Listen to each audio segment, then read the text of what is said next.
Good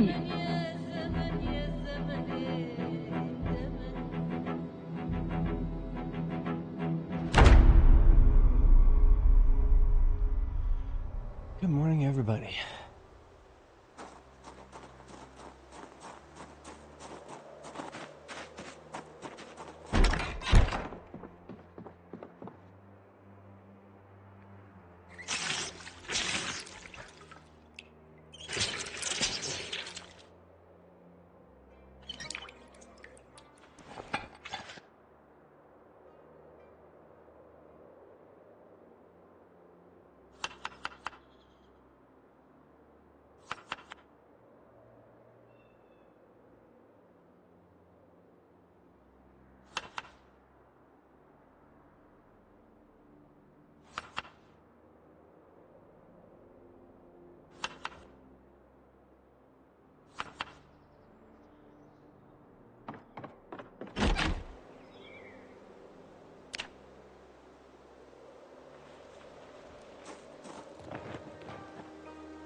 That was my last match.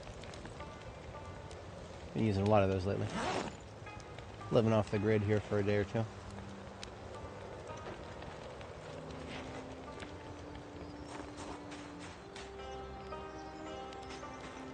Put together an improvised lighter while that cooks.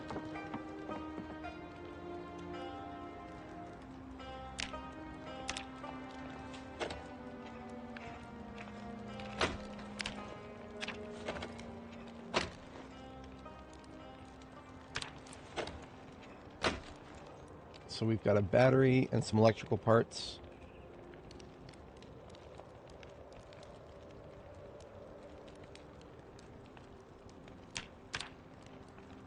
We need electrical wire and some kind of tape.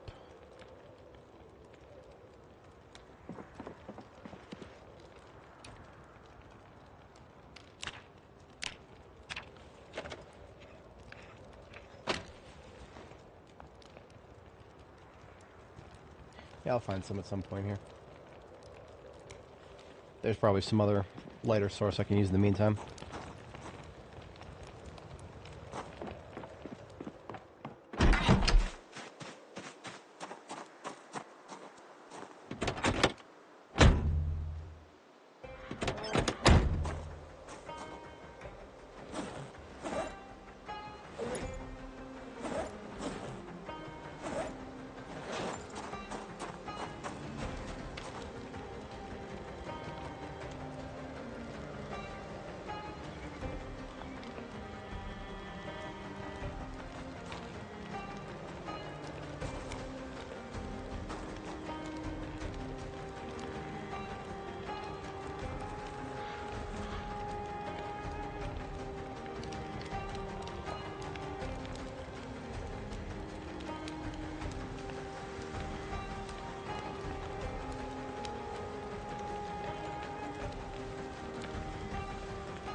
Howdy folks, good morning. Got a nice big stew for breakfast here.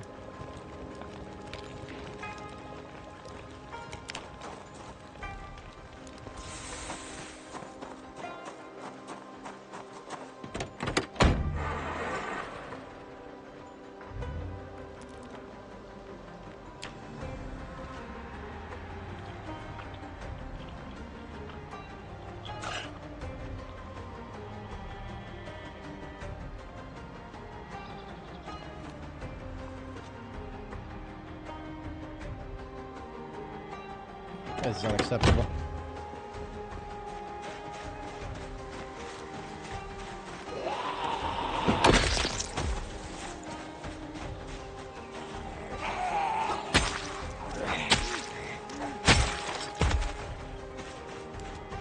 Nobody shall be lurking behind fences in my territory.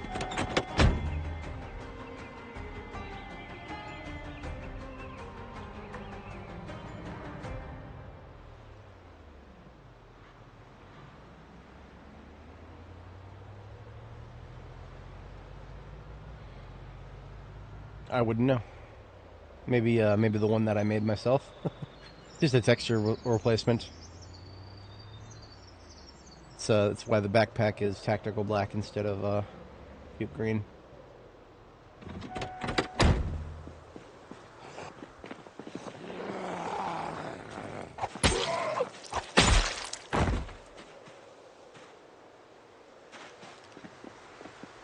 Stat bar mod is pretty nice. That's something that I feel like should be in the base game.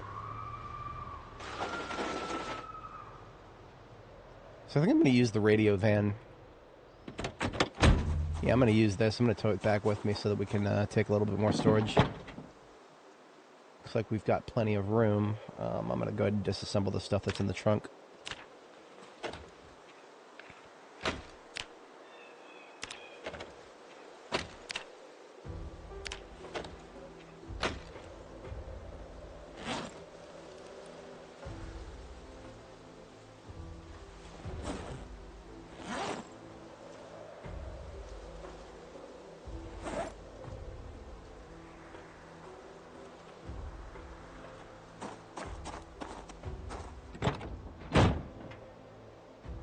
These vans are kind of like Franklin Valley lines, only they're a little bit. They have all the storage of a regular Franklin, but they're heavier. If that makes sense. A lot heavier. Let's look at those pretty parts. 95% overall integrity. That is a pretty vehicle.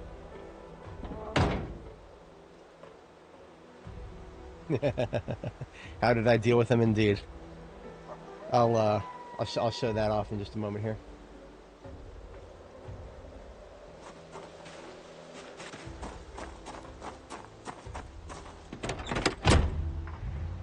That actually reminds me, I was going to check through the corpse pile. For that, I'm going to need to put that shima on my face, because this is going to be smelly. I use the most deadly weapon against anything in this game. Fire pit. We lured everybody all the way over to this side. And when I say everybody, I mean everybody. And we set a little campfire.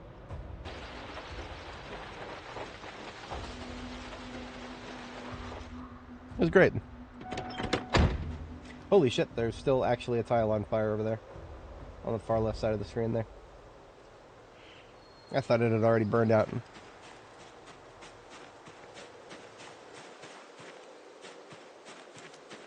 Yeah, large fire sale. Yeah, no, that's a great way to put it.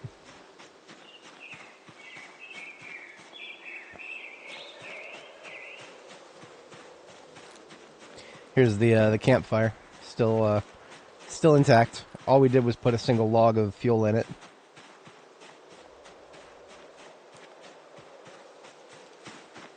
But yeah, some of the corpses didn't burn out all the way, so there's actually if I wanted to gain any loot from them, a quick parse through.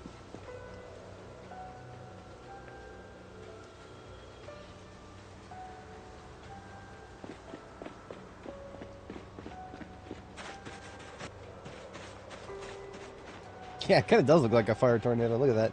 It's like a swathe of destruction. The zombies, when they catch fire and there's a lot of them on fire at once, they kind of group up like with each other. Like the fire attracts them to each other, so it becomes a self-sustaining burn. But then they kind of migrate a little bit while they're doing it, so you just kind of get this little path of destruction across the center of the field out here. The only reason we were able to pull it off so swimmingly is because we didn't get any random tree growth on this in the middle of this field out here.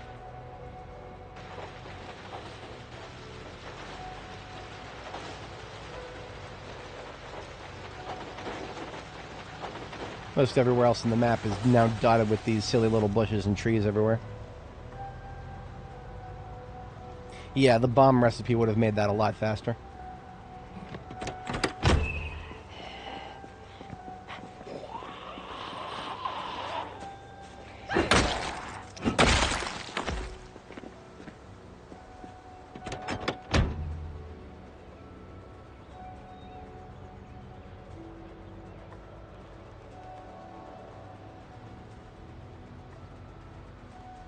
I did already parse through the car repair shop to see if there was anything worth taking, and there was one performance tire for heavy duty. I might slap that on the radio van here, maybe. In any case, I remember we did an initial little pass through here looking for books last night, and we did not find any books, unfortunately.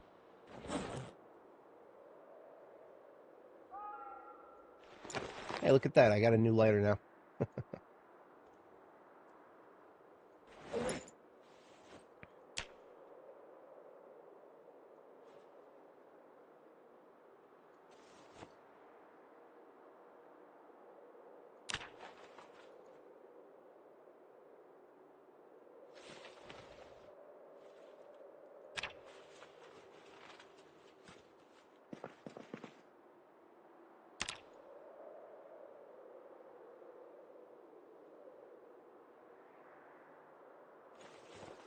I will take one spare e-tool. I will not take more than one. E-tools are really heavy. Entrenching tools.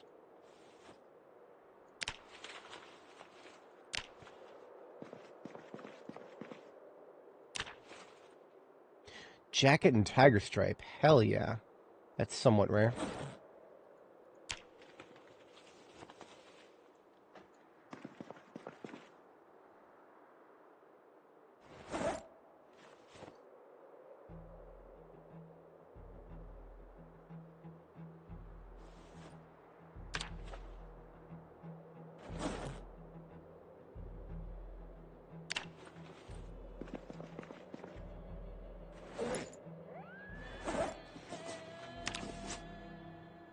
Hey, look at that! Aiming 5.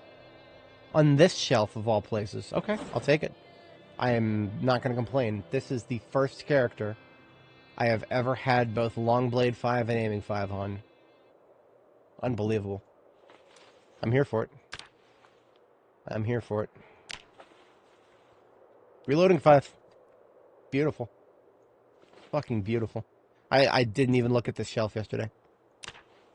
I forgot that books could spawn on other shelves other than the back shelf. Yeah, it is kind of dumb that lighter fluid is rare. I have not seen very much of it. I have seen about 20 times as many lighters than lighter fluid.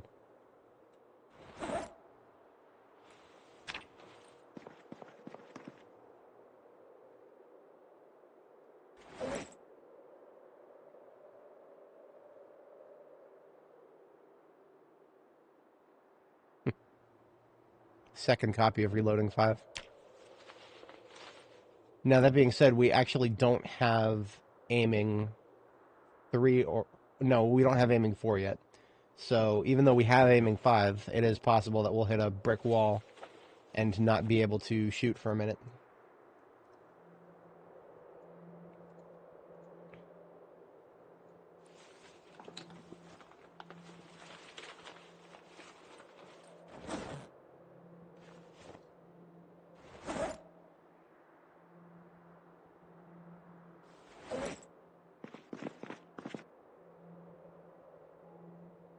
Jacket and foreign camo. Spare tee. Those are still the highest insulation t-shirts. Seriously doubt I'll actually need it, but I'll take it.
Morning, Mario. How's it going?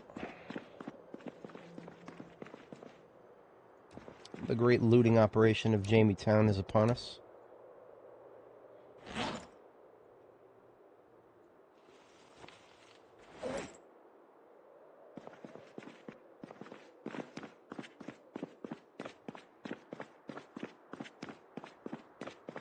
Got about 6 encumbrance left to spend on fun stuff before we are done with this military backpack, and then we're basically done with doing nothing but ammo from there on out.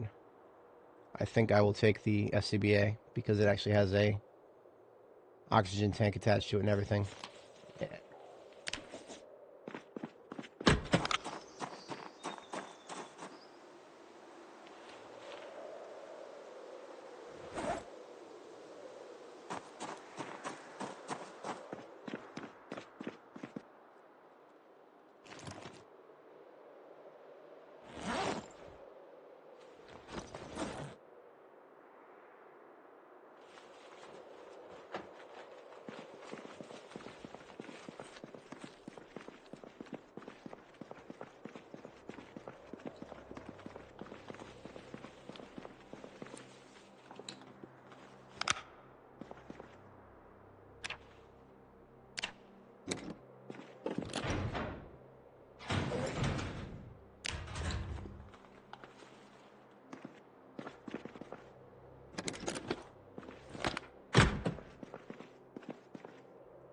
This is where all the biggest ammo stockpiles are in the back here.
Just using the duffel bags until we're out of them, and then I'll use something else.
Alright, so that's 4 duffel bags full of ammo already. And there's still plenty left. I'm going to go ahead and pull out my military backpacks to fill up on the rest. But then we're going to dump everything into cartons afterwards.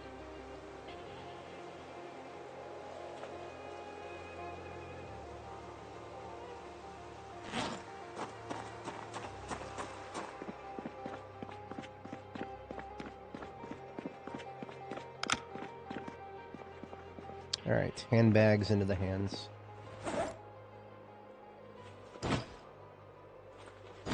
I should be able to get everything else out with this. Not counting the guns. I'm gonna do the guns last. We've already got, like, literal billions of most of these guns.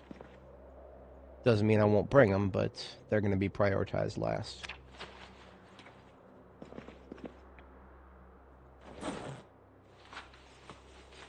Gun store by Mad Dan's. Gun store by Mad Dan's. I'm gonna need something more specific. You're not talking about Guns Unlimited, are you? Because that's... I'm thinking about Mad Dan's.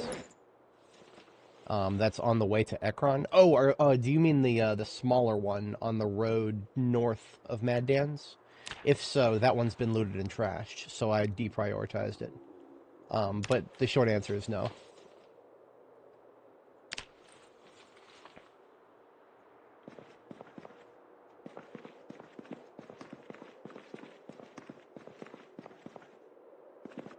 Oh, wow. Okay, I think that was it.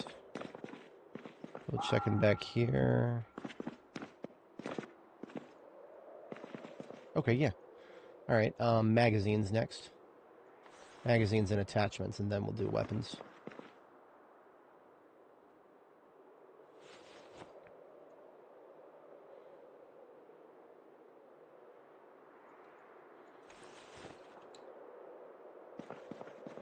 Yeah, I am familiar with that one, and I have not been able to hit it yet. Mostly because I drove past it and saw that it was looted and trashed, and I was like, maybe I'll come back for that. Because even though it was looted and trashed, there were still plenty of zombies there, so I was like, yeah, that's a big fight for less of a reward.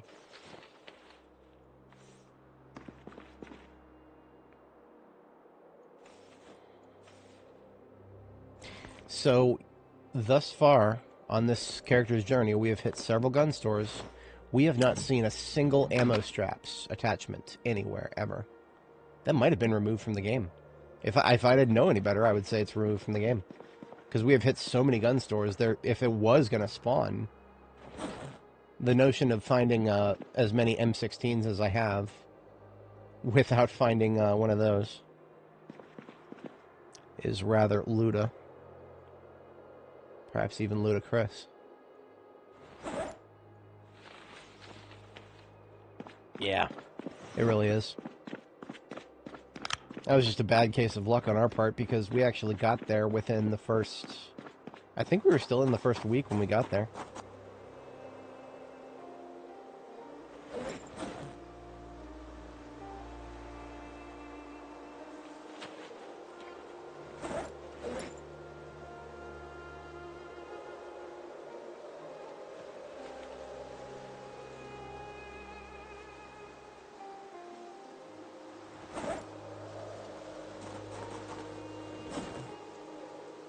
Alright, let's see what we can pack into cartons here. Like a carton of 12 gauge coming right up.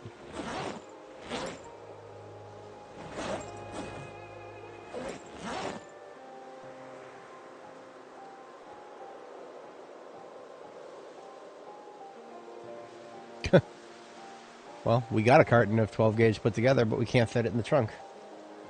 We're already out of room.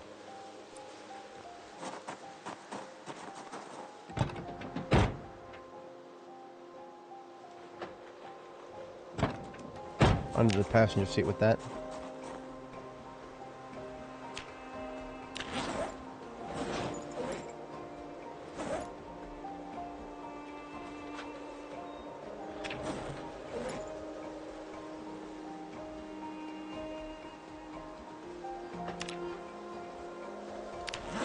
Carton of 9 mil.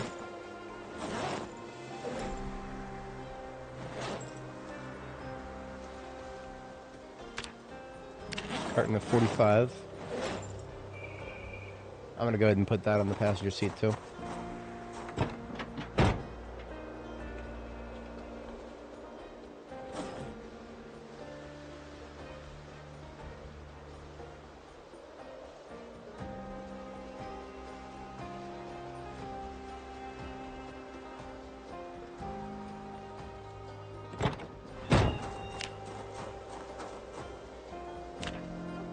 .38 special box, or carton rather.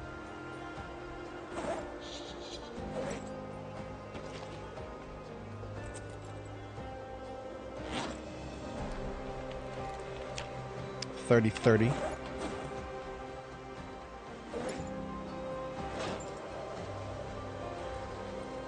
And that's all the cartons.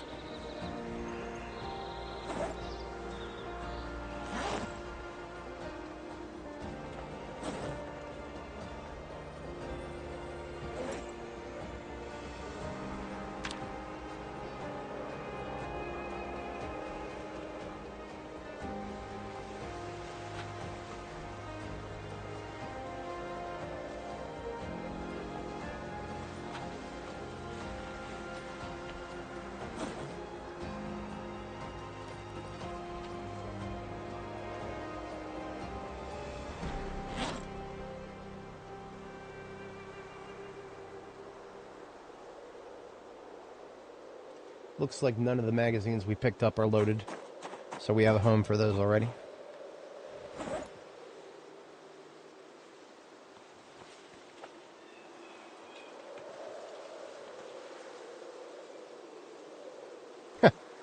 So our duffel bag back here full of empty magazines is now officially full.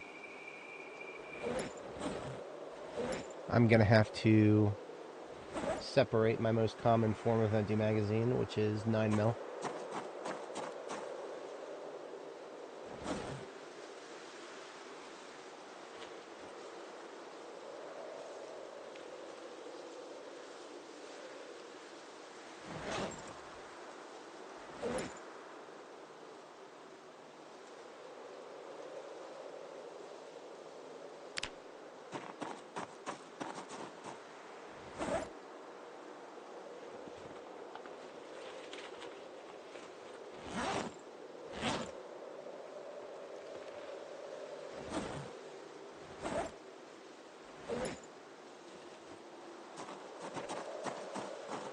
Alright, I think that'll do the trick.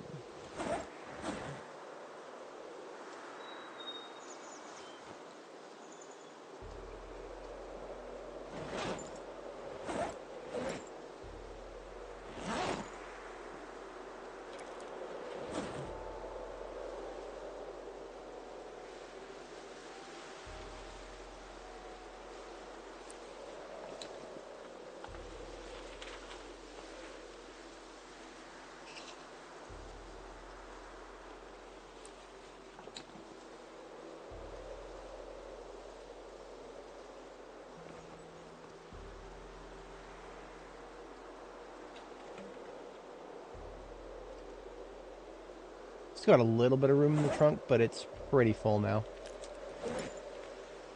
I'll put those level 5 books somewhere nice and conspicuous, as well as the twine.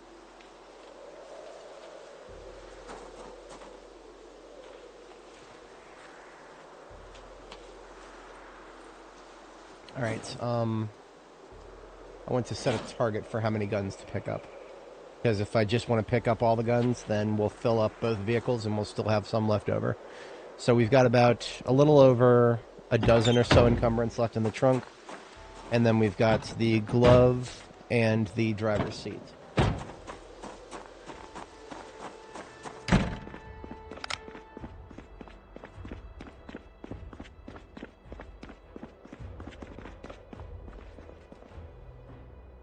going to start by taking all the attachments off of everything.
This is another trapper carbine with a laser sight on it.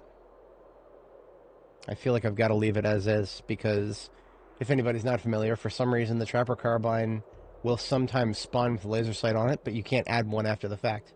So if I were to remove the laser sight from this, I wouldn't be able to put it back on. So this trapper carbine is kind of special because it already has one on there, so whatever it gets from having that is something that it won't, other ones won't have. So I'll take that.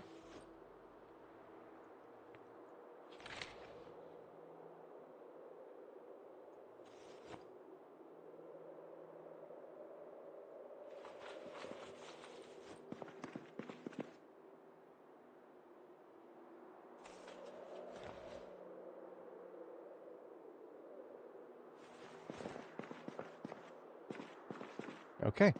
That is all of the guns. As for what is on the floor right here, I suppose what I'll do is establish a garbage bag to put on the driver's seat. And I'll be able to take almost everything here. Almost, yeah. I'll just leave behind the double barrel shotgun.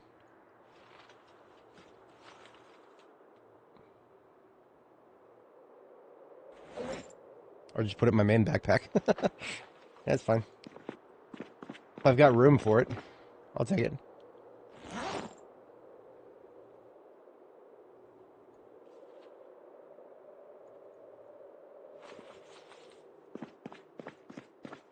Oh, I shouldn't forget. Okay, let me put this away.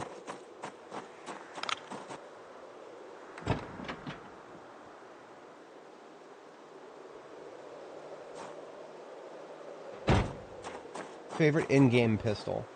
That's a difficult question to answer. It depends on what I have the most ammo of. That's going to severely influence the decision. So, like, if there's a lot of zombies coming at me right now, there's nothing better than the 9mm. 9mm with tritium sights and laser pointer. Nothing better than the 9mm because the 9mm's got 15 rounds in the magazine. It's one of the highest capacity weapons in the game. So 9mm is an easy answer as an all-rounder.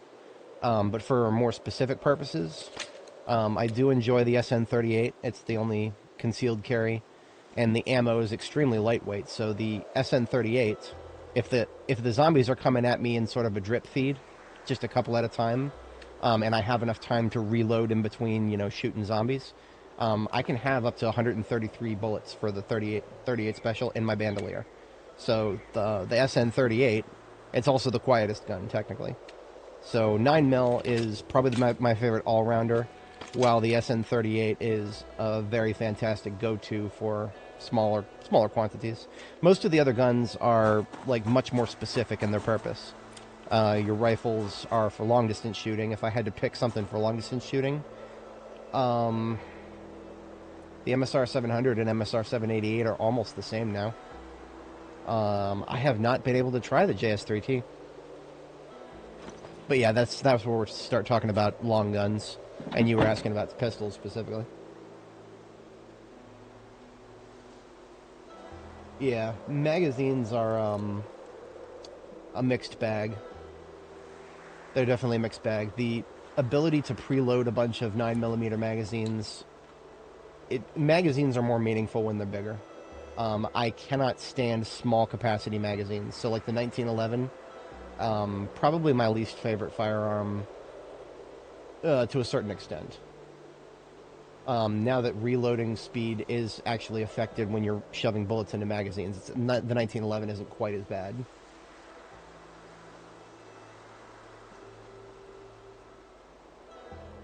Patrol revolver is a pretty decent one, but I am actually afraid of using that too much because I will blow through my 357 ammo stockpile very quickly.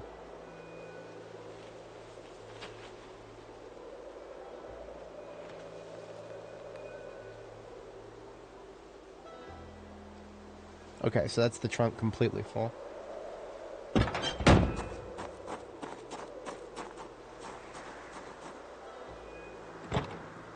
I forgot the glove compartment, so I'm going to put the handguns that I picked up into the glove here.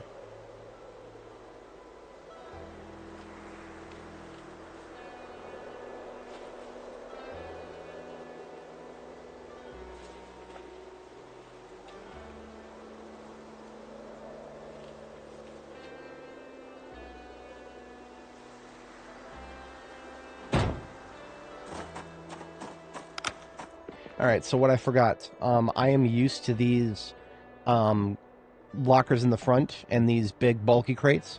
I'm used to them being completely useless. So if you've played a lot of B42, up until 42.15, all these in the front were completely useless. So I almost completely disregarded them. But they have ammo cans in them sometimes now. Sometimes. Not this time. not this time. What about this one? Yes, this one has ammo boxes, ammunition boxes. And these ammunition boxes actually have live ammo in them. I feel like that might not be always the case. I think that might not always supposed to be what happens. I think these are just supposed to be empty ammunition boxes, because that's what they've always been. But currently, ammo actually spawns in these boxes, so I missed a bunch of 5.56 here. We might even get several cartons of like 5.56 or 7.62 or something. I think this is not functioning as intended, because I mean, like, if you think about gun stores in real life, they usually keep live ammo somewhere behind the counter, usually. I'm pretty sure these are just supposed to be empty ammo containers for people to buy and then put their own ammo into later. But I'm gonna fucking enjoy the ammo while it's here, right?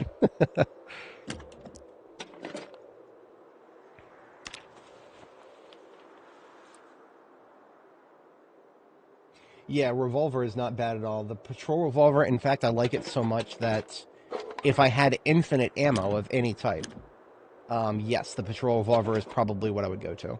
I'm just so because I actually, on my previous character, Nora the Explorer, I shot almost every bullet of 357 that spawned on the map. There was very little 357 left by the time her save was broken by an update. So, that's not the case here on Dani. Dani has not actually fired a single shot yet. So, maybe she will have a different experience. But, now, also, I should mention that 357 didn't exist when Nora first started. When Nora first started, that was a 42.13, was it? I think. I don't remember the exact version that it was started. It's in the name of her playlist, but we had to, what we had to do is when the game updated and removed one of the types of ammo, we had to add it back in as 357. Basically, the update removed 223 and replaced it with 357. I didn't hate that. I wasn't the biggest fan of removing an ammo type completely, but I am enjoying 357.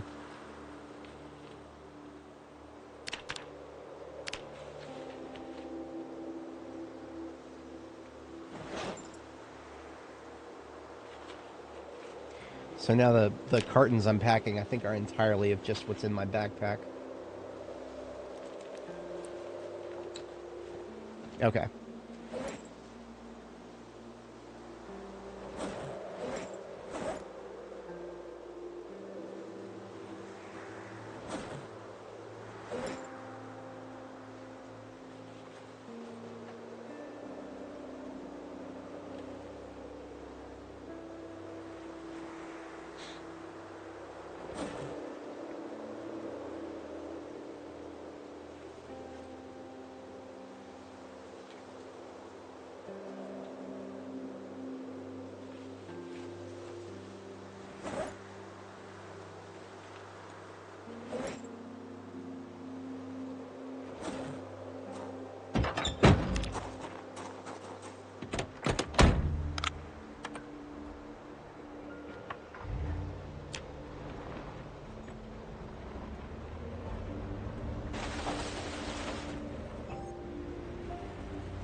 You know, I do like B42 shooting. There could be a little bit of Stockholm Syndrome talking there, because I've been playing B42 for probably about 2,000 hours now. When I think about how shooting used to be, when you got like it used to be where you had a very solid like highlight over your target. There are certain situations where I sorely miss that. Right now in B42, there are certain situations where when I'm aiming at a zombie, I actually have no fucking idea if the bullet that I shoot is going to hit that zombie, or maybe the zombie that's on the floor in front of it. That is a problem right now with B42 aiming that I don't know if they're going to be able to solve. If they can, great. If they can't, it's going to be a pernicious annoyance. Restarted because of a bug. Oh, that's no good. Oh, best of luck. Best of luck, my dude.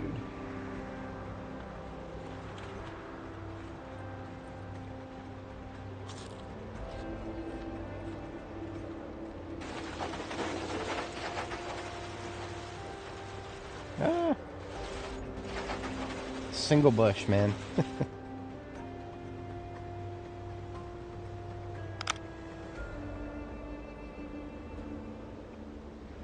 I'm still very much enjoying the ability to shine a flashlight through any window in my vehicle. It's probably not functioning as intended, but I'm here for it. I am totally here for it.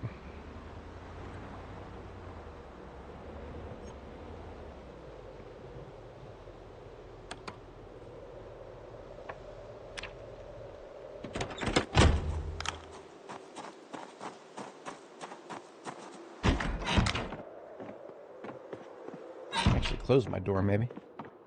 All right. We're about an hour early for bed. It's fine. I'm gonna go ahead and sleep.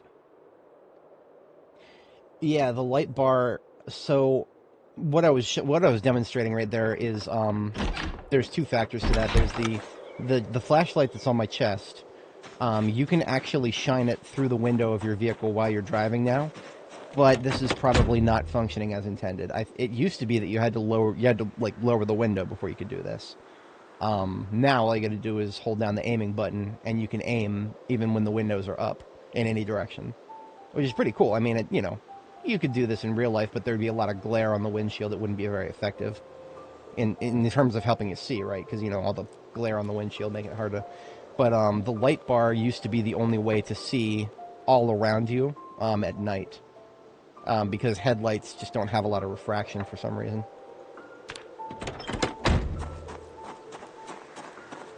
I don't think I need to do any cooking tonight. You know what? I'm going to cook anyway. What is my weight at? We're still in weight gain. That's good.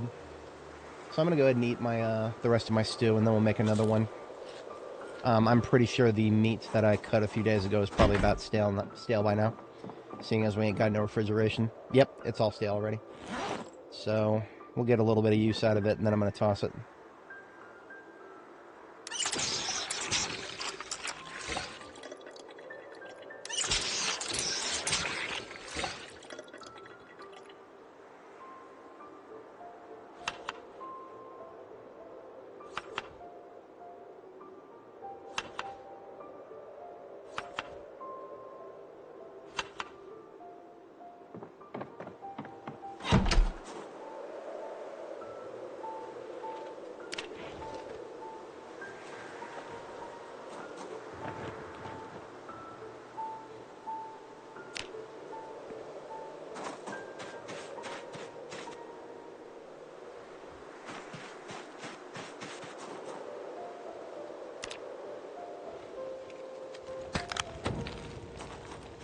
And while that's cooking, it'll take a minute to cook.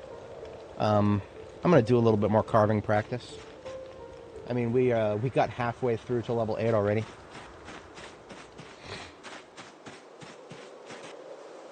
All we need now are tree branches, because tree branches can get us short bat. And short bats are a great way to level your higher level carving.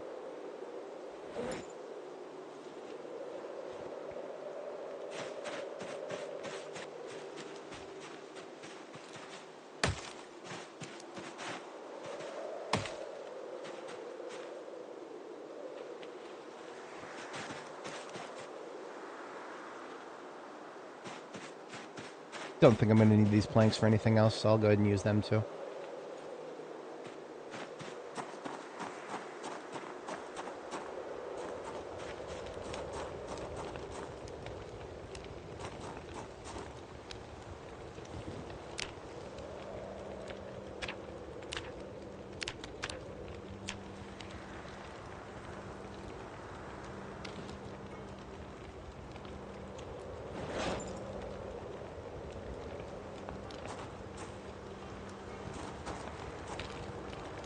And there's another 70 soup right there.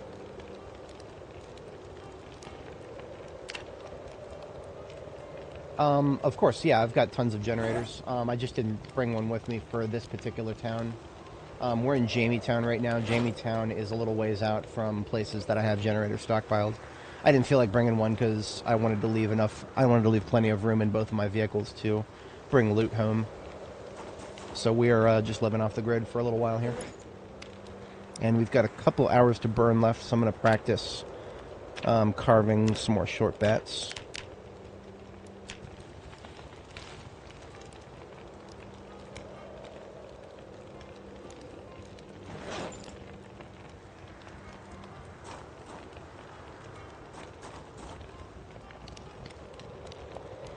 A couple more hours, I guess. Here we go. These right here count as tree branches.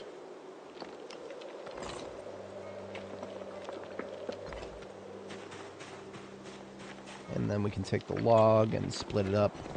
There's another 5 total. Command, how's it going?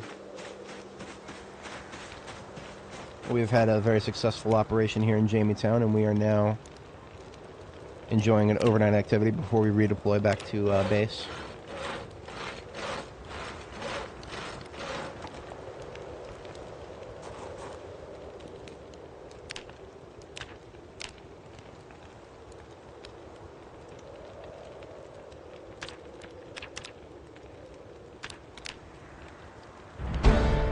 Hey, there it is, carving level 8. Now, unfortunately, we don't have the next book, so we actually cannot progress with carving any further yet. So the ability to carve full-on baseball bats, we're still a level away from that. That is a carving level 9 recipe. So, unfortunate, but, yeah, kind of a brick wall in that.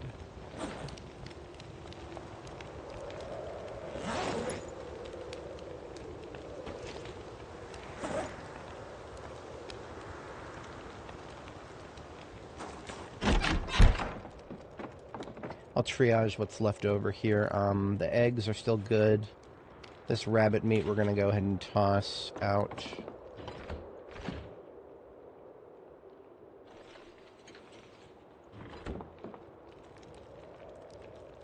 Some memorabilia, some crafting materials. These civilian bulletproof vests are actually good for making some armor. I'm going to put the spare milk back into the trunk of my vehicle. And I'm going to go ahead and leave the canned food behind just in case if I ever need to stop by here in the future. Canned food is always a good way to make sure that you are able to stay in a place. You'll have food there.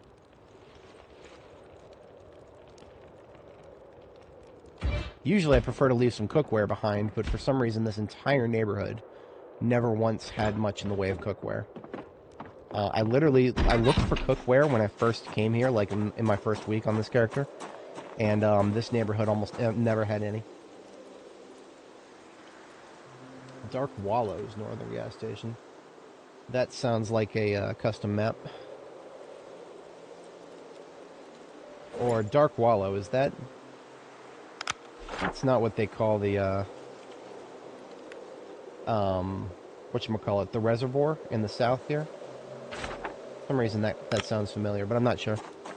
It sounds like the name of a custom map, but I'm not sure. Alright, 4 a.m., there's our second bedtime. This is a true test of my new jacket. It's currently about... just a few degrees above freezing. Can I still sleep comfortably? Yeah, looks like I'm going to be excellent.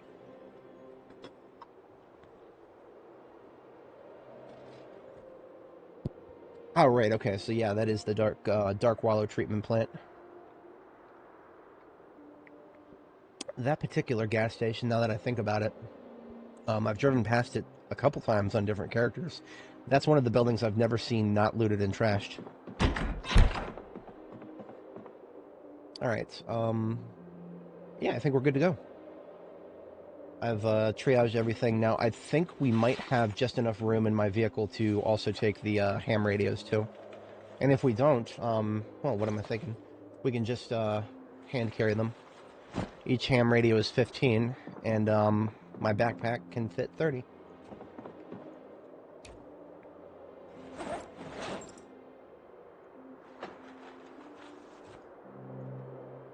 I was just going to leave him behind if I couldn't take him.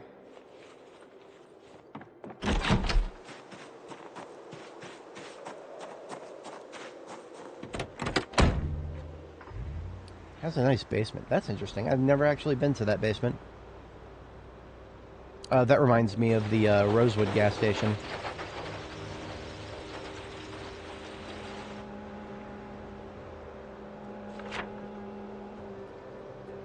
Alright, so...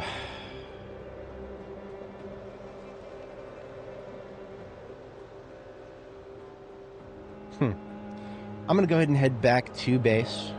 Part of the reason I wanted to clear Jamie-Town was so that I could go through it in order to get to Echo Creek. Because that is a far more direct route. Jamie-Town being full of zombies here would have made it difficult to commute from my main hub, which is here in Phallus Lake. I could take this road up here, Trinket North, and then Jasper Road, Lick Skillet, to Phallus Back Road here, and then get out on KY60, and it's a far more direct route that way from right to left here, as opposed to going all the way south past Rosewood here, and then getting on KY60. But I wouldn't have been able to do that without clearing Jamie-Town completely. So that is a resounding success. And now we're moving in the direction of Echo Creek and then Guns Unlimited today. This is going to be a bit of a slower commute because, of course, this state trooper truck is not powerful enough to tow forward the radio van. I might just use the race car, actually.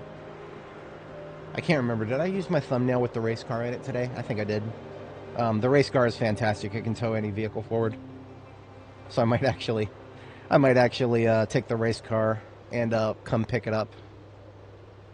But I'll do that once we get to the main road here.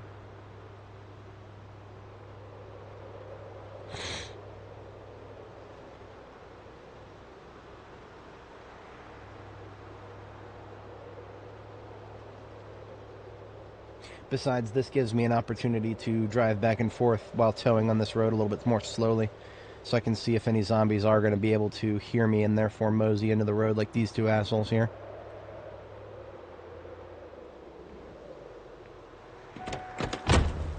I enjoy the race car very much. It's a lovely addition. I just wish it wasn't the only vehicle in the game that could tow properly. You know, very, very, very few people look at a race car and think, yeah, there's my tow truck. This shit that Zomboid makes you say.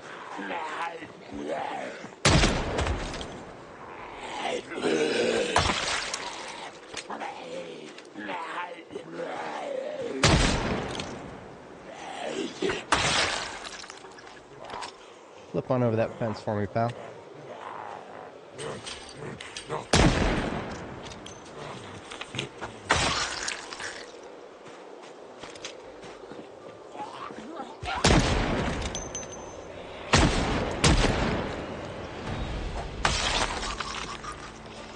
Oh, everybody else dead.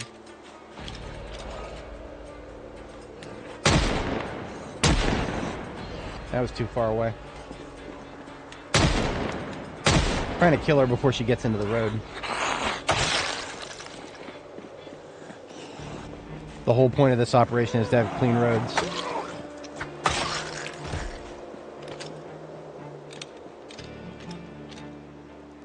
The way I figure it is, if anybody is going to hear my gunshot and show up in the road, then that's somebody who would have eventually heard vehicles going back and forth anyway.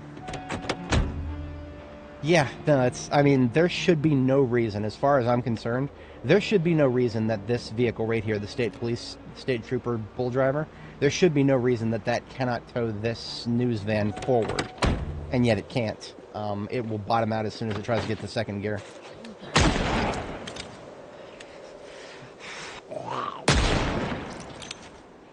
I'm just going to drop the bag for a moment here. It's annoying, but gotta do what you gotta do.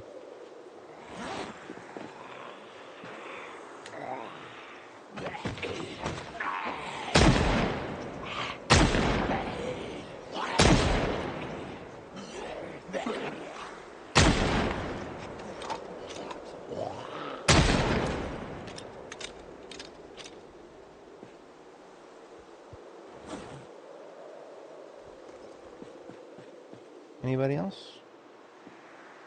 No other takers? Not today. Alright.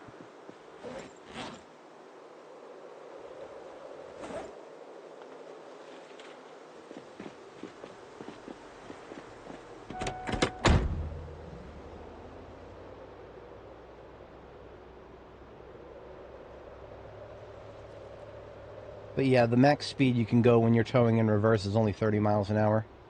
When you're towing forward, the trick is you've got to see if you're capable of making it out of second gear and into third gear.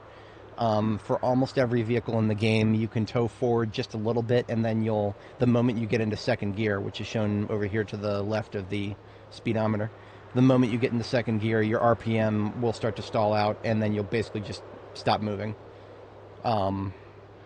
And that just feels wrong, but it's been that way for all of B42.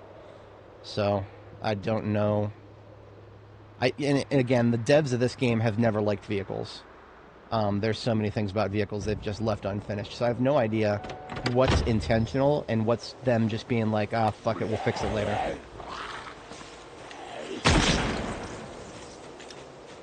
I have no idea. I can point no further than the door animations. Everything is there. All the systems are there, and yet they couldn't add such a simple thing as just a little X-axis rotation animation for the door. Hey, these guys.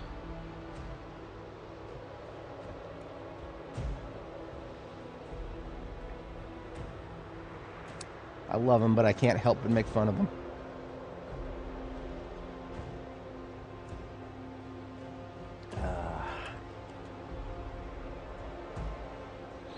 I oversteeped my tea today, so it's a little bit strong.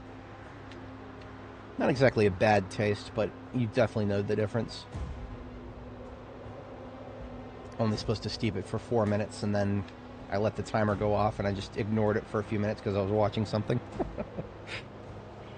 And now I get to have bitter tea.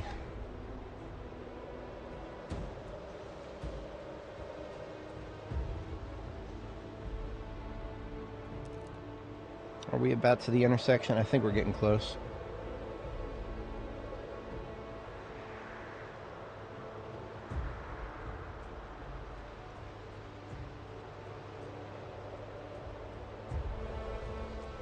Vanilla yeah, that's a mod that someday it'll be a part of the base game, I'm sure. If you've heard one of the more prolific vehicle modders on the workshop, Filibuster Rhymes, he's now part of the dev team. So the age-old adage of why don't they just hire the modders? Well, they're doing it now, thankfully. Hopefully it works out for everybody. Here is the intersection I was thinking of. So now I'm just going to leave it.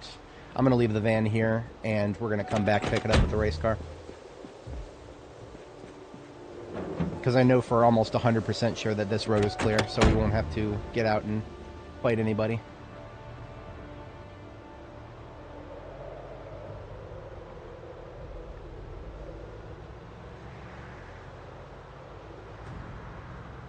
Well, I say that, and then this shit.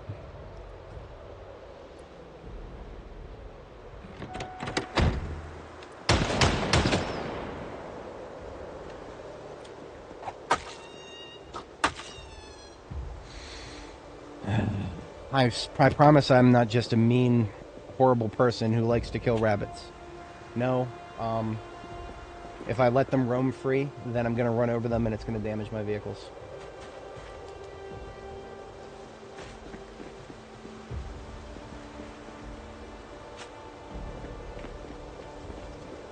It is true. That's true, Mario. K-15. Yeah, I've never actually played with any of them, but I've seen the, I have seen the, whatchamacallit, the screenshots of them. They look pretty nice.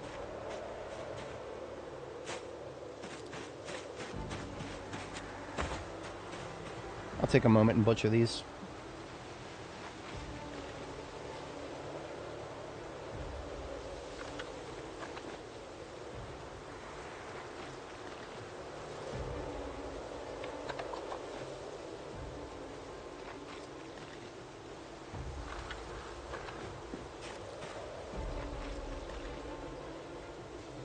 I'm gonna be real with you guys, I don't even need the meat. I've got too much rabbit meat in my freezer already. I will keep the prime cut. I'm gonna throw away everything else. And even the bones, I've got too many bones. However, the hides, I will keep the hides.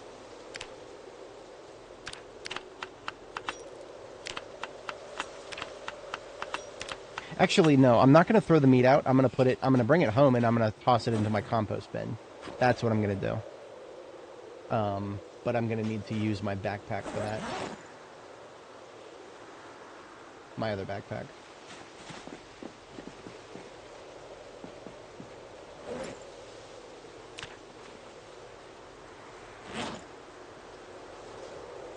So about that, being able to drive uninterrupted.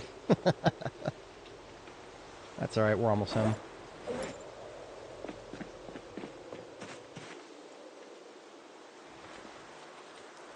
So yeah, I am going to toss the meat into the compost bin. Because I do have one that doesn't have anything in it, I believe.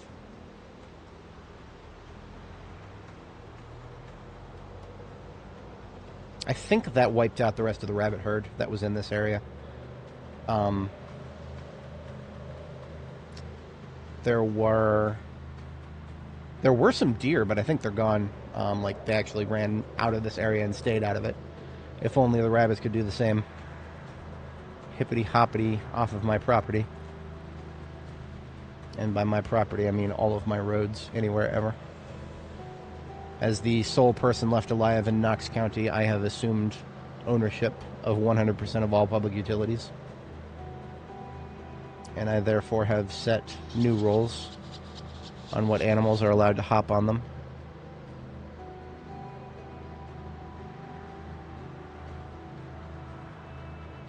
Here we are, home sweet home.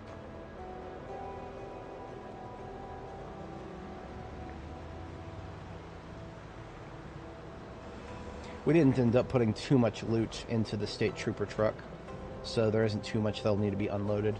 I'll mostly just want to top up the gas.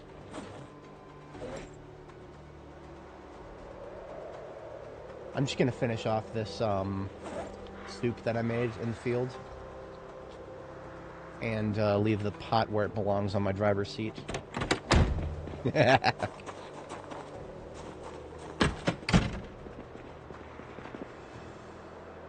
Tempting to put the rabbit meat in the fridge, but I have too much in there already. So here are my compost bins. Here's an empty one.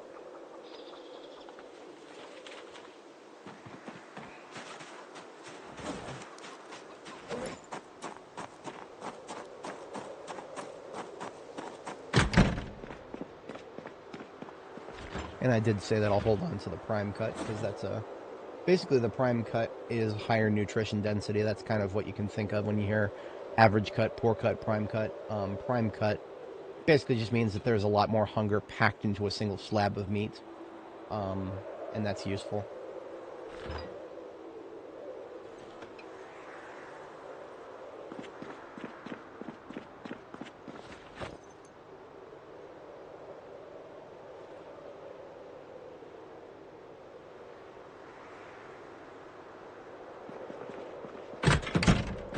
Picked up another car battery charger. These will be more and more useful as the cars we uncover in the world will have their batteries lower and lower to the point of being dead.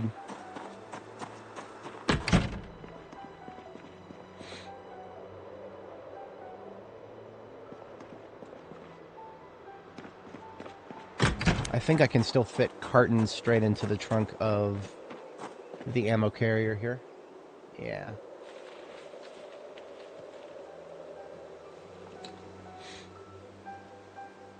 Everything else that's in my backpack, loot-wise, is either radios or meant to go upstairs. If I were a ham radio, where would I want to put myself? I'm going to put a ham radio on the,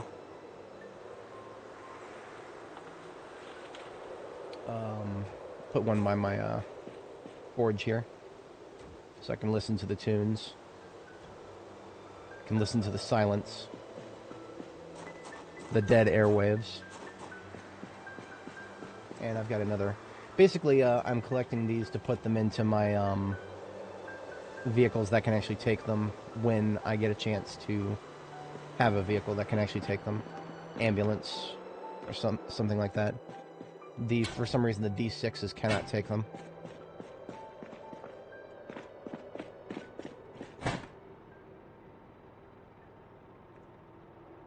So with these 4 rabbit hides we got just now on the road, we now have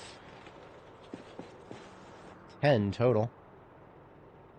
So I could do another drying spree here. I'm going to hold off on that, but the ability to do it is now present.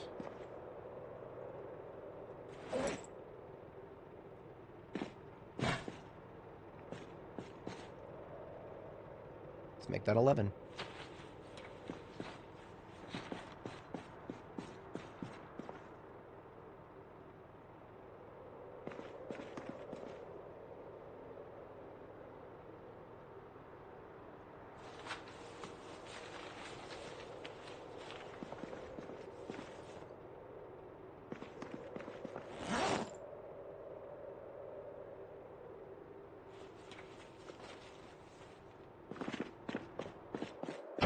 Oops. She has been known to do silly things. Flashlight in my, or the battery in my flashlight is almost dead, so placing that.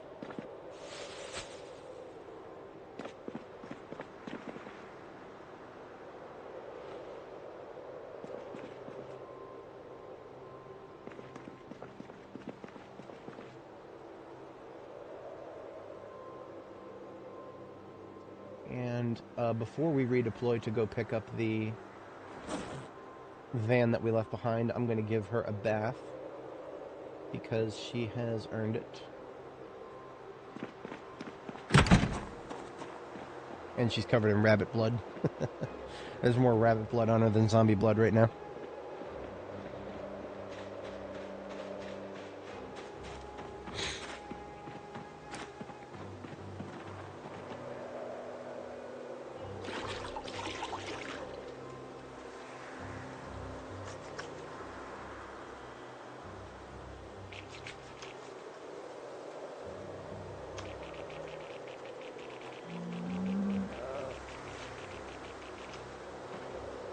Gets a little cold standing still and getting wet all the time, so we sprint back to get some body heat going.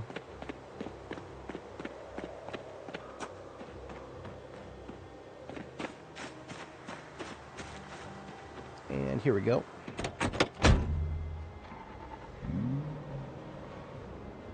This thing is very sensitive.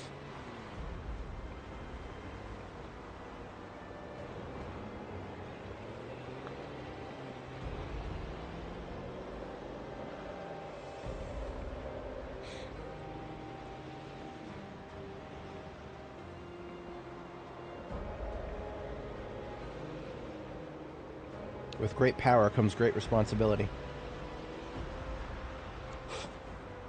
And that is why I was preferring to not touch the race car until... This is getting out of hand. Why does this keep happening here at the corner of town? I don't understand this street corner. This is the 4th time I have seen zombies gathered at this street corner. Nowhere else in the game do I see this happen. Respawns are off, by the way. That's the new default. Respawns are off by default now.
multiple left. Or just one, maybe? I don't know.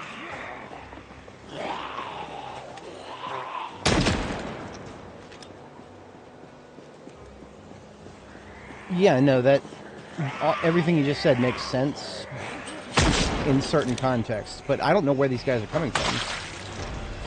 If they're migrating, they might be coming from a very far distance away at this point.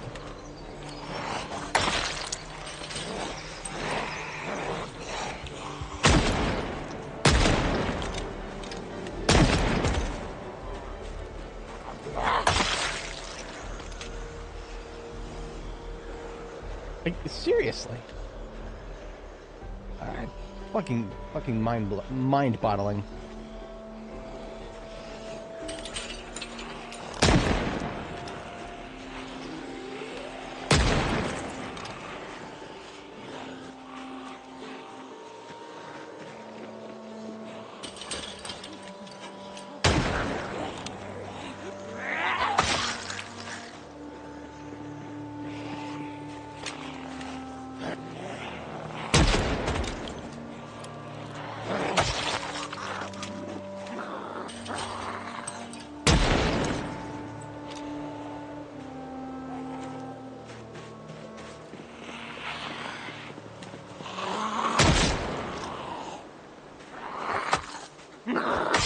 Yeah, maybe.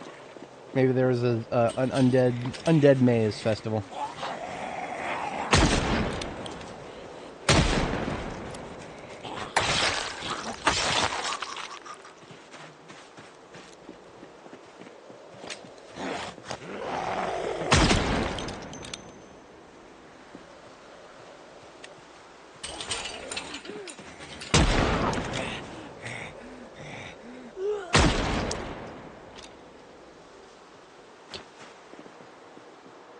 Okay, then.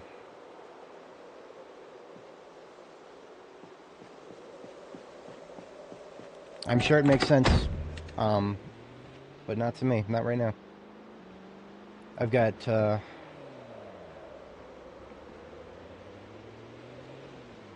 suppose that means that if mechanics like that were happening before, while respawns were on, I don't know. I don't think I have enough brain power to process that right now. I'm still only about 70% awake right now.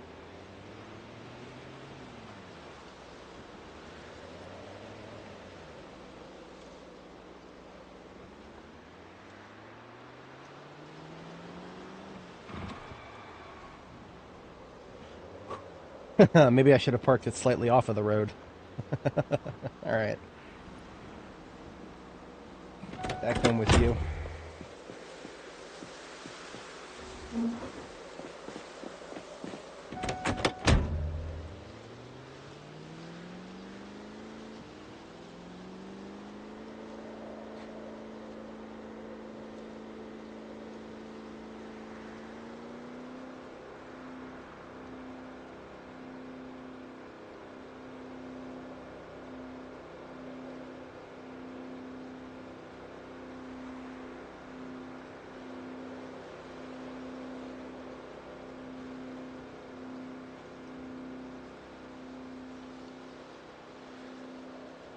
Almost out of second gear. It's like hovering at the brink of getting out of second. What if I do a little bullshit here?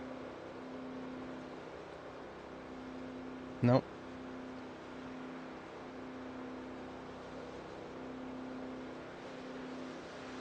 It's right at the brink of shifting into third. Imagine you're going to tell me that a 1993 race car didn't have a manual gear shift. Okay. Come on now.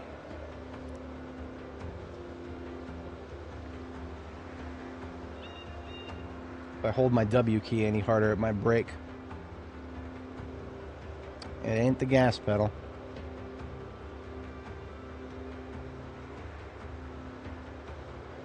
I might as well just tote it backwards.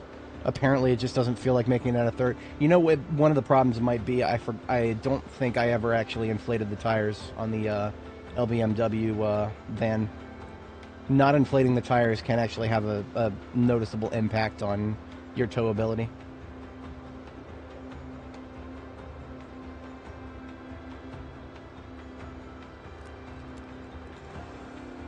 Best towing car in the game, ladies and gentlemen.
Alright, aiming 5, reloading 5 are now marked as unwanted and placed into the library.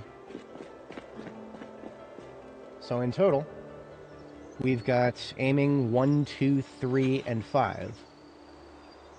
And 4 is going to be the next book we actually need to read, so we could hit a brick wall on guns. Longblade, we have 1, 3, 4, and 5. And we've already gotten through levels 1 and 2, so we actually need Longblade 2. So I think I've discovered where Dani's luck lies. It's in getting books that she doesn't need yet. Books that she actually needs with any sort of immediacy. Not quite. Whatever. Threaten me with a good time. We have all 5 reloading books, though. Reloading, we are cover to cover.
Oh, gas tank is on the other side.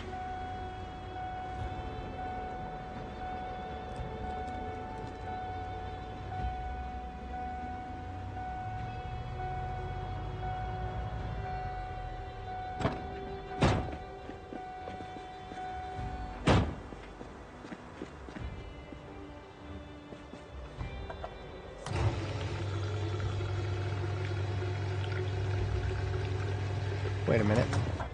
Maybe I don't want to fill this all the way up. I might... That's a big gas tank. I might want to swap that out. Yeah. Okay. This thing is mostly just here for... I used it to transport loot, obviously, but then the parts on it are really good, so it's going to be donor parts after it's done transporting loot.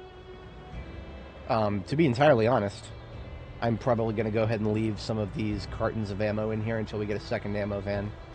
Because for now, there's very little room left in my, the black stuff van right there, that's currently my ammo van.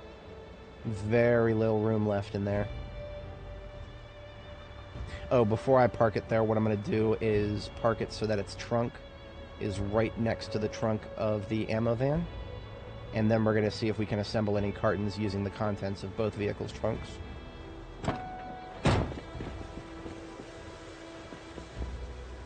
So we stand where we can access both trunks. And time to pack some cartons. The cartons will go into the ammo van until we run out of room, which we probably will pretty fast. Yeah, there we are. Already out.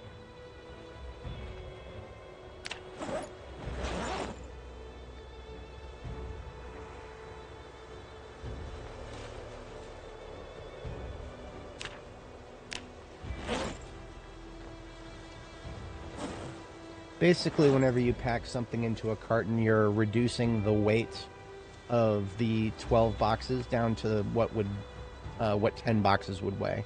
That's usually the ratio.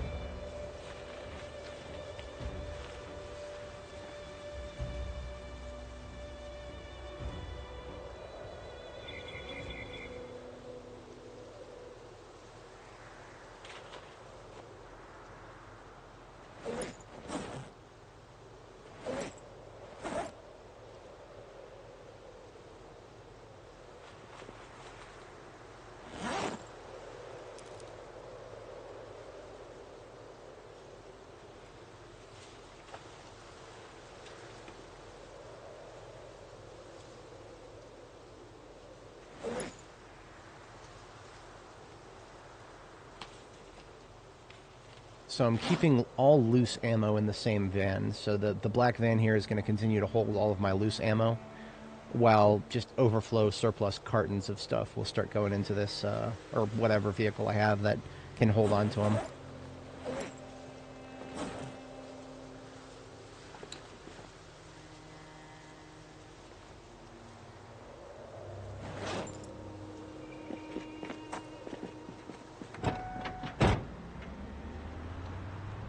And what I was saying earlier about filling up the tires of this thing to make it easier to tow, I don't think that was the difference. I think this thing is just that heavy.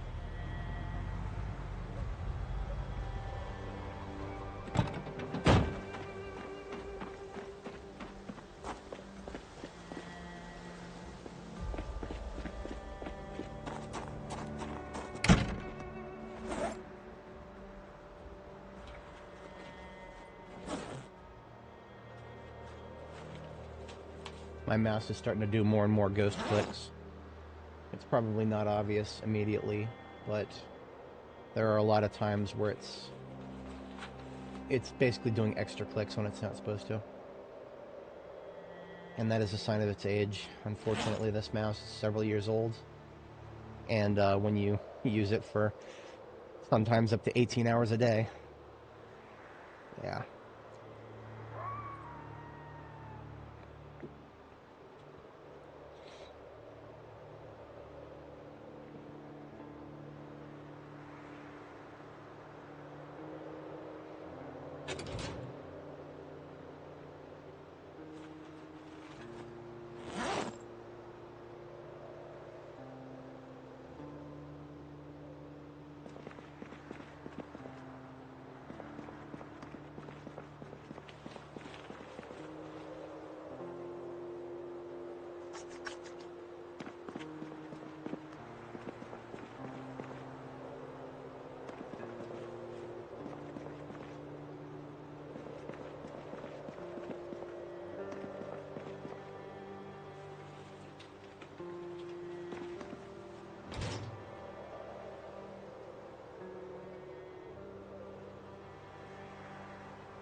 It's boring, but it's fresh.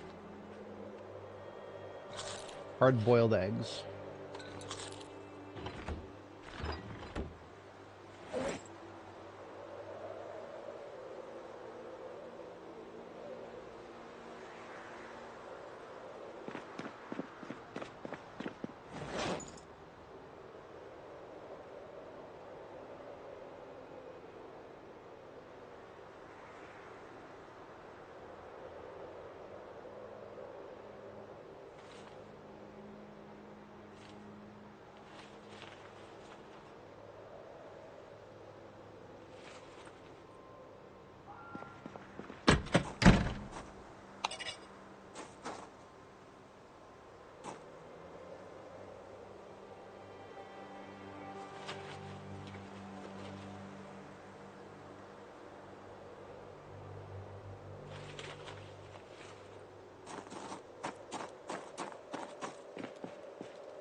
Hey, look at that.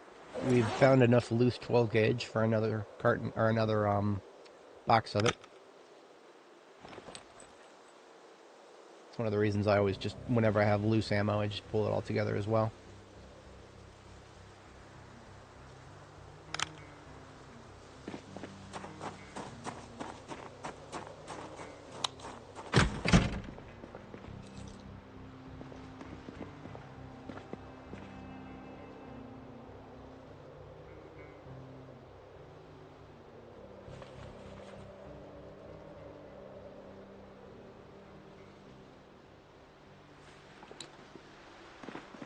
Iron implements, so scarce. Everything everywhere is made of steel.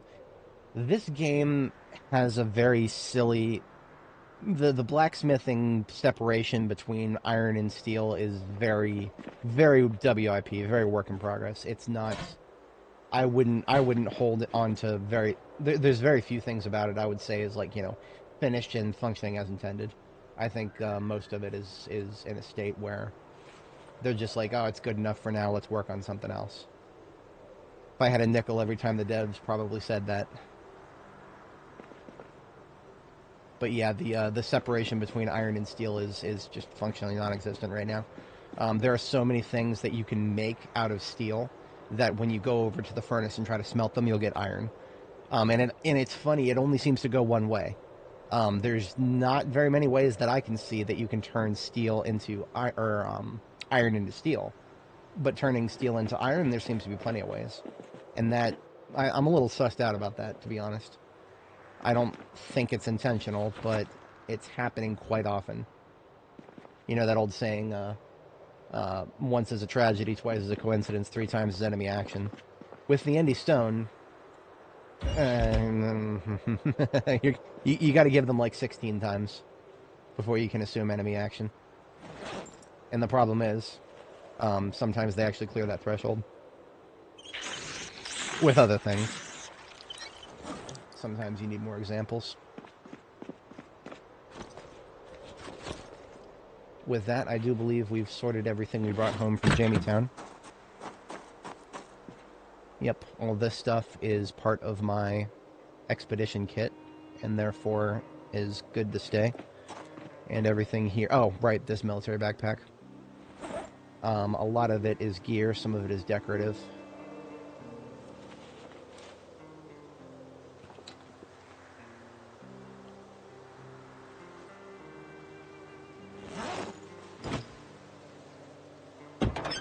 Alright, once I get this put away, then I can finish that sentence.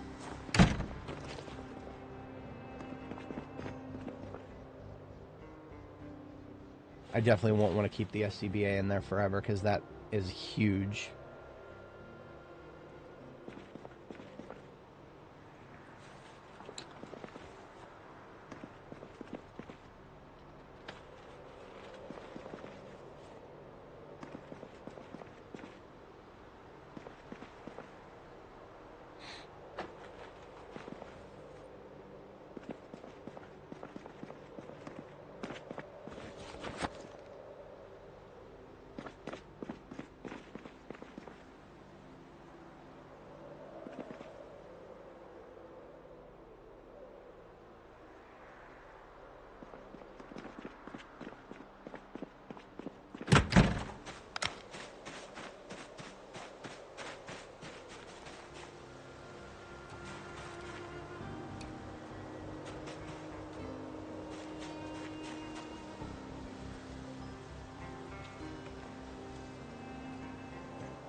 I don't really have a set thing in mind for that.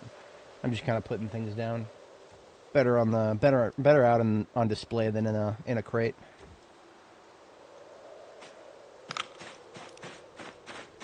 At least that way I know why I have one. All right, so just the padded jacket goes in here with the darks, and then all of this other stuff is military and can go in the middle here.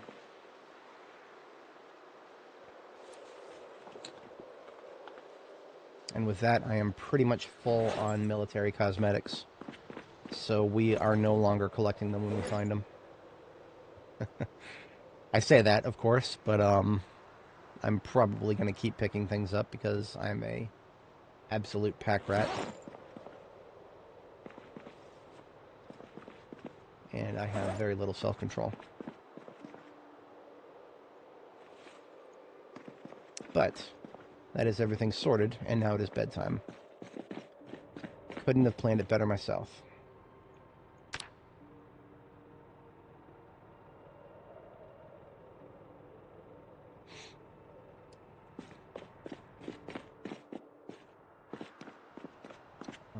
I'm going to...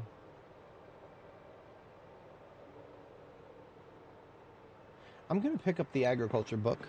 We're not quite near harvest yet, but we're getting there.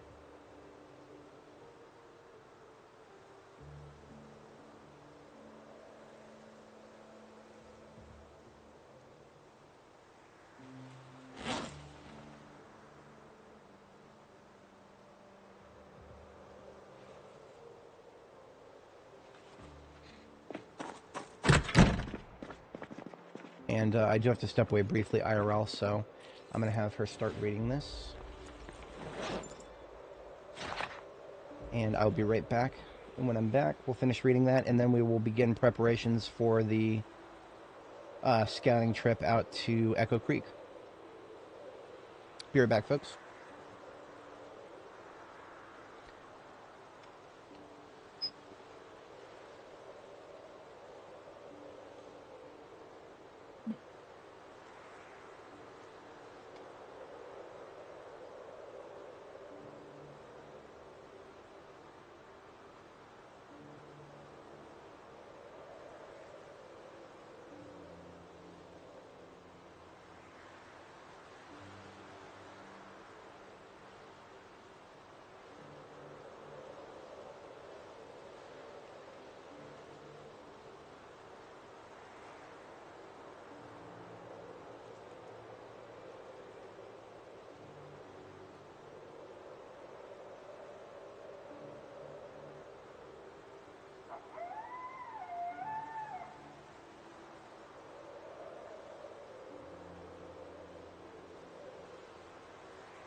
Alright, I am back. Appreciate everybody sticking around.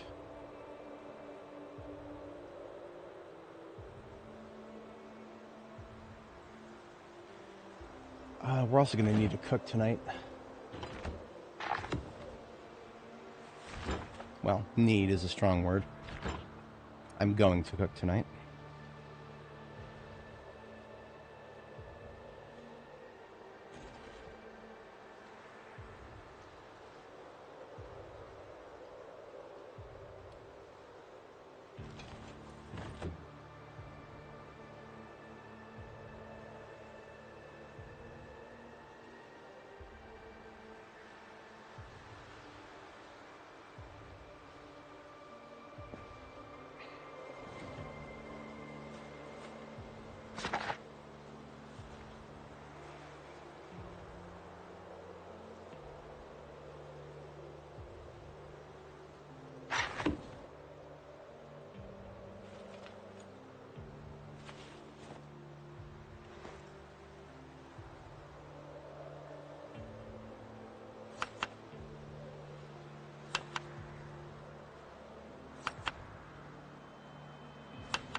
I think I will unfreeze a couple more slabs of rabbit there.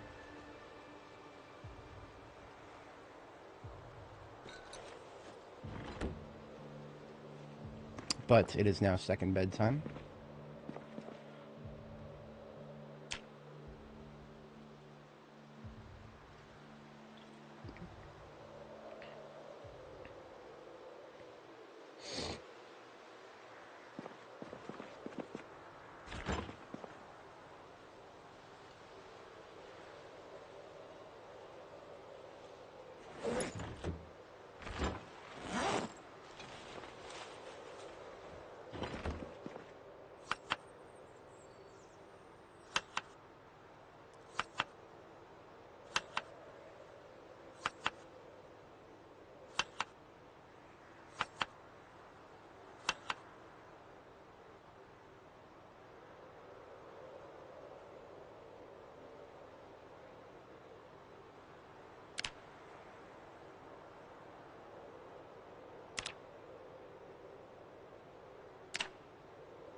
I'm going to freeze a couple of those salads before we leave. And I will hold on to agriculture too, so that I can have something to read in between what we're working on once we get out there.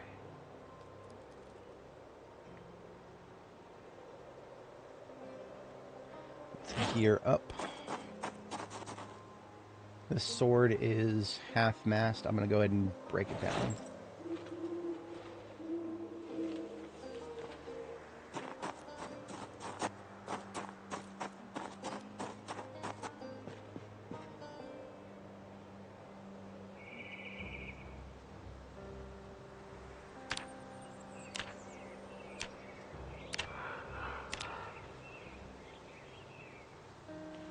And then reforge it.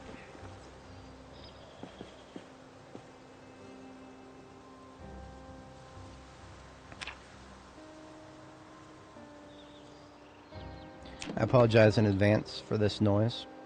It is an annoying noise.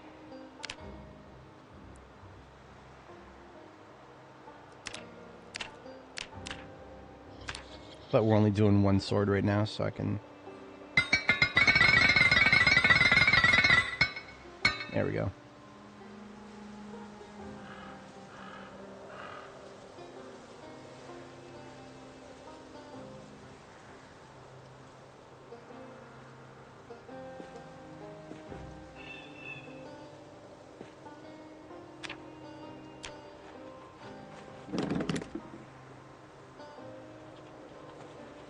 Oh, I need to read the next maintenance book. I completely forgot. That is... I'm glad I remembered that now. Okay, it's not, like, so critical that I need to drop what I'm doing and read the whole thing now. We've got good weather. I'm going to deploy for Echo Creek, but definitely taking this book and reading that before we continue reading agriculture.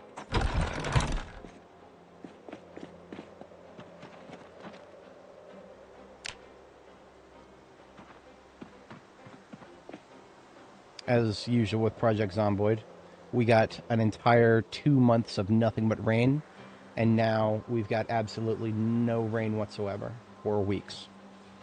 It's either on or off. There's no in between. There's no happy median. So, I'm going to take this dispenser bottle over to the lake and fill it up there, and top up all the crops before we leave.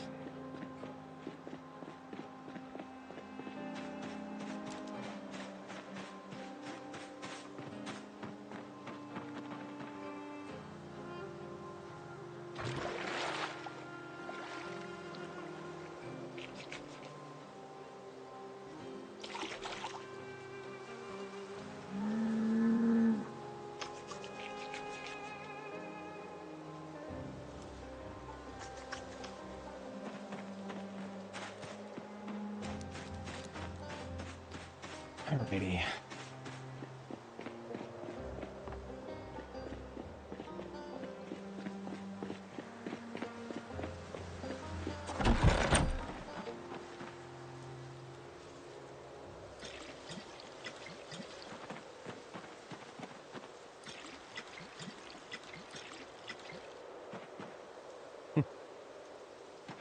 Yeah.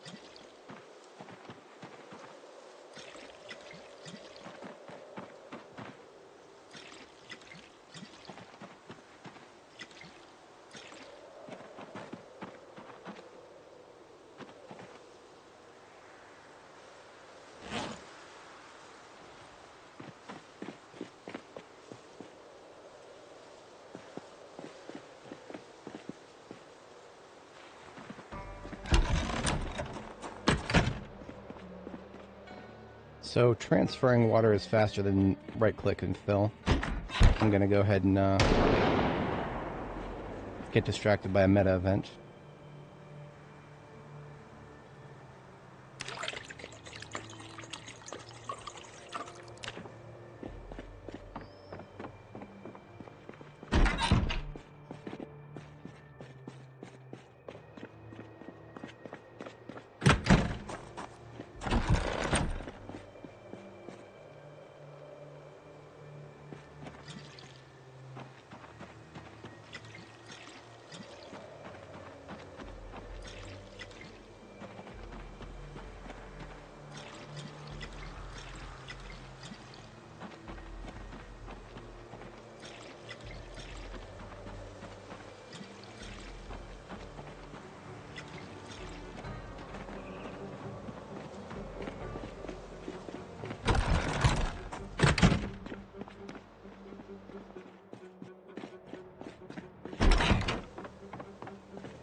Probably should just put some of these rain barrels down on the floor.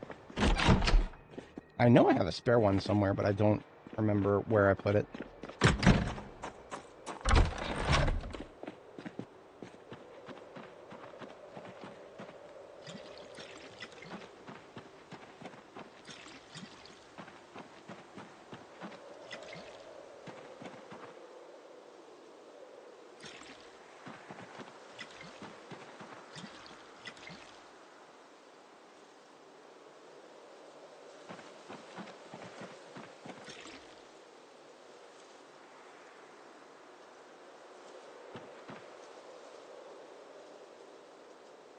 Looks good to me.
Alright, all these generators are now in perfect condition.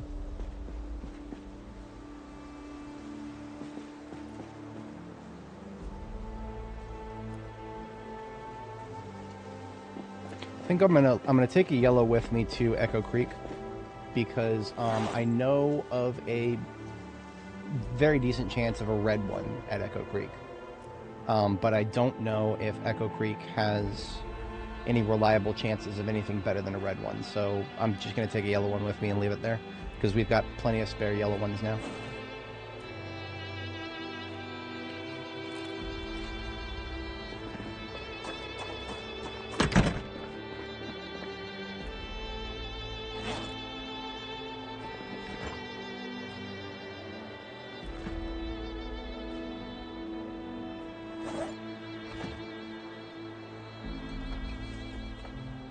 Alright, so generators topped up, crops topped up, animals have already been set for life on both sides here. We are fit to deploy. I've got a fresh sword and 2 backup swords, and my baseball bat with a saw blade in it is down to about 1/3 capacity. I'm gonna make another one out of the wooden baseball bat that we have here.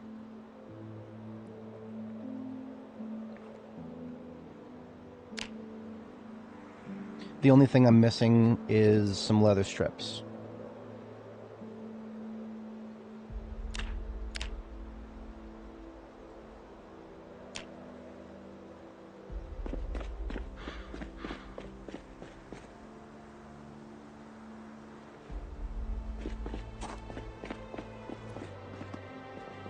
There's a niche use case to these, and I do believe it is the one of the best ways to level your axe skill without worrying about sharpening it. That's one of the reasons I've been enjoying this metal baseball bat with a saw blade in it so much.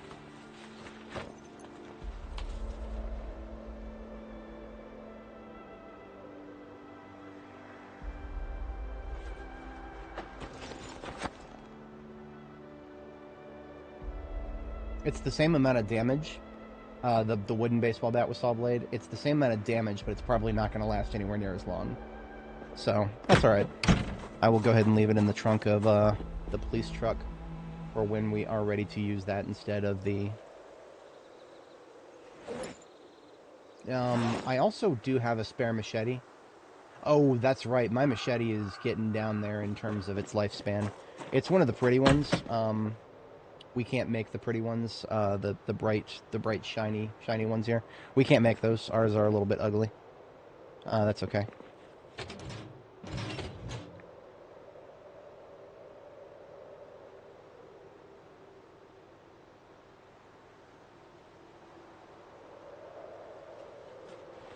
There we go. Alright, now I think we're fit to deploy. Plenty of weaponry. And we've got some bowls with us, as well as a pot on the driver's seat. Usually, it's not hard to find cookware wherever you end up going and basing up.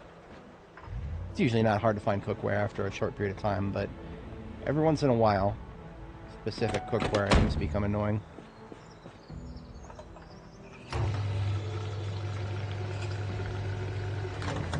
Alright. The last thing I'm thinking about right now is, do I want to take the sport, or do I want to take the race car and then just tow the police? No. No, I don't want to do that. I want to see if I can find a step van at our destination and then tow it back with me. Because this state trooper truck here can tow a step van. So if I can do that, fantastic. Now the route that I'm going to take to get to Echo Creek, there's going to be parts of that route that I've never taken before.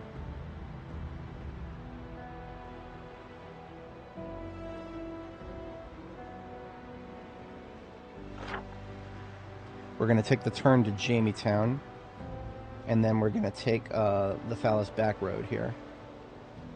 So there is a portion of that. Well, actually, I wonder if it would have been faster to take Trinca to the north there. It might have been. It's too late now. It's too late now. We're already like a fifth of the way down the road here.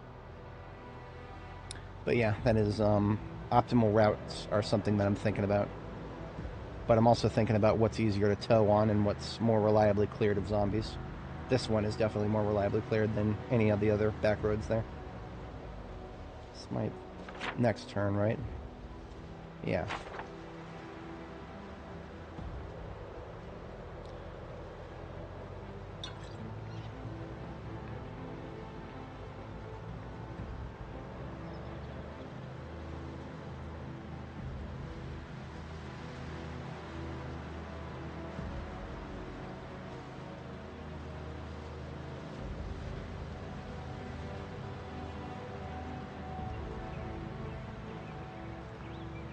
I can actually, when I get a chance, when I get out of the vehicle, I can fit a whole nother box of 38 Special into my bandolier. The magic number is 133 bullets, and I currently have 82, and they are boxes of 50.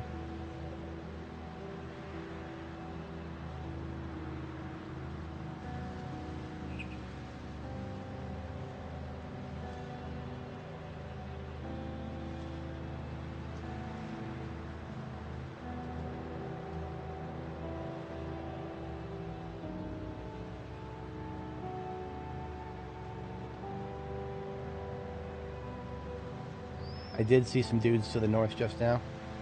I don't know if they're close enough to the road, but since we've already done a towing down this road once already, I feel like we're going to be okay.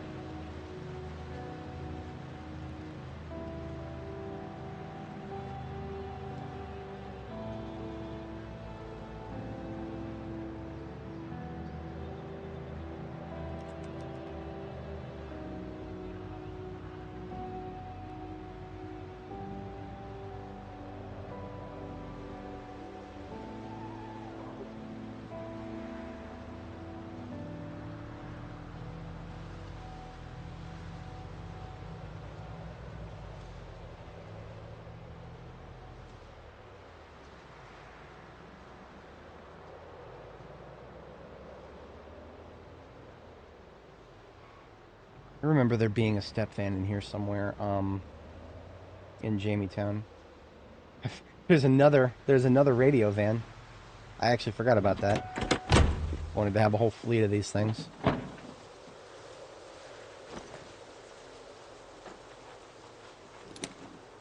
Oh, welding rods, hell yeah. The trunks of these things always have a lot of electrical stuff. What's up, Zacto? How's it going? Still getting warmed up this morning. We have cleared all the loot out of Jamie-town, and now we are on our way to Echo Creek to clear the town and get ready for the siege of Guns Unlimited.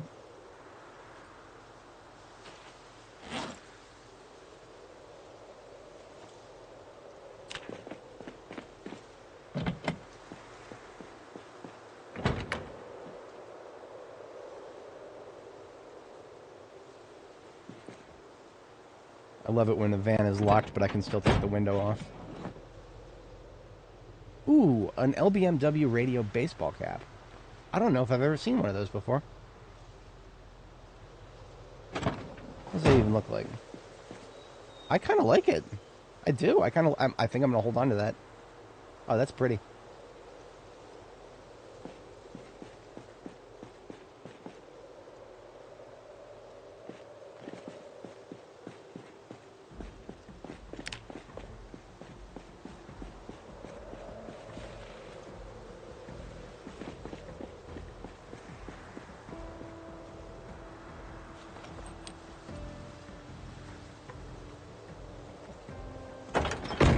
Yeah, it's, I mean, there's a couple different ways of doing it. It's going to depend. I'm pretty sure that Guns Unlimited is going to be, it's still surrounded by the fences that are not attackable. So there's going to be parts of my strategy that might not be applicable in the future, because it might just be that for some reason they didn't make the fences around Guns Unlimited attackable yet. But big yet, because all the other fences in the map seem to be getting more and more attackable as time goes on. So that tells me that any strategy that I use for this assault could be outmoded if that's the case. Because if zombies don't attack the fence, then that's going to vastly change my strategy, what's valid for it and whatnot. So this step van has a really terrible trunk, but I can repair trunks. The question is it worth it to repair this vehicle? Engine quality is 72. As far as a step van goes, that's not the worst. It's definitely not the best. I mean, it's not enough to make me really want to stop everything I'm doing and recover it. There's another step van in the area. I'm going to compare it to that.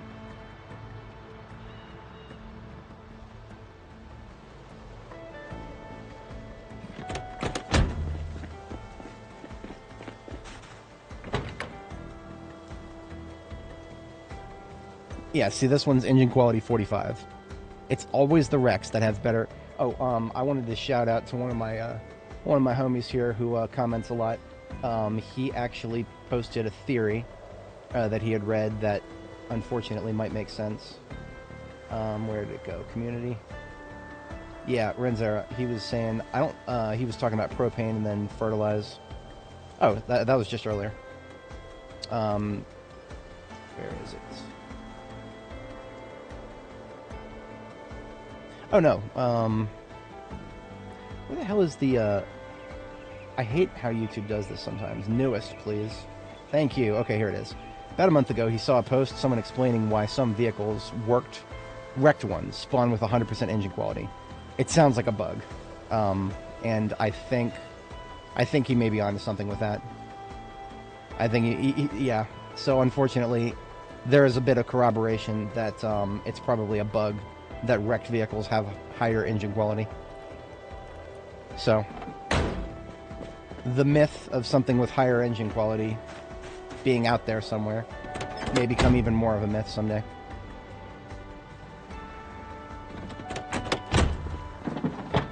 Ooh, floodlights. Okay, yeah.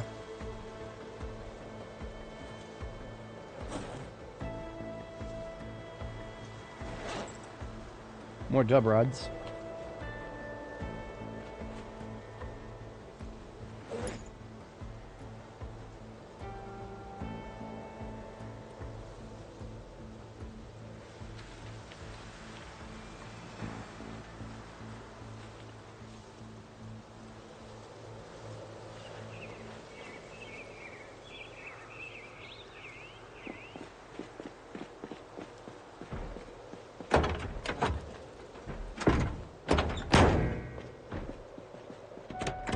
Yeah, I'm not going to go out of my way to do anything with something that only has 45 engine quality. Nope. Just worth a peek.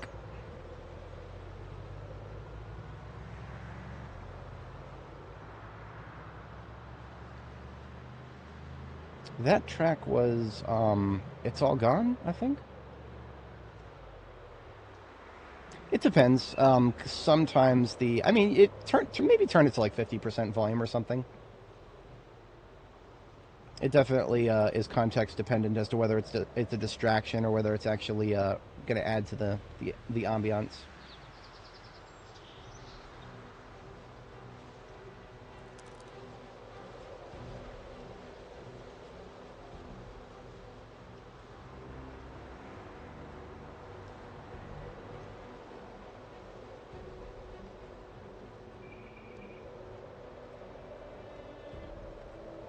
Pressing On. That was the name of the track, I think. Don't quote me on that, because the high variant is much different. Whatever the track we were just listening to, that's one of the ones where the high variant is actually noticeably different in my mind. So this is the unexplored tract of road between Jamietown and KY60. Not a very long road, but potential for a few Zed-infested houses like that one up there.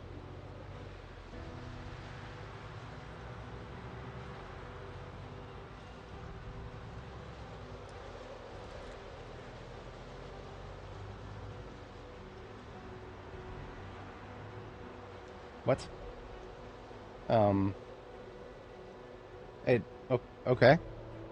I have seen many animals spawn in the middle of the road for no apparent reason. I have never seen sheep spawn in the middle of the road for no apparent reason.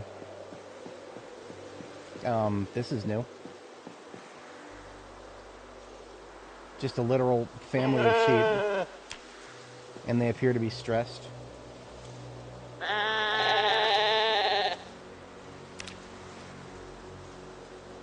And these are the ones that produce wool. So...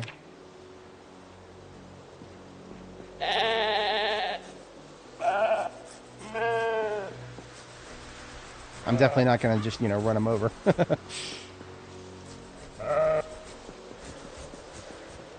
I'm going to take a quick look around the local area and see if there is a pre-existing, farm that I could, just stock up with some grass and water and hand carry them down there and leave them there temporarily so I can come back for them later. I think that's not outside the realm of possibility. I mean, if nothing else, it's 1,700 hours and we need a place to sleep in the not-too-distant future here.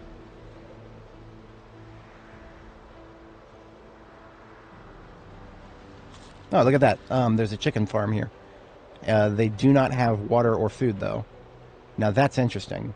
Okay, well, let's fix that. Let's just leave let's get the chickens some food and then give them some water and then bring the sheep down here.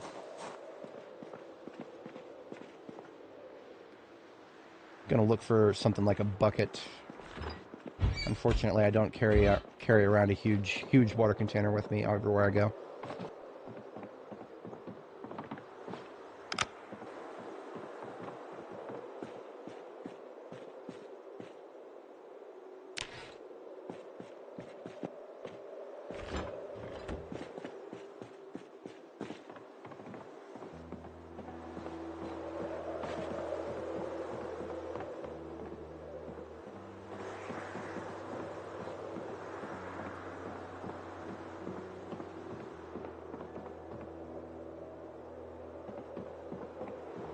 Well, so, there's no bucket that I can find.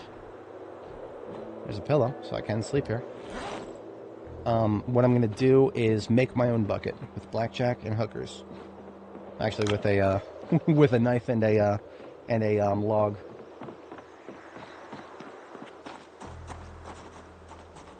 So we are a carver by trade. Level 8 carver, but you only need to be level 4 to be able to do this. You get yourself a log and then a tree branch. and then go to a crafting surface like this table up here, and you can carve a bucket. And there you have the ability to transport 10 liters of water.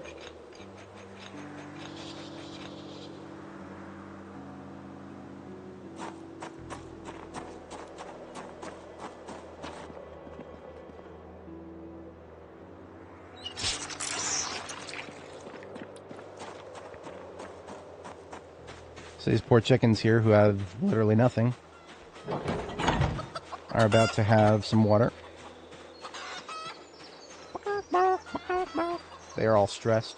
It seems like, now these animals here had no reason to be stressed.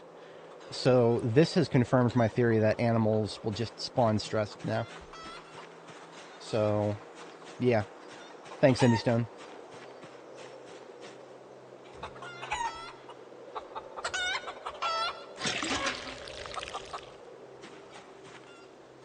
It's already got a zone, so...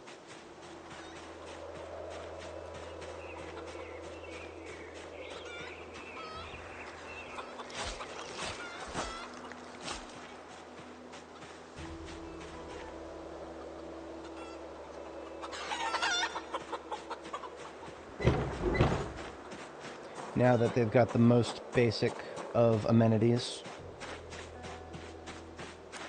I can guarantee they won't instantly die of starvation or thirst because they've got things to eat and drink. But I have to take a sleep soon anyway, so I'm gonna get another bucket put together, and then we're gonna do the same, only with 2 buckets. Dirty Cooper, lack of food, water. I don't know. Those things will both reduce their health. As far as I know, they shouldn't reduce stress, but I have no idea. That could be the case. Very much could be.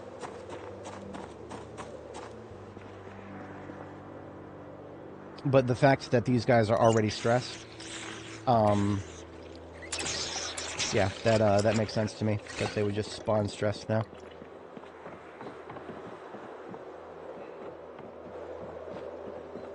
There is a bathtub here, so there's a lot of water, actually.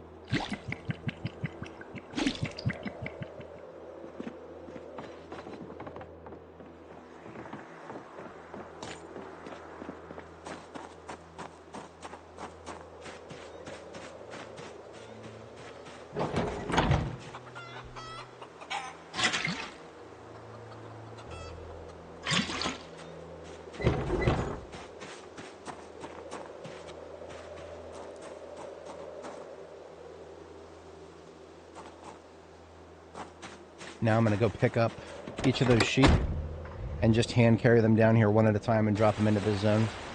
And then after that, in terms of food, we don't have a scythe with us, so we can't necessarily get a ton of grass, but I noticed some hay fields just to the north. You can right-click on hay bales now, the stacks of hay. You can right-click on them, and you can take the hay from them. I think you currently get 20 units of hay for each stack. So we'll just get like 100 units of hay and then come back here, and they'll be set probably for well over a month.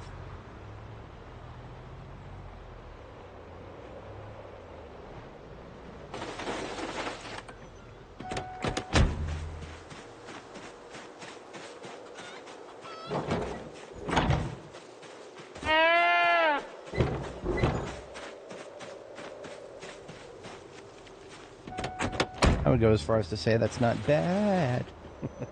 Oh shit, speaking of not bad. I had a feeling it'd be too good to be true that there's no zombies here whatsoever. Of course there's some zombies. I'm gonna kill these guys before I get fatigued if I can.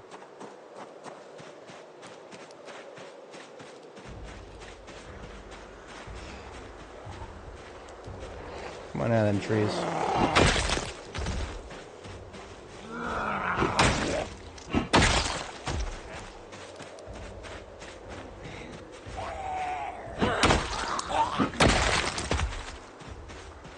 Just randomly disappeared. Now that's unfortunate. I don't know if I've ever had that happen before.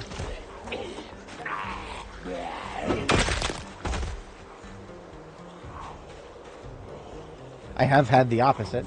I've had the animal apocalypse before. In my case, it was a sheep apocalypse.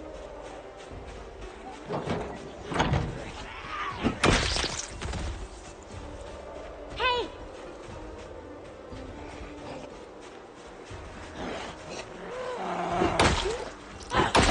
About food, I was going to go north and steal some hay from Stacks, but it looks like there's actually food down here.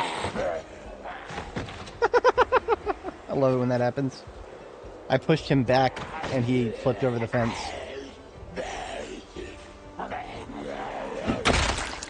I want to state for the record that if a zombie is flipping over something like a window or a fence, a push will still technically knock them down. I'm not going to try it because it's still a very dangerous thing to be forced to do.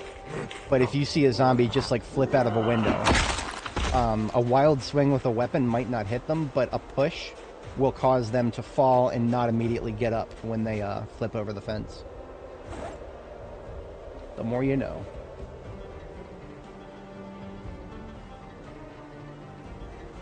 So not only have we eliminated some threats in the area, we've also secured some animal feed. So I rephrase my statement, they are not set for months, they're set for life on food now.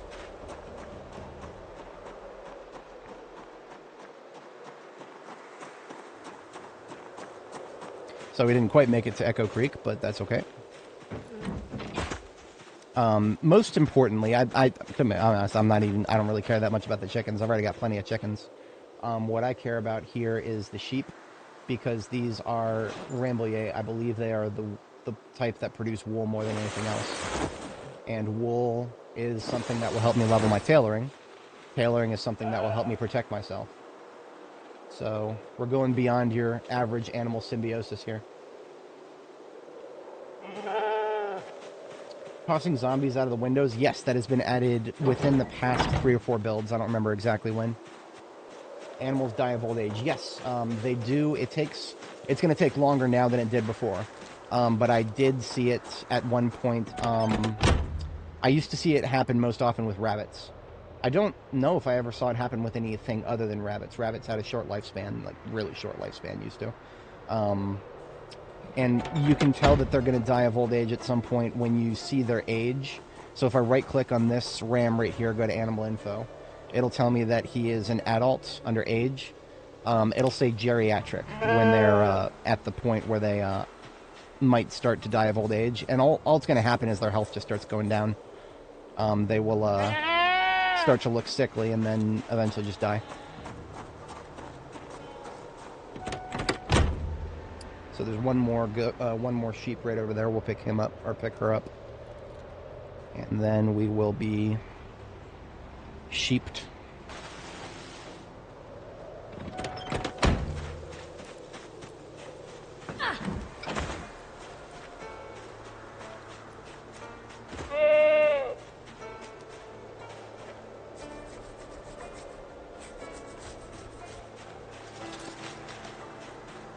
Now, when it comes to stressed animals, petting them does help.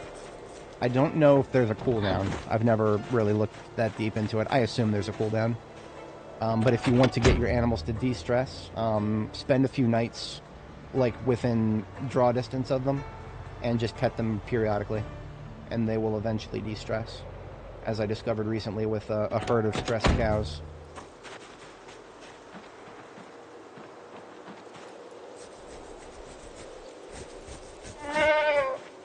Alright, so that's the 3 sheep.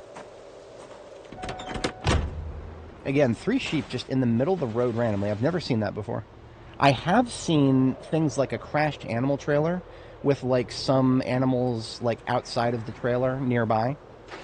But I didn't see a trailer nearby in this case. This just seems to be a new story mechanic.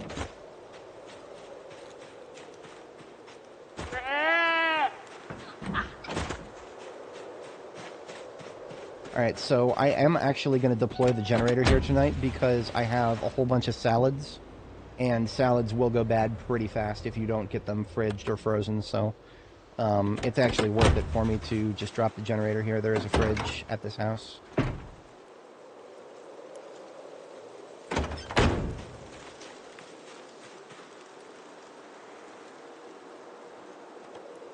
Oops. You know what? I'm going to actually move that a little bit. If there are any zombies in the area, I would... Well, look at that. They're running from something. You fucking asshole. Get out of... Get over here. Oi. I was just about to say that I would rather any zombies in the area be attracted to my generator instead of the animals here.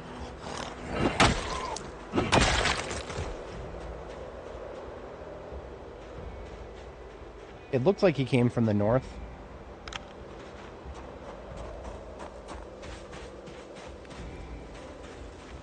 Zombie top right to the north.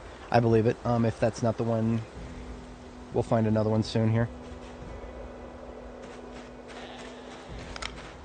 Great. There's fatigue.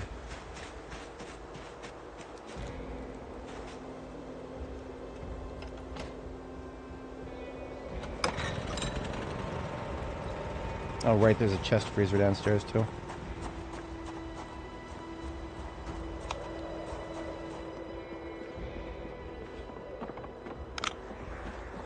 What's that glow from upstairs?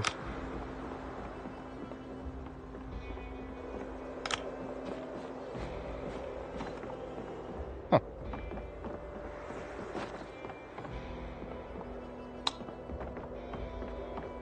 Must be from downstairs. Oh, no, that's just the exterior light.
Alright, doing another sweep here.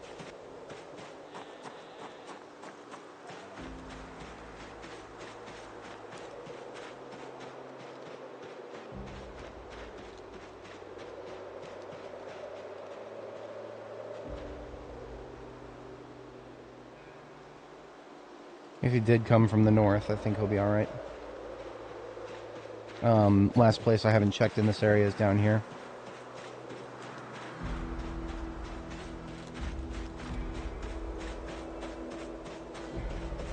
Oh, they must have ate this guy.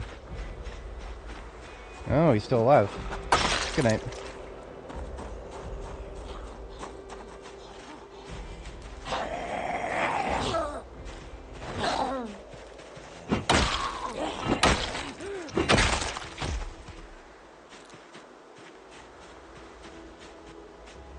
Kinda odd that I didn't hear that window break.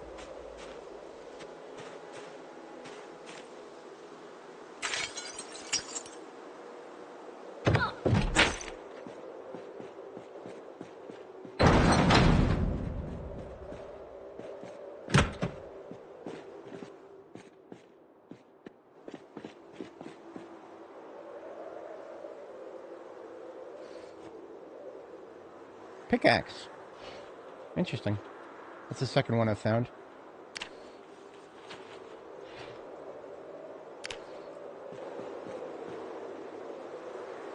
Look at that, another jar of food that's now rotten. We're only about 4 months in. Or, what are we at? 4 months, 19 days. So we're about 4.5 months in. And yet, jarred food is already rotten. It's almost as if jarred food is actually fucking useless right now. I have some very strong feelings about how useless jarred food is. Don't be afraid of the dark. Well, I guess I should say that it doesn't bother me as much, probably because I always take cat's eyes. I have not played this game without Cat's Eyes, at all in B42. I don't think I've ever played it in anywhere ever in B42 without Cat's Eyes. So I actually don't know exactly what this game feels like without the Cat's Eyes. Is just a trait that makes it easier to see at night. One could say that I take it for granted. Wouldn't be inaccurate.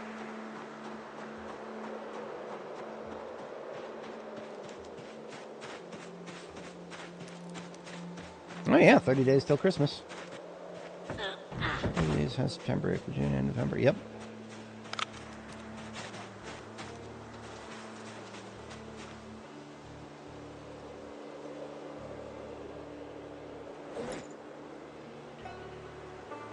Now, can I combine animal feed bags? I don't know if I can.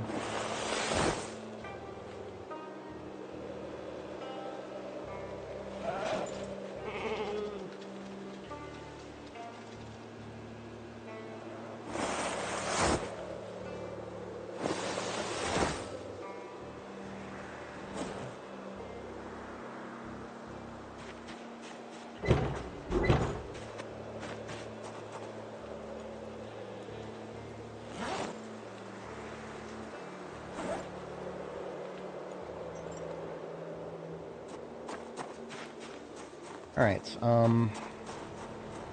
about sleeping. I think there's an intact door up here. Not in the bedroom. That's okay. I'm gonna build an intact door for the bedroom. We've got a doorknob there. I think I'm high enough level carpentry that as long as we get some, whatchamacallit, hinges, as we are currently unhinged.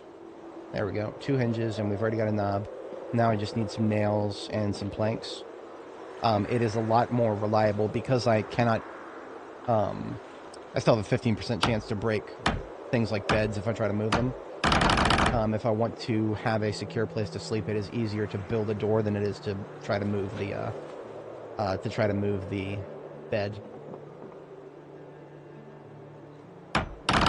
And when it comes to sleep, I do not accept anything less than good with a pillow.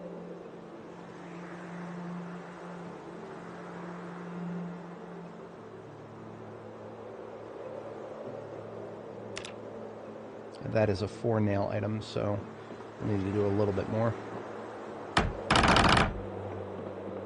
There we go.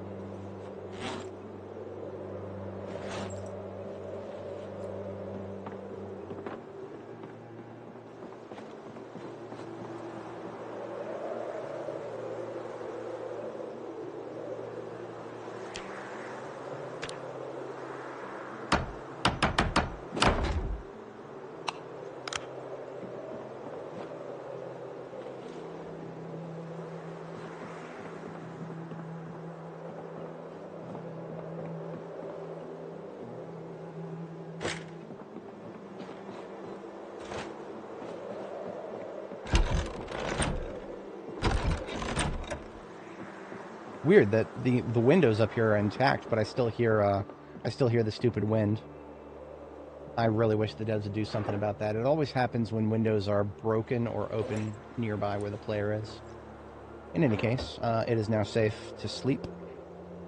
We are only a couple of hours late.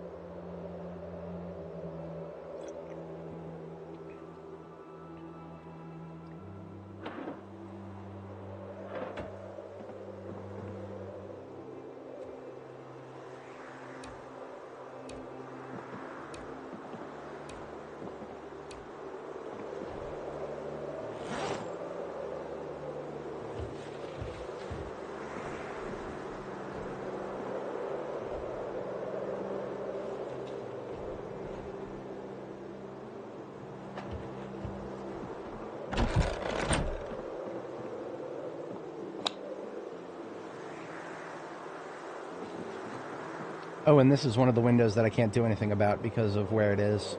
The top of the stairs is right there, so we literally can't do anything about it.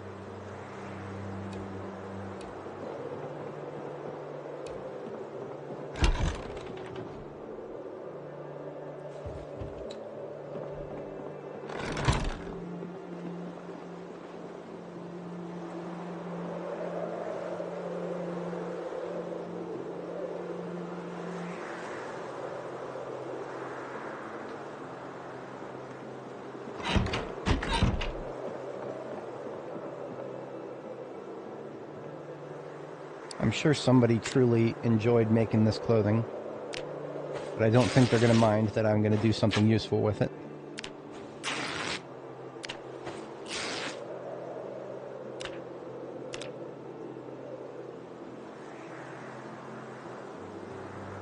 In return, I'll clean up their house for them.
Since we were a little bit late for our first sleep, I'm going to wait just a little longer before we get our second sleep.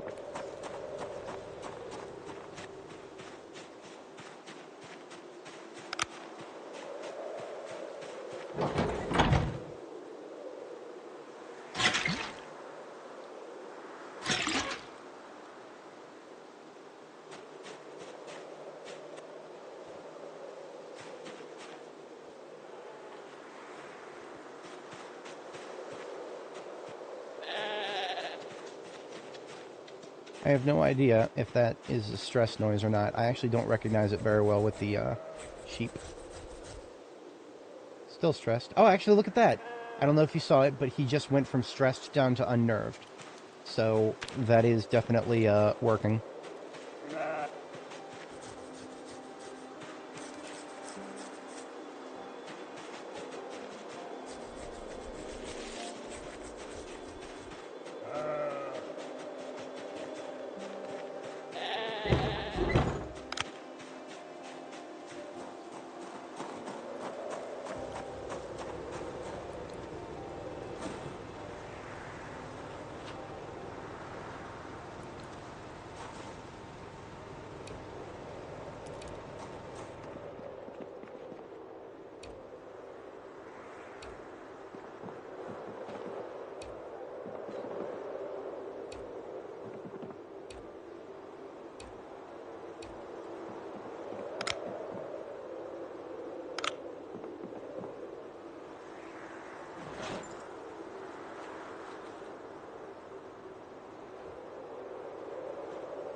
Remember if there was anything else down here other than the washer and dryer and... Oh, yeah, there is. There's a couple of things. Well, the rope might actually be useful for, well, no, I would need multiple pairs of rope for the animals.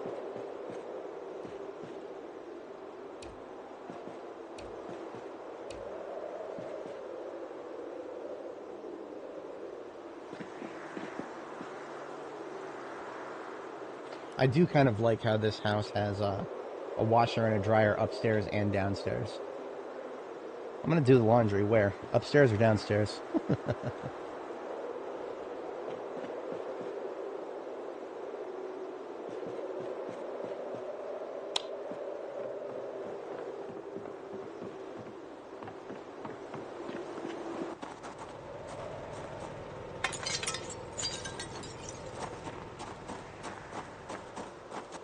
So believe it or not, what we're about to put on the floor here, the freezer, the fertilizer, and the box of garbage bags, that weighs 26 encumbrance. We can fill an animal trailer's food compartment. So that is a loot transit that is in the future there. There's also the egg compartment. So some of the loot that I picked up here that I'm just gonna, it's not really a priority. I'm gonna take care of transitioning that back to base when I come back for the animals later. Fill a trash bag so that it's a total of 13 encumbrance. That sounds about right. Interesting. So it was 25th of November, Thanksgiving. The game doesn't show, like, what day of the week it is. So, like, I would not be able to tell if it's, like, Monday, Tuesday, Thursday, whatever.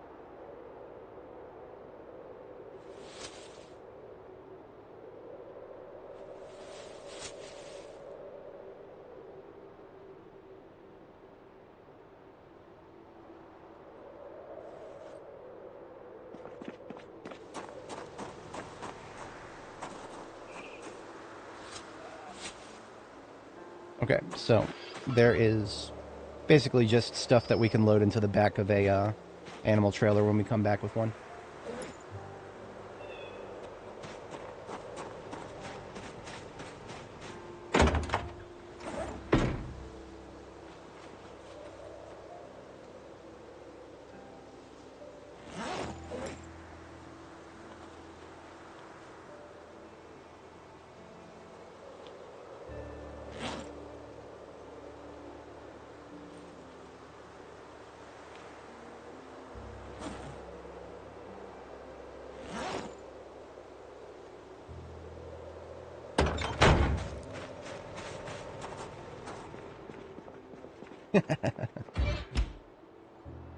How old was I in 93? I was about 2 years old.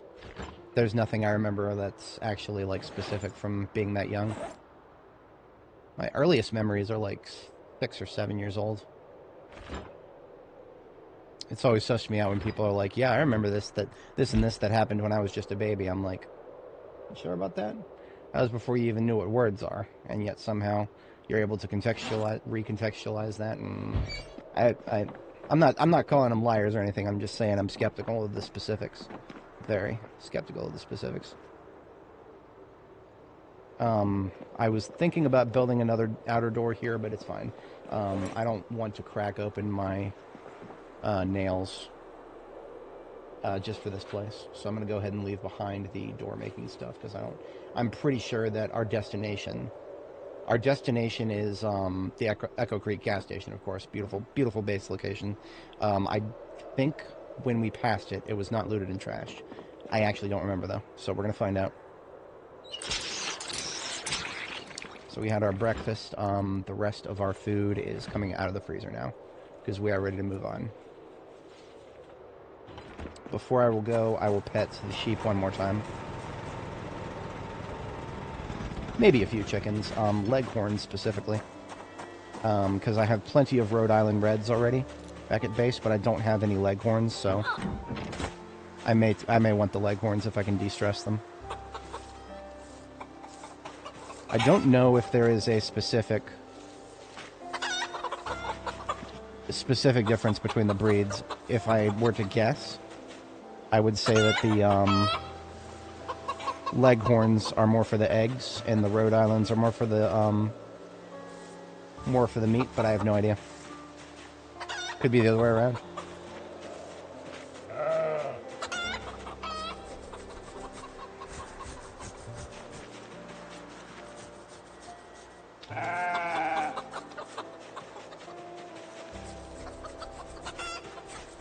Alright, so we go.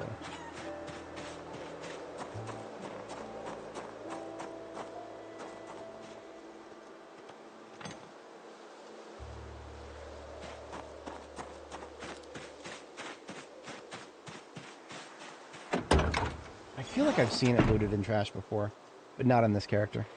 And that's a good thing. It's always a tragedy when something that useful is looted and trashed.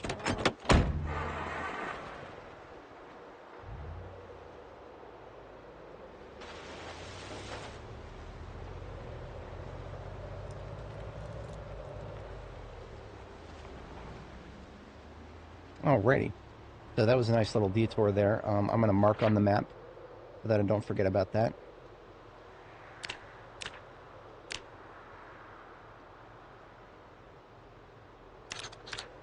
An S with a red circle just means that it is safe to sleep in, but there are no further defenses.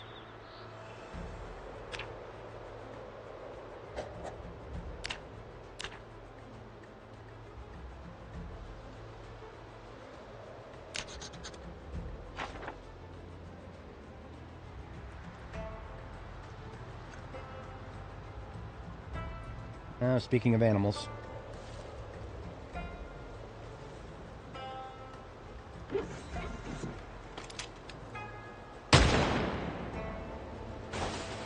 It's interesting that that didn't seem to damage it.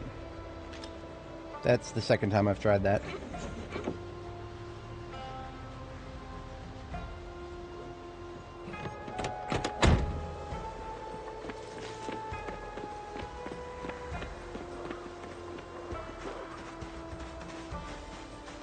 That's right.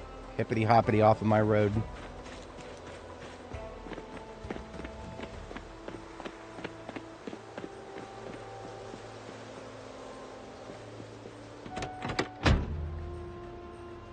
I don't have to kill them as long as they stay out of my road and don't come back to my road. If they come back to my road, they die until they stop coming back to my road.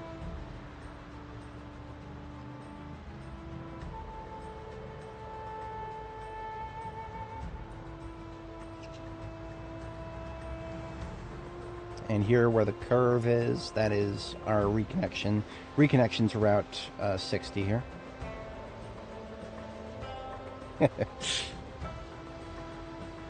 Google. I've always found it fascinating that Google is at the forefront of all AI research. It makes perfect sense because AI is the thing that people go to when they don't want to do the research themselves. And before AI, that's exactly what Google was.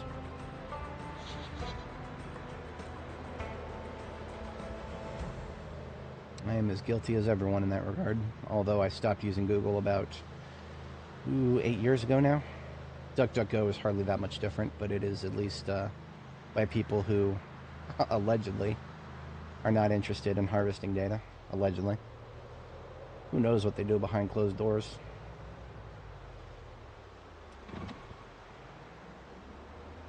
Alright, these ones, unfortunately,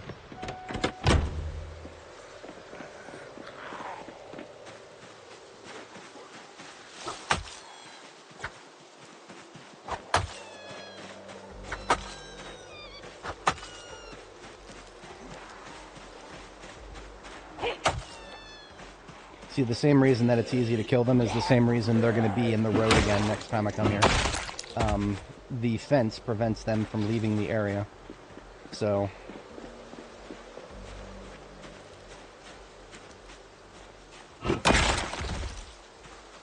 both zombies and rabbits are equal threats to my the stability of my vehicles here.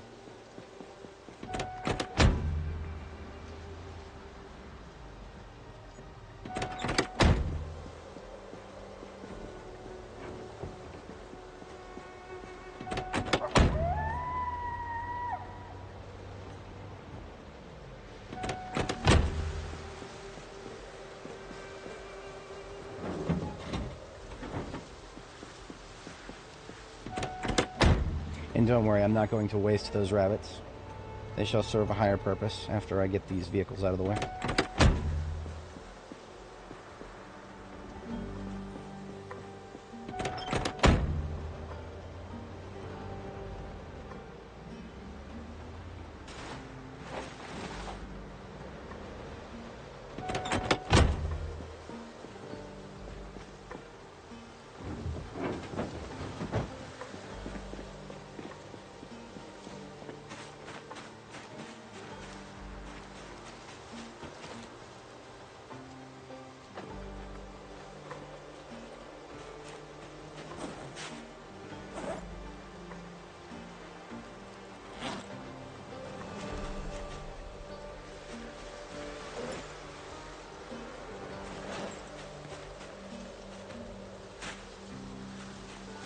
Oh yeah, no, ovo farms I have never tried, nor would I ever want to try, because they will all be stressed, and then in order to de-stress them, I don't even want to imagine how long it would take. I know there's some people, and I've heard them talking on Reddit, who are just like, oh man, every time I see animals, I've got to save them, and I'm like, buddy, are you sure you're going to be able to do that? Can you save them from themselves when they inevitably stress themselves to death after a few hours next to a zombie? Yeah, I don't know, man. That sounds like diminishing returns if I ever heard it. Oh. There's too many rabbits. They can't fit in the trunk. Alright, well, I guess I'm hand carrying them. You know, the fun thing about art imitating life, imitating art here, is that, I saw this video of some Louisiana dudes going out and going on a swamp rabbit hunt. And believe it or not, the notion of violently killing a rabbit and then just sticking it into a backpack, yeah, that's exactly what they did. They just used a shotgun instead of a machete.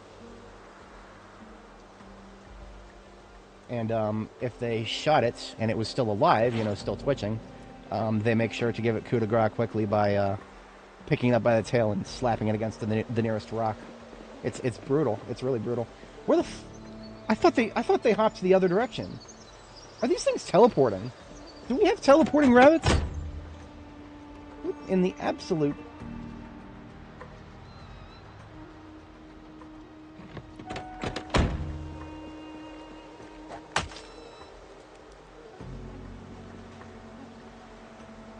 I wish I could explain this, but I can't.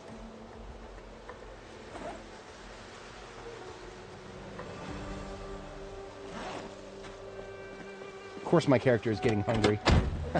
That's... Oy.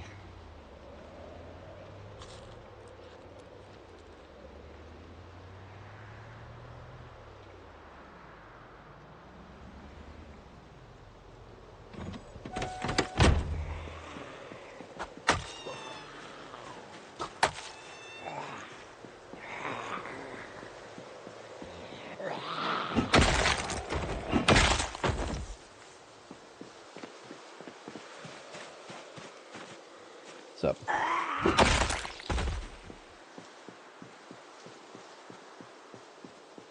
Now those ones that are finally away from me and out in the... Why are they running in circles, I wonder? I wish I could explain that. These things, man. Is there any point in having more than like 3 or 4 chickens? I mean, not really. One of the only reasons I have... I mean, obviously cows are for gaining weight. So I have cows and chickens. Chickens with their eggs. You can use eggs to infinitely shut up the hunger, but there's not very many calories. You'd have to eat a lot of eggs to maintain weight gain and calories. But yeah, sheep is for tailoring. But yes, no, do not run over rabbits at high speed unless you don't care about the vehicle you're using. If you don't care about the vehicle you're using, well then, go nuts. I mean, but if you actually care about the vehicle you're using, running over rabbits will cause damage to it.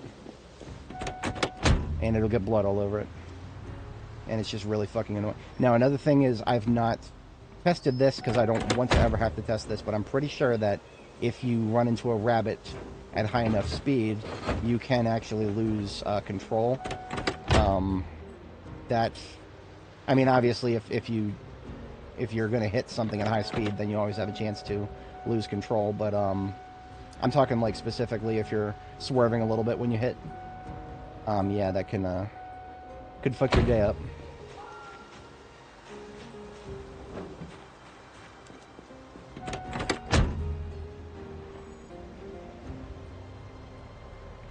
Yeah, the corpse.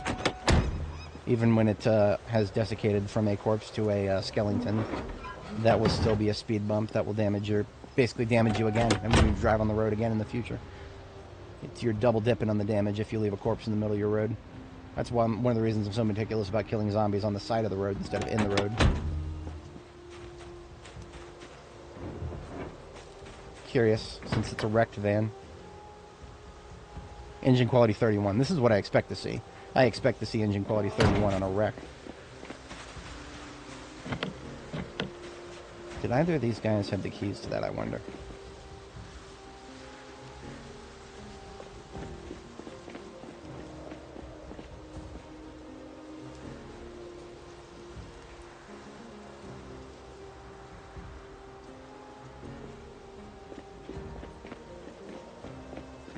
I'm just gonna break in. I don't know why I'm fretting.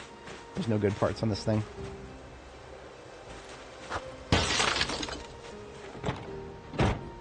Ooh, look at this! Look at this, boys! It was a survivor vehicle. Okay. I've never seen a survivor vehicle that is totally and completely wrecked like this.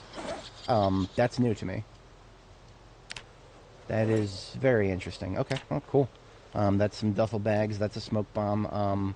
There would have been a chance for pipe bombs and or the recipe for pipe bombs, but it looks like we did not get that. But the fact... So you're telling me there's a chance?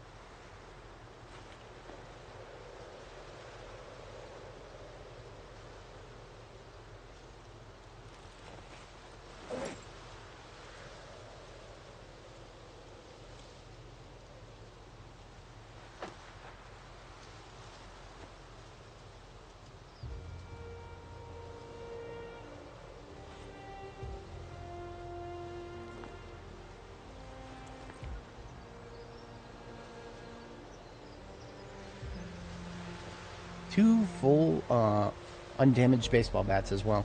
We can turn those into saw blade bats later when we get back to base.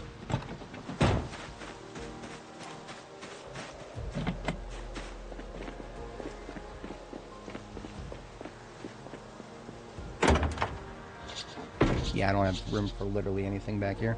Maybe these two bats.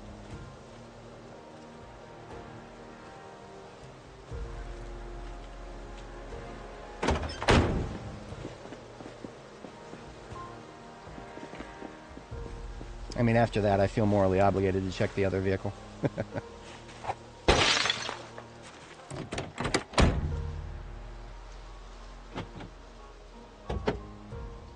Yeah, and I feel like the devs have said that they have reduced the amount of damage that animals do to vehicles, but the fact that they still do damage at all is just like, yeah, it makes me want to completely never even get close to hitting them.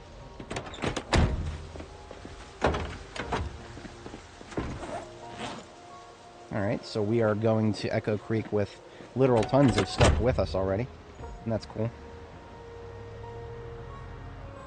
I mean, the meat and the jarred food that we just got, That will both be quite useful. So this is, we're coming up here. I marked little crossed swords here. There was a survivor zombie group. Because I have some meat that I would rather preserve as well as my salads, I'm probably going to deploy the generator again at a halfway point. I see zombies to the north in an animal field, but I don't see a zone. I'm just going to bypass this and move forward a little bit and see what it looks like up there.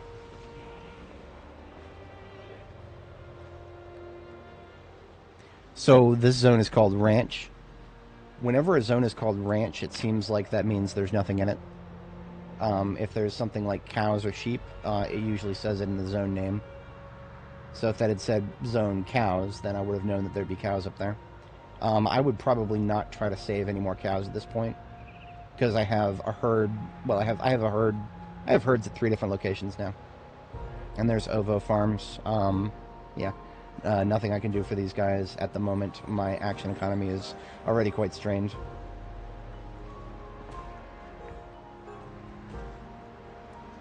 Seeing as it's already 1,400 hours, I just want to bypass anybody else on the road for the moment. Because if I keep turtling, then I'm going to run out of time. I would like to, for now, just secure someplace to bed down for the night and get my perishables saved.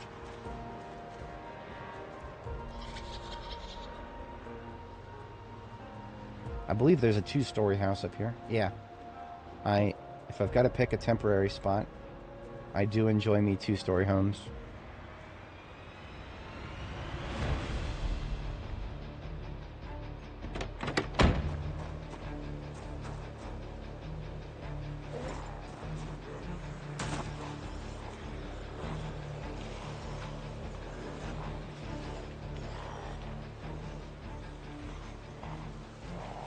Come on, almost there. There we go.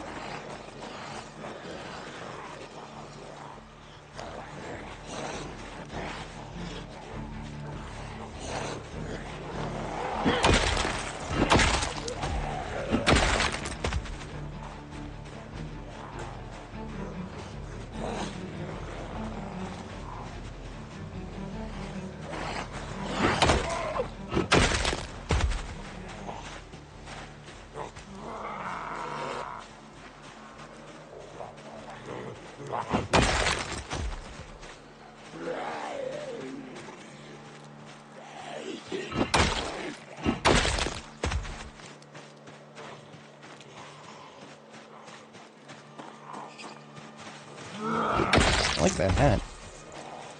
Ever so slightly tinted green, though. Yeah, that's just so slightly tinted green. That's the kind of tint that you might not even notice without a HDR monitor, but it's definitely there.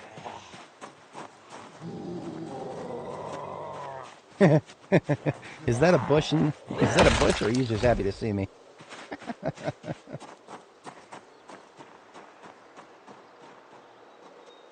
There's probably a number more in this field here. Or maybe not. That's where most of those guys came from, was this field. Alrighty then. Gonna deploy the generator, like, right out here by the road on this little bend. I think I might have spawned in this house before. Back when B42 first came out, I spent some time screwing around in Echo Creek on characters that didn't... I never really played them very long because I was just kind of trying new trait combos. Let's just try right here. Oops.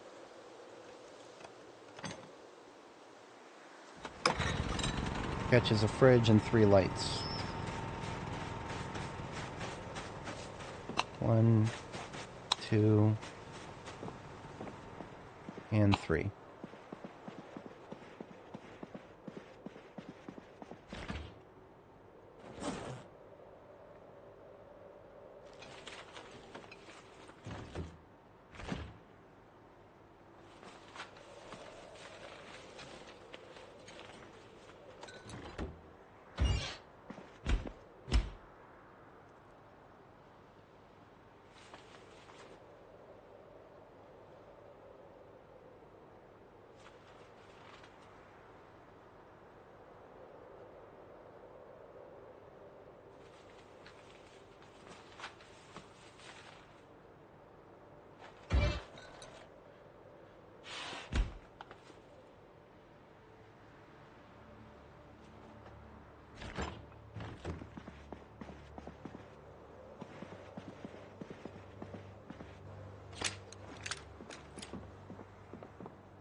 Alright, house is clear.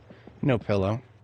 Had a feeling I probably should have stolen one from the place where I bedded down with the animals there. And that's why I placed the generator early. Not just for the perishables, but for these guys. Brings them out of their hidey holes.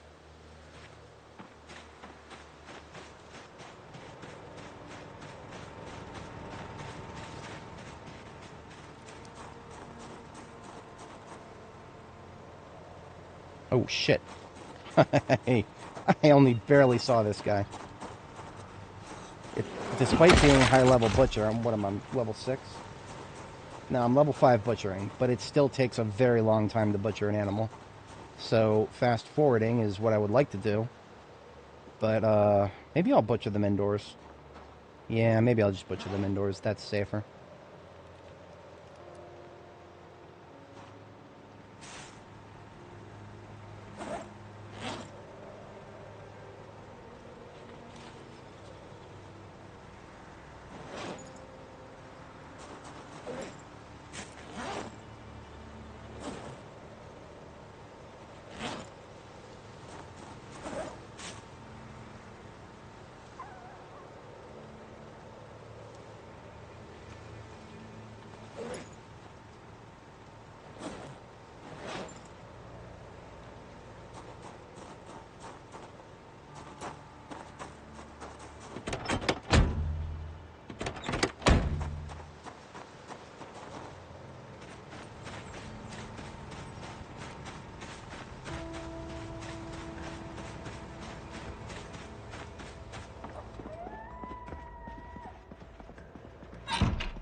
Now, you know what? I hate getting blood all over the floor in a place that I want to live in.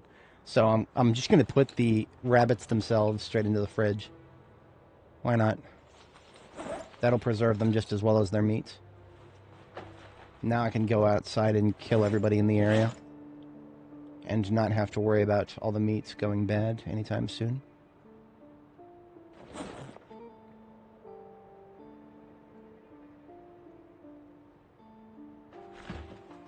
Basically, everything I'm putting away in a place like this will just be eventually moved to the gas station.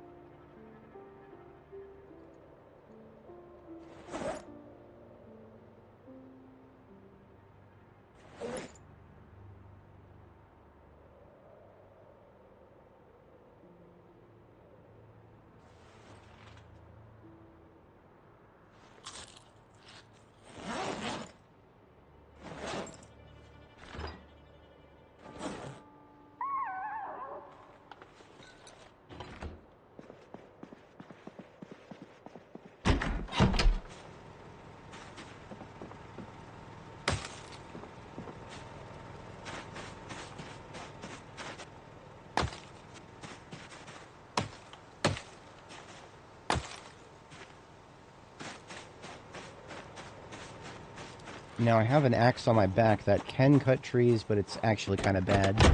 So we use our firefighter axe when there's small trees to get rid of. I'm leaning more and more towards starting to carry around a wood axe. Being a fire officer with a +1 to axe skill. I have reached level 7.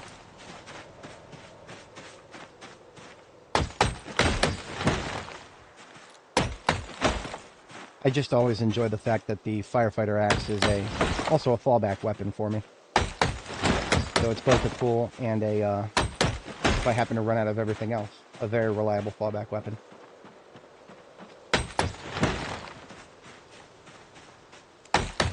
Hate these mini little forests out here. I'm gonna wait until I'm fatigued to finish up this.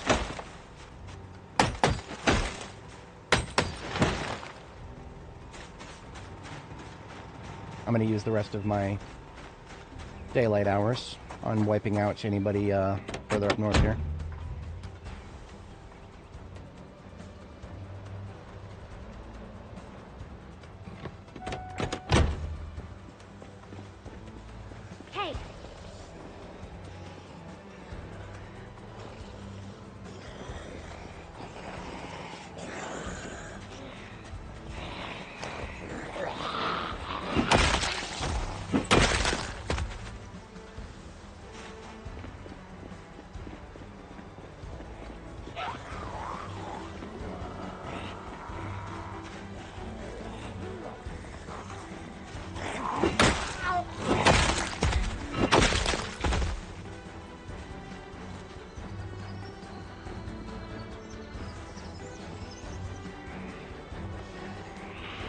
Alright, main event. This is what I have a sword for.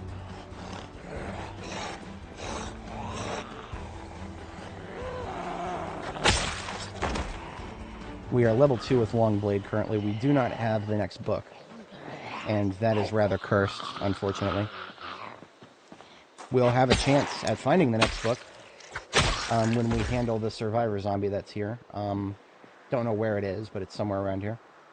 We marked it on the map as we passed through.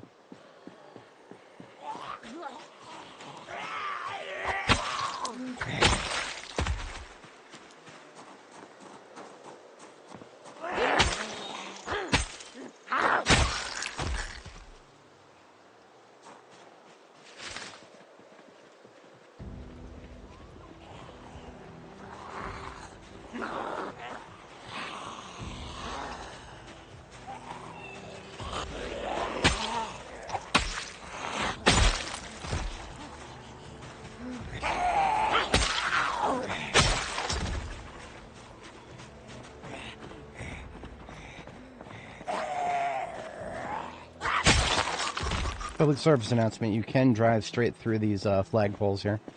Hello. That was disconcerting. They are decoration only. They do not block vehicle or player movement.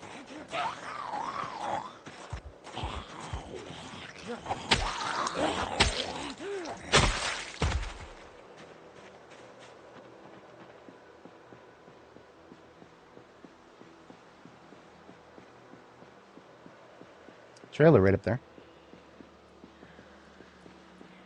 Wait a minute, did I put that marker on the map because I saw a survivor zombie, or was it because of the trailer? It might have been because of the trailer. Yeah. Because that's almost exactly where it is. I don't know. It's definitely something.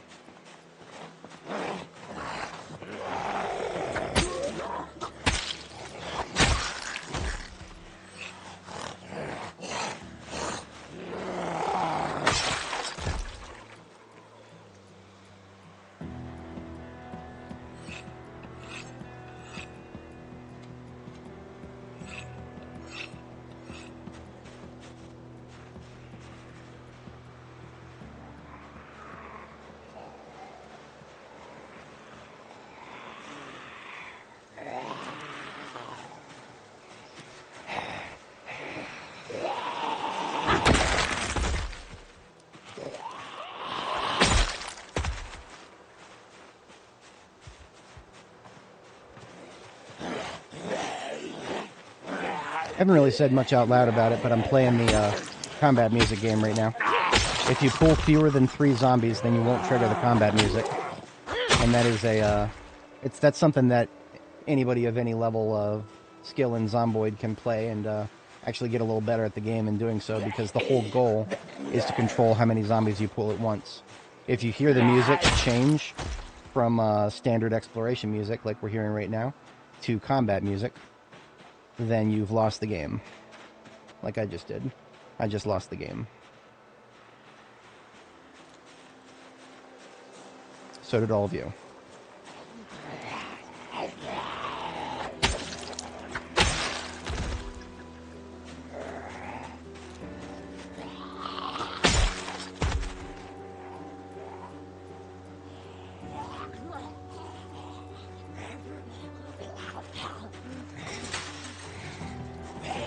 Negative.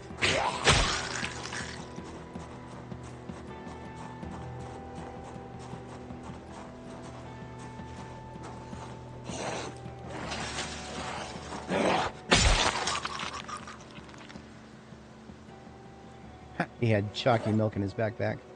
And a teddy bear. That guy's a champion right there.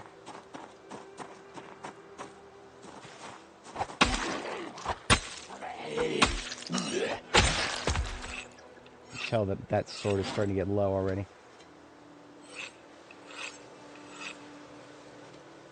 Four hits to kill a zombie is just pathetic.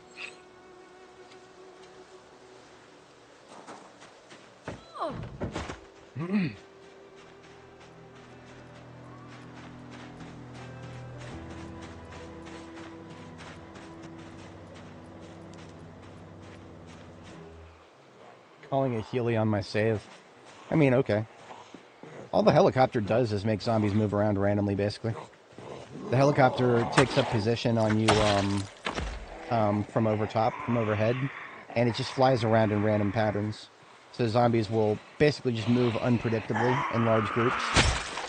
And they will attack anything in their way, so it's also annoying if you're trying to preserve the structural integrity of anything.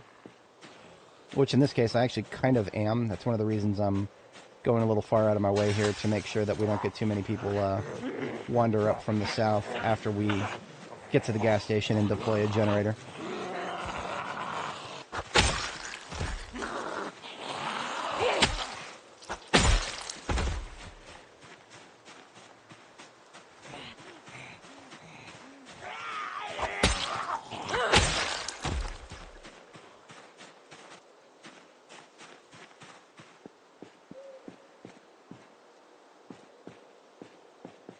Look, this house is partially looted and trashed.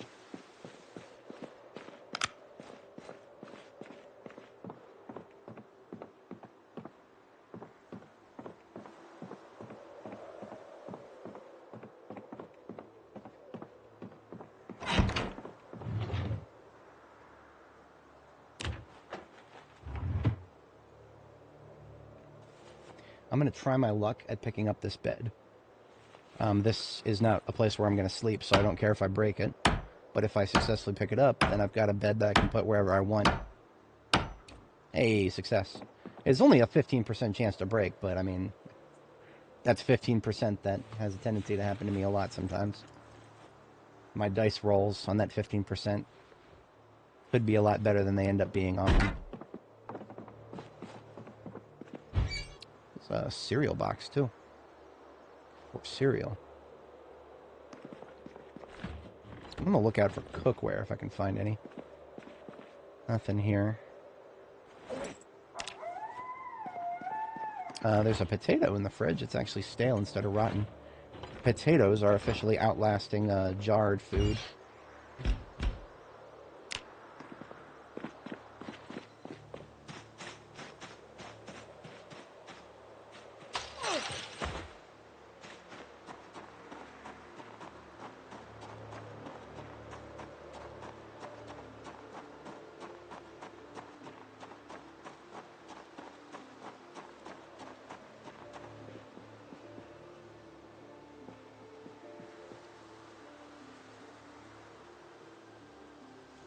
Alright, the fatigue could hit any moment now.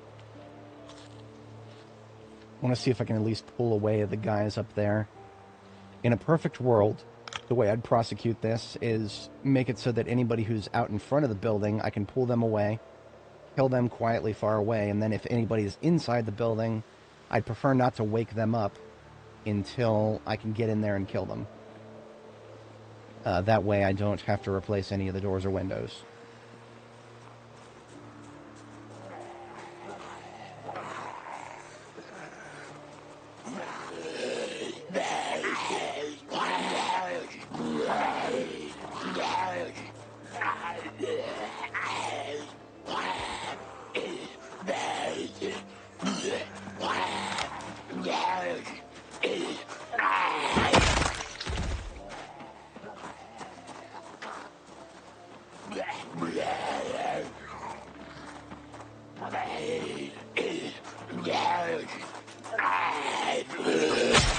Not in the dark, but let's see if anybody has keys.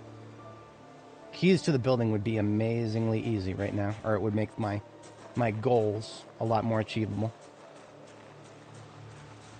Public service announcement that zombies do not really care that much about light. Let me see that one saw me regardless of the flashlight.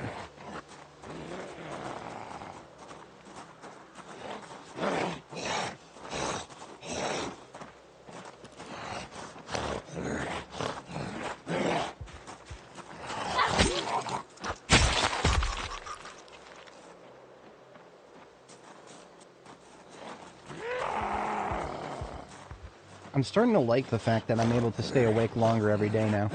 It's partially due to the fact that I'm going to bed a little bit later and I'm waking up and waiting a little bit longer before going to bed a second time. I think I went to bed at like 5 a.m. this time.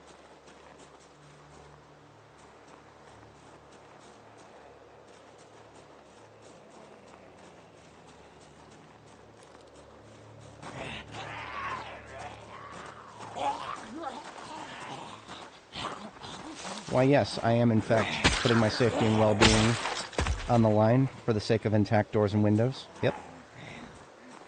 It's just things I do. Yes, wakeful and restless sleeper. I have come to enjoy that combo. Some people call it free points. I would say that it is definitely close to something akin to feel free points if you know how to do it right. And how to do it right basically boils down to having 2 bedtimes instead of 1. And trying to find the perfect time for both of those bedtimes is an ongoing subject of research for me. 22:30 and then 4 a.m. is what I've been doing for a very long time, but that usually has me fatigued by 1,800 hours. Last night, and maybe this is just because I had a particularly good sleep, I don't know, but last night I went to bed at like close to midnight and then woke up and then screwed around until like 5 a.m. and then went to sleep again. And I'm still up and running here at 20, almost 2,100 hours, and I still don't have fatigue. So definitely something worth thinking about for me. Fuck! Get off of that window.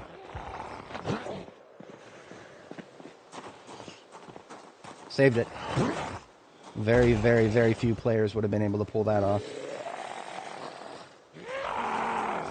Well, very, very, very few players would be stupid enough to try to pull that off. Because I'm obsessed with having windows that I don't have to destroy and rebuild. See, this window right here is one of the kind that you cannot replace, ever. Once these are gone, these are gone. Am I still in base securement upgrading?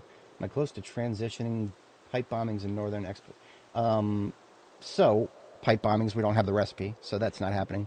When it comes to pipe bombings, I mean, you know, it's all complete random number generation as to whether I'm ever going to find the magazine for pipe bombs. Reminder that Annie May never found it. She never found the magazine. She did learn how to make pipe bombs because she found a pipe bomb somewhere and was able to research it. But it is possible, maybe, hopefully not likely, but possible, that Dani here just never finds it. Because it kind of feels like we've blown our luck on other things. If I didn't know better, I would say that we have... North? Yeah. But we're definitely in an expansion phase. The amount of time that we have to spend back at our own base grinding skills, we're a little bit past that now.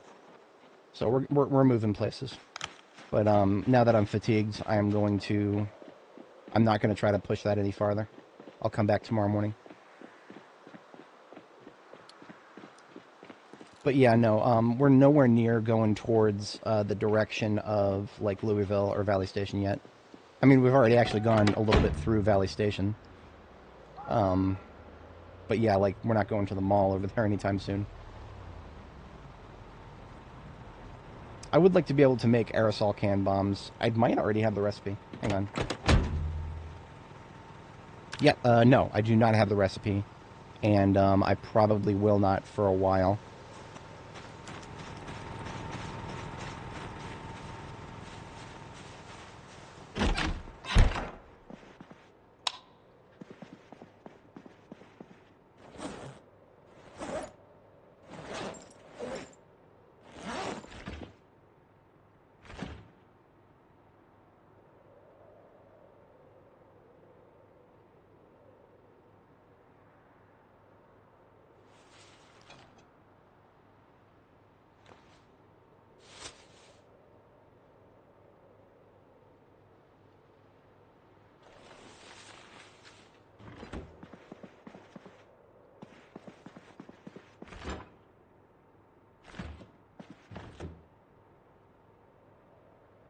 Yes, we did that on...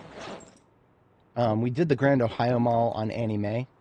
Bottom playlist in the description, around part something in the mid-70s, if I remember. And we did a full clearing of the Grand Ohio Mall on Nora the Explora. That was... I don't remember. Probably in the 40s or 50s. Yeah, it all starts to run together after a while. Ah, we do have a pillow here. Excellent.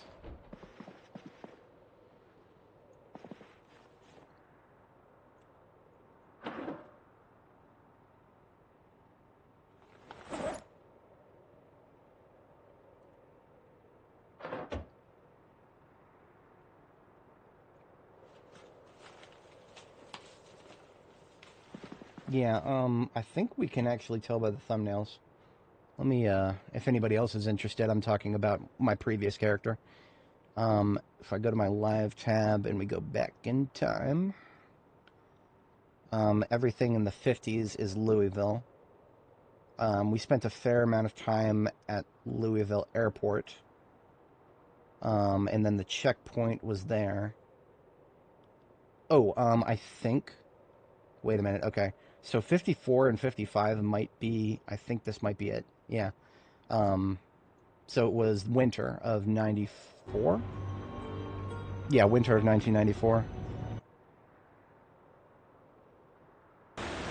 Oh, this, yes, now I remember this. Okay, yeah. So, yeah, 54 and 55 of Nora the Explorer was Grand Ohio Mall and its periphery, up to and including the blizzard that came with a surprise group of zombies that was quite chaotic, as it were. I had to put on some chaos for that. I think we're ready to sleep, yeah. Nothing's stopping me. Actually, because I have a generator running right out front, I would prefer to just make it so that zombies who happen to move in the direction of the generator don't get direct eye contact on me. So we're just going to do a quick rotation of the curtains that we actually have in this house. There's only 2 in the whole house.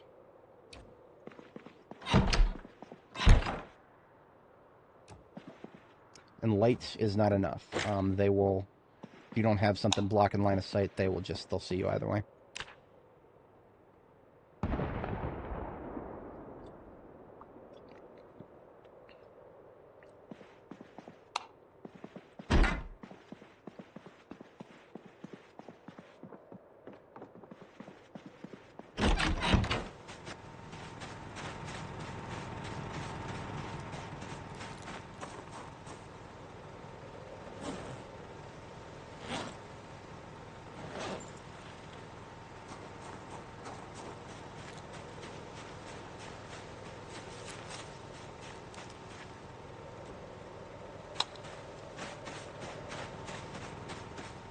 Didn't leave the van running, did I? Of course not. Yes, they can. If there is it's a little questionable, but you'll notice that like survivor houses, if you ever find a survivor house with like all the base floor window, the base floor windows will all be boarded up with planks, but the second floor windows, you'll notice all the curtains will be closed, or there will be like sheets on every window. And the reason for that is because yes, zombies can see into upper floor windows, and if they happen to see a player walk by, or even technically standing there while they're supposed to be sleeping, they will that will be incentive for them to come mosey on up and start slapping things. It's very rare that it happens, but it does happen.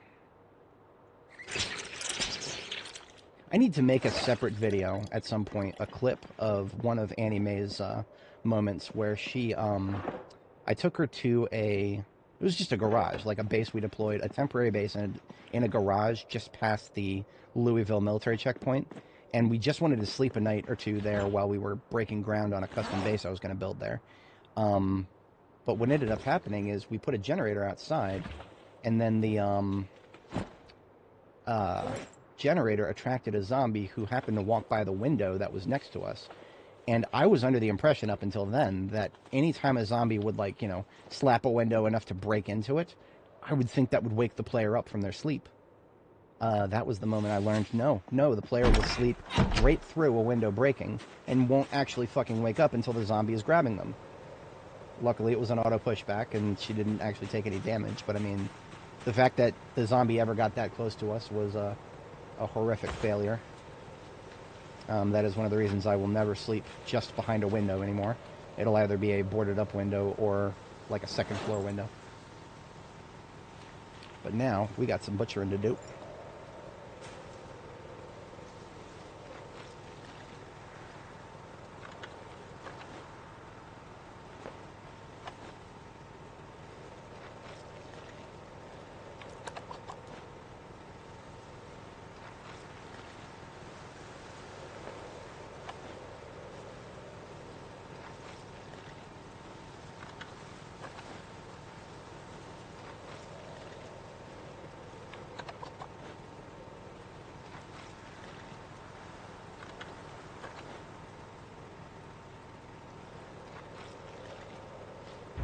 Hey, there it is. That's what I was looking for. And that is one of the reasons I keep doing this. It's not just out of spite or bloodlust, or not even just to keep my roads clear. It's also because butchering experience. We are now level 6, so I need to be reading Butchering Volume 4 when we get a chance.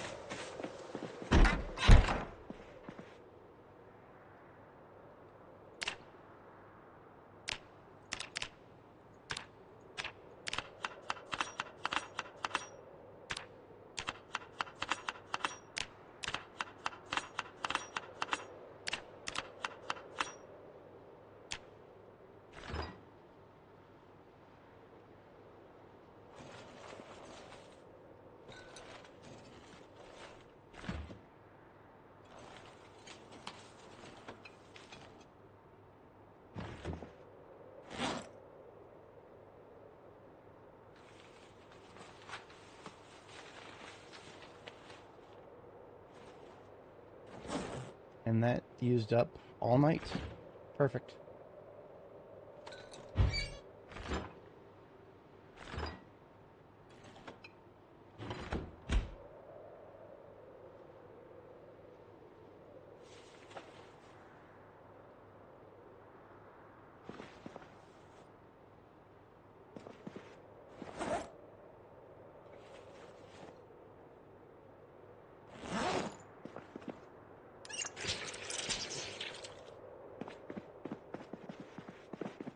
Oops.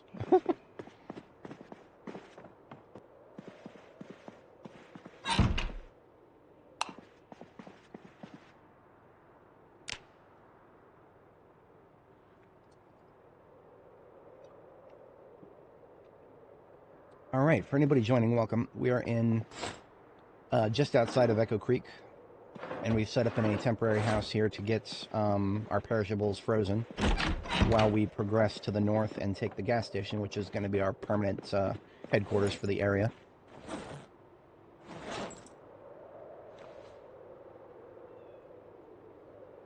And we just got a level of butchering from our overnight activities there. Gonna go ahead and take a couple of salads I prepped ahead of time, put them in my backpack. By the time they thaw, that'll be when I am hungry to eat them. Before we head out, a couple of these trees out of the way.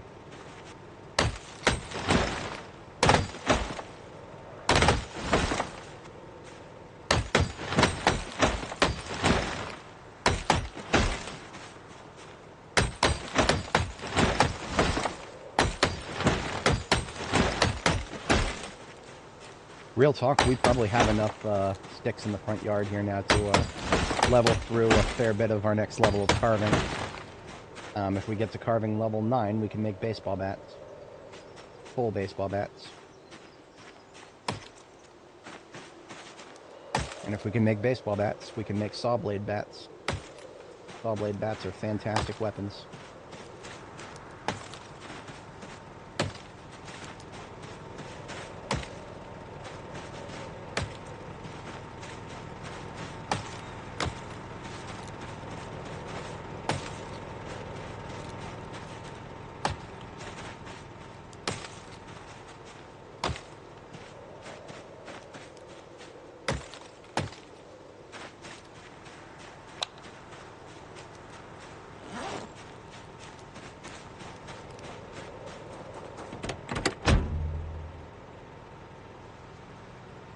So this metal baseball bat with a saw blade that I've been using is getting close to breaking.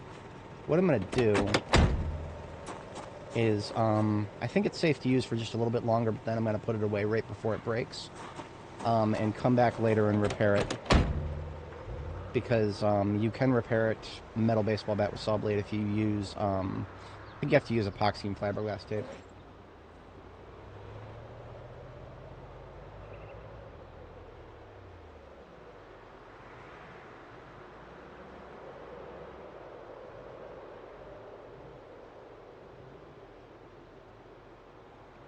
Surprised that we didn't see more up here. I think I may have pulled a fair chunk of them away.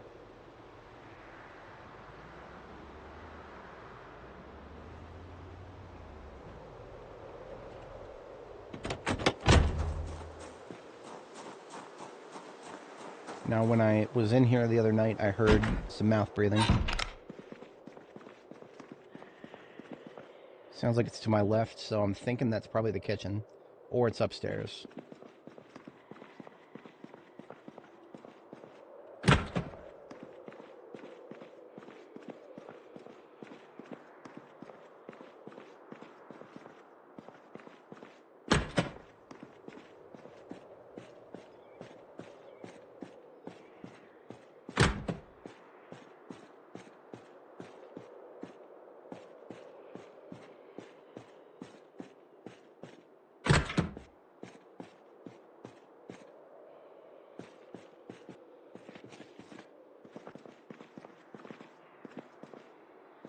Could be back here, too.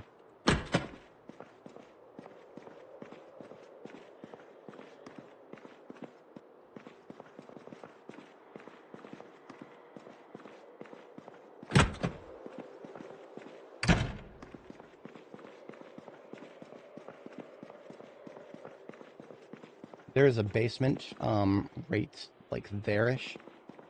In order to access it, I think you have to come in from the outside. I'm not sure. I remember in the past, all I did was use a sledgehammer to remove some interior walls so that I could access it from inside.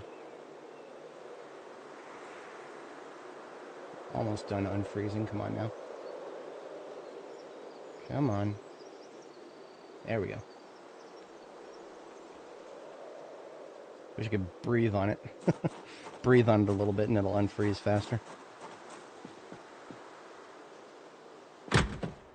Alright, let's check the kitchen.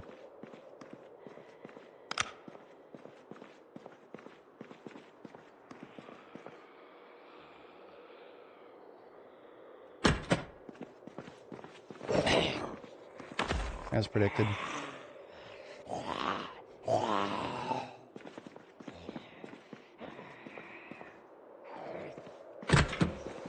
Right this way, miss.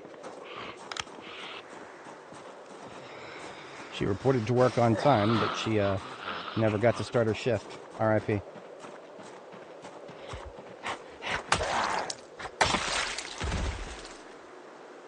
Hey, she had a key to the joint. That's what I was looking for. This, henceforth, is going to be called Keyring Echo Creek.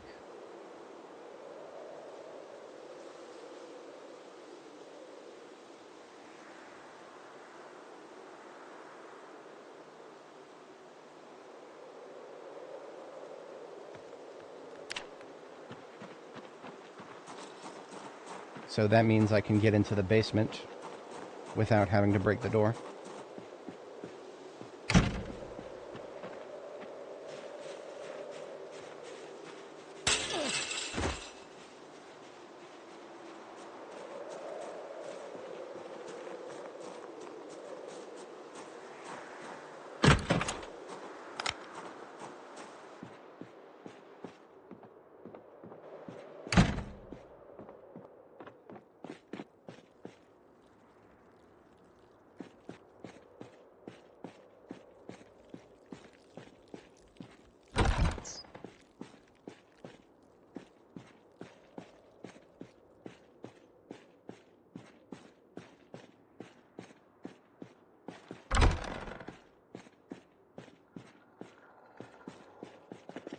You don't hear any mouth breathing, but at the same time,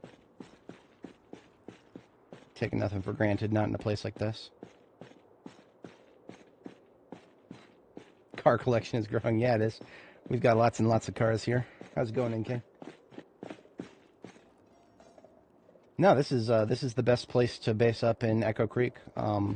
Nothing even close in the area.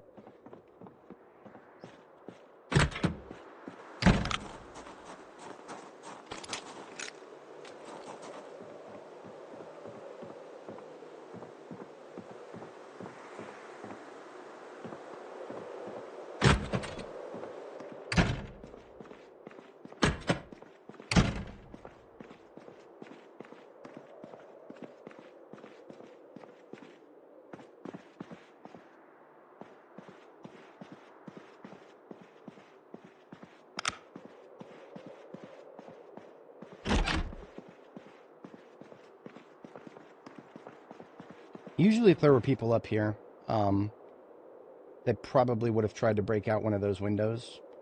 But, again, nothing for granted.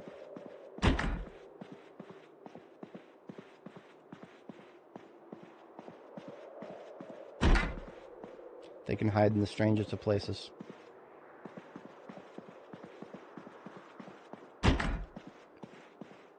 And no matter where they end up hiding, it always seems like they like to stand right in front of the doors. That's why I'm always moving backwards when I open a door.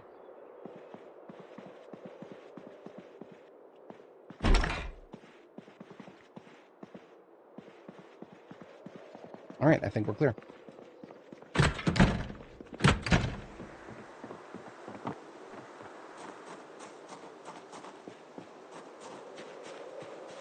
I have seen zombies back here before, but it's always been a question of how many and how close.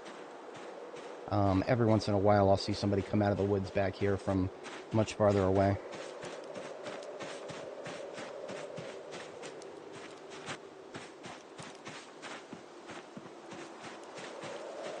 But I think we're looking good back here.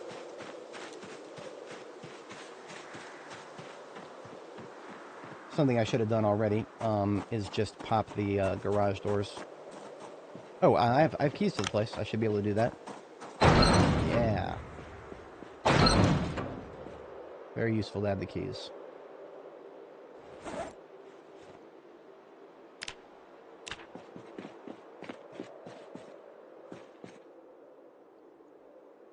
We'll go through and clear through the loot once we get a little bit better established here. If before I deploy the generator, I'm going to need to make sure that we're not wasting any gas on extraneous fridges. So that means I'm dropping my backpack, my satchel, my bandolier. And you know what? Just so that the key rings are organized properly, I'll drop my belt and sus too. Whenever I do that, I have to drop my holsters.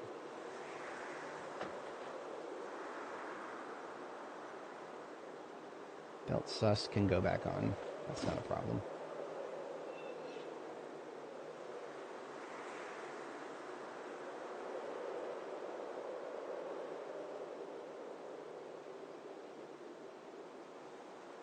Now I can move things that weigh 40, such as fridges.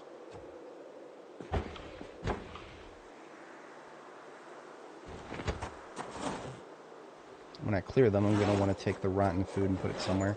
We probably will spend enough time here that we'll be able to make use of a compost bin. We will still need some compost at some point back at our hub in Palace Lake.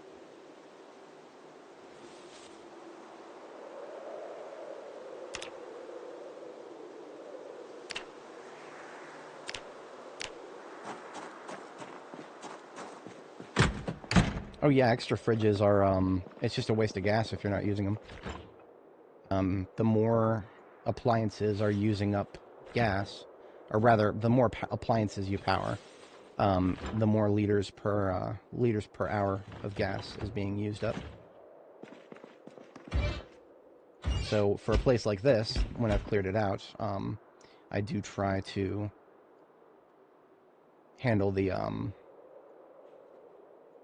handle that before I even bother hooking up the generator.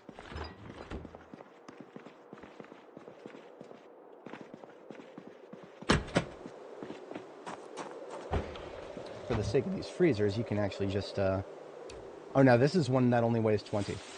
I always laugh when that happens, because if I were to put it back down and then pick it back up, it would weigh 40. There's something weird with the popsicle freezers.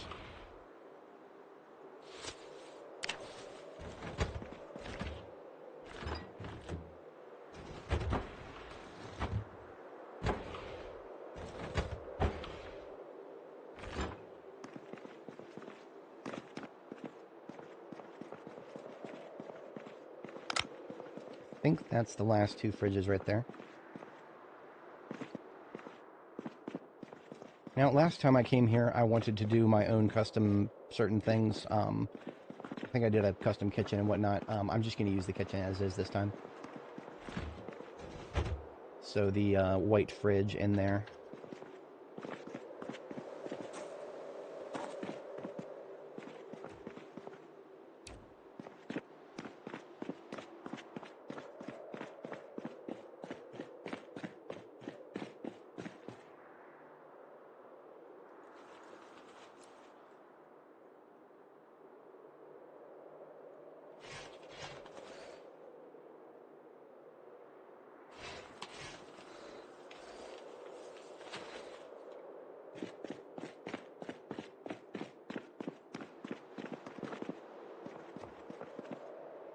This being a large fridge is a two-parter.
Don't ask me how I'm fitting an industrial fridge and a soda vending machine into one cabinet of that size. That's organized magic right there. That's what that is. I'm a wizard. Okay, there is only one fridge downstairs now for the fridges that are upstairs. I think there's just one upstairs.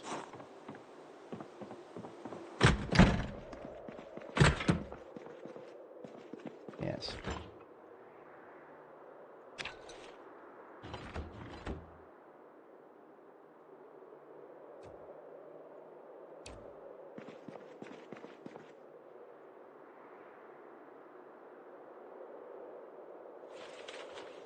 All right, all extraneous fridges have been disposed of.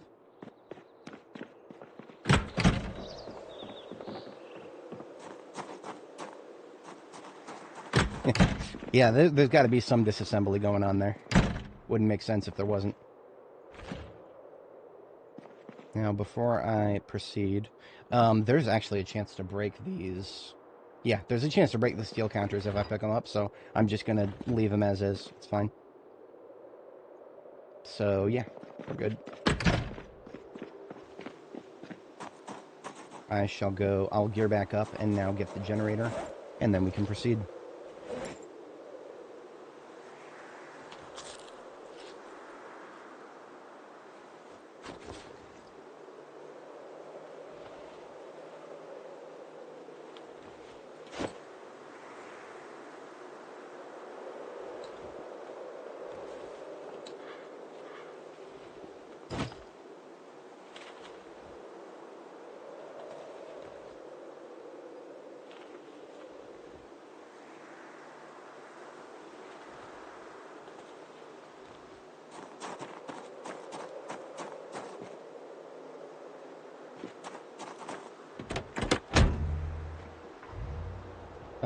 I don't remember. If there is, then I'll know exactly where to look for it. we'll see it on the power bill.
We're going to limit break our inventory here by picking up the floodlights and then picking up the generator.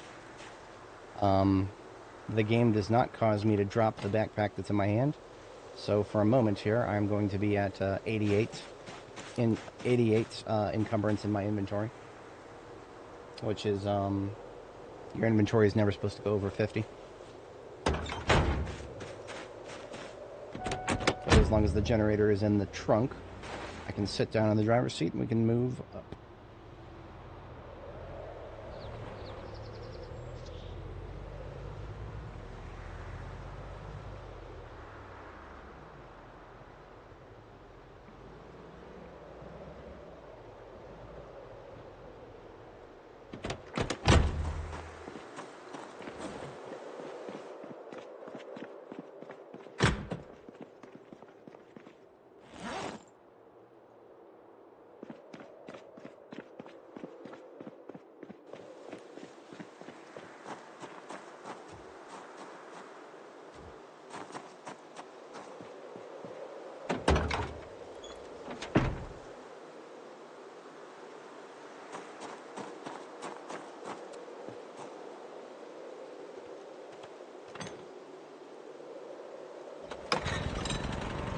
"13 lights, 1 industrial fridge, all 4 pumps have got fuel.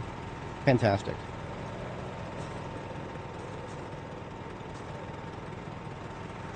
"13 lights. I think 4 of those are going to be the diner sign. So I'm just going to assume that, and then 1,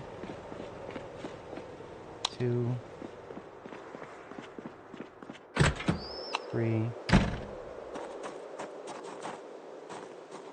That one's not powered.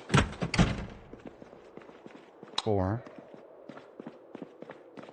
5.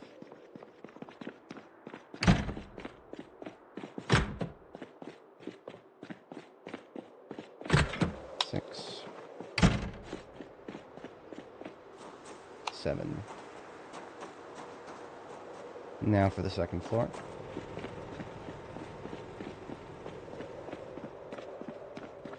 Actually, let's go ahead and get the perishables put away.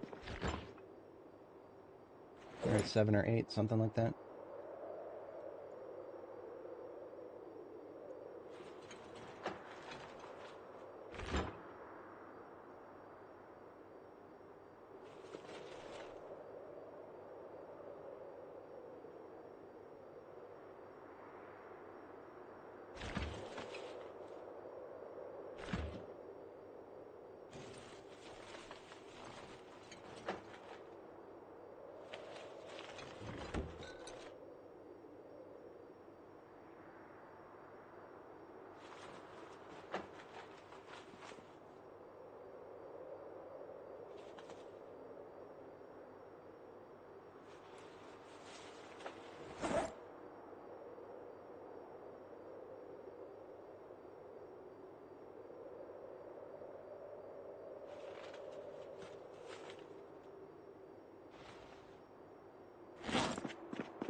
Gotcha, thank you, sir. Mucho appreciations.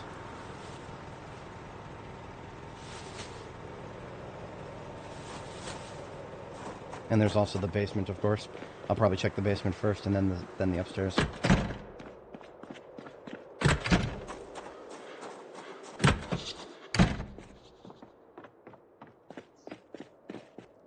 Eight.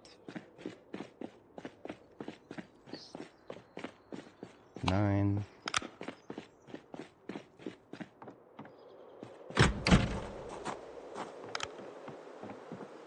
10. 11.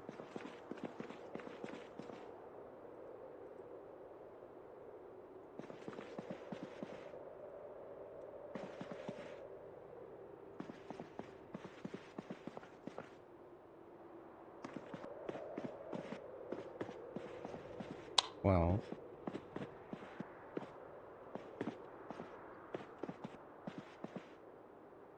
13. Okay, interesting. Now the diner sign out there is actually really hard to reach. But yes, it is actually a light that does draw power. Maybe not. Maybe it doesn't. Now that's interesting. That all lights are accounted for, allegedly. Let me double check. Theoretically, there should be nothing drawing now.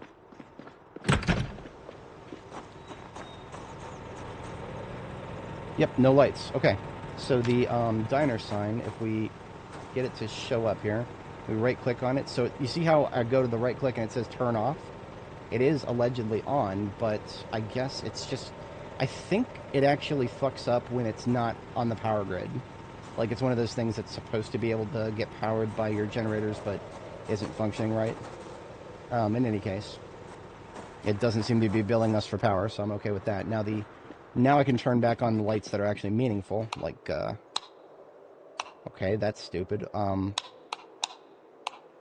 need to move the generator a little bit because that light is actually important. That basically is the floor lights for the garage. So I'm going to move the generator over to this tile right here.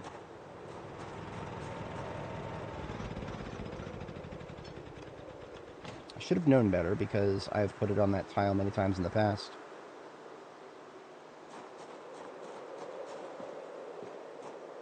Creepy, yeah, sounds about right. Prototype solar-powered sign.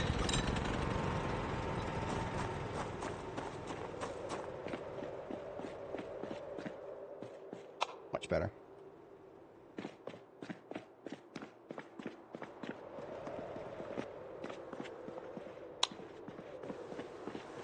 So for the cost of just like 3 lights, we can power 90% of the, or illuminate 90% of the lower level here. And there's about 10 encumbrance of expired crap just that we found in the local 2 houses here. As soon as I get a couple of planks and nails, we'll toss together a compost bin.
So I would like to put some bars on the windows.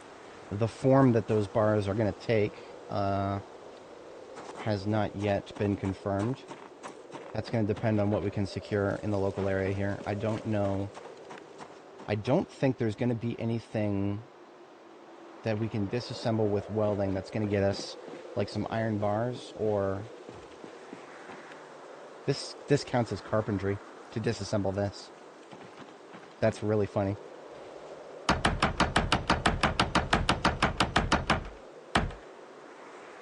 Apparently these are made of wood. Okay, yeah. Welcome to Project Zomboid. Things are a little unstable around here. I'll go ahead and wipe out those Zeds in a moment if we cannot. Nothing particularly impressive in this trailer here. Floodlights. There's already plenty of floodlights here. The trailer is apparently not in perfect condition. It is, like, I don't know, 70s maybe? Yeah, trailer's at like 91 there. The tires are perfect. Performance tires and suspension. That's nice. Ooh, I lied completely. These picnic tables. These picnic tables will give us steel rods and steel bars when we rip them apart. So that's all of our window and door. Just windows. I don't need to worry about doors. You need them in sets of 3. And it has to be one or the other. You can't combine them. So 3 steel rods or 3 steel bars.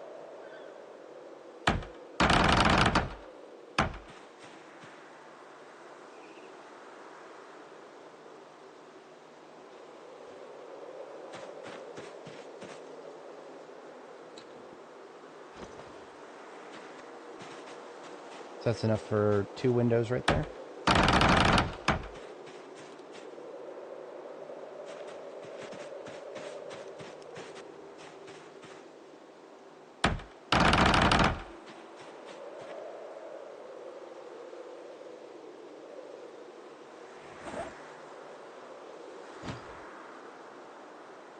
The other linchpin material is going to be welding rods, but we actually got really lucky on the way here and found some welding rods. So we will probably be able to weld some defenses quite easily. There were 2 torches that we also saw in the garage area. As always, this place has a little bit of everything.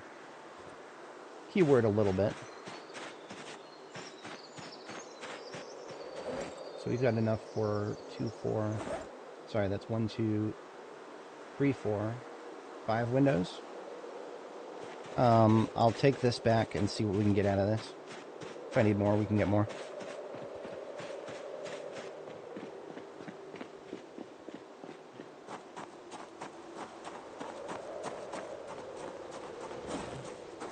I'll drop these 6 steel bars in front of these 2 windows.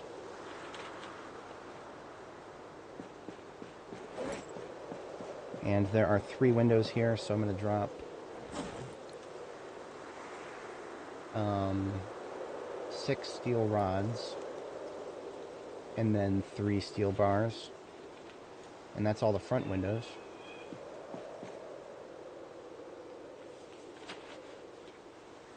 But then we, I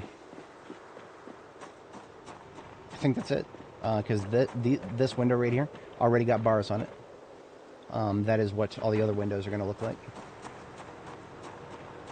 So yeah, 5 windows. Okay, cool. Rear side of the place is just doors. So I'm going to put away these last 2 bars and rods.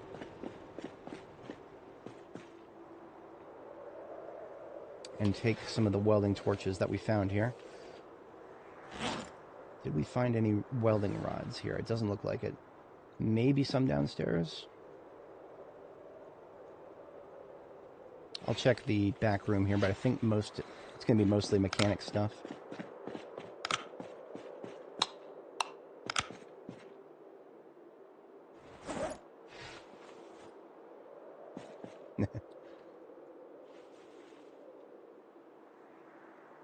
Spitting bars, as it were.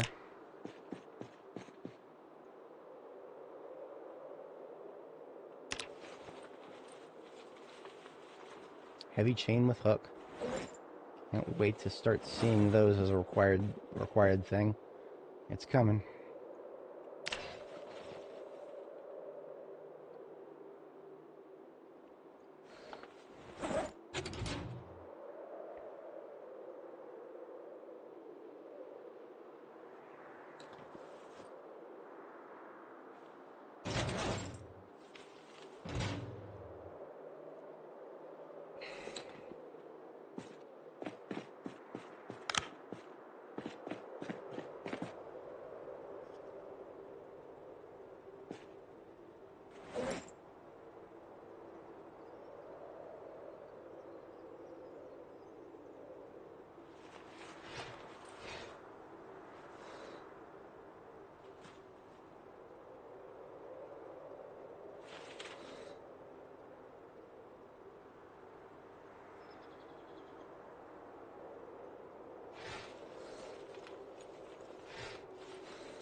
Alright, so nothing approximating any dub rods here, that's fine. I'm just gonna go get them then.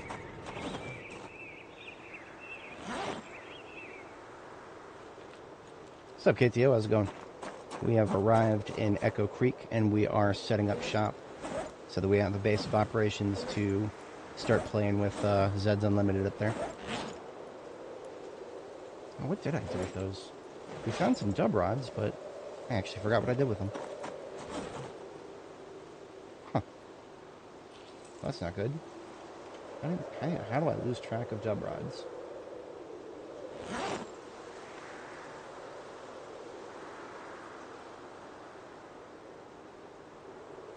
I probably left them with the animals. Yeah, it is. It is pretty fun.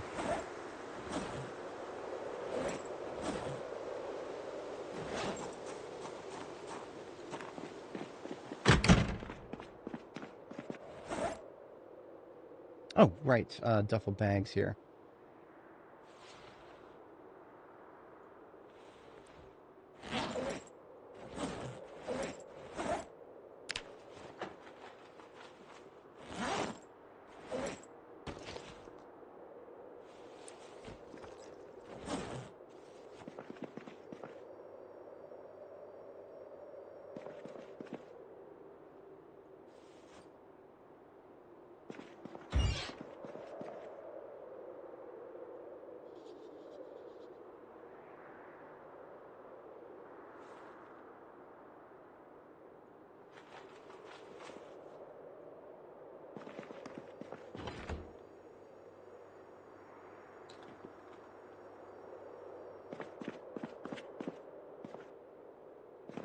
Yeah, the 3030 is pretty good too.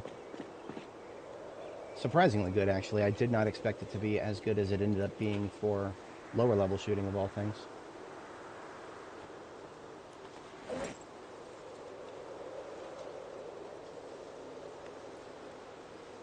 Alright, so here's the dub rods in this particular duffel. All these other duffels, or everything that's in them, we'll come back to. I just need to get the dub rods out so we can get the defenses put together.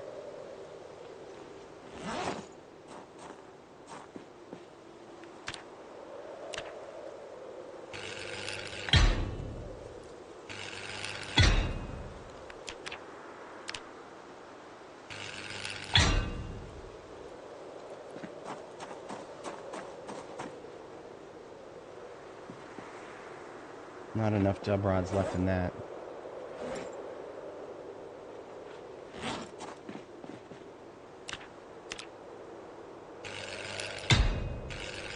Boom. That's what I like to call taking the dub. Alright. We've got all the windows secured. A little bit more sorting now.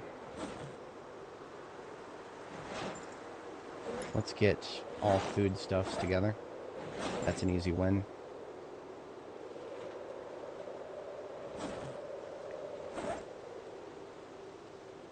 And then tool stuffs.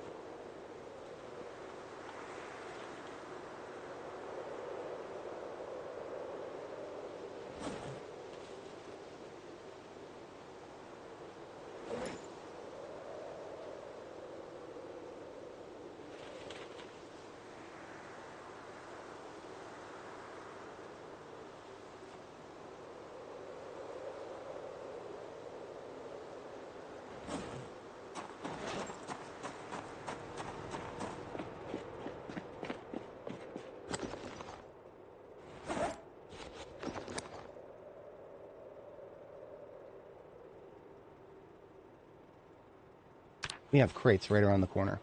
I am going to move those crates from right around the corner.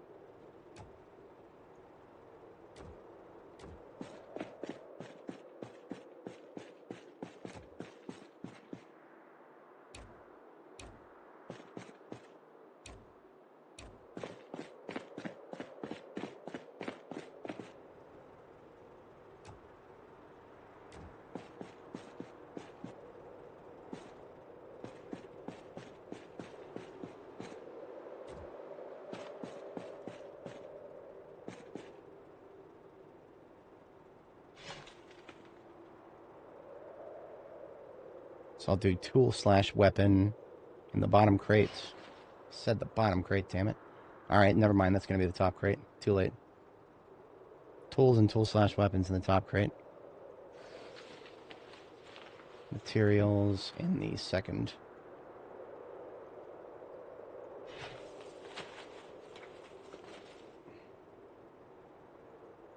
And then electronics in the bottom. Electronics/first aid in the bottom. Everything else can get sprinkled elsewhere.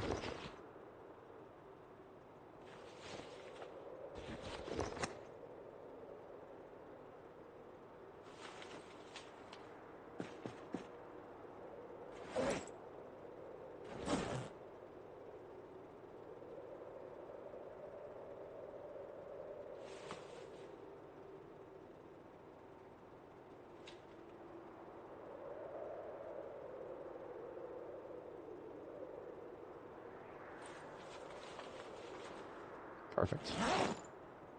That works for me.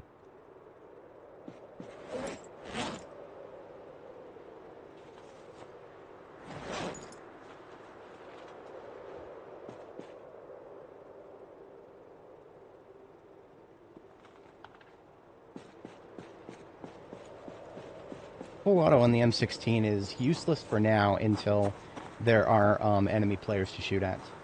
Because if you think about, I mean, real warfare, what is fully automatic weapons are used to suppress people. You're not actually trying to hit them, you're just trying to make sure that they stay in cover.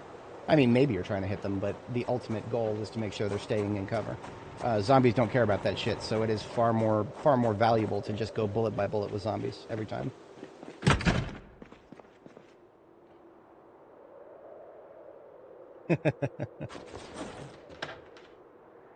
He's right, you know. He's out of line, but he's right. I'm going to deploy these other floodlights we found out here.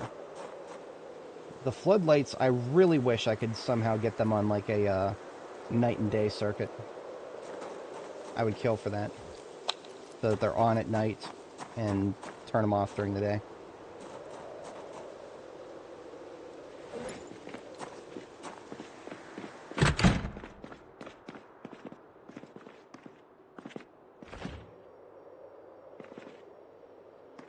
I'm going to do canned food under the clock here.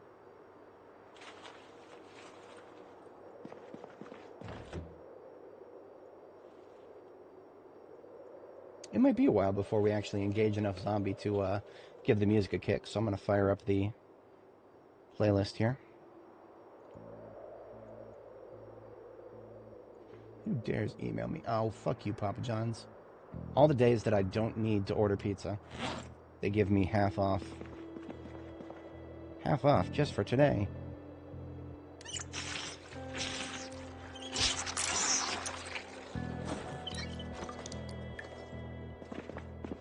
Alright, first order of business with making this place more useful. There's a couple of targeted sledgehammerings. The diner and the gas station, or the diner and the convenience store and the garage need to become one.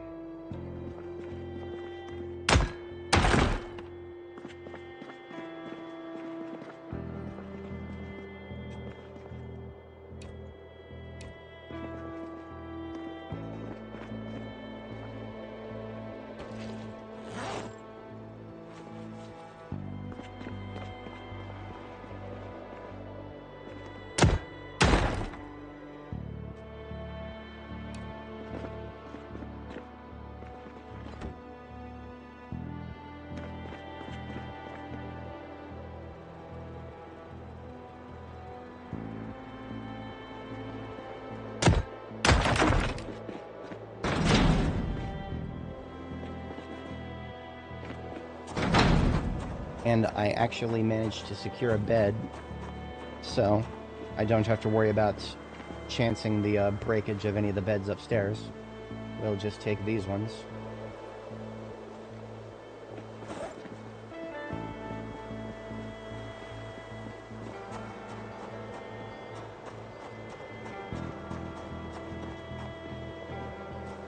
Well, bullets are either rare or plentiful based on the situation you're in.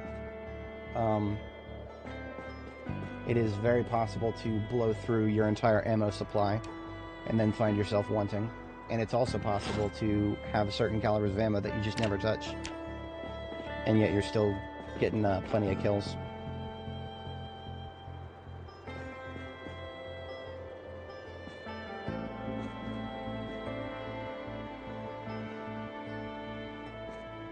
I don't know where exactly I want to put the bed. I usually put it over here on this side.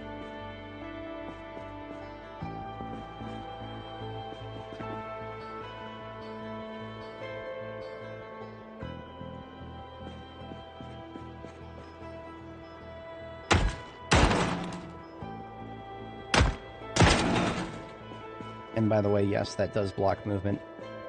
Movement and placement.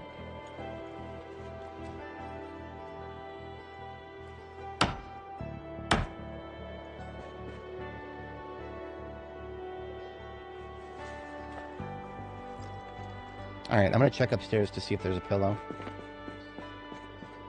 I'm also going to drop my heavy weapons.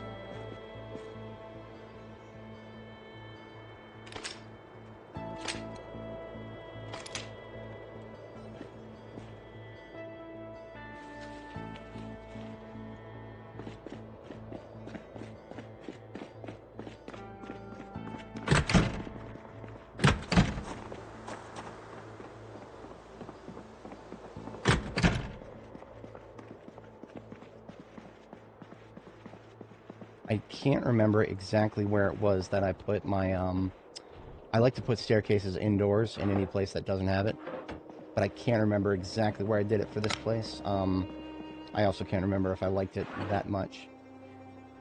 I will figure out exactly where to put it soon. Is that a black beanie? I'm going to try that on. I get some light here. We did locate a pillow.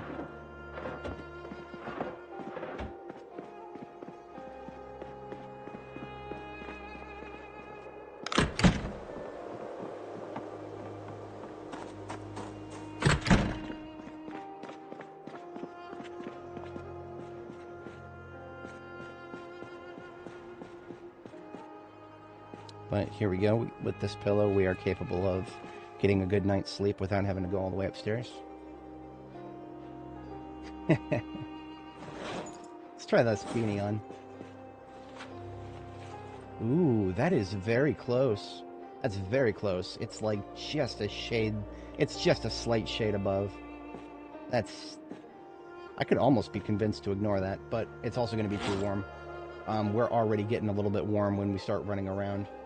So I don't know if we'll ever be able to wear that beanie unless it's like actively blizzarding outside. So I will put it on the table here. And for the next 20 minutes or so, I'll just read. We need to put a priority on reading maintenance, because maintenance is really important.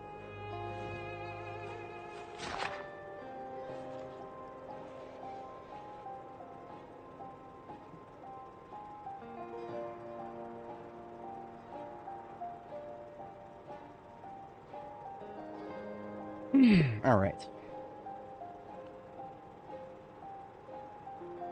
I'll try going to bed at 2300 tonight.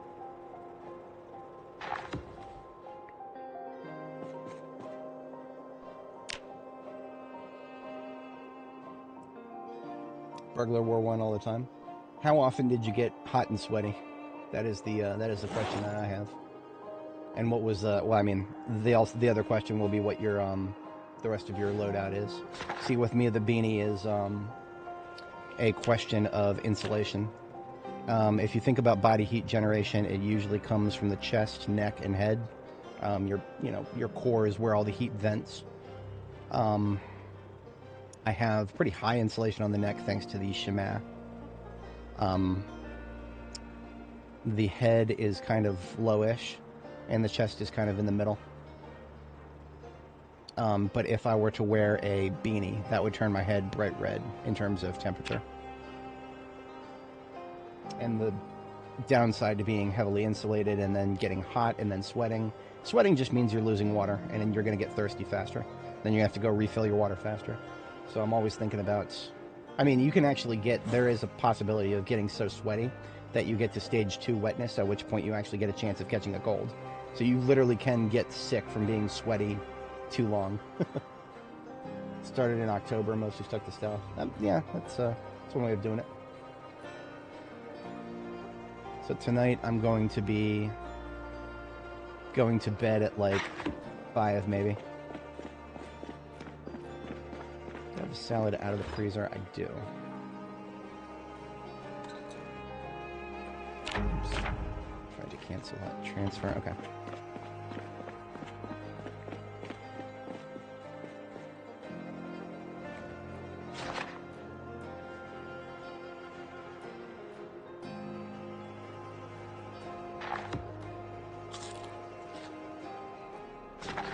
Now I want to see exactly what time of day I get tired if I go to bed at 5 a.m.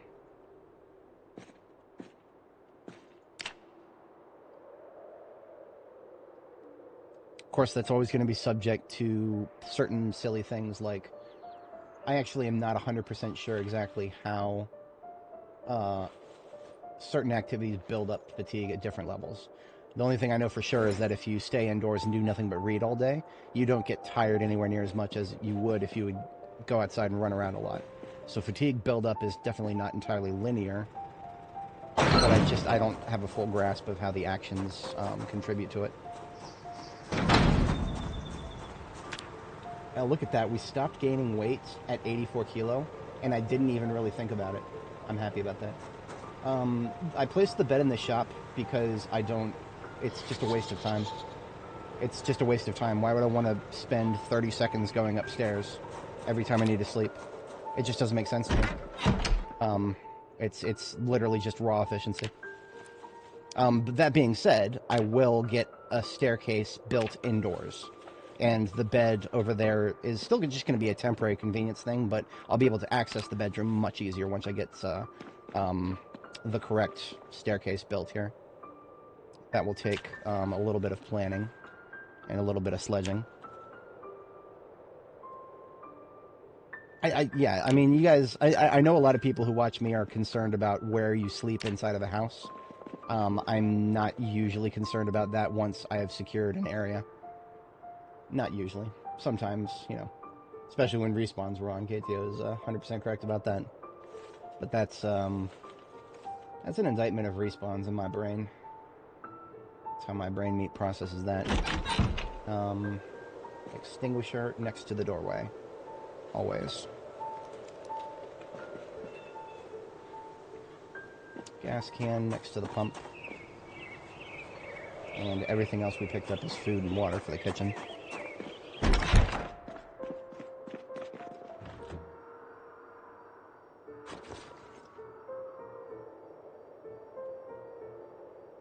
We might end up getting a lot of soda, and I don't know exactly what's making me think that, but I will put the soda I've found so far in with the canned food for now. Cans of soda, cans of food. Makes sense in my brain.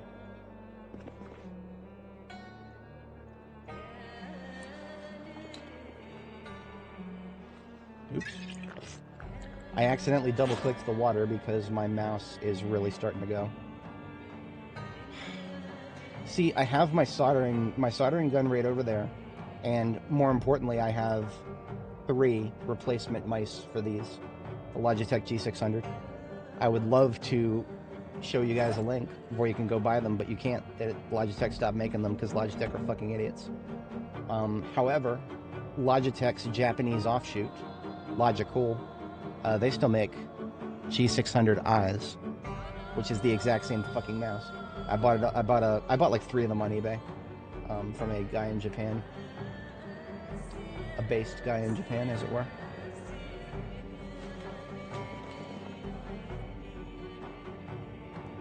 Bear has no. I know you guys like. I've articulated this before, but I will sleep anywhere behind a hard surface. That's all I need. I need a hard surface, and that's it. In this case, there are multiple hard surfaces. Reinforced surfaces.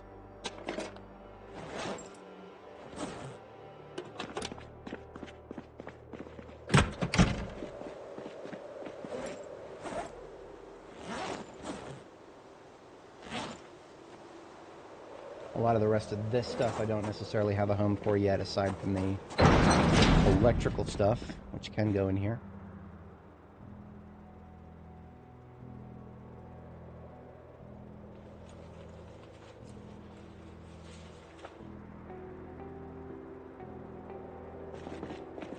I'm just going to leave the rest of this container over here until I figure out what to do with it.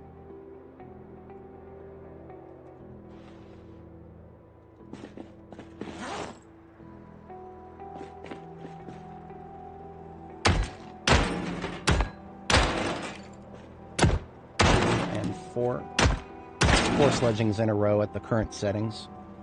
It used to only be 2, but now we can do 4 before we hit red muscle strain.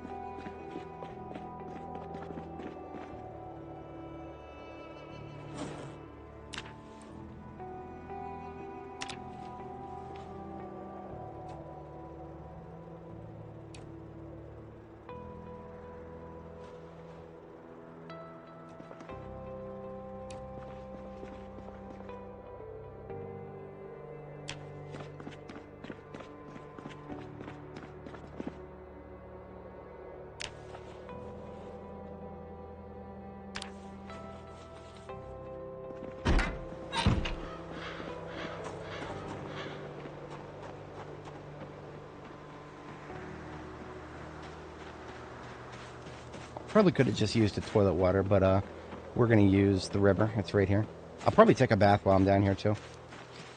So fun fact, if I'm not mistaken, we can still... These barricades are now treated as hard walls. You can no longer jump over them. Zombies can't flip over them. But, oh, you used to be able to do this. You used to be able to go on this side of the barricade. Not anymore.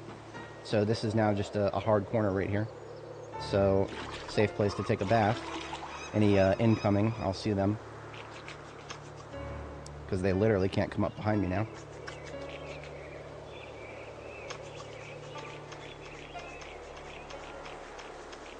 But what I really came here for was to fill this paint bucket with water.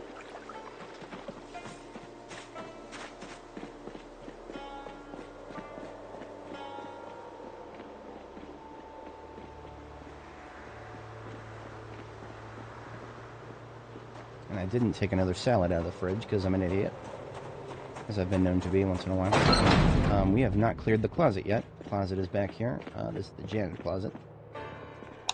It is outside of the range of the generator, so it is interesting. This is just backup food. Where's my janitor supplies? Damn it. Well, this might be one of the few gas stations on the planet that doesn't have any sort of bleach or cleaning fluid.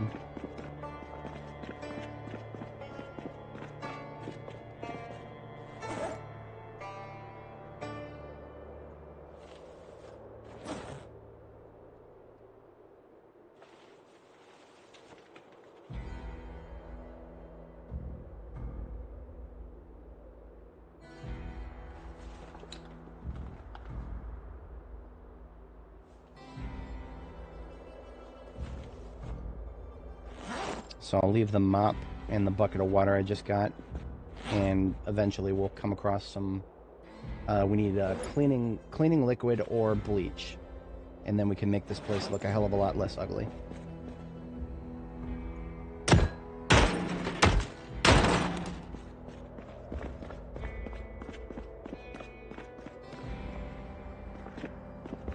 Alright, stair placement. I think in the past I did something like it was parallel with this wall or something like that. I'm going to try a little farther back. I would like to be able to get up the stairs from the garage. Right, if I'm going to drive a vehicle into the garage, unpack it and whatnot, I'd like to be able to get upstairs relatively easily. So we're looking at the corner between the two buildings right here, and then at least more than 4 tiles back. That's what we're looking at right now. I'm going to go upstairs and see what I can make with that idea. At some point, I will sledgehammer away this outdoor staircase, so anybody who approaches from behind does not get to the second floor. Alright, so the place where the buildings meet is right here. 1, 2, 3, 4 tiles back. That would put me in the... That would put me with a direct staircase to the bedroom. I'm not okay with that. There's also this area out here. This area out here is a... you can do whatever you want with it. It is an open platform. You just got to actually get to it by sledgehammering out somewhere. You can, and I've done this in the past, you can use like the closet here as a ghetto doorway, right? So you close the closet door, but then the closet has an access to the roof area right there. So 1, 2, 3, 4, and then 1, 2, 3, and then maybe we'll do 5 back. Yeah, we'll do 1, 2, 3, 4, 5, and then 1, 2, 3. Now the only question is, do I want it inside or outside? I'm thinking inside. But now we've got a placement understanding for upstairs. Let's take another quick peek at downstairs.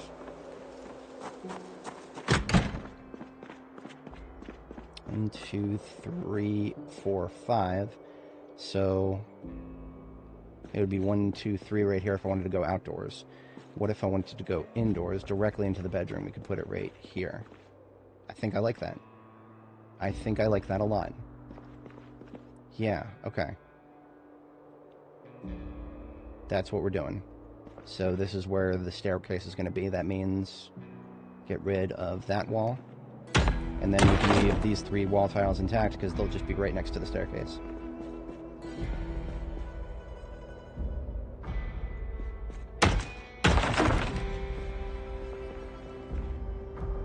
This is the part where I go open my nail box. The nails that I brought with me.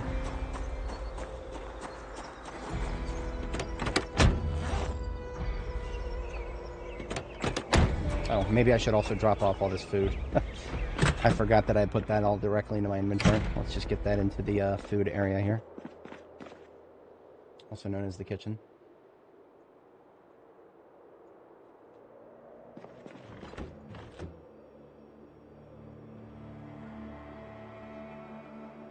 But Echo Creek was gone. As a spawn option, yeah, but I didn't spawn here, I came here.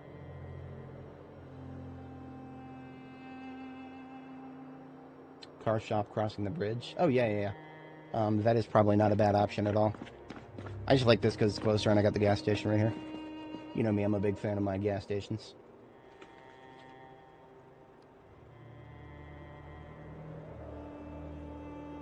We've already been to Jametown. We have cleared Jametown, and we are basically, so Luchador, to give you a quick update, we are, our central hub, sort of base, if you want to call it, is in Phallus Lake, because Phallus Lake is kind of at the central point of Riverside, Muldraw, Rosewood, a little bit west point in Echo Creek.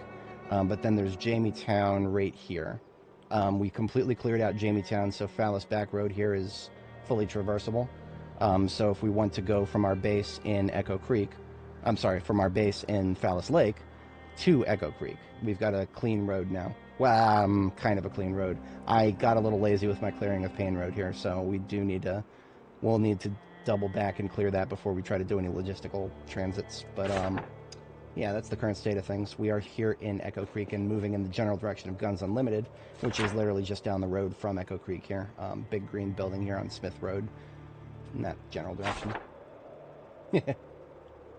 No, it's a town. It's a township of some kind. I mean, a municipality, a county subdivision.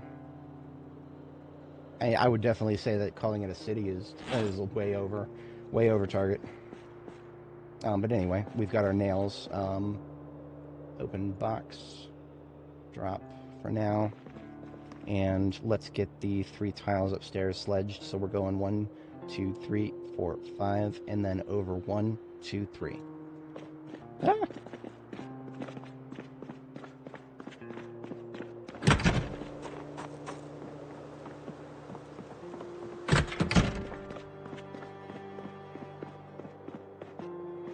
So 1, 2, 3, 4, 5, and then over 1, 2, 3, right into the corner of the bedroom, as it were.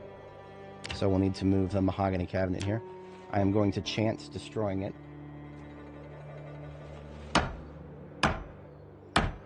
Hey, it didn't get destroyed.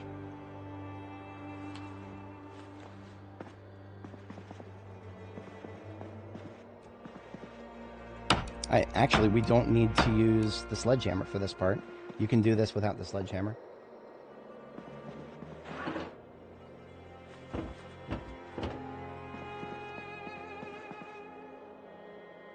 All he gets to do is use disassemble and then carpentry.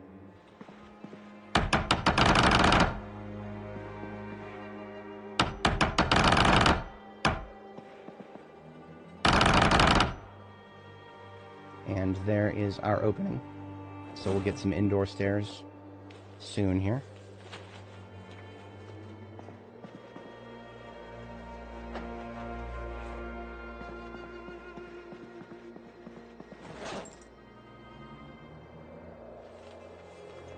I'm gonna go outside and probably just pick up a couple logs.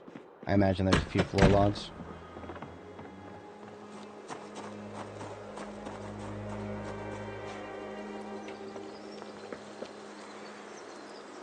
We've already got 2 planks, so we still need 4 logs if we want to do it that way. I am probably going to go ahead and cut these trees. They're in my way no matter what. Oh, there's also planks over there. Shouldn't forget about that. We had to disassemble a few picnic tables in order to get bars in the front windows.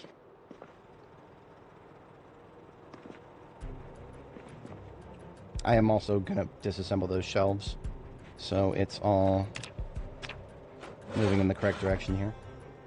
These counters right next to me are 100% useless. They do not store anything, and they're not very pretty from a decorative standpoint, so I delete them.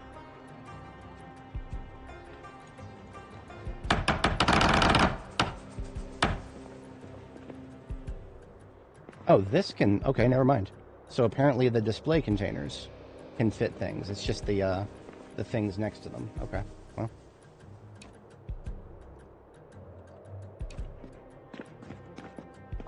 Where am I putting furniture these days? Wooden crate behind the bed.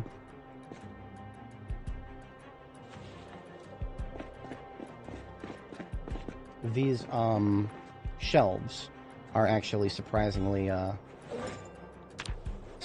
lots of stuff in them, or you can fit lots of stuff in them, rather. So I actually don't want to risk breaking those.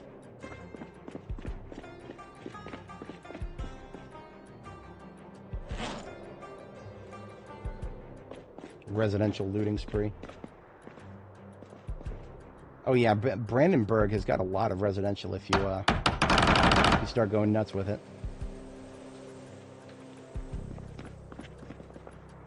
Alright, 5 planks, so we're about...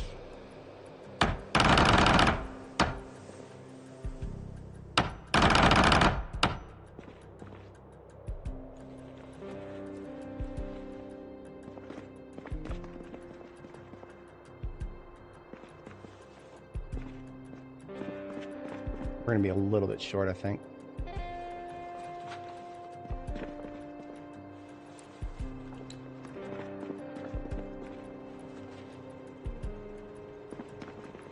There's also a part of me that wants to just go get the materials and make a mixed metal stairs instead. I might do that. I mean, there's no reason not to. Let me check and see what materials we already have. I remember we picked up a few rods. We need 4 steel rods, and then we need 6 steel sheets, and then like 2 scrap metal.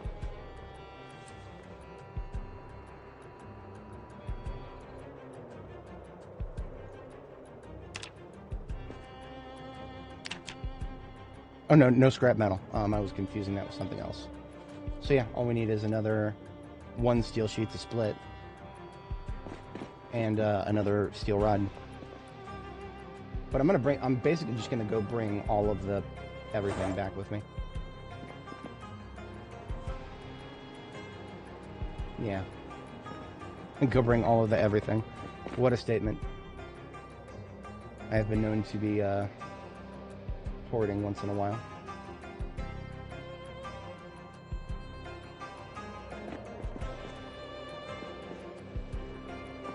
Let's get some food. She hungry.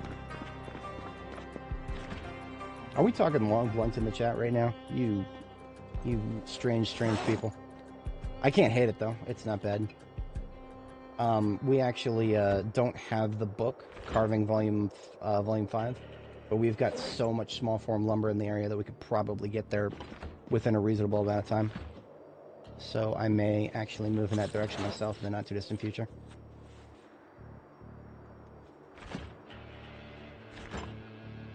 That is it for the whatchamacallit, pre-made food that I had. So I'll need to do some cooking later.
So we won't get any steel sheets from this. That's alright.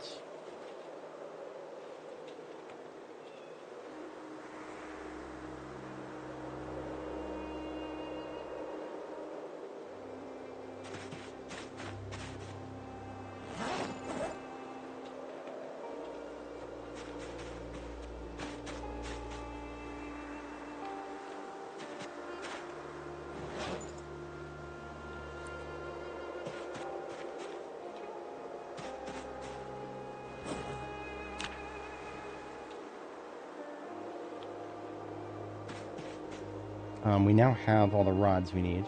Steel sheets we can acquire from... I'm going to go and dismantle one of the washers and dryers.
Oh, you're gonna make me break a window, aren't you? It's...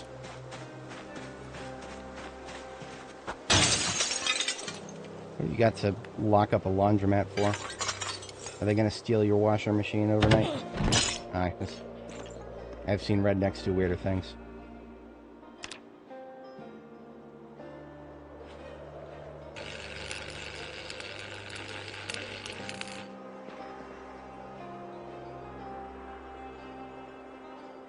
Oops, wrong bag.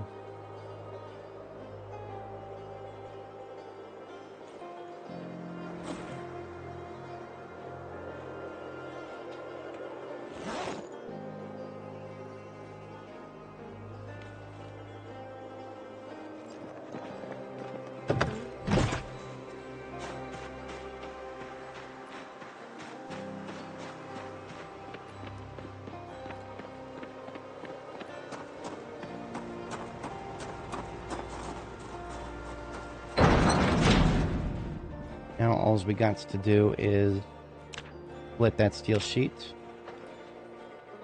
And ladies and gentlemen, we've got ourselves metal stairs. Boom. 200 welding experience. Well worth it.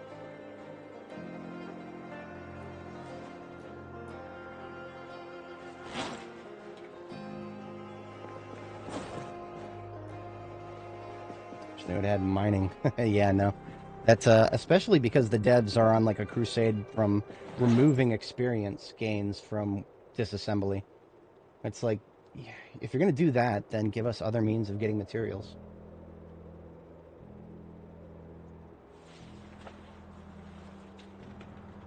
If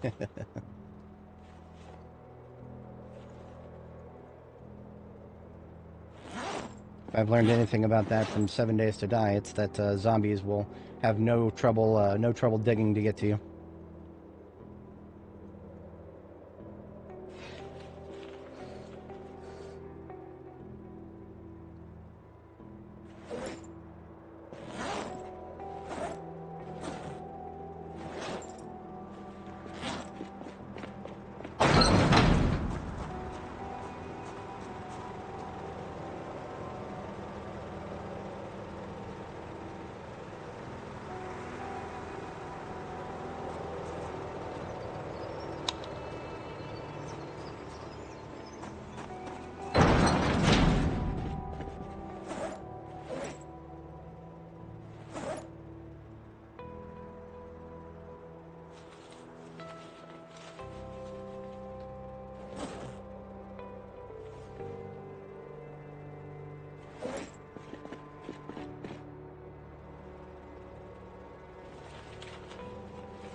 Right, now that we've got a way upstairs from the inside,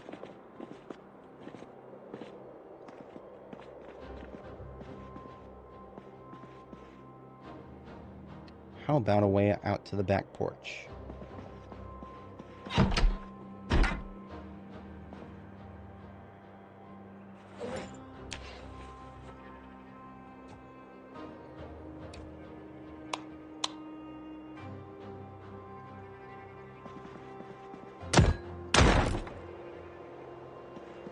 Oh man, I forgot that it did this. So, this stupid little corner right here is gone forever now. Yeah, whatever. I don't like it. I really don't. But now, we wanted to build all the way around here. We could actually reach the diner sign. There's other ways of going about it too. It's probably faster to go around the other way, but that is something I sometimes do here.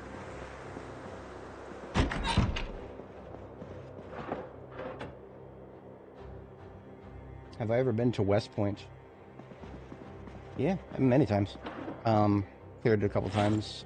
It's not as bad as it used to be. It used to be worse. It is definitely very congested there, especially as you get closer to the town center.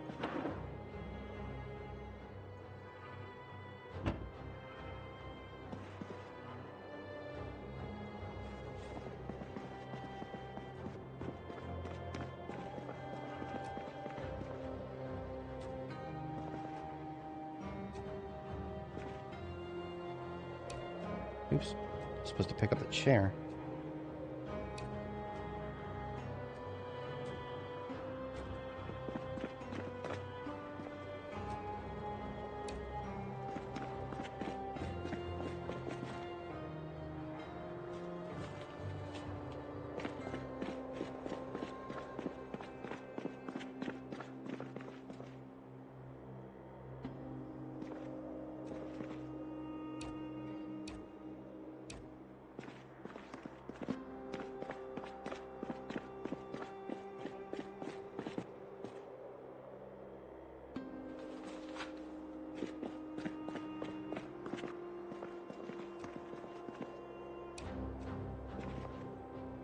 No, maybe not.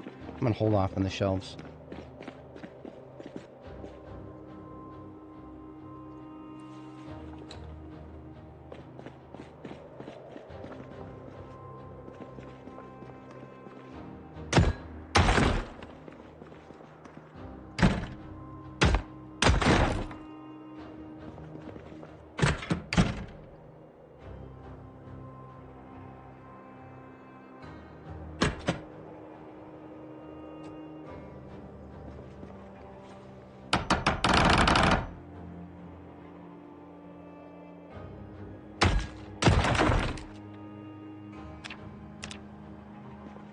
Yeah, killing zombies is definitely a means to an end. I strongly agree with that.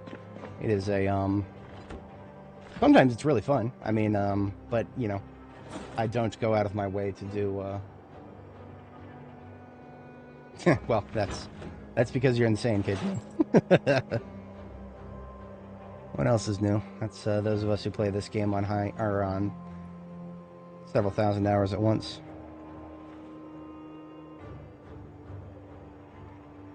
So we don't actually have any cooking utensils other than bowls right now. So I guess I'm just going to go ahead and fry up some rabbit meat. And it's more salads. I'm kind of baffled, actually. This entire ass restaurant and there's really no cooking utensils at all. Just the bowls I brought with me.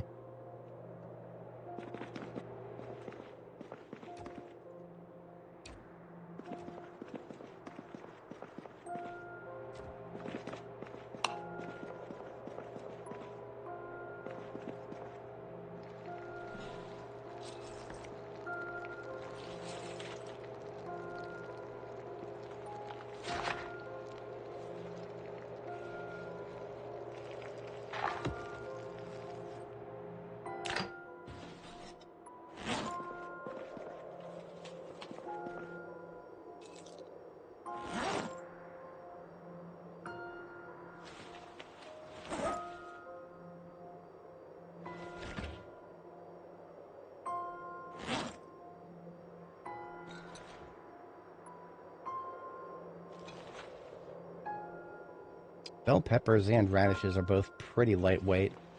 I'm just going to add like one helping to each salad. See how far I can make this potato go.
I'm probably going to want another slab here.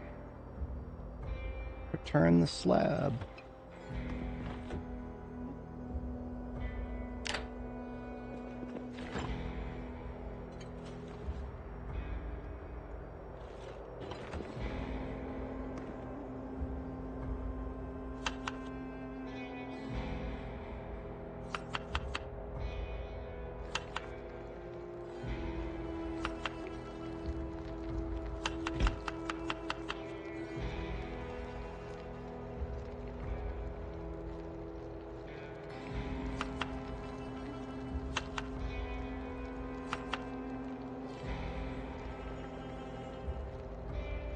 little bit of each in each now.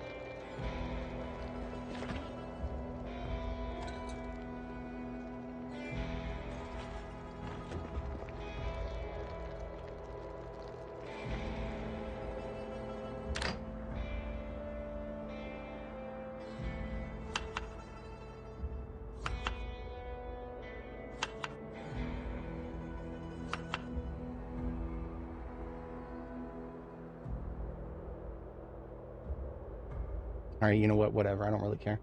I'm just going to eat one of these. I'm not going to try to balance them all the way to a specific number. We'll eat whatever comes our way when we're hungry. Salads are a little too hard to think about once there's several ingredients involved.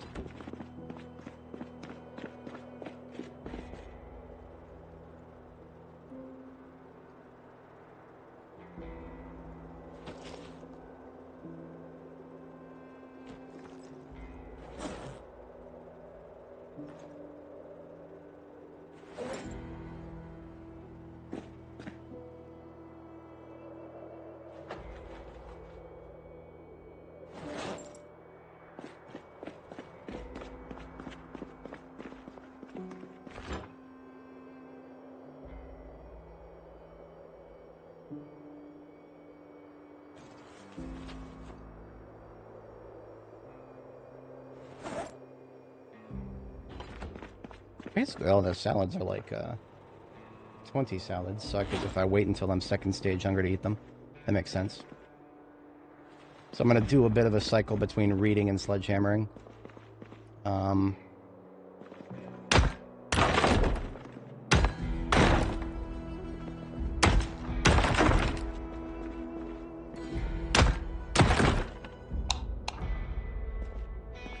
I like breaking down that wall because then I can get access to the basement from indoors, or whatever that is, ends up being worth. I'm gonna go get a couch from upstairs.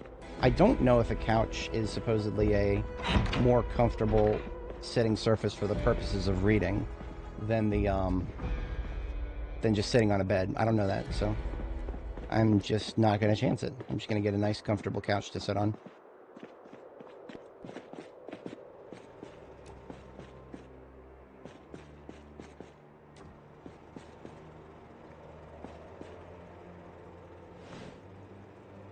Yeah, you know what? I can't see my character very well if I'm going to put it there.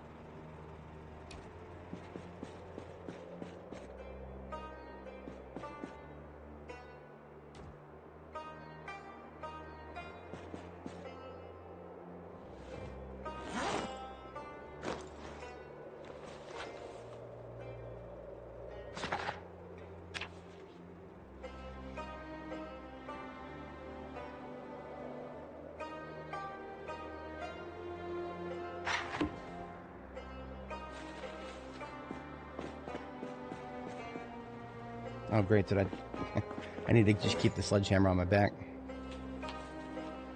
We still have a bit of sledging to do. I don't think they fixed this yet. Nope, we still can't pick up the,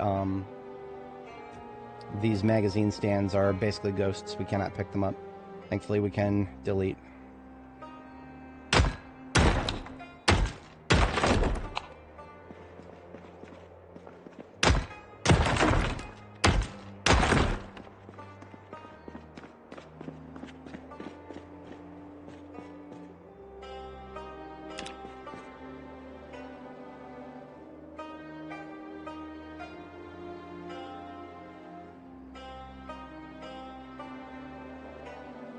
Gas? What are you talking about? West Point? West Point is, warehouse to the south. This place right here across from the gas station down here. All y'all are heretics.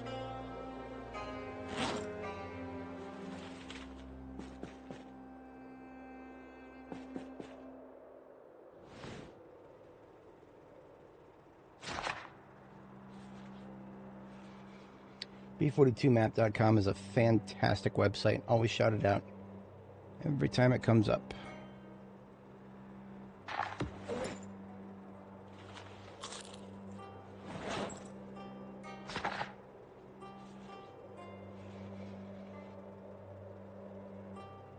Ooh, we got snow outside. Curious if it'll stick. It might turn to rain.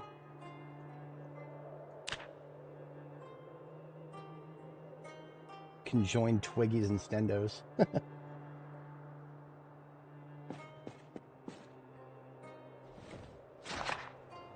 I'm going to finish reading maintenance before we proceed with anything further. This is something I probably should have done before we even departed. Oh, no, YouTube won't let people post links. It's pretty dumb.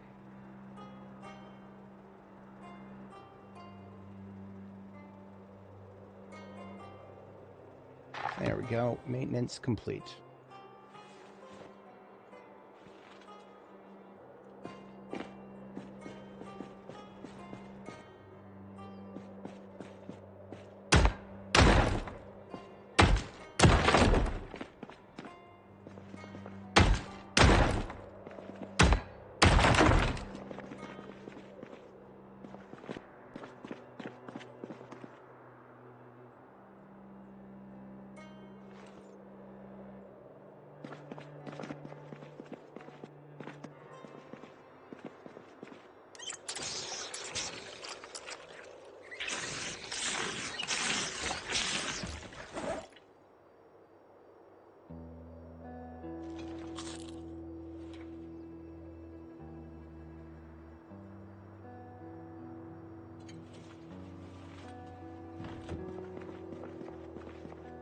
Oh, right, now that we have a way in and out of the second floor, I can now delete the exterior staircase.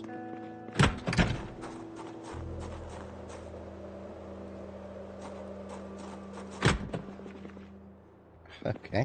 Apparently she wants to go all the way over there to do it.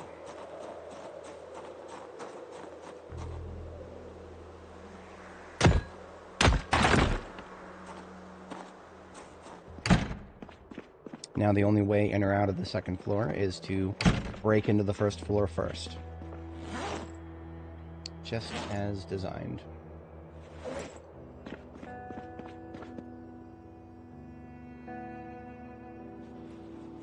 And I'll put away maintenance.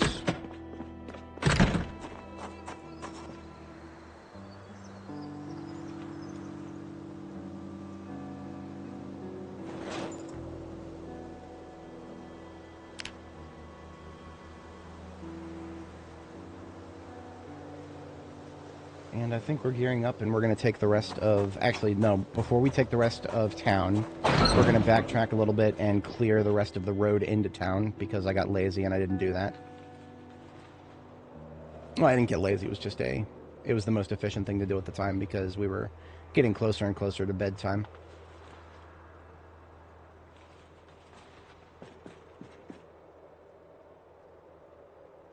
There is no fiberglass tape here, so I cannot use fiberglass tape and epoxy to repair my baseball bat with a saw blade in it. So I am on the lookout for... I haven't checked the basement for too much yet. I'm going to check the basement, see if we can find some fiberglass tape.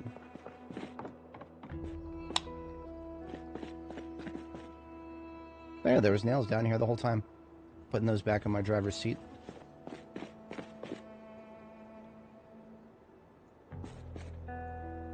Definitely on the right loot table here.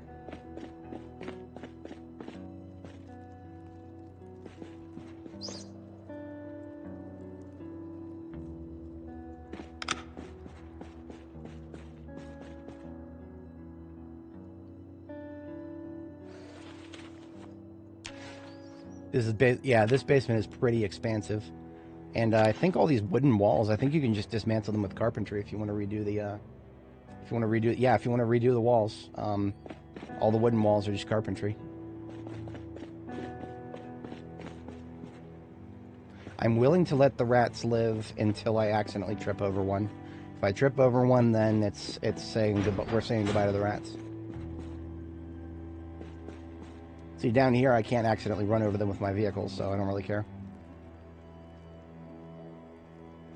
But I can still accidentally run over them with my foot.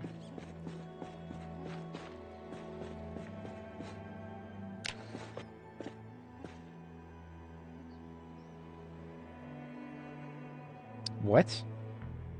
Who put Jackie J's clothes in the trash? The fuck? Okay, somebody's an asshole. Maybe they were trying to cosplay as Jackie and it just didn't come out right. That is a boiler suit _ yellow. So that's not just a random generated that happens to look like it. No, that's actually Jackie J's boiler suit right there. Or jumpsuit, as it were.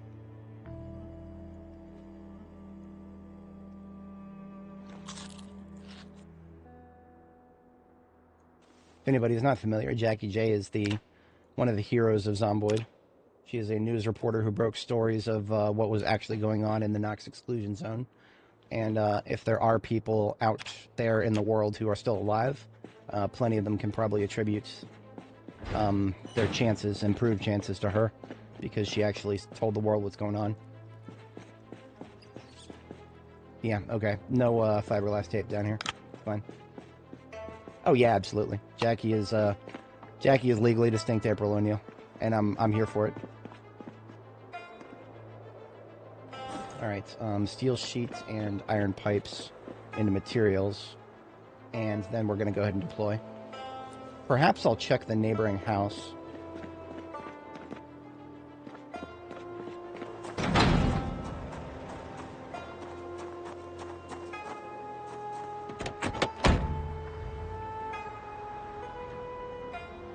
Nails onto driver's seat.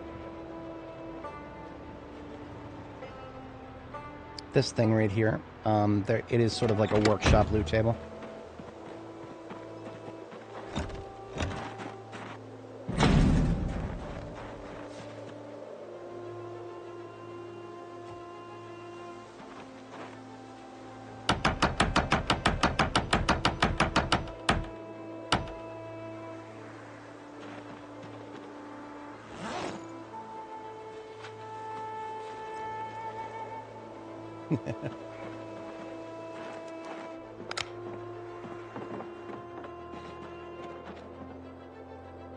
Well, lots of random stuff, but no fiberglass tape. Now that I actually need it, we're not going to see anywhere ever.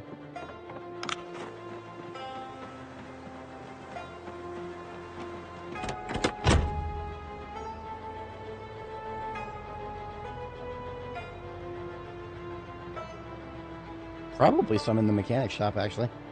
You know, I don't know if I've ever actually been inside this shop before. If I have, it was a very long time ago.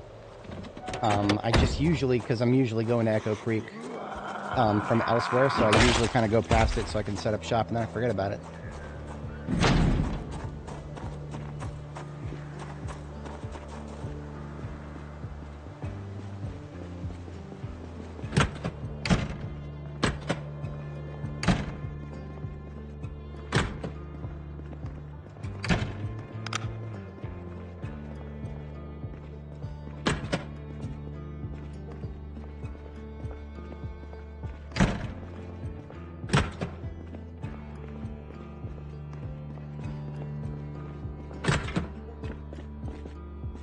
Nobody inside? Ah, there's a somebody. You should come right this way, somebody. I like that hat. I left him an open door and he somehow, that's right this way.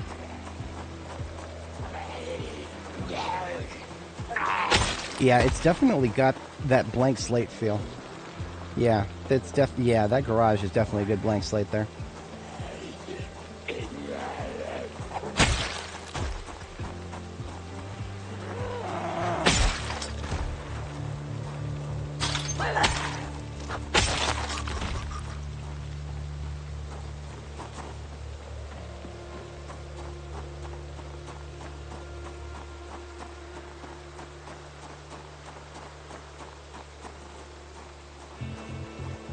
Probably all planks in here. Yeah, I've seen this shipping container many times.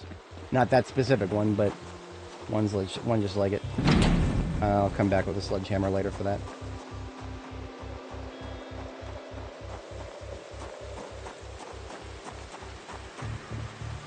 Jesse, it's time to cook.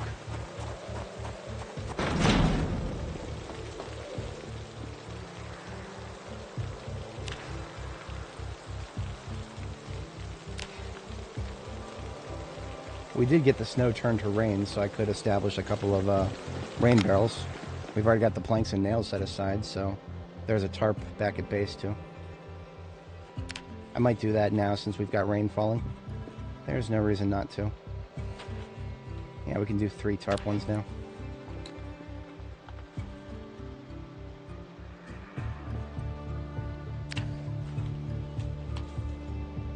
Performance muffler for heavy duty, that's coming with me.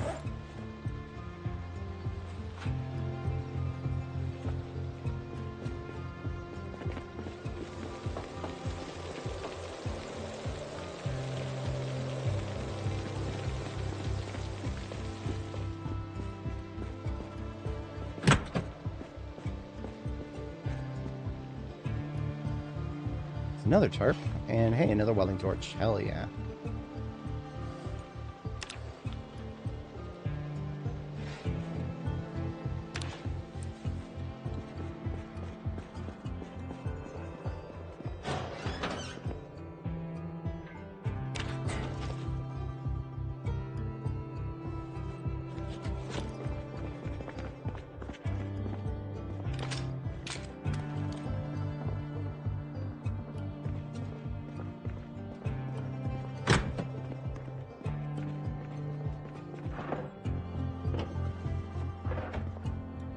Olive oil.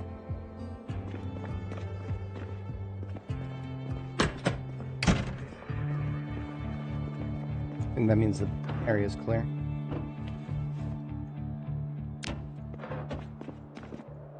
I could definitely see this place being a great platform for a base. Yeah, I'm seeing it. I'm seeing it more and more. I'm a little bit too stuck in now, but I'm definitely going to consider coming here in the future.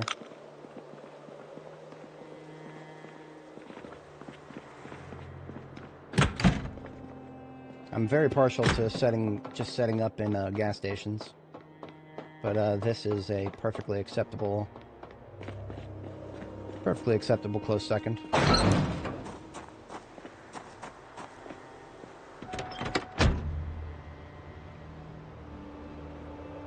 Just gonna do a quick drop off. And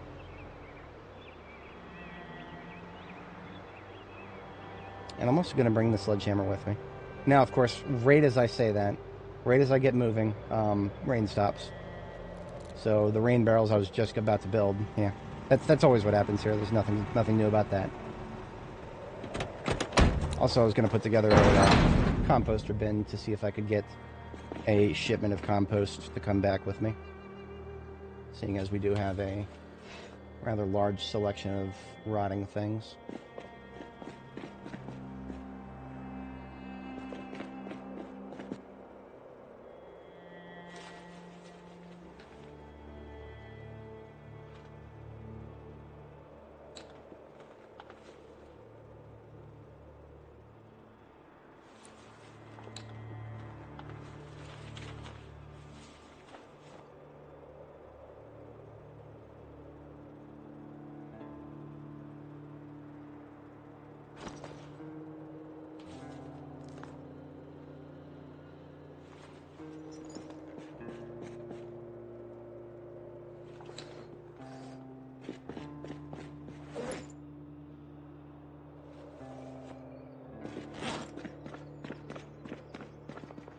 Now, we can take this large industrial sink right here, and we can move it around freely.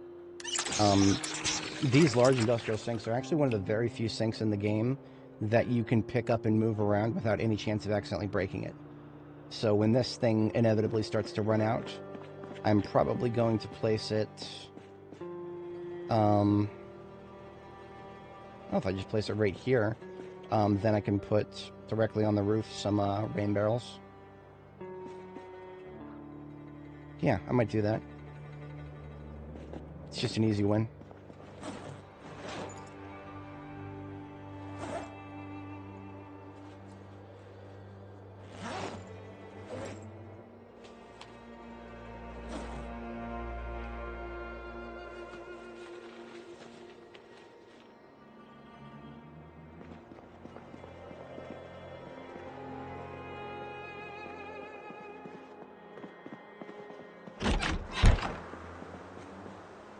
So that'll be here, here, and here.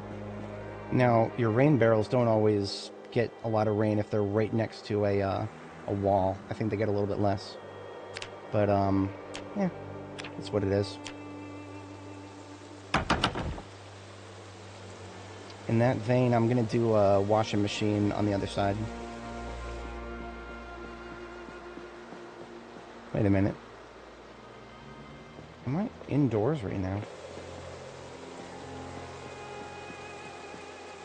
Based on sound, it sounded like I was indoors there. Let me check and see if this is even getting anything. This is not getting anything. It would be at least getting a very small amount of, yeah, so that doesn't count.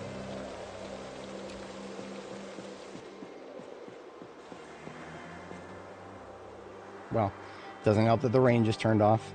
It's going to be off and on for a while, probably.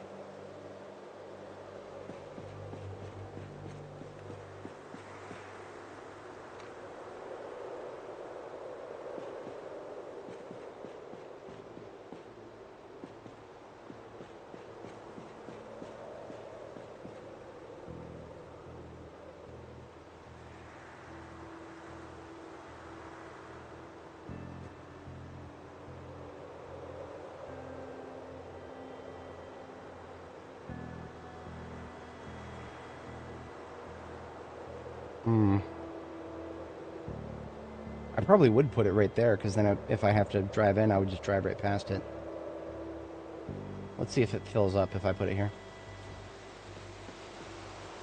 Yes, it is now filling up. Okay. So that will catch water right there. Good.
Not the most efficient spot, but it requires the least effort to set up.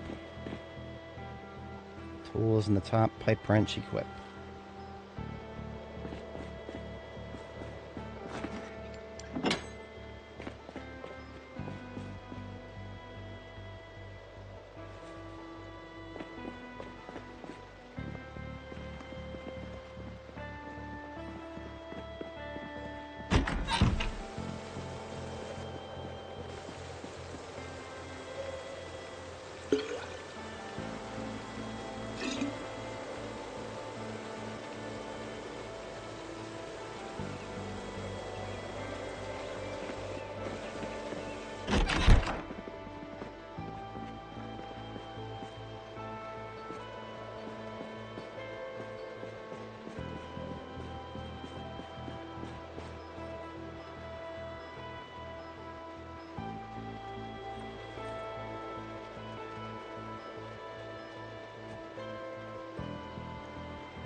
Shit.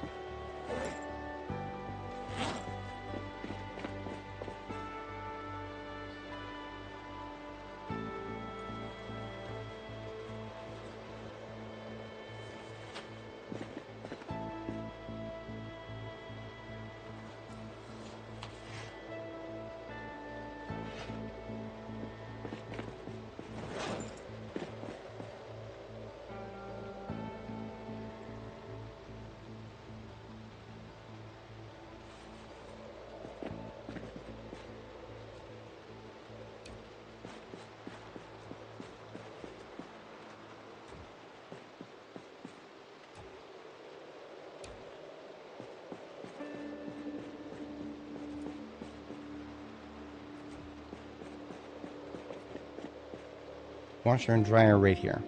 Or, yeah, washer right there, so door, down 1 and then 2.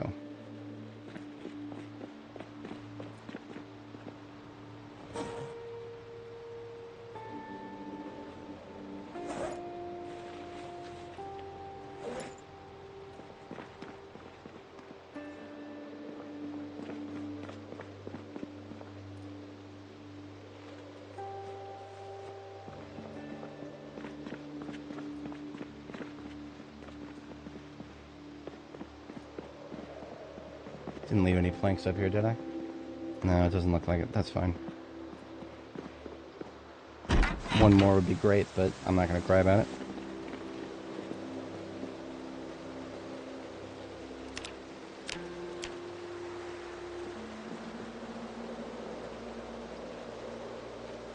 Oh, I almost forgot. We would have to... I cannot build there because there's a wall there. It doesn't look like it, but there is a wall on that tile right there. So I'm going to leave the backpack with all the planks right there for a moment. Go get the sledgehammer. Umbrellas are useful for, yeah, foraging.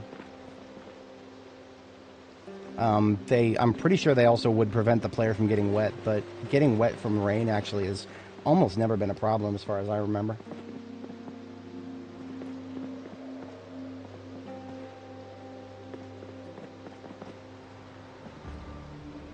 Just need like one more plank. Of course, yeah. Now that I need one more, I will not get one.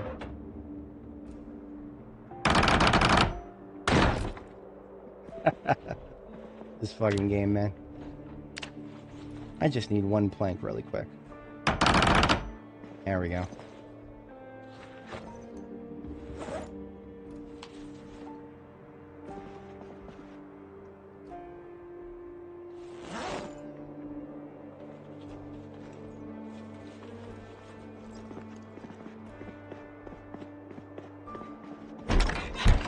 What the?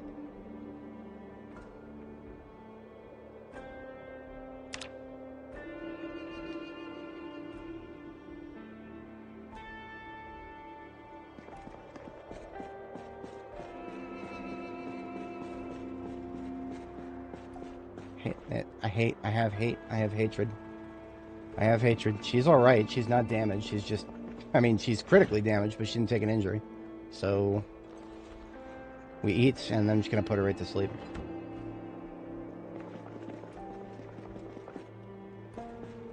So fucking stupid.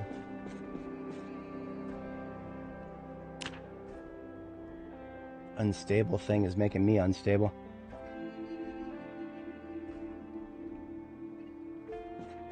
That's the lowest health she's ever been, by the way.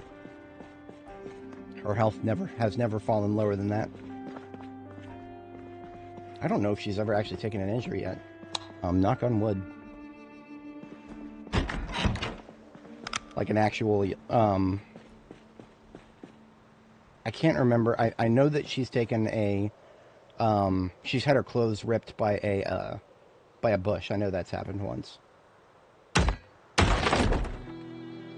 Sometimes when my characters have injuries, I actually erase them from my brain.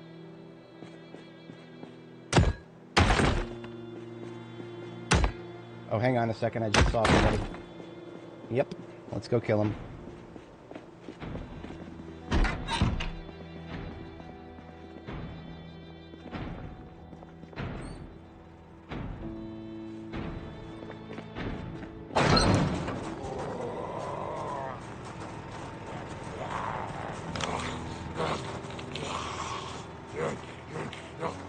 Who knows where he came from? Probably the other side of town.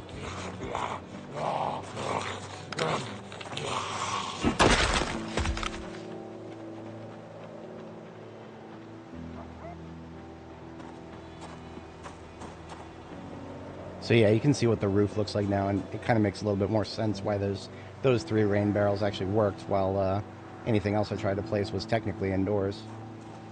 Or technically had a roof over it.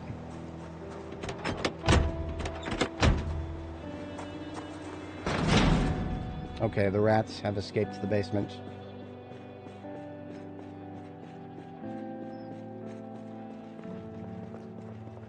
I'm just gonna put it outside. Go, run.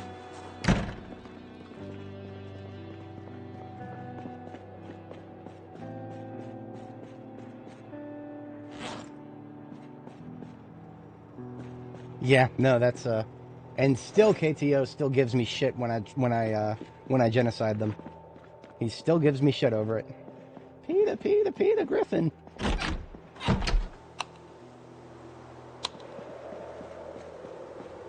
No. We eliminate them all.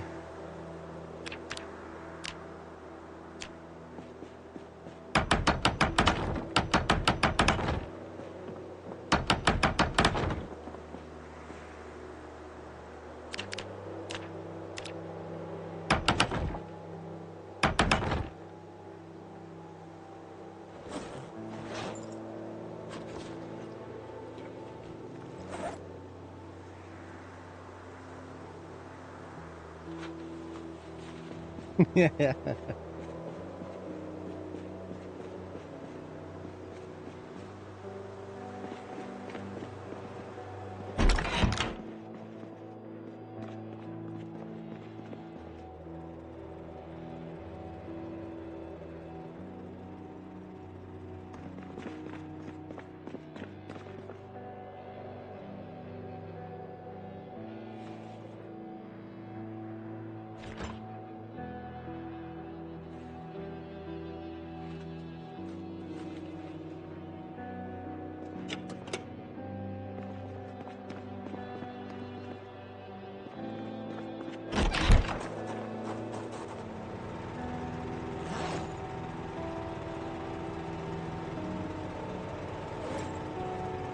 I'm gonna make a couple of buckets.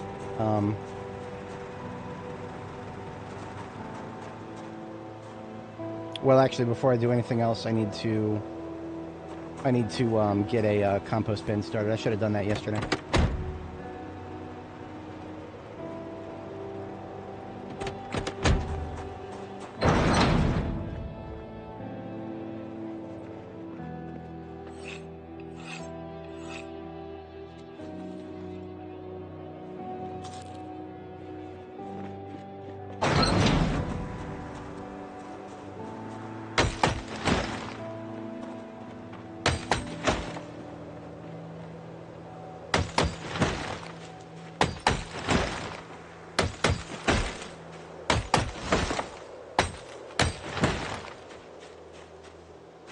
No logs from any of that. That's rather anticlimactic.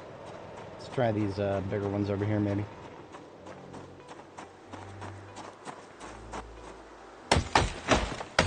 No logs from those either.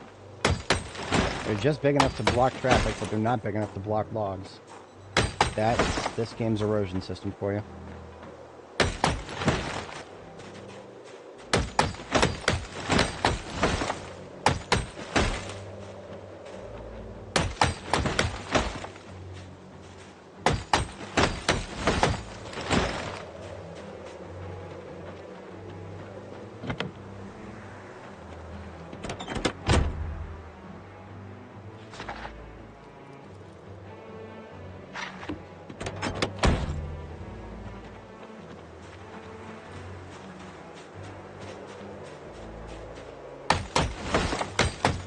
There we go. A couple of logs from that. Total of 3, maybe.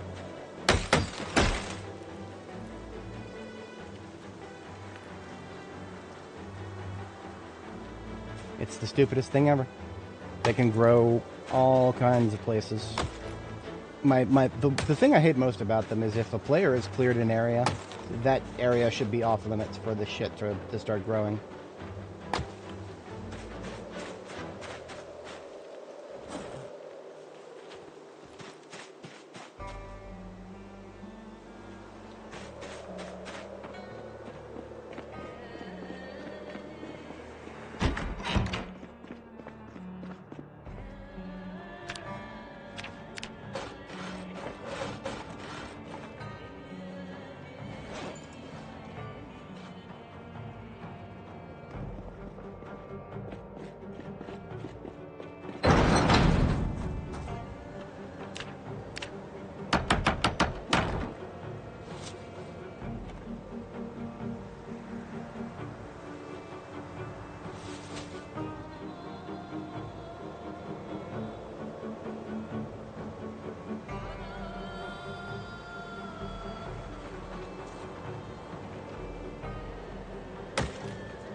Yeah, okay. Not too many other non-bush obstacles to worry about.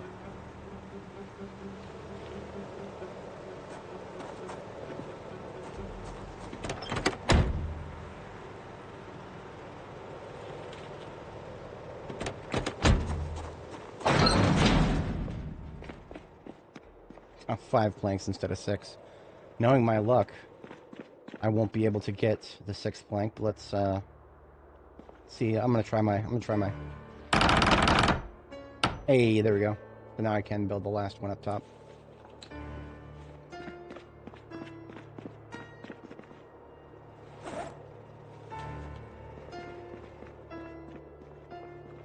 So what happened when I took that injury is she somehow fell, like, beyond just the 3rd tile there.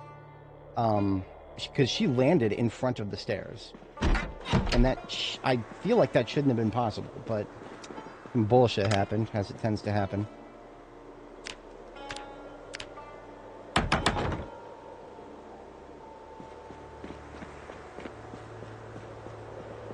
So the barrels pull counterclockwise. That means that if we have the water fixture on top of where I'm standing right now, it would go... So the one I just built is the one that I want to add water to if I feel like doing laundry anytime soon, which I don't, but I'd like to, for the sake of knowledge.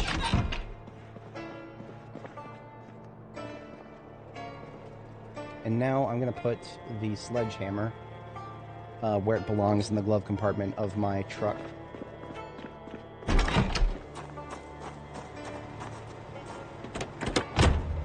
Or actually the passenger seat. Can I move garage doors? Oh man, I wish. I wish. That'd be amazing. I would be a serial garage door thief. There's a mod that was called, and I liked the name of it, All Doors Are Yours. That was the name of the mod for B41 that my buddy and I were rocking at the time back in the day. Back in my day. In the ancient times. Because Vanilla PZ isn't autistic enough. Oh, man.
So the reason I'm collecting these tree branches is because, as an overnight task, we can do some carving and acquire some, well, we'll get short bats made through carving, and the short bats will get us experience in carving.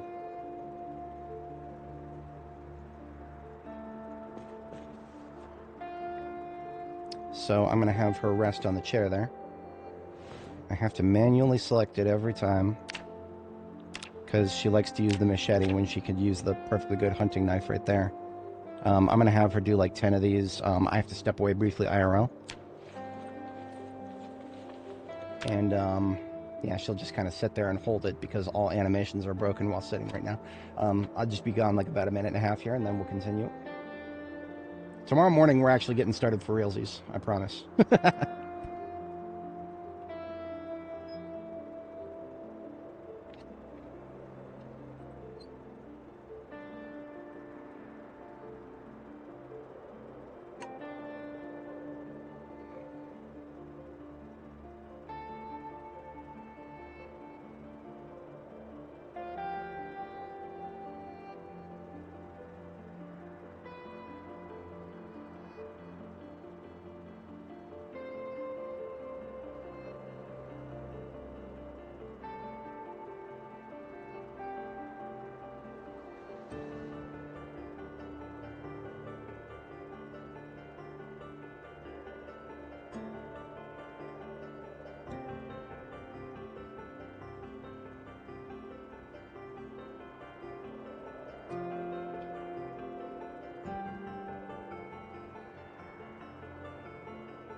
That's an interesting question.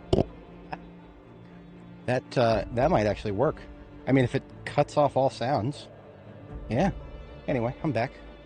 Hopefully, everybody enjoyed the chair's commentary. I timed that perfectly from an in-game perspective because it's now just about 5 a.m. and that's exactly how long it took us to carve 10 of these here short bats.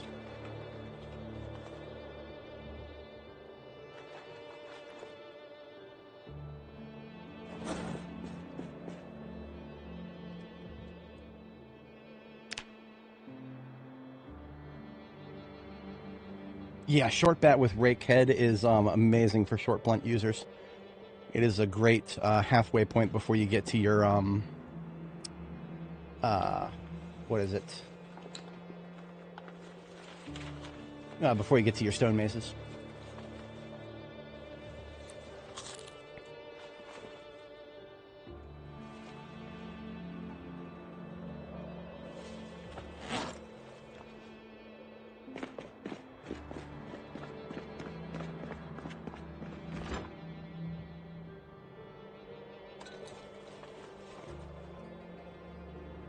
Am I going insane or is that fog? I think we've got fog today. Oh, I deserve this. I deserve this because I should have actually gotten started with clearing things yesterday. But that's alright. I'm not going to let it stop me.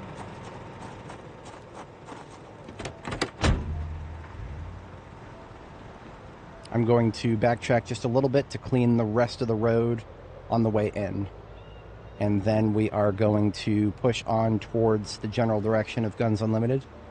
Hopefully, by the time we're like halfway through the day, hopefully by then we will have the fog lifted. And if not, I got a book to read. It's fine. Oh, one of you. Yeah, that's right, I saw you. Bring your bitch in and bitch ass out of that tree. Congrats, Sector. That is a very, very difficult find. Come on. Bring your Silent Hill ass out of them trees.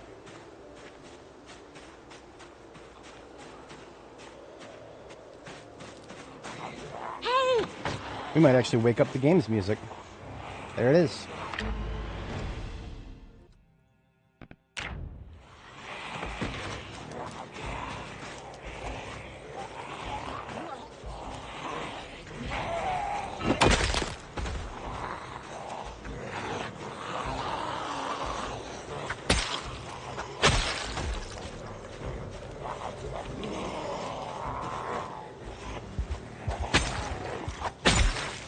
That's a nice pick in his back. Hate fighting from the south.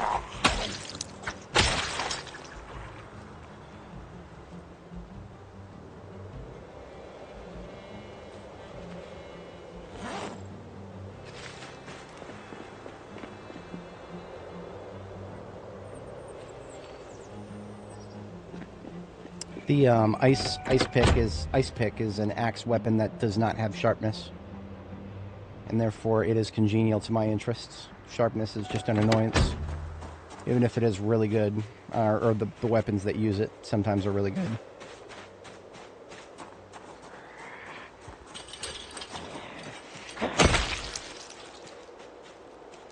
That's such a satisfying sound when you kill a zombie with it. You hear that skull break.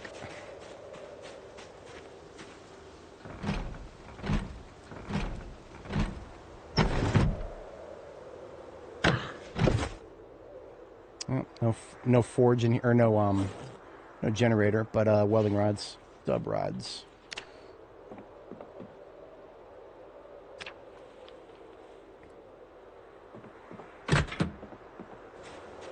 What's a Raven Creek?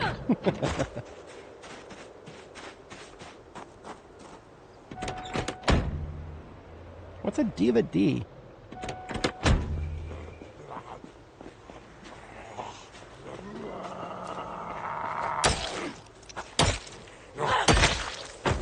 I'm really enjoying the fact that the ice pick is it's a really close match for my shirt, or my jacket rather.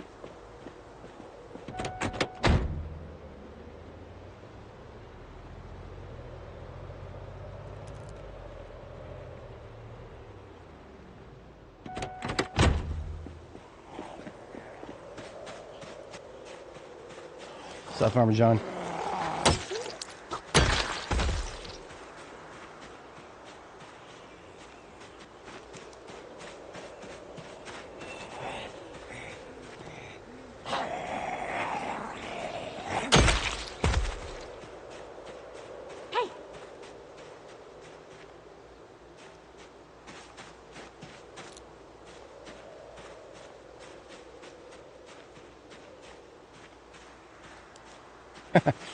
He went through the other side of the trees here. Hey!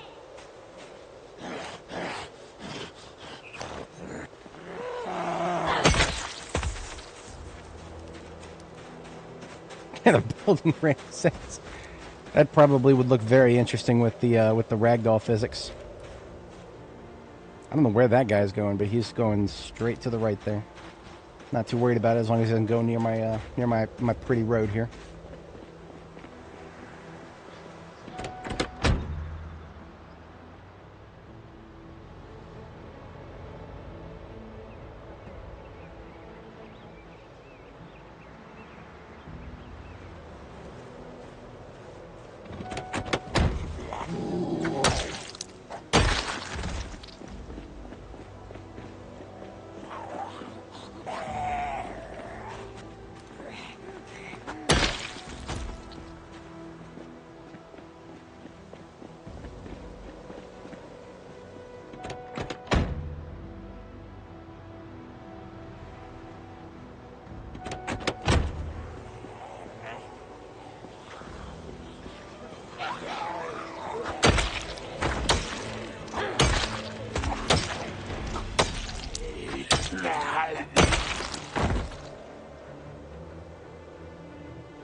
I hate to say it, but I'm probably just going to Redic or plan those chickens up there.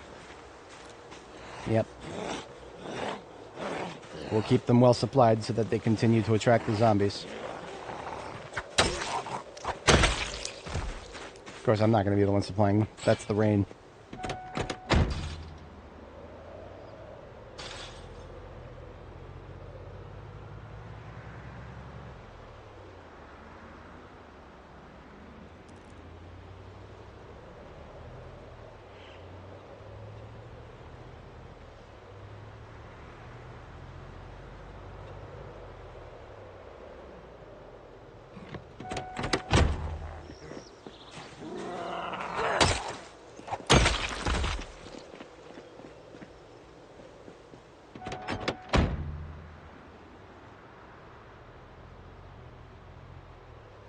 And harvest corn. That's definitely one of the things of all time.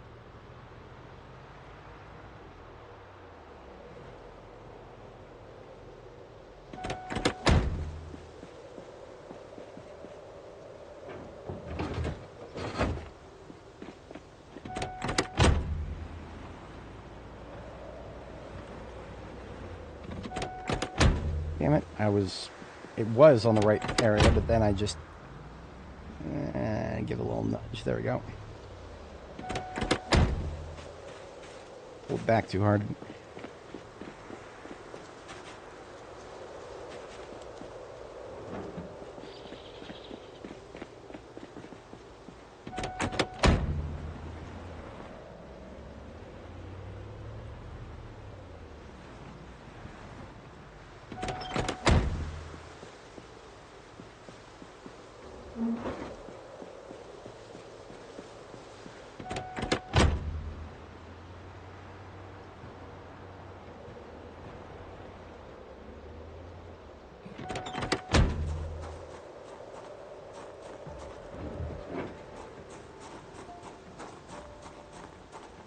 What? Seat occupied?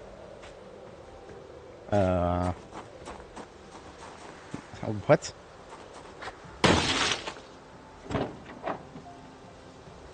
Oh, there's an oxygen tank on the seat. Okay. That's definitely a thing. I don't know if I've ever seen a seat occupied alert for a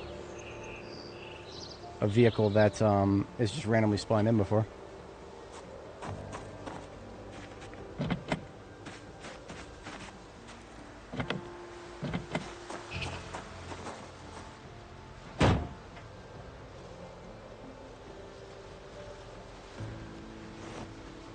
Oh, this is one of those rare moments where I actually kind of want all this all of these rotten animal things, because I can toss them into a compost bin.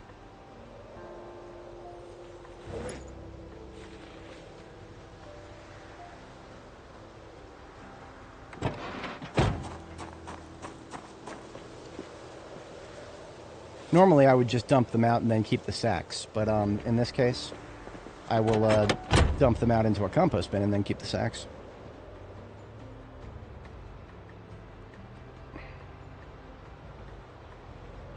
$5,000 corn once. Nice. Okay, we have now cleared this road. So we have a full cleared road in and out of Echo Creek. I have undone the mistakes of a couple days ago.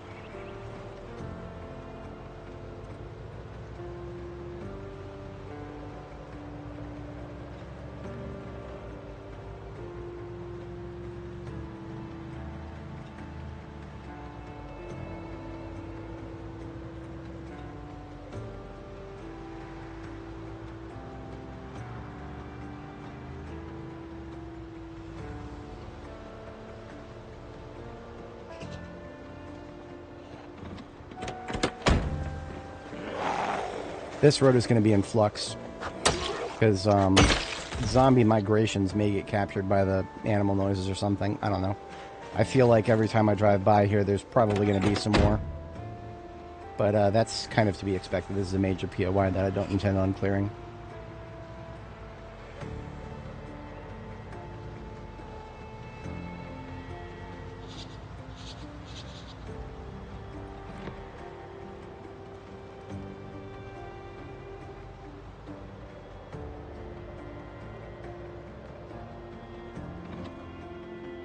before I forget about it.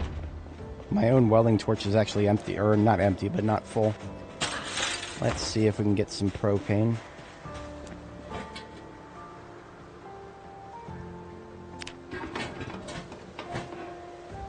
Hey, it's almost full.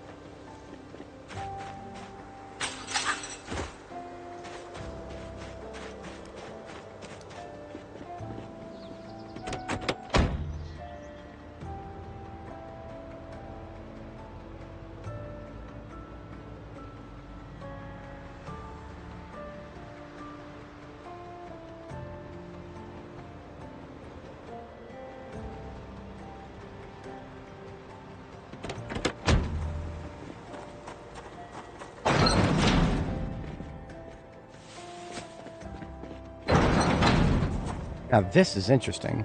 You notice that I have a bad smell? That's coming from the vehicle trunk because there's dead things back there. That's fascinating. I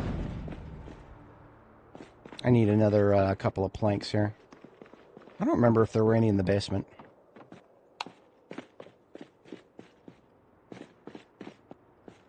Probably a couple.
I think the fog might be about to lift.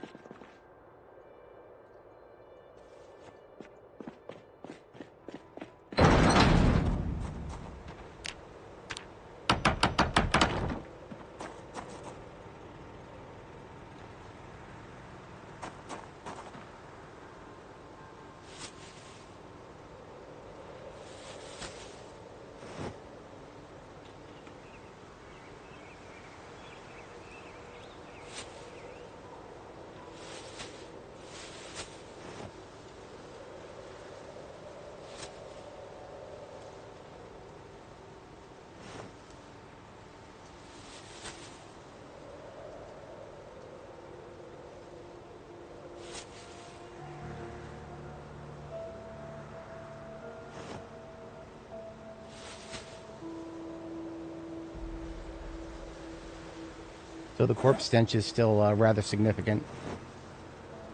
We'll just have to not spend too much time out here.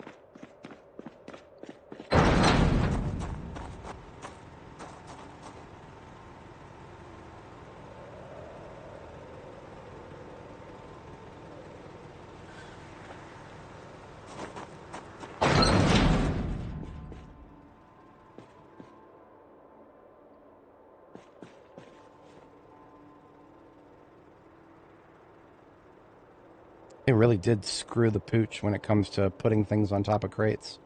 Such a simple concept, and yet it's almost impossible to see things that you use 3D placement to put them on.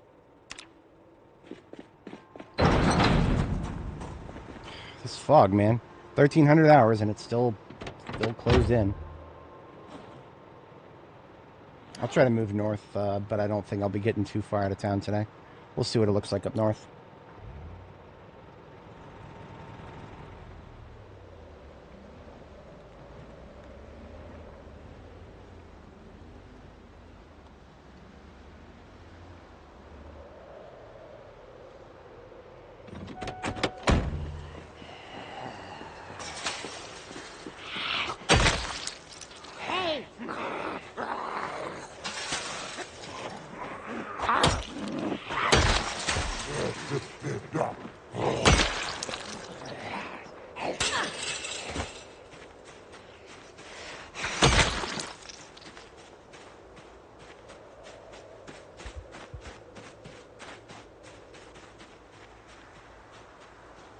Yeah, that's going to be a problem someday.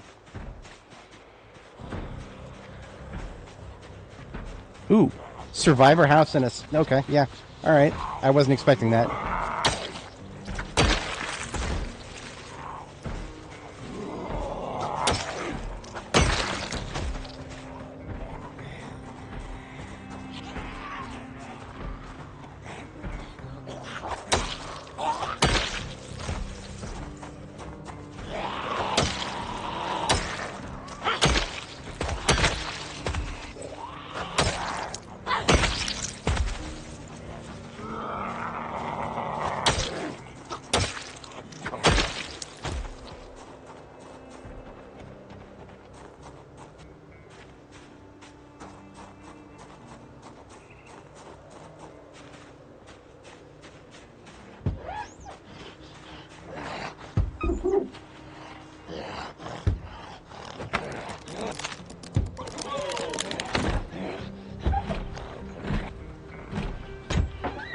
No, can't, I was gonna do the thing.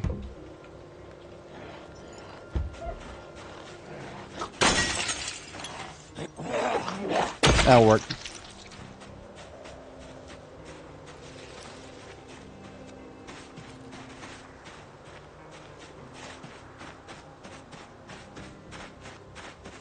This was the first van on this side of the road. I didn't even notice. Cool.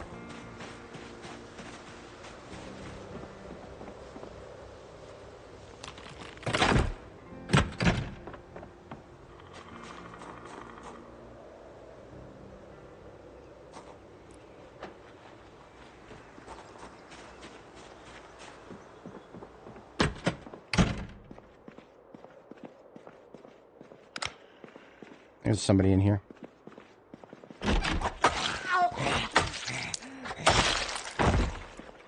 Just one somebody.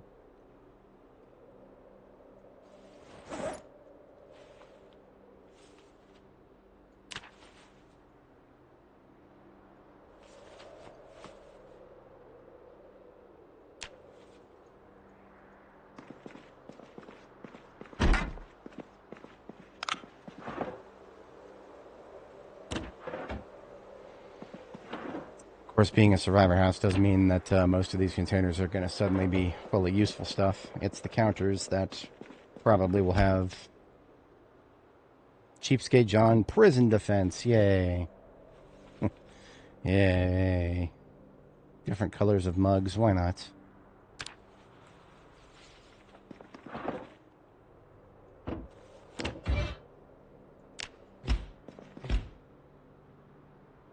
Ladies and gentlemen, I regret to inform you that nacho cheese has been all removed from the world. There is no nacho cheese left now that I've seen nacho cheese that is in the rotten state. Alas. We have a couple of loaded BF magazines. That's new. I don't think I have any loaded ones yet. Now I do. In fact, I have 3. The Blank ID magazine.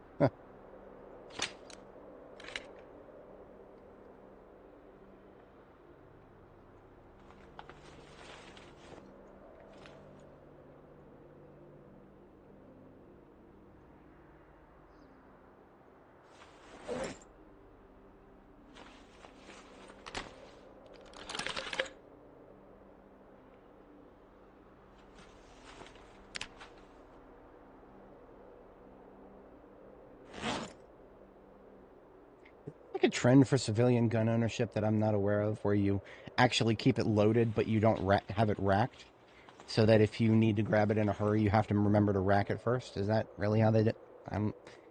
Doesn't sound like a prepper to me.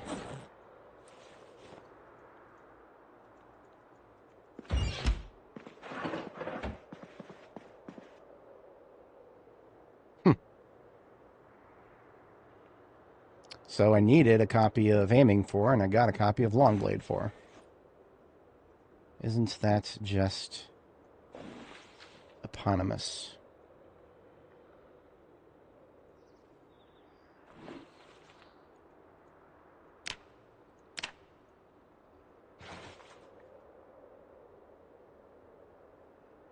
I haven't read that Angler magazine. That Angler magazine right there that I just read, that was the one that I needed to read in order to know how to fix fishing rods. Beautiful. So I did get some bit of knowledge that I somehow didn't already have. I'll take it. Better than nothing. Because boy howdy, the rest of this place sure is full of a whole lot of fucking nothing. Hey, I don't hate it that much. Hello.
Jimmy, yes, we are moving in that direction. How many time do I have in my save? 4 months, 24 days, 16 hours, so we're a little bit ahead of the stream title. If you're talking about playtime, we're probably coming up to about 100 hours. Possibly past that. Let me check we can check actually right here. Go away, Windows. It is right here, and then those two are from yesterday and the day before, of the previous 11 parts of this character's journey. 1.13 terabytes of footage, 102 hours and 58 minutes. So that's 103 plus 6. That's about 110 hours, something around that area. Oh, that's where they're all at, right there to the left and the right. I'm going to make copious use of this fence right here. Ooh, look at that. They actually reacted to the meta event. A whole third of them did. That's alright. I'm about to be the meta event.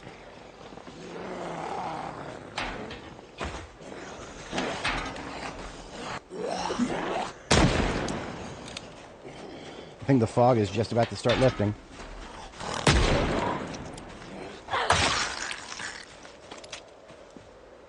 I think my record is 2 and 3/4 years. I forget exactly how far Annie got, but linked in the description is Annie May. That's the character I've been farthest on. Yeah, that's a cluster. We'll fall back a little bit. 38 special is quiet, but not that quiet. Let's see if we can let them split themselves apart a little bit. Come on over. We'll flip onto this fence, would you? No? You don't want to? Of course you do.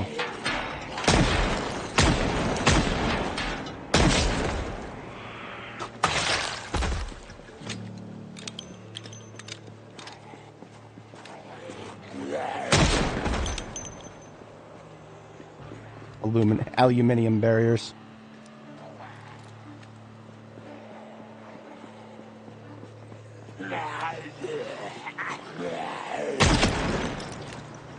Very close to the next level of aiming. 2 more kills like this will probably be 5.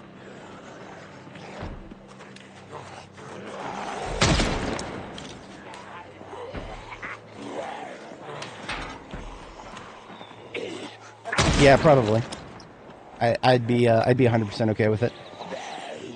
Although, I mean, the number of places to explore on Annie would be going down by the day. There are times where I'm perfectly okay with starting over.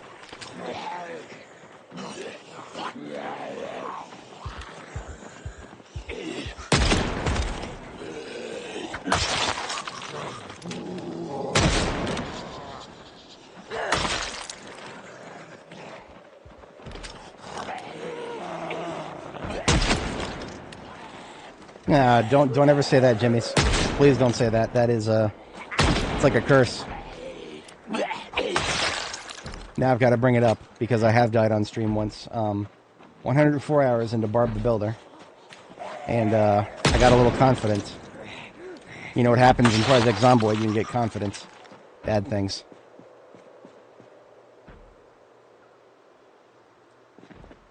Yeah, we're rocking an axe. Axe on our back. It's just a whatchamacallit, ice pick that we found a little earlier. The belt is machete and sword,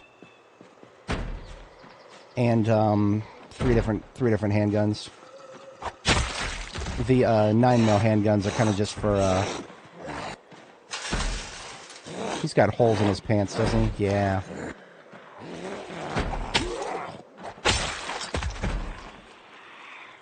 Yeah, he's got holes in his pants.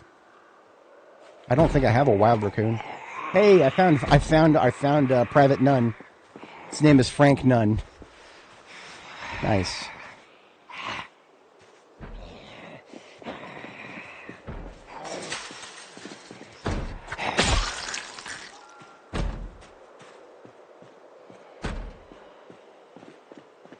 This guy slapping this door is getting on my nerves.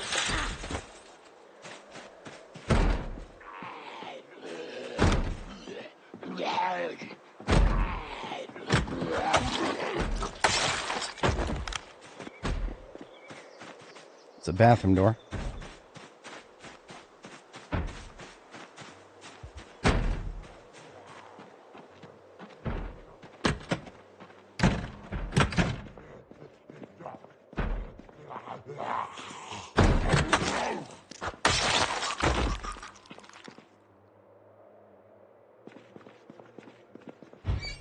Ooh, cookware is actually existing in this house. Give me that roasting pan. Give me that cooking pot.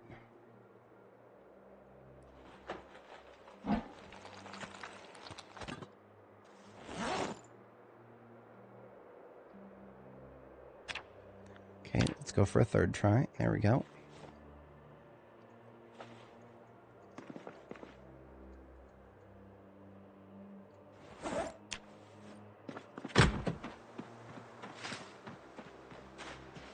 See if there's any propane in this.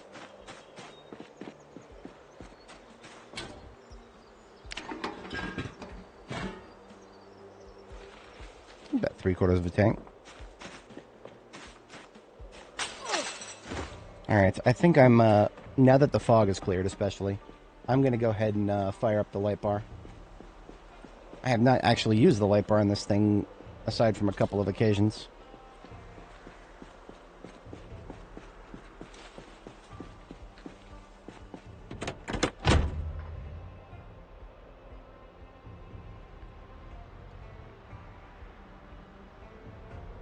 Before I fire up the light bar, I want to put away this propane tank that I just picked up.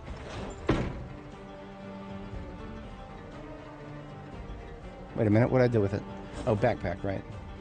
Don't want to be running around too heavy.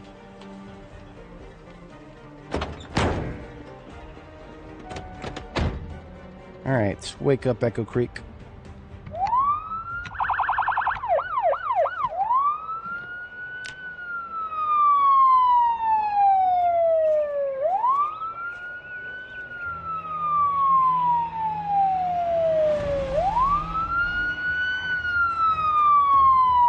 Goal right now is to centralize them.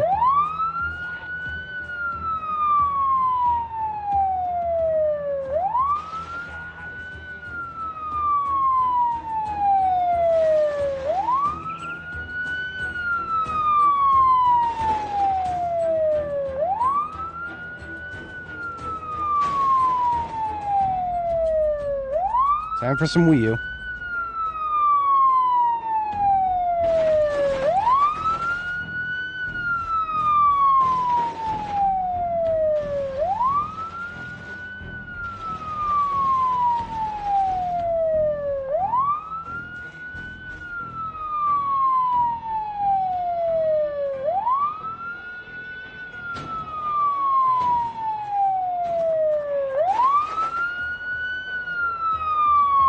My brain meat is telling me there might have been a survivor in this area, but I can't remember if I'm confusing that with Jamie-town.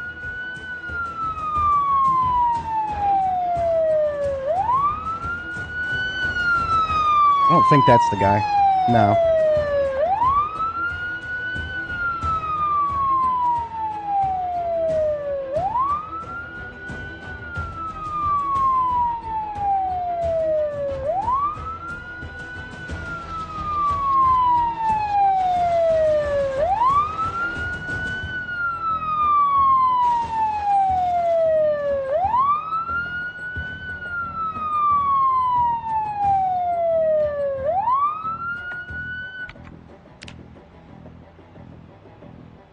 You know, I might actually pull out the shotgun. We're almost aiming level 5.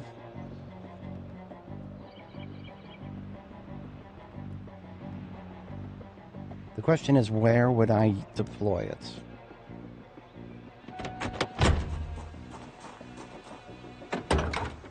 See, we have a shotgun here. We have plenty of attachments. We could fix it up into a good primary. You can no longer put sights onto a...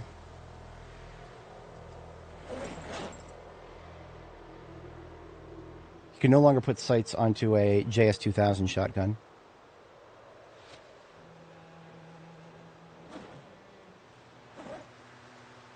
I also don't know exactly what the jamming rate's going to be.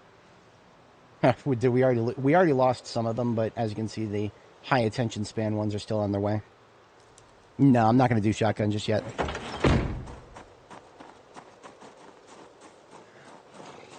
I need clean roads, Lucas. That's what the goal here is. Anybody who's still alive or still zombies walking around in town that are going to be a threat to my supply line as we move north to get to Guns Unlimited. So the goal right now is to move in the general northward direction.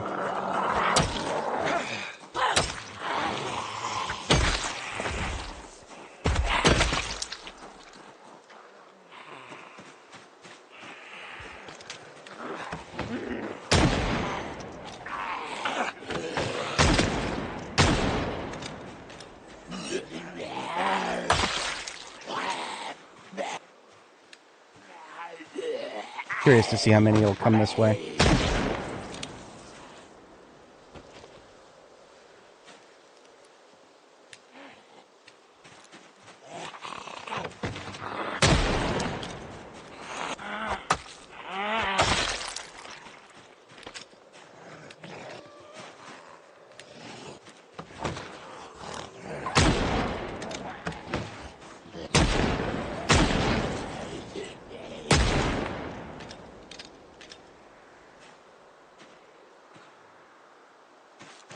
Ice axe is on our back slot.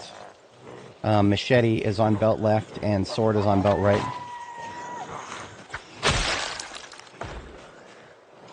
This is what I was expecting to see.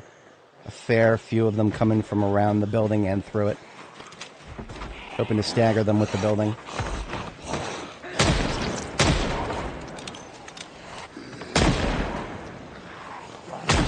Convulse, of course. And convulse again. Because fuck you, that's why.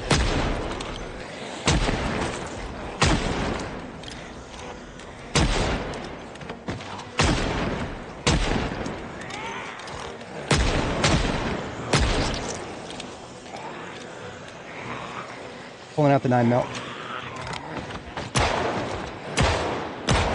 Aiming level 5.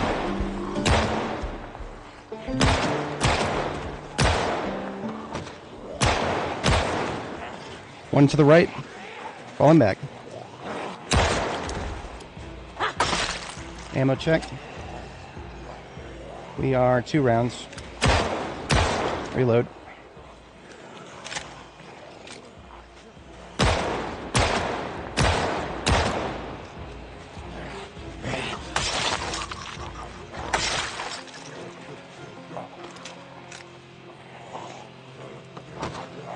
Getting a little smelly here.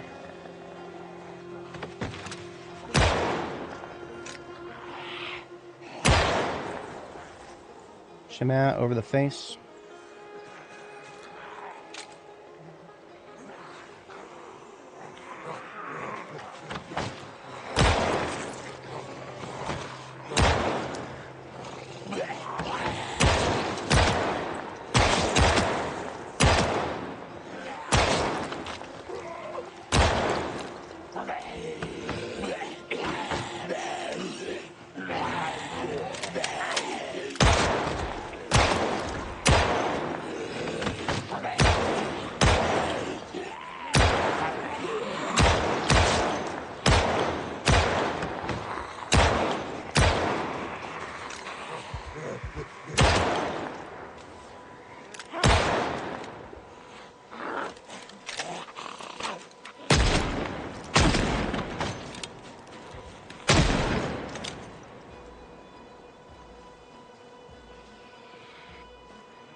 To check that magazine real quick. I think it was, or at least I thought it was possibly 1 bullet short, but we're good. I've gotten a lot better at counting my bullets without having to do it out loud. Alright, not bad. Echo Creek has got a lot of zombies in it. That was not all of them. We definitely did not get enough of them together for just a 9mm and a 38 special to be attracting all of them. So I have a 9mm on the left and the right. I have a primary and a secondary. Basically, if that got really far out of hand, the secondary would have probably come out instead of a reload. Literally living the Call of Duty meme. Switch to your sidearm. It's faster than reloading. What about my sidearm being empty? Switch to your other sidearm. It's faster than reloading. All right, let's move up and see how many we missed.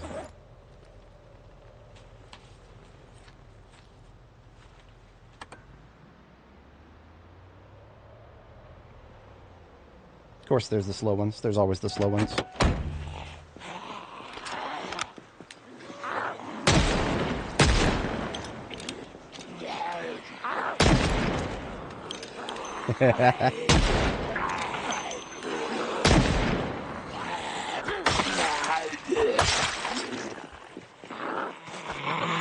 Fuck, that was not good. Going back just a little bit.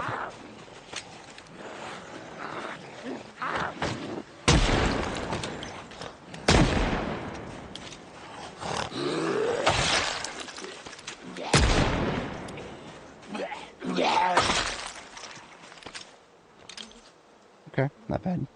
The fast shamblers that are showing up now are the ones that were late to the party, but kept moving in this direction no matter what. What about? I mean, I've got all 3 slots full right now. We could have another if I was willing to sacrifice my Alice belt and suspenders for a shoulder holster. We could have 4 sidearms.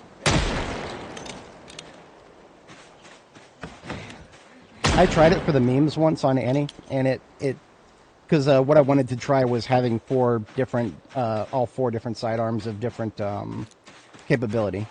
So in the shoulder holster, I'd put the 44 Magnum, and then I'd have the ankle holster with the 38 Special. It's still the only concealed carry weapon in this game. We are now 6, so the respirator's going on.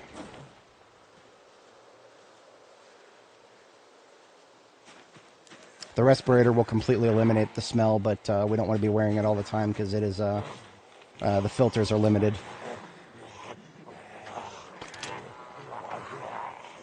Current 9mm is fully loaded.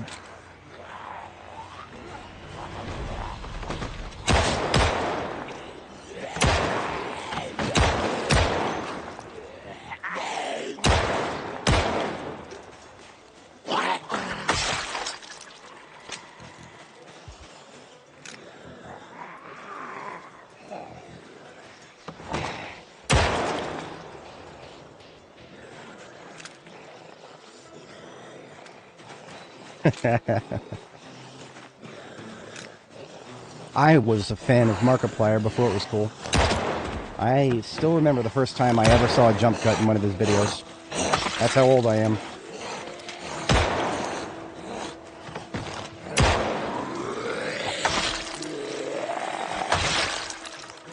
Fatigue just kicked in. She's tired, boss. Coffee is for this situation. Gonna fall back just a little bit so we're outside of stink range. And coffee beverage cooked. We make the fatigue shut up. I'm glad it didn't show up until fatigue didn't show up until 2000 hours. To adding to my to-do list to make another coffee. See, now we got a drip feed of slow shamblers here. I can handle these with the 38 special. Yeah, that's right. I told you I'm gonna handle you. What are you gonna do about it, bitch? Flip your bitch ass over here.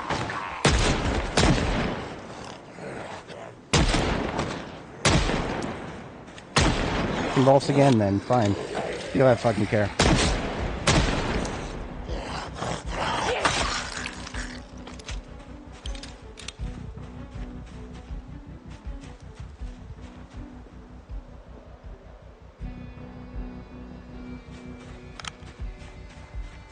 Telling me that I drank a coffee, and now I've killed them all.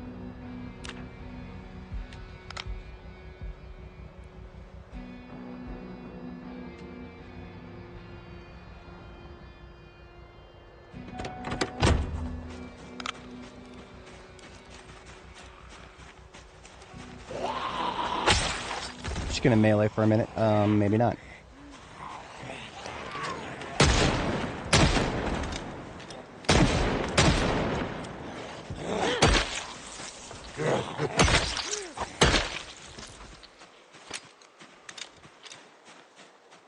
When they come at me in a cluster like that, you tell me not to draw on them. Fuck that.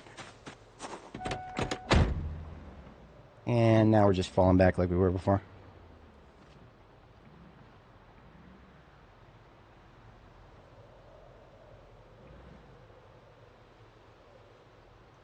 I could use this dude's backyard here. Yeah, these guys are the low attention span ones. Some of them might be fast, but as you can see, most of them have already lost interest. We'll have to do some extra work to keep their interest.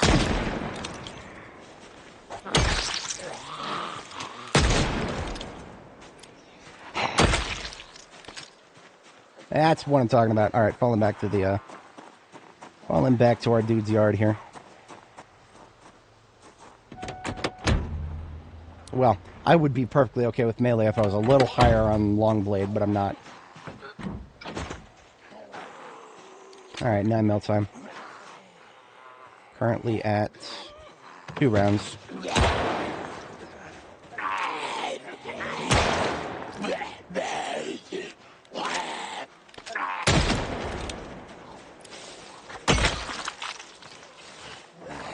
$15.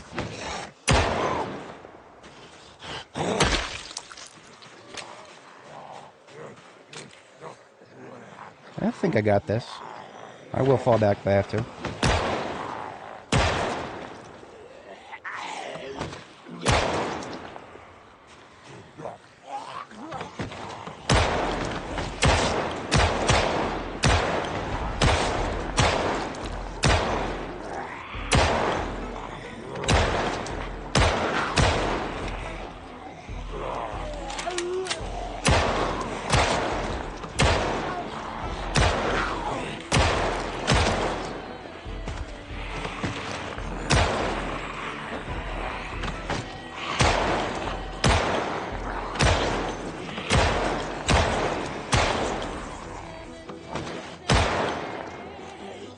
That's it? Yep.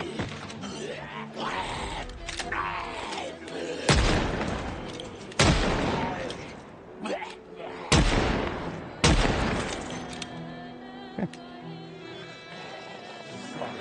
Gustado, jefe.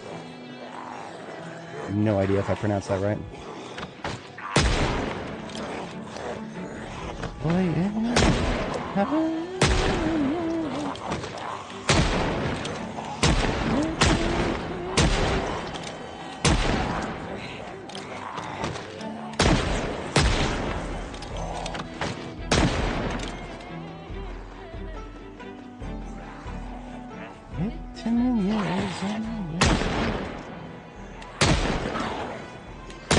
God damn it.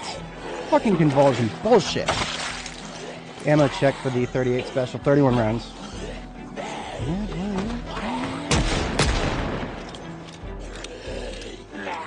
Come on, start getting up. There you go.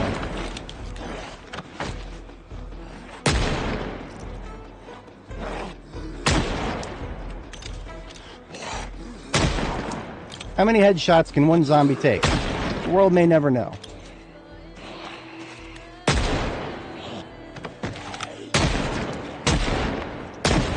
Convulse. Convulse again. I hate this game. It's so fucking stupid. That's been a problem for all of B42 so far. Just every once in a while, you shoot a down target right in the head, and nothing happens. You shoot him again, nothing happens. You shoot him again, nothing happens. You have to wait for them to do that stupid little belly flop. I hate it. I'm mad about it. It's a waste of bullets.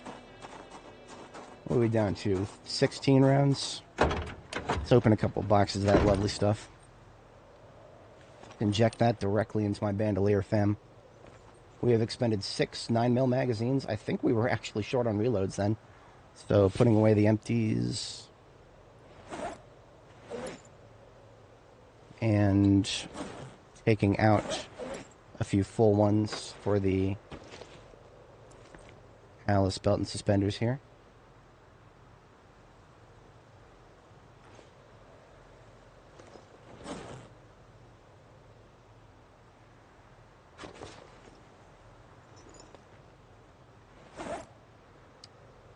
Both 9mm are currently full. Good. Putting away the respirator. The filters are almost empty, so I'm gonna wanna replace those when I get an opportunity. So that might have been a good chunk of Echo Creek there. There's probably going to be stragglers further north, but one coffee is not going to keep us up all night. We are probably another 2 or so hours away from fatigue. So I'm going to wait until like 2,300 hours and go ahead and sleep.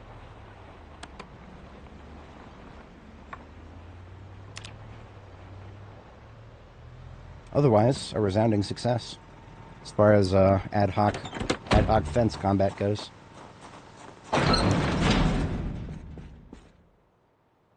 In fact, that was such a lovely success, I think I'm going to go take a bath in celebration.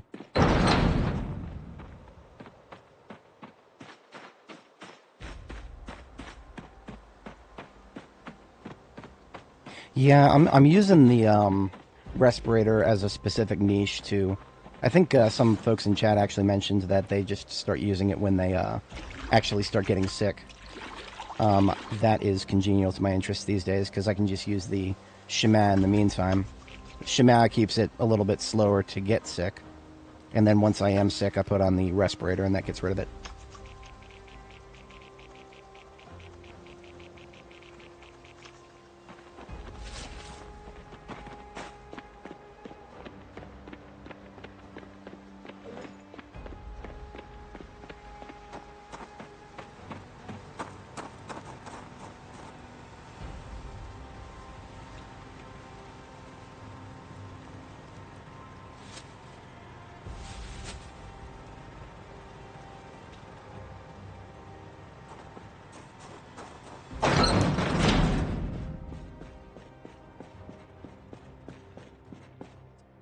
A rat spooked me for a second there. I may have been slightly lenient with their existence.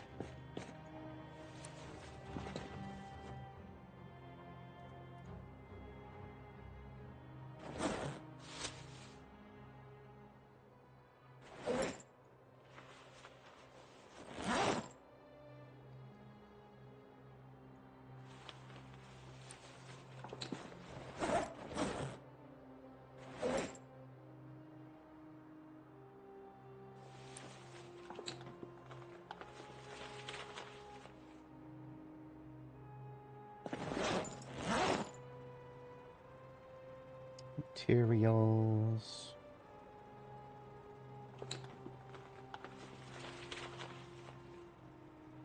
Yeah, Brandenburg, especially at High Pop.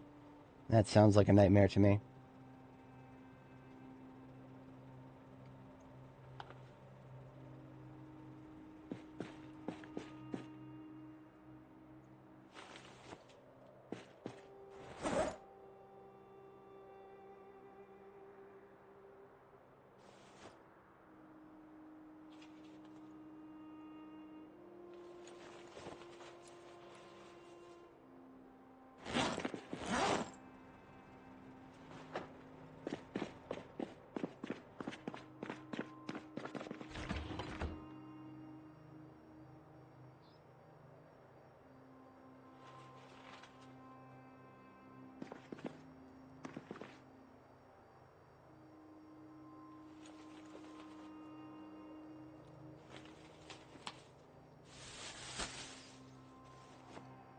Alright, that's it.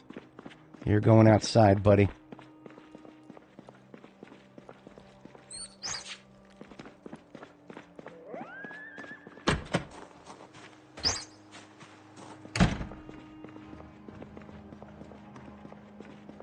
It's probably in, several more.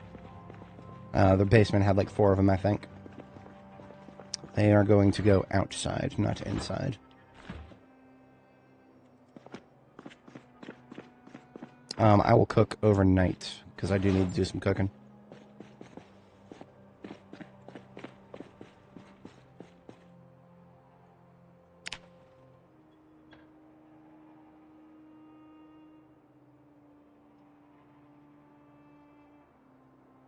Alright, for anybody joining, welcome. We are in Echo Creek, and we're moving in the general direction of Guns Unlimited. Slowly but surely. What are my favorite cities in order? Well, it depends on the purpose. Riverside is my favorite starter city, easily. Muldraugh has probably, of the starter cities, Muldraugh probably has the most resources that are not gun-related. West Point probably has the most gun-related resources of the starter cities. But, yeah, it's every city has a different purpose, so I don't really have, like, really hardcore, strong favorites. They're all just places to go eventually.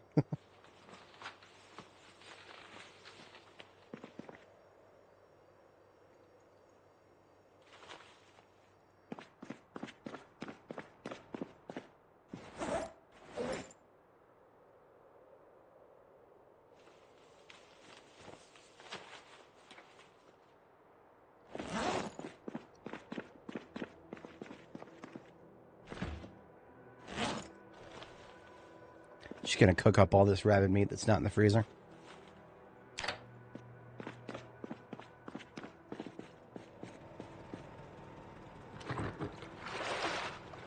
No, not at all.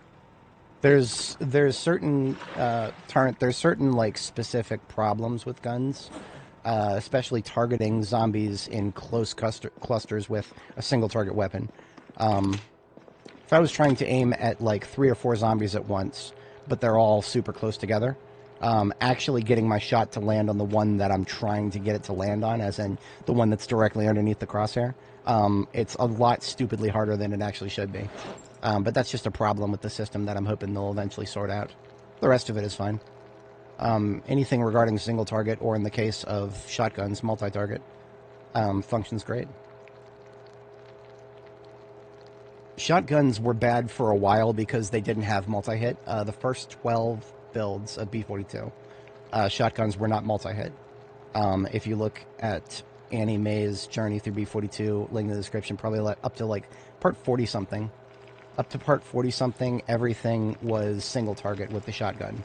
And we actually started clearing the Louisville checkpoint with shotgun as a single target weapon.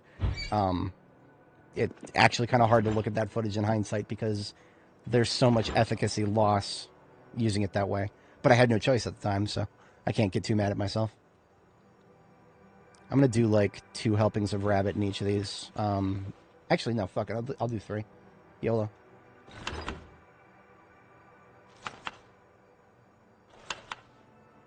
because 3 helpings of rabbit will make it a 30 salad.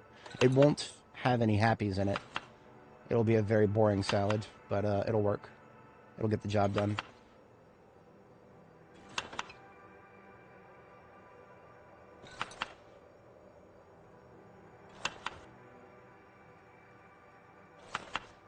We could happy it up if we went foraging. I might do that.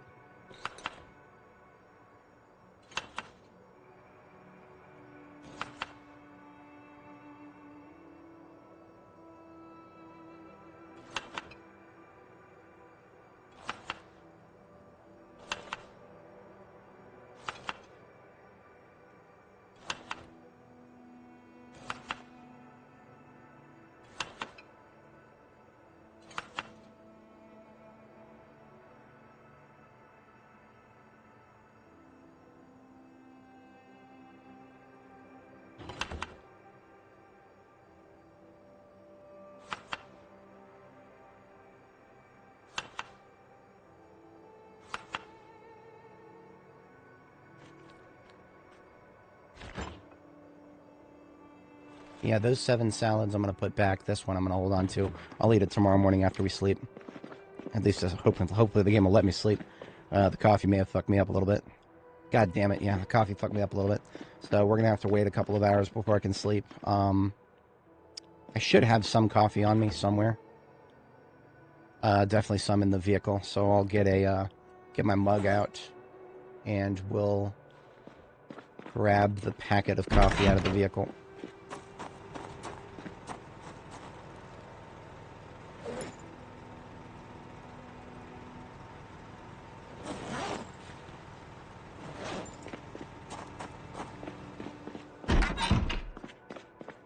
Going to take the coffee machine out from here and put it in a more reasonable place, like the actual kitchen.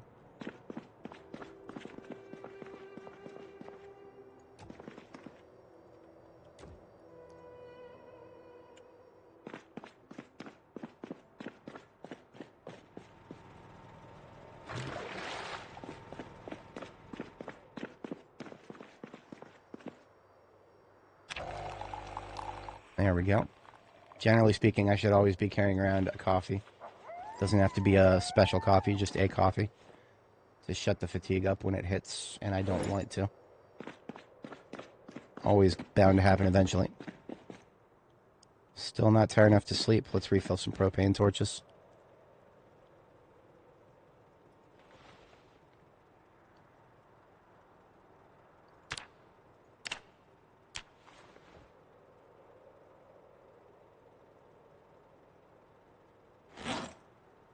One of those torches always goes with me in my satchel. The other 3 I will leave on the floor here to remind myself that they're there. This tank has probably like 1, maybe a little bit less than 1 full torch left in it. The other tank is close to full. I'm going to put the one that's close to full on the table up here. Keep them separate. How about now? Still not tired enough to sleep. I'm just going to do some carving for a bit.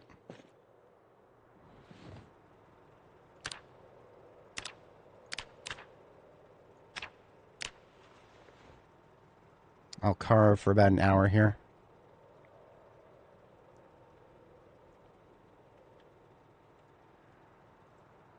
That's more like it. Now I can sleep.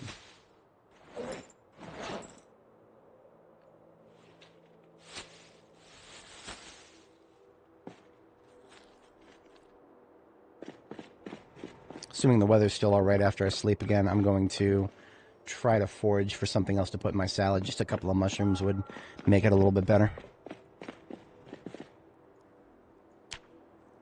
Closest camping store is to West Point. Specifically camping? You'll find a little bit of camping stuff in Stendo's. Stendo's Firearm Emporium right here, the green building. But if you're looking, like, you know, camping materials are going to be like the secondary attraction. You'll find a few things in there. I don't know of anything else in West Point that you could reliably say is going to be camping. If you're stuck in West Point and you can't go far, I would say check garages.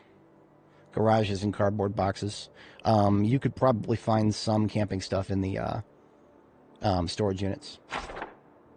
Angled flashlight, yeah, that's honestly trying to look specifically for the angle-lighted flashlight has never worked out for me. I usually don't actually go out of my way looking for it because I know eventually one will come to me. Look in vehicles. I have noticed there are a lot of them that I've found in the past. Sometimes a lot of the ones the first ones I find are going to be in vehicles. So leave no stone unturned when it comes to vehicles, especially heavy duties.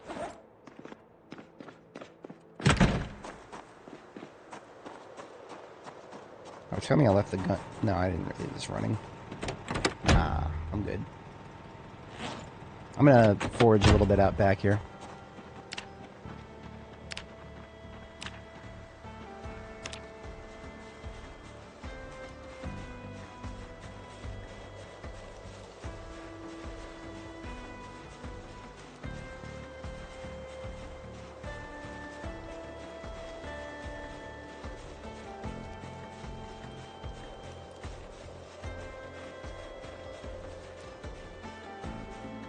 Birch mixed forests, so shrooms are going to be a little rare.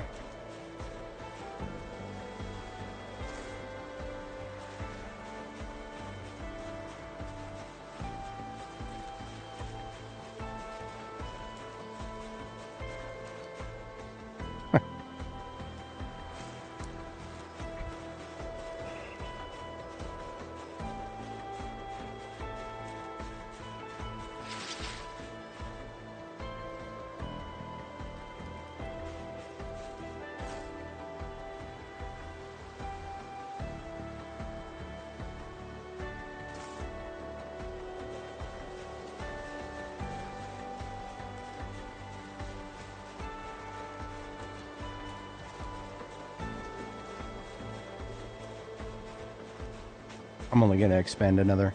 Oh, look, there's the rat. He's not. She's not afraid of me anymore. Probably because I picked her up and didn't kill her.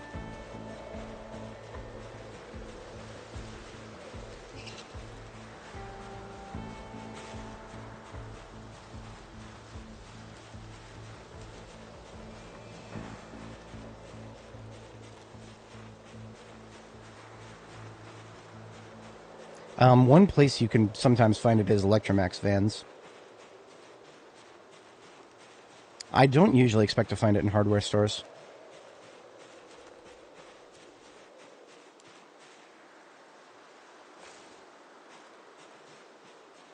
I'm not saying it's not possible. I'm just saying I don't usually expect to see it. Yeah, that was a waste of time, unfortunately. Got a little bit of foraging experience. Not the worst thing in the world, but definitely did not find anything to spice up our salads with.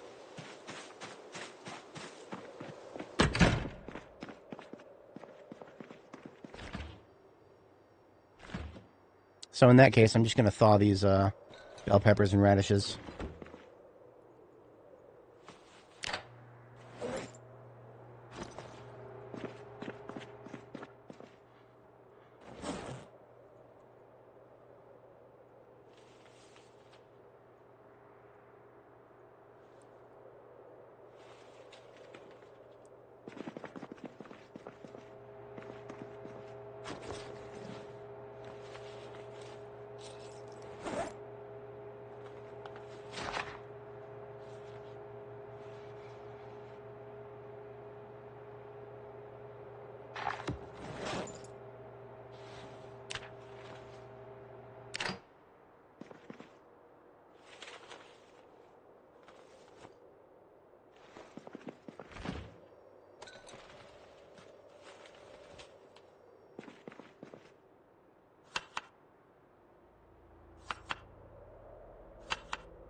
These are adding almost nothing in terms of nutrition, but it's adding a diversity of ingredients, which makes it less... it adds more unhappiness reduction when I eat it.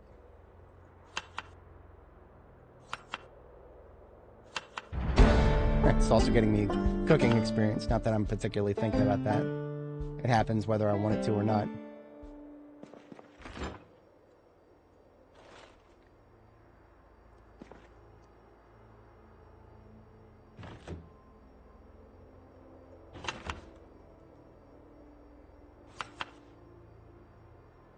Can also seed them up a little bit.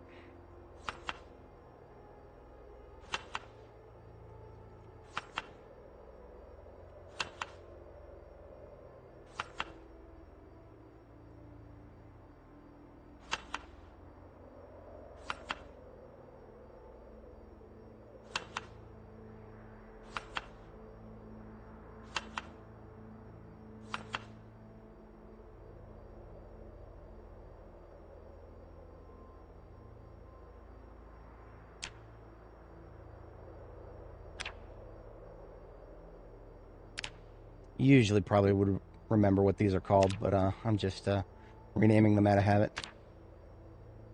I'm going to put 2, or like, what do we have? We have 7 of them. I'm going to hold on to 2 of them. I'm going to put 4 in the fridge. Or 3 in the freezer. Hold on to 2 and the rest in the fridge. Okay. I usually hate having to put this much thought into cooking, but got it working. Alright, so I believe we're fit to deploy. Got all of our magazine supplies reloaded here. What am I missing in my Alice kit? It is driving me nuts. My Alice kit feels very underwhelming right now. Oh, I'm not going to question it. I'm just going to say that it's probably alright.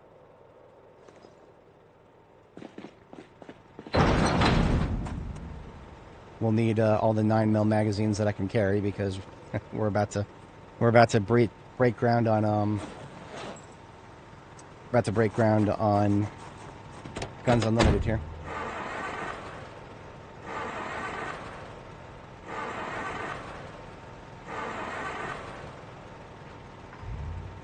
Is that 4 or 5 failures in a row?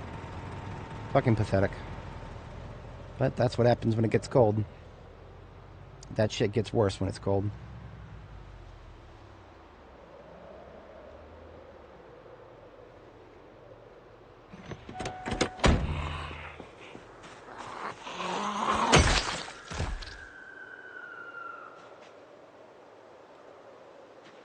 Oh, shush with your screaming. We haven't even gotten started yet.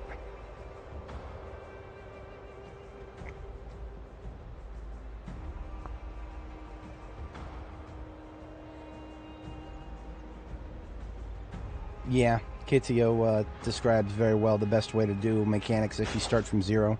Read the book. Watch the first tape. Read the next book. Watch the second tape.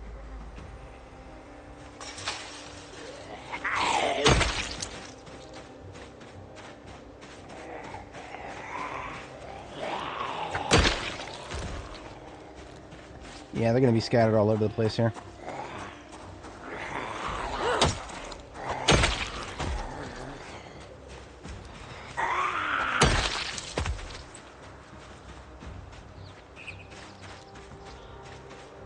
McCoy logging truck here. Always lovely vehicle. Usually full of axes and whatnot. Let's see what we got here. Wood axes? Nope. Duct tape and twine, though. Let's check the passenger seat. Imagine McCoy not locking one of their vehicles. But I can pull the window off. It's an overall condition of 94%. Beautiful parts.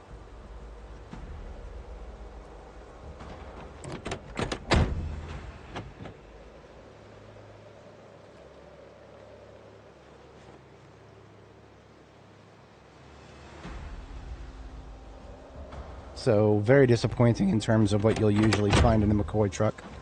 But not bad. Engine quality is 73. So, nothing to write home about here, but the parts are pretty. If I feel like leveling mechanics a little further, I might take that back to the garage sometime in the future and pull it apart. But for now, we've got other tasks on the horizon here. We're mostly just kind of browsing around and making sure that there's no zombies left that are moseying in the general direction of the road, because the whole goal is to make sure that the road is clear for as much back and forth as I need to do.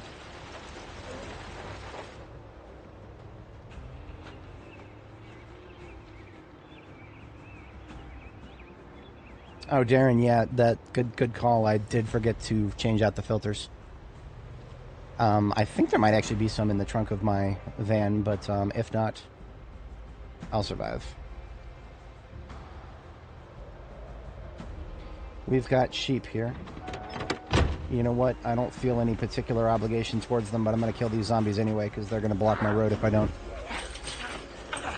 How about no? I actually didn't think she was going to lunge.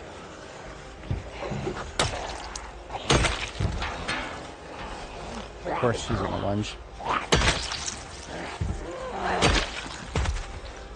I'm actually trying to use up this...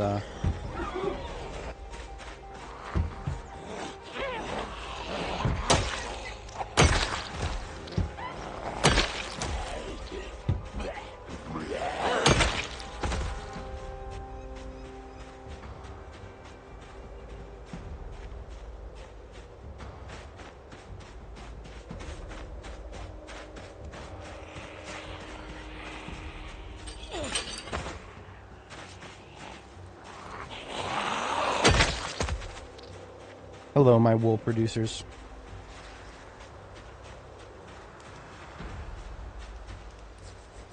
They are still technically in the zone here.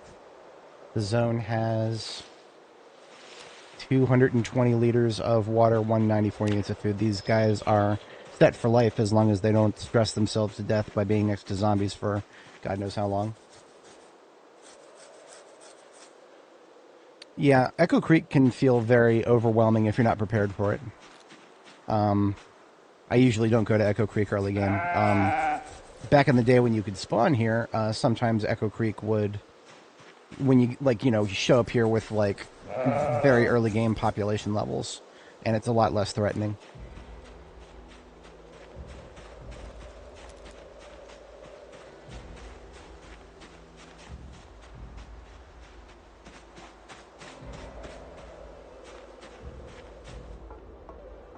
Everybody in here is dealt with.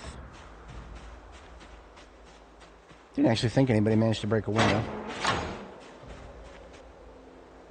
But that's no worries. So I don't know if I will be able to take those sheep home with me at any point. It'll depend on whether I find a animal trailer in the local area. But I'm always down for more wool.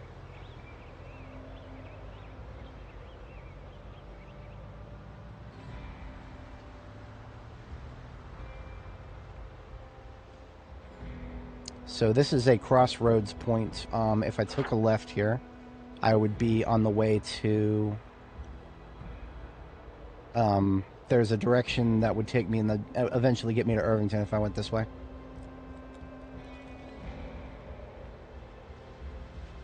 But the destination is north. I didn't take the other road this time, did I? I did. You know what? I feel like my brain meat is telling me that there's a generator up here. That I actually found a generator at this house. I don't know why. I could be confusing that with Nora.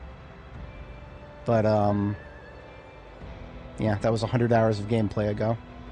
A week and a half IRL, something like that. I don't remember.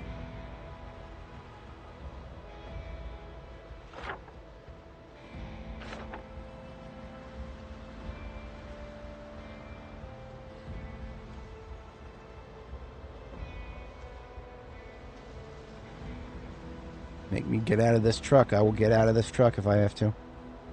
Keep going down that road, and you'll get to live another day.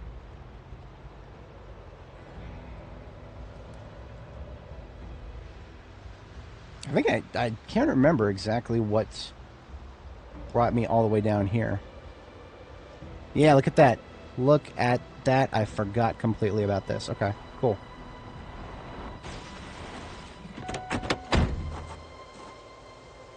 Maybe completely is a bit of a strong word.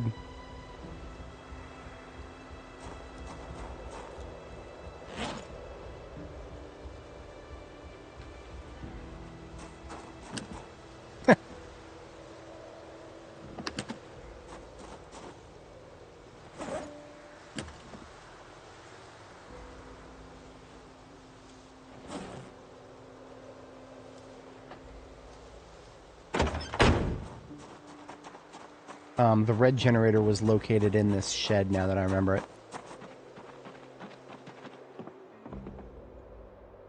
Lots of other things, too. I remember taking one look at this place and being like, I ain't got room for none of that. But now I have a little bit of room. Fiberglass tape. Fuck yeah. That means, that's the other half of the equation. I should be able to repair my, metal baseball bat with the thing now.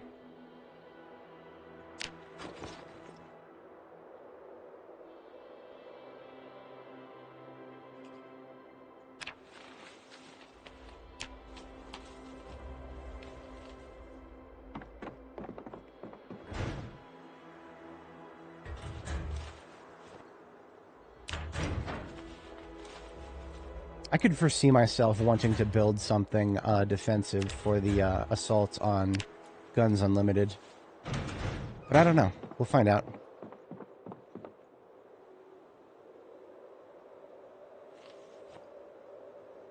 If I end up wanting to do such a thing, then I now have the rope to carry around some logs and an extra box of nails. There is a well in this house. If wells are your thing, I'm not into them personally.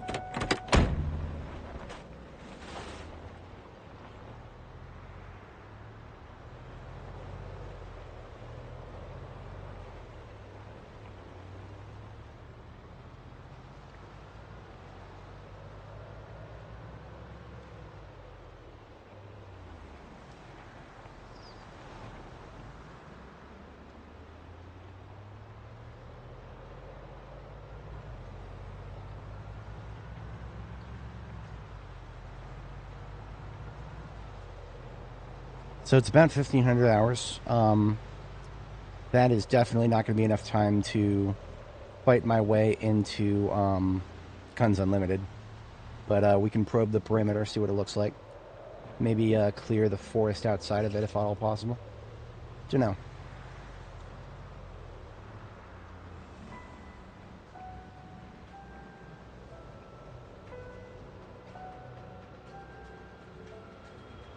If anybody is not familiar, Guns Unlimited is just to the north-ish, whatever this direction is. I don't know the game's cardinal directions very well.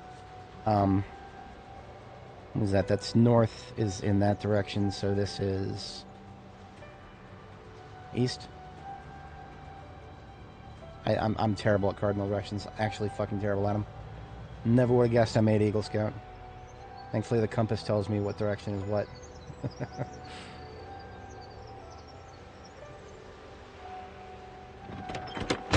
It looks like they cannot attack the gates, or the fences here still.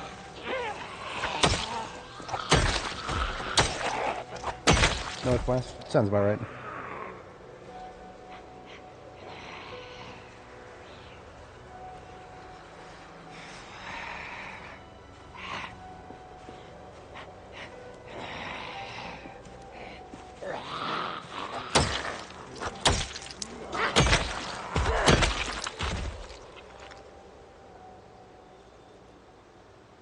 I can remember all the weirdest and silliest trivia ever.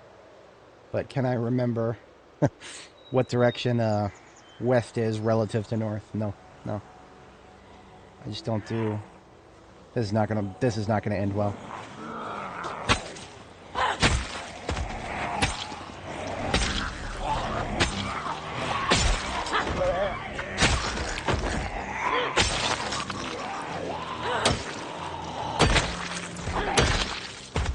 Okay, maybe not. So what that actually was a fair number of fast shamblers. I think they might have still been moving in this direction after I left the area during my initial map tour. I have no idea, though. All I know is I'm putting the shimao over my face because we've already got bad smell. Oh, I know what's going on. A lot of them aren't even targeting me. A lot of them are just going around the... They're just going around the fence.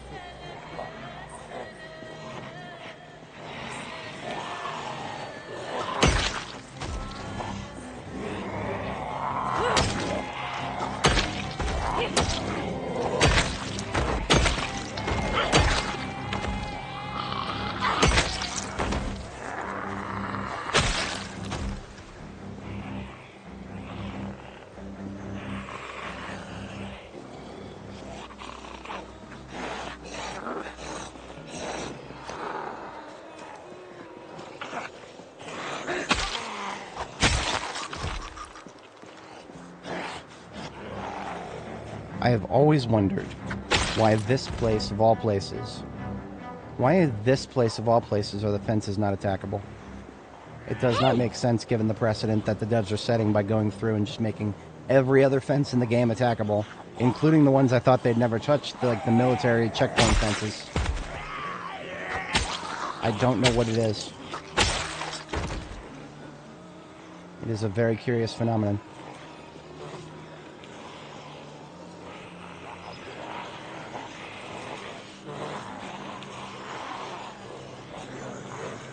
Need to pull these guys apart somehow.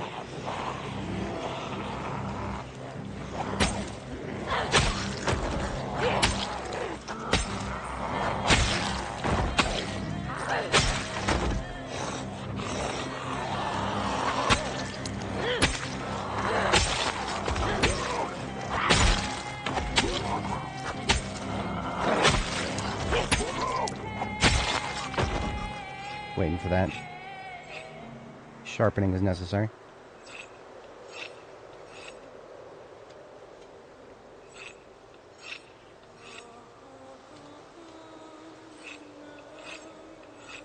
See, he's just trying to go around the fence. He has no idea I'm here because he's a doofus. And I don't really want them in the road on that side of the fence, so... Hey! Right this way, please.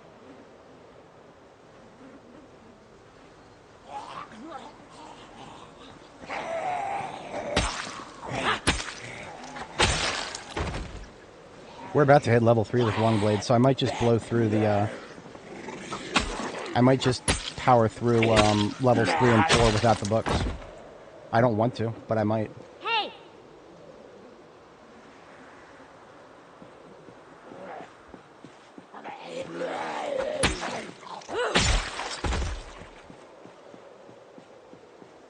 Did I leave the vehicle running? I probably did.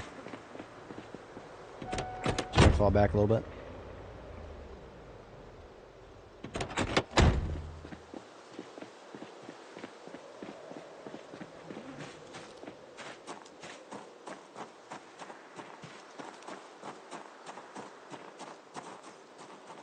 What's going on with that guy? What is he doing? What is Zed doing? Boys, what is Zed doing? He just want to go back and forth. He doesn't know what he's doing. There you go.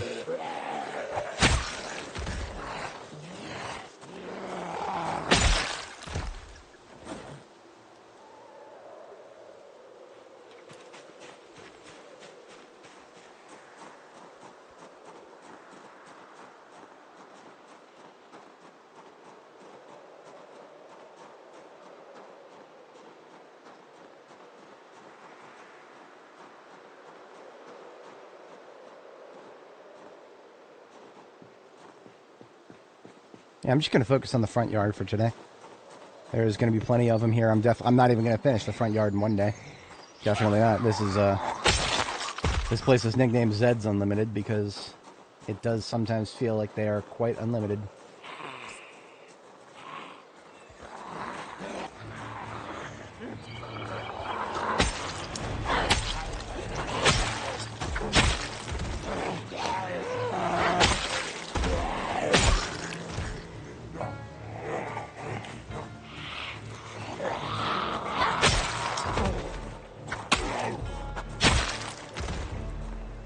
This is what I need to be very wary of. We cannot afford to have any sort of backfill if we're going to be in the front yard like that.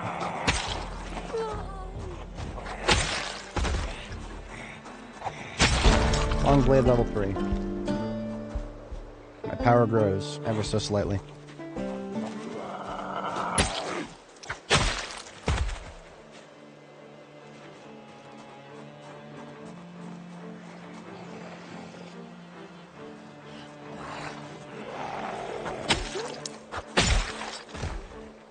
Yeah, it's you can blame the Department of Education for the inability to adopt the metric system. They want to be standardized, but then they don't, but then they do, but then they don't. And when they try to be standardized, they come up with shit like Common Core. And then everybody looks at them like they're fucking idiots because they are.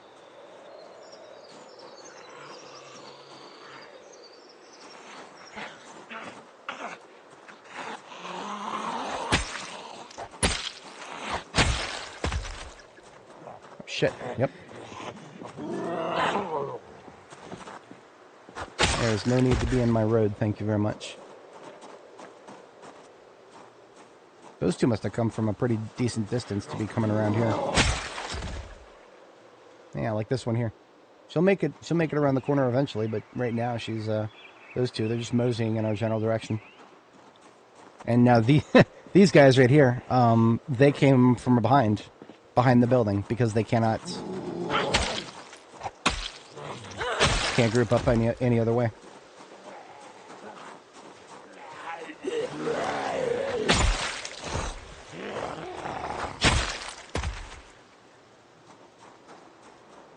See, look at this guy right here. He's trying to go around from all the way behind the building. Now I can deal with him quietly. But he won't be the only one.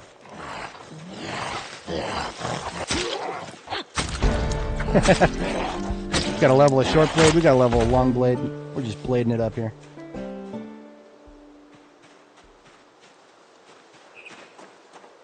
Hello, new. I'm Dad. I've been wanting to make that joke my entire life. Welcome. We're just hanging out at Guns Unlimited here. It's the evening, so we don't have a lot of time left in the area before the fatigue hits, and then we turn around and go take a nap.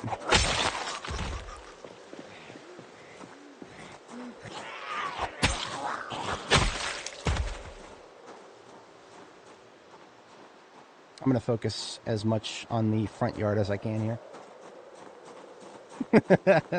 Don't encourage me, please. I will go full dad joke if I have to. Guns Unlimited pretty empty inside until Zeds break in. It depends. I've seen a fair amount in the I don't think we can see it at this zoom level. There's like a front sort of area that's outside of the shops, like a big hallway. I've seen quite a few come out of there before, but nothing compared to outside.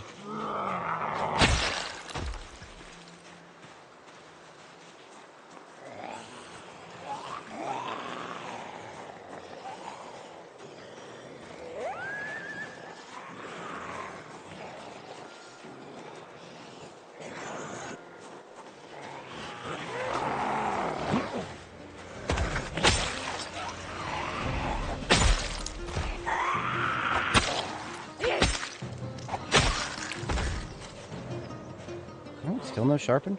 How are we doing on that? The sword's still 2/3. It's great. High level maintenance, baby. Don't need no weapon skill if I know everything about maintaining everything.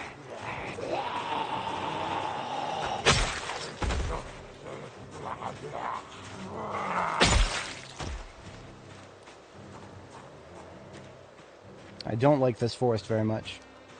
Conceals all the Zeds hidden behind the trees there. I'm gonna give this guy a hard time.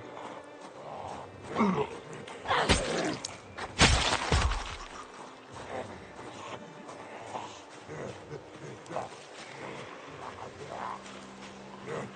might do a thing where I come all the way up here and then shout. See, I don't want to shout with any sort of closeness to the building itself, because then they'll hear me inside the building and then they'll come all the way around it, and I don't want to be flanked right now. So I'm going to try yelling just a little bit closer to the fence here. See how that plays out for me. Head on a swivel either way.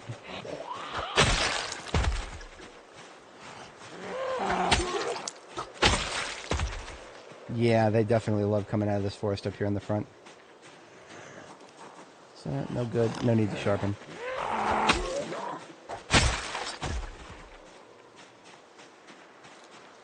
How's my sword? It is... we're down to about... just above half now.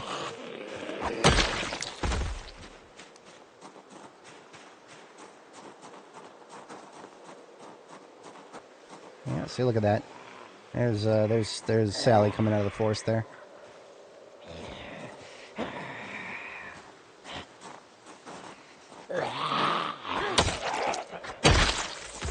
Reload the blade.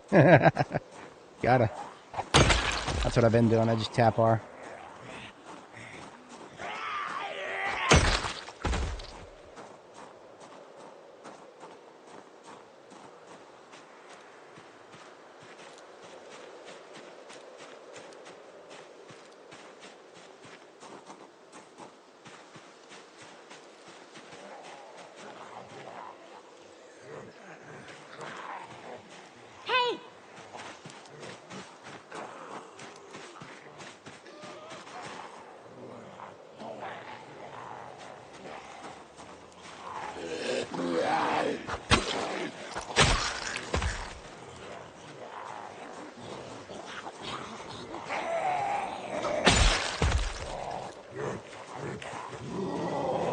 Yeah, I actually, when I hit this place on Nora, my previous character, I actually explored what the area to the south beyond the fence looks like, and it's like a big farm field.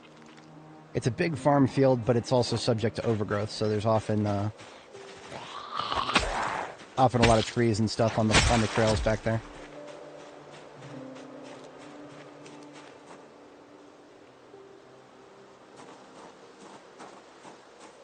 I would believe it.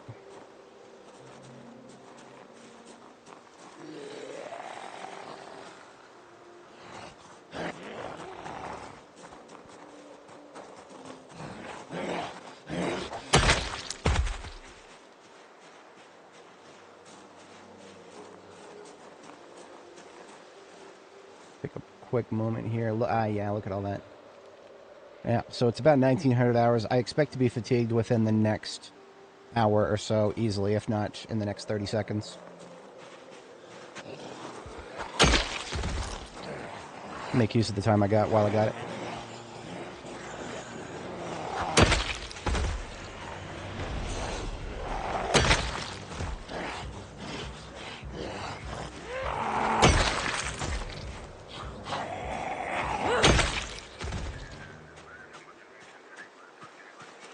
Yes, Mr. Frog, look at this. This is Guns Unlimited. We are in the, this is the front yard of the building.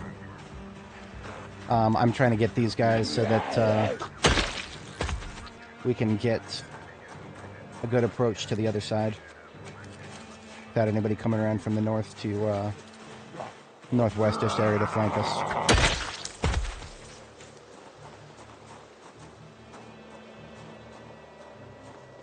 Zed's Unlimited. Accurate.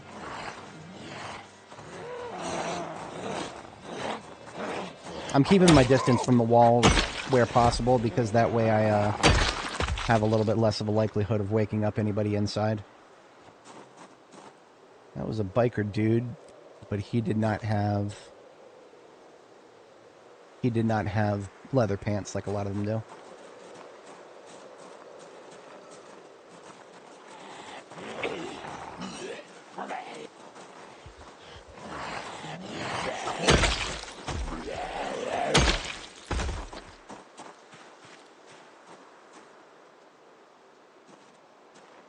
Okay, that's not bad at all. That does not look bad at all. Of course, there's always a bunch in that corner, and I'm not worried about that right now. I just wanted to see if I could get the front yard cleaned up a little bit. And we're going to go ahead and fall back to our base in Echo Creek and get things sorted out and cleaned up, and probably re-equip my... Now that I've got some fiberglass tape, I can fix the metal bat saw. The improvised metal bat saw weapon.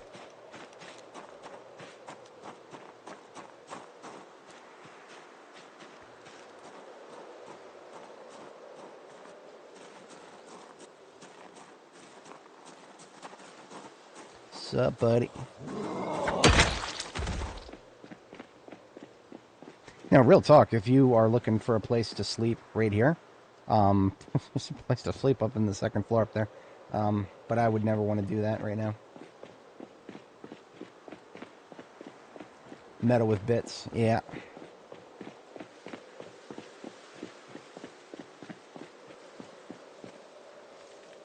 This ice axe is like 2 or 3 hits away from breaking. Fantastic that we got all of that use out of it.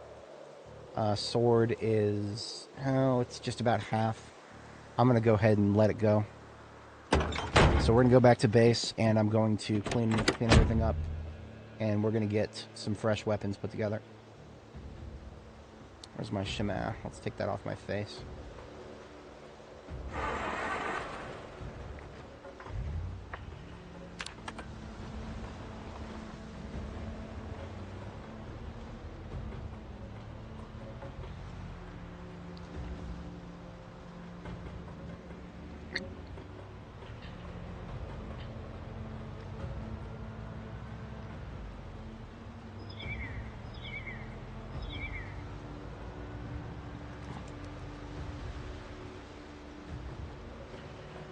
Went so hard in the long blunt. It's a level 9. That's not bad. If you get bonuses to it. If you don't have any bonuses to it, then that's pretty damn hard right there. We've got a +1 to axe, and we're currently about level 7 and maybe a 5th. 7 and a 5th, and we're about 4 months in with about 3,200 kills. Most of those with a, I don't know, maybe about a quarter of those were with non-axes.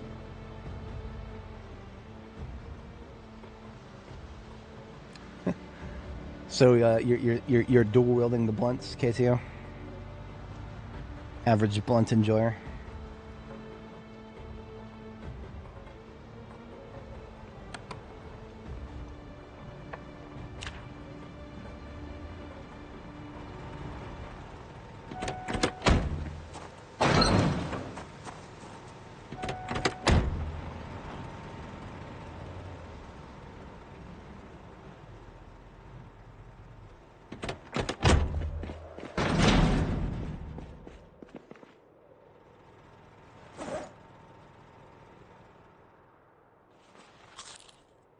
I'm going to go ahead and take a bath first. Quite dirty. We definitely don't have enough water in our laundry infrastructure yet. So you're like, so you're saying you're like that guy from, oh, what the fuck's it called? You're like Luffy? With the one sword in each hand and then one in the mouth? Or is that the other guy? I do not watch One Piece, so I don't know. That is something that is on my watch list someday, but definitely not today.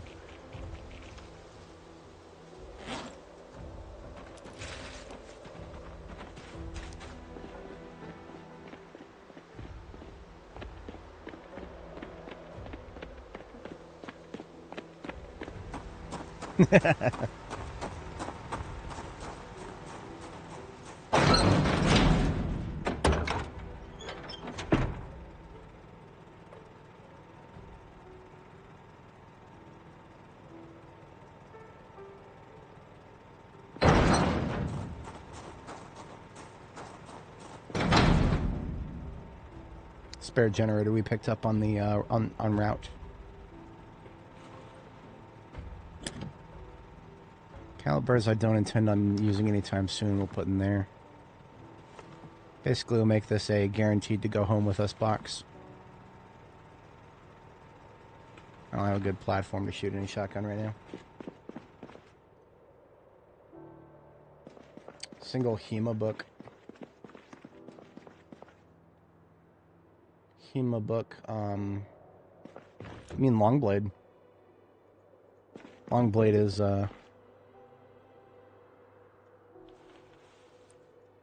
that's the skill for swords.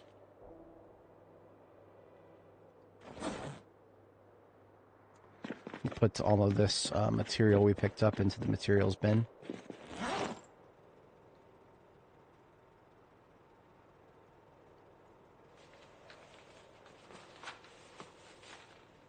So take a tube of epoxy, and we've already got the fiberglass tape.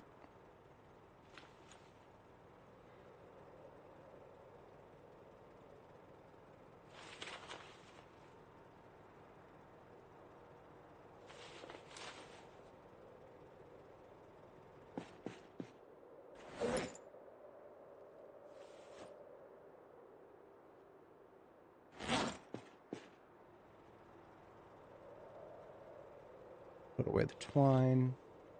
Batteries in the bottom with electrical. Empty bottles. I don't really have a... Yeah, just put there. Alright. Go over there with the rest of that. And the bat is right here. Let's go wash it up. I think we've still got water around the corner here that I fit for washing a weapon with.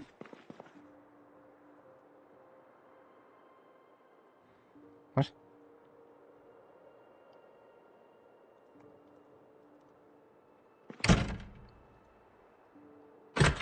I guess there's no water in this toilet here.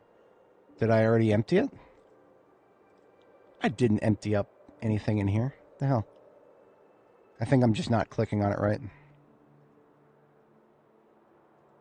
There it is. I have to click like right there. Odd.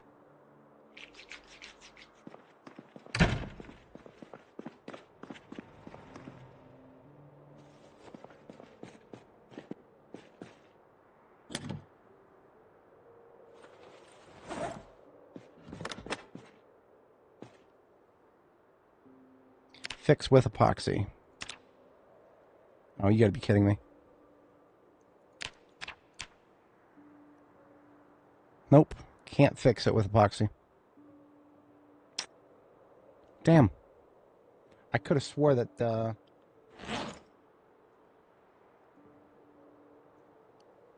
I don't think there's anything that you can fix it with. Nope.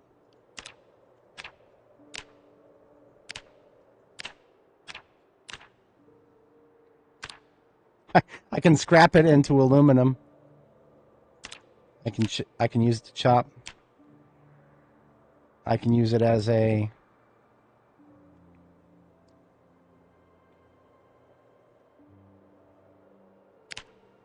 I can use it in place of a saw to make a bone spike weapon, but I can't fix it. It is unfixable. So this is not a weapon, this is a decoration. As beautiful, or as good of a weapon as it would have been. Damn shame is what that is.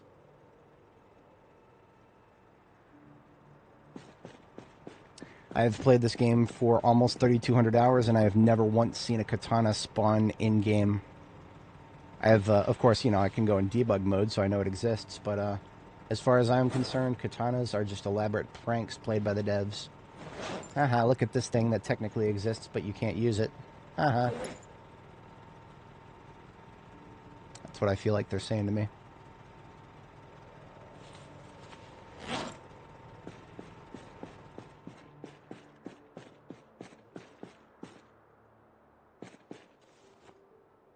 Alright, so we got a new sword. We got a baseball bat with saw blade. I'd love to be able to make another couple of these baseball bats with saw blades, but I need more saw blades. I got baseball bats, just no saw blades. It's about 2,300. I think it's about time for bed. Let's just refill water.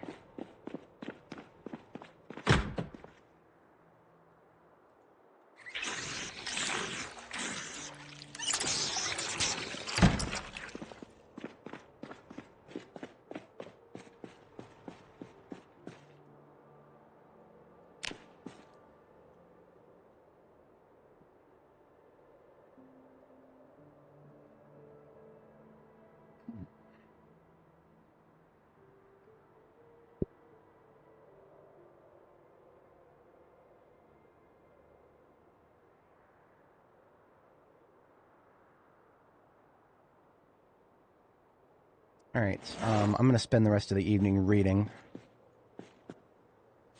Actually, we'll do a little carving too. There's a few things I can carve here.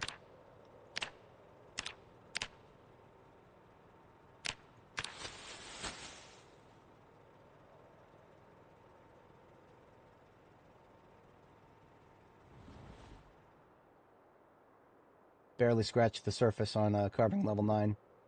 Yeah, we would need to do that to a couple of hundred. We need to make a couple hundred short bats to get to carving level 9.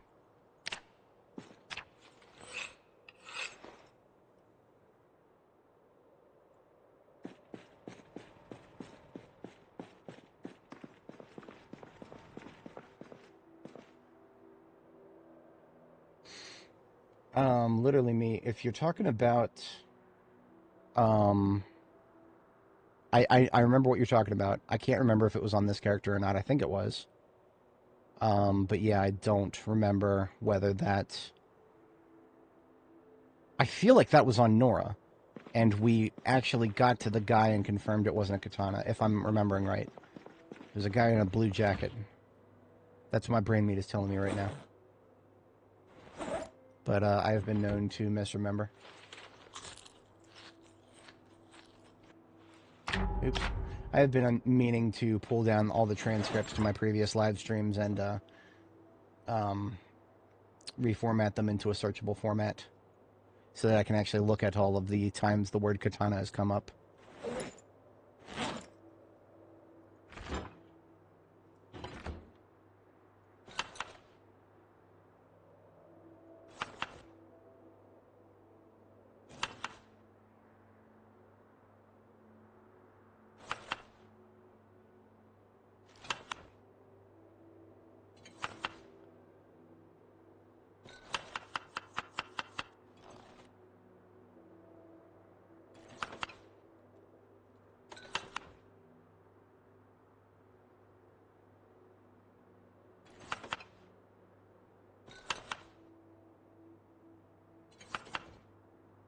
actually used up all those bell peppers. Huzzah.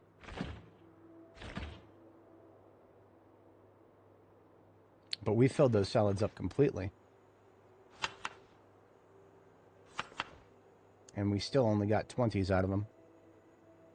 So that's definitely a thing.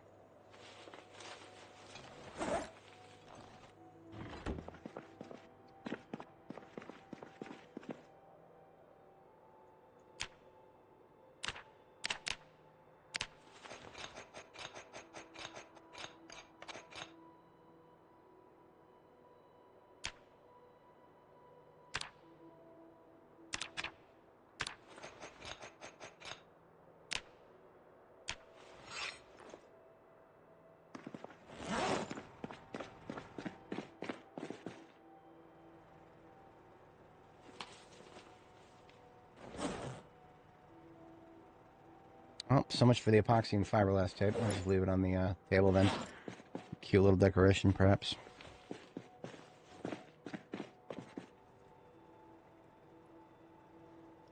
Otherwise, it is about bedtime here. Second bedtime. We've had one, yes. What about second bedtime?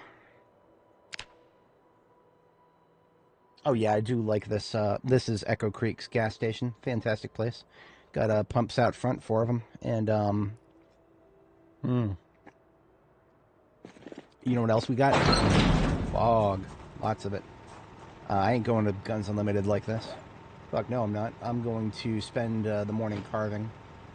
That's something I can fast forward through. We're gonna go pick up a bunch of tree branches off the ground up here.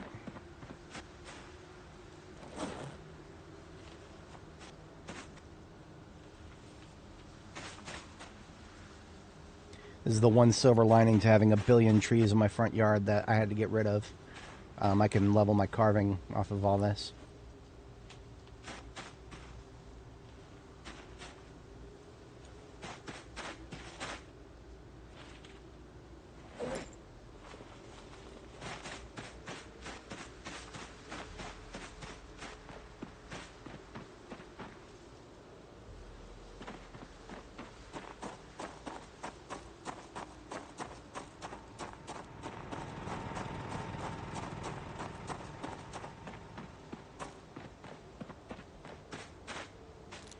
I think I already cleaned up most of the stuff on this side.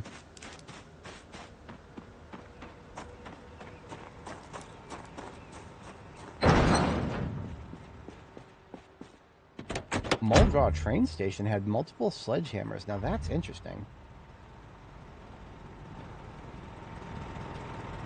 That's good to know. I don't know if I've ever actually been to the Muldraw train station on B42. It's always been one of those places that's felt like it's so far out of the way that it was going to be more effort than it was worth to deal with.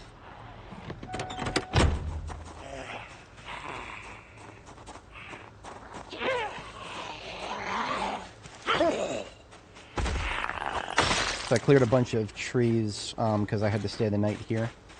We ended up clearing a bunch of trees for that, so there's going to be a bunch of branches on the ground here too. So I'll be able to spend a whole bunch of time this morning fast forwarding through a bunch of carving.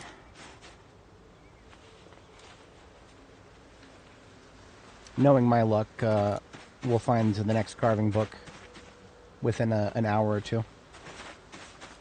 And it will have been a massive waste of time to do a lot of the carving here, but whatever. It's currently one of the most useful things we can do. Aside from carpentry itself, I could run around just building a bunch of floors to level up my carpentry. That would actually be helpful. And I'm not going to lie, I have considered it.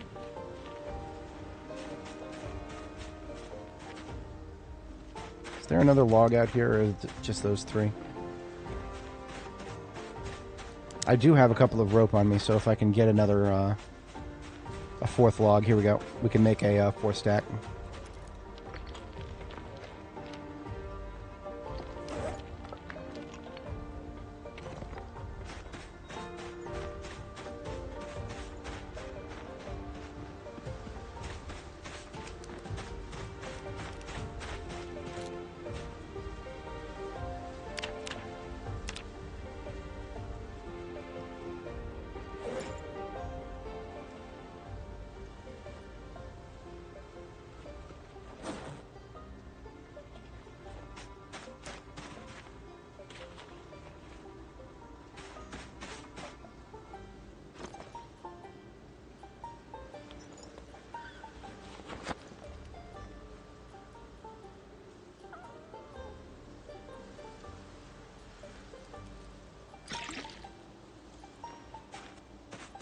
Clearing as many tree branches as humanly possible.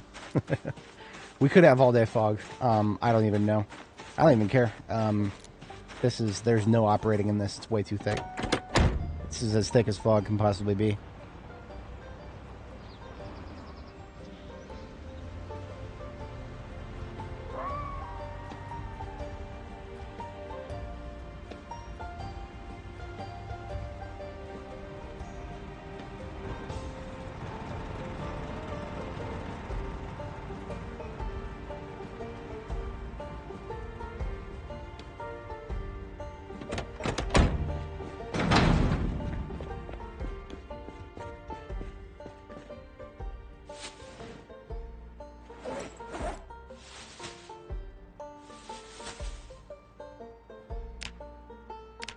So we're able to carve a short bat while sitting down because we are using the crate there as a crafting surface.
I think the fog is finally clearing up, but it's already 1500 hours.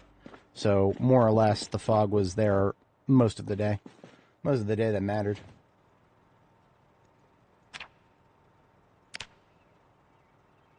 Before I continue carving, our knife took a couple of their sharpness hits, so we got that sorted out. Now a few more of them short bats until we run out of, we only have a few branches left here.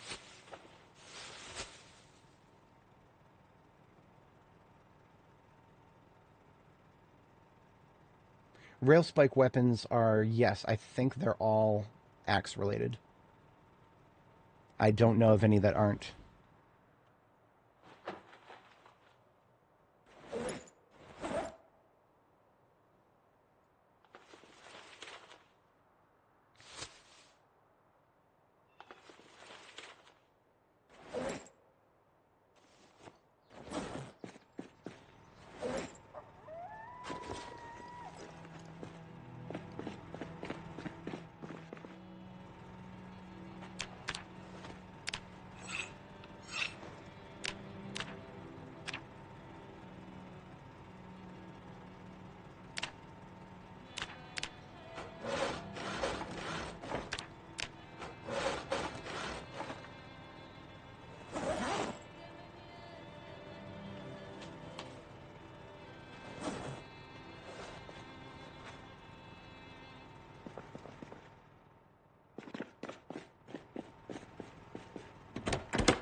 Contents of 2 trees is a lot to work with here, seeing as we're going to do a little bit of carpentry and carving.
I did not know that I was going to ever learn that you can fit exactly 52 short bats into a crate.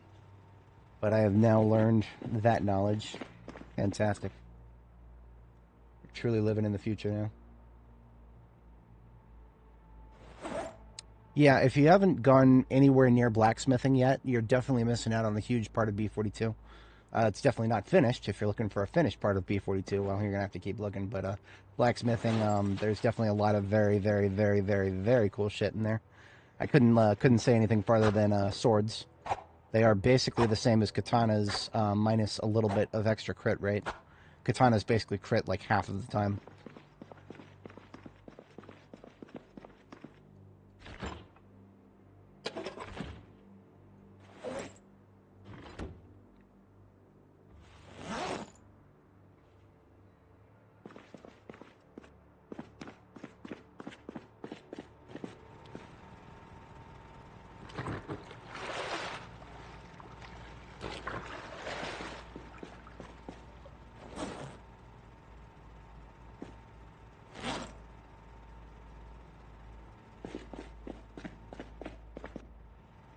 A little bit of carpentry grind, I suppose. We're very close to level 9, and that will make things even a little bit easier to bear with trying to pick things up.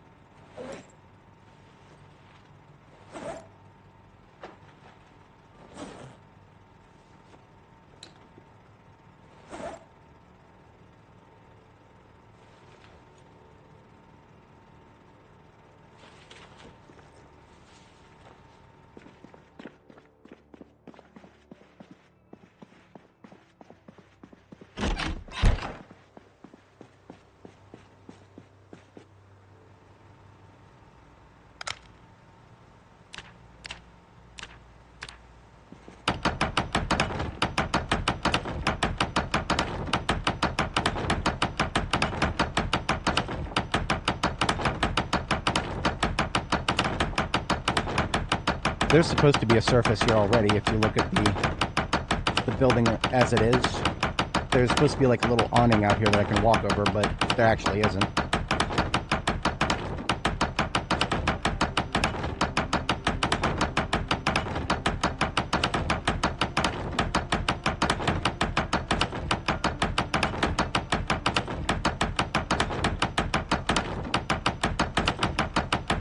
And yes, by the way, you can actually whatchamacallit, you can actually move the sign. It's 4 parts, 4 different parts. I'm just going to leave it as is for now, but before I leave, I might take it with me. Yes, this is the Echo Creek. I've basically just taken it. Everybody loves this place, but I always see it as a platform to do great things with. That is all 36 planks, and we have not quite made it to carpentry level 9 yet. We still have another 500 or so experience left. There's only so much we can do. Carpentry is very hard to level. The last 2 levels, well, not very hard. It is. There's many ways of going about it, but the last 2 levels are always the hardest for any skill. We don't need to be running the lights up here most of the time.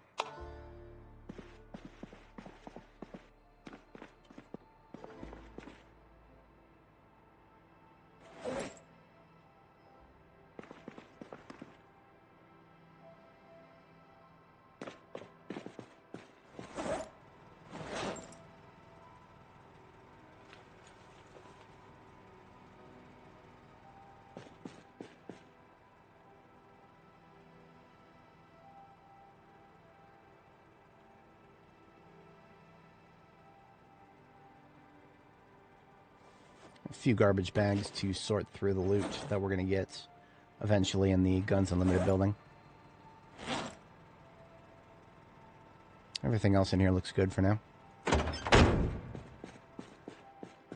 And it is about good enough for bedtime here, 2300.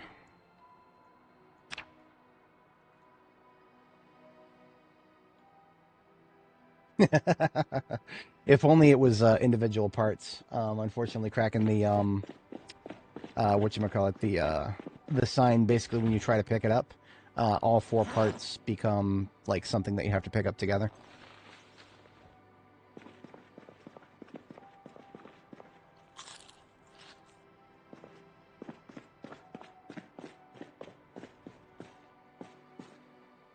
So I'm going to have her read a little bit of Agriculture Level 2 here. I do have to step away briefly IRL. I'll be gone for about a minute and a half here. And then when I'm back, we'll fast forward through the rest of the night, and we will resume our assault on Guns Unlimited there. Hopefully the weather will be much better tomorrow. It thick pea soup fog again, and we'll have to put it off again. All right, I'll be right back, folks.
All right, folks, I am back.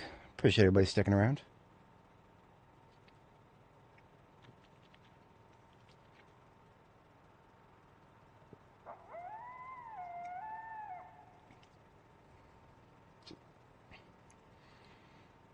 Imagine having a video game that is just so bad at explaining itself that people with under 1,000 hours feel like they're still new to it.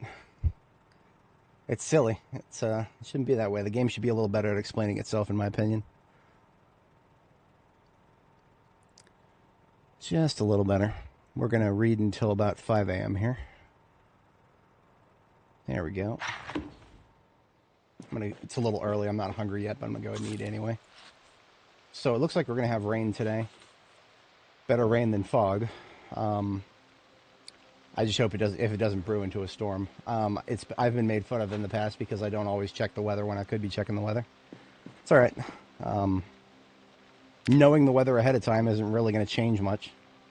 Oh, great. Nightmare. Fuck. That's disruptive. I only got 1 hour of sleep. That's not good enough. I'm just going to sit back down and read for an hour or so here and try to sleep again.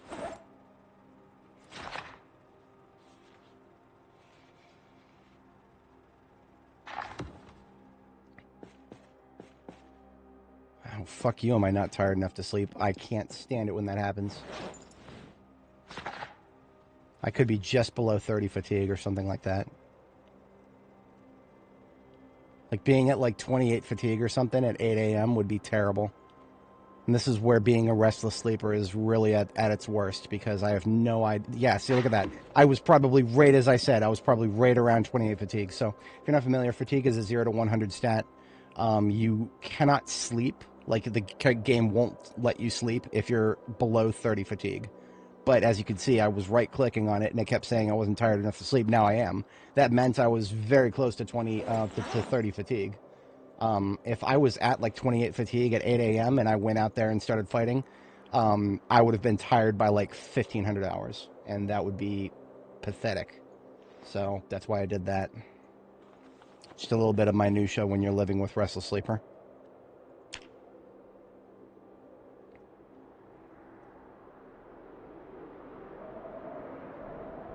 I was about 400 hours in myself before I actually felt comfortable with long-term gameplay. For my first several hundred hours, it wasn't like I was like constantly losing characters or anything. I was in a little bit obsessed with the starting over. Like I would just constantly start over and start over and start over, just trying to get the best start I could get and the best character combos of traits and whatnot. So I would encourage people, even if you're not losing characters, that was one way that I helped learn. So we don't have fog today, but now here's an interesting thing about this. It looks like it's going to be a blizzard, doesn't it? The temperature is 31 Fahrenheit, freedom units. For anybody who's not familiar with freedom units, that's just 1 degree below the freezing point. The moment the temperature goes above freezing, this will all turn into rain and immediately wash away the snow. So we're basically going to bank on whether this turns into rain instead of snow. I can fight in snow. I have fought in snow and I have been all right. Rain, I cannot. Rain is just too loud. It drowns out my hearing. I can't hear things around me properly. So basically, if I were to leave right now, it would be a gamble of whether the temperature goes up by a single degree. That would be the gamble. I don't know if I want to take that gamble, but I also kind of want to. If I just sit around and read, I'm going to run out of book to read. I'm already halfway there.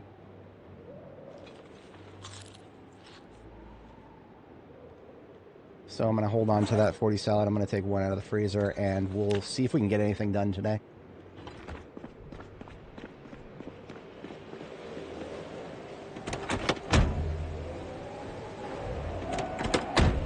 If I am going to deploy, I need to be bringing my axe with me. That should never not be on my passenger seat. ABS will tell me the temperature range. Well, now that it's interesting you say that.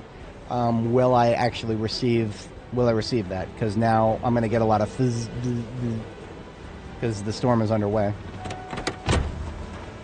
I'll give it a shot. I'll turn it on top of the hour at 1300 hours. I do have it on this vehicle, right?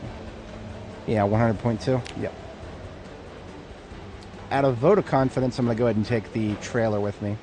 Oh, another thing, the trailer needs repairs. That's something I could do right now that'd be useful. This trailer spawned here. We already cleared the stuff out of it. But I've been meaning to take it with me so that I can use it to help loot.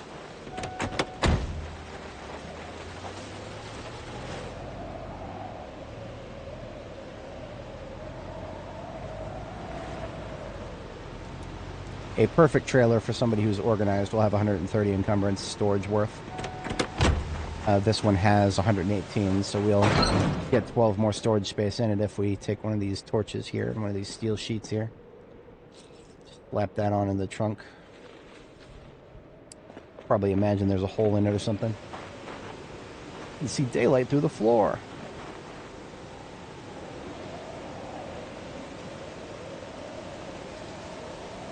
I don't know if I've ever seen trailers actually take damage before.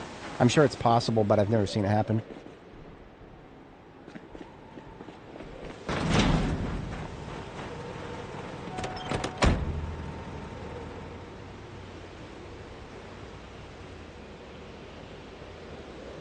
Alright, turning on ABS. Let's see what happens.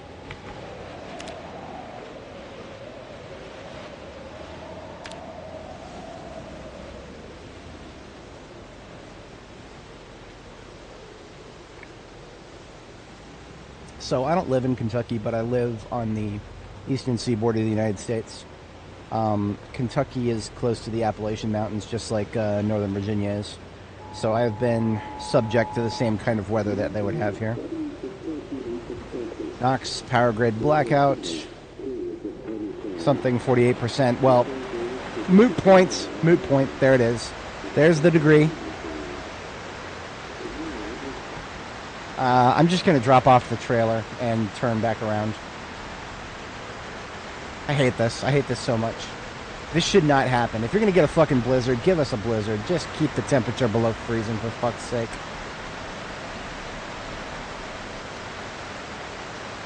See, you can't do weather in a video game accurately if you just take a little stat graph of temperature data and then set a system so that the moment the temperature goes over freezing, it instantly turns from snow to rain. That's not how weather works.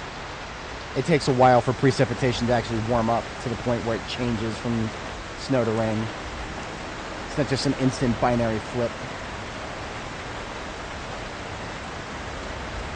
Yeah, Kraken, I wish I lived long enough to see real weather. IRL. I'm gonna have to live long enough to see real weather in this game. See, all the snow is gonna vanish in like 30 seconds or something like that. Because that's what happens when it switches to rain. And the worst part is, tonight it's gonna switch back to snow tonight. And after it switches back to snow tonight, all the water that's on the floor is gonna get stuck there and it's gonna stay there. Tiresome. I hate this so much. This is probably my least favorite part of Project Zomboid right now, is the weather is just that bad.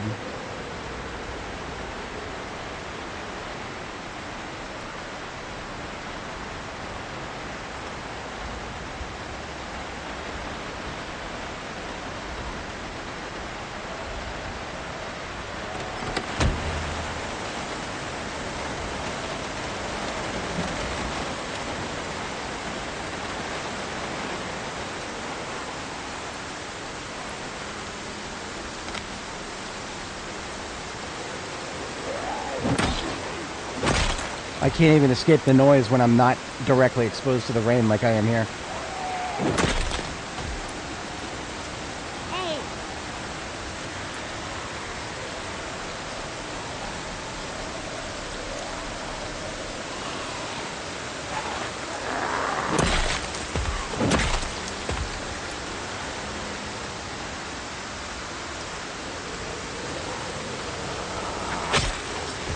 Suppose I could try to deal with it here.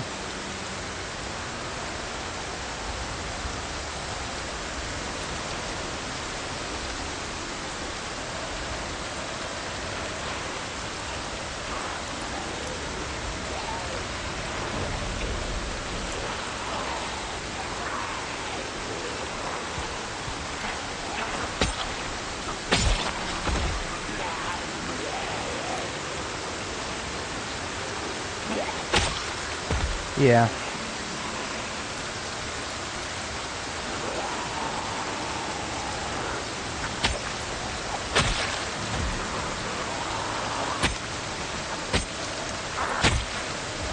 Yeah, no, that Kraken, that's Northern Virginia right now.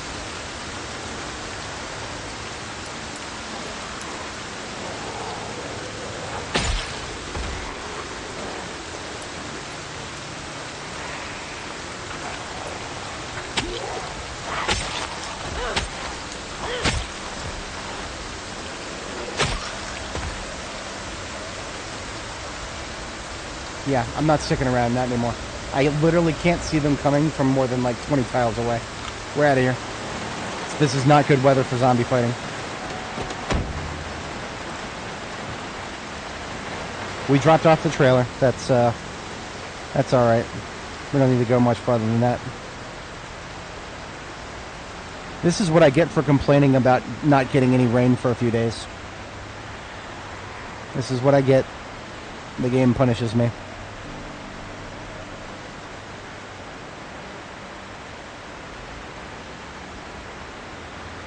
Just gonna work on leveling carpentry. As stupid as it is, we'll cut a few trees and build a bunch more floors.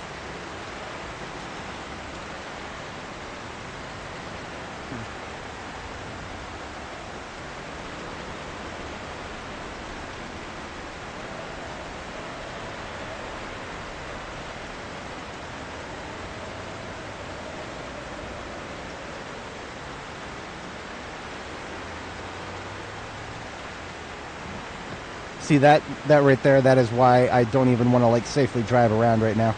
I can't safely drive right now.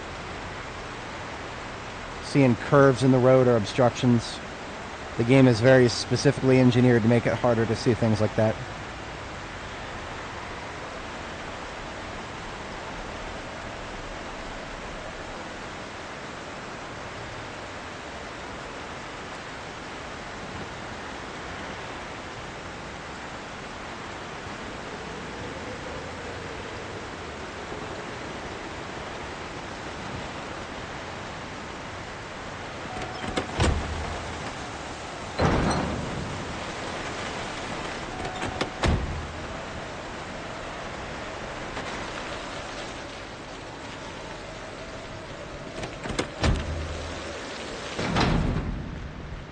Wonder if I go downstairs to the basement.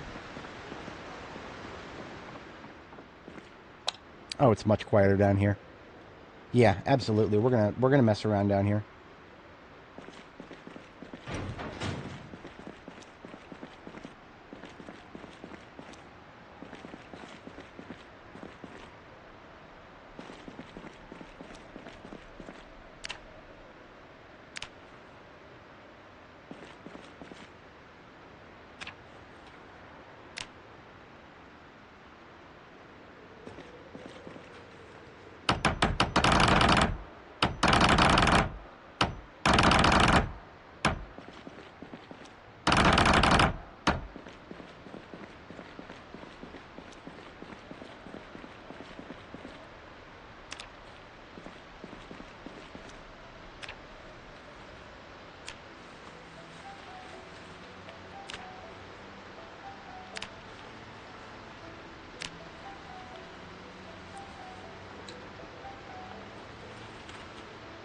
What's going on over here? Why is there something... Why does it look like there's something, like, layered right there? What is that? What's going on there? There's nothing over there. I can't walk there. It's just the basement being weird, I guess.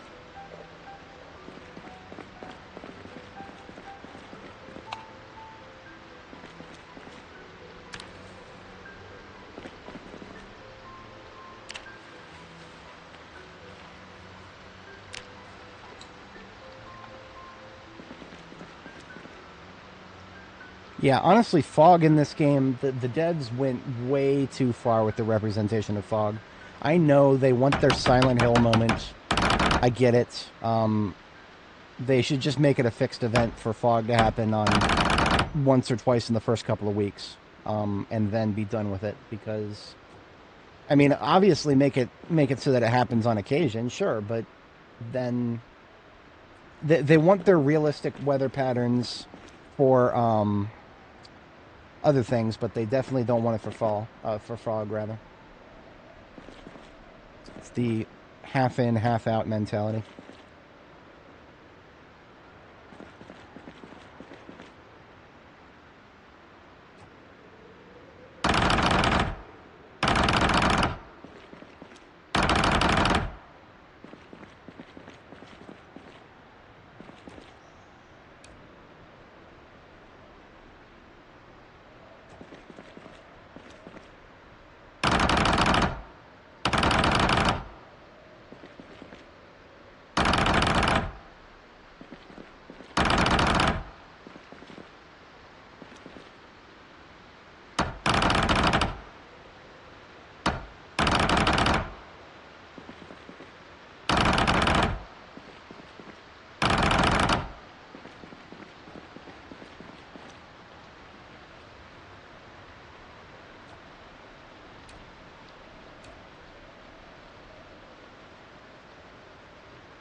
This basement mod.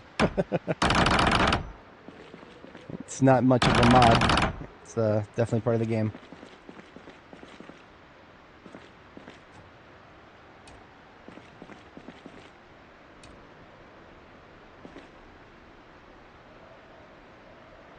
Oh, I missed Frogleg was talking about a mod for building basements, yeah. Well, I mean, if basements can exist in the game, then the ability to build them shouldn't be the worst thing in the world from a technical standpoint, but I suppose it does constitute modifications to the map.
That's about as much as I can do without a sledgehammer.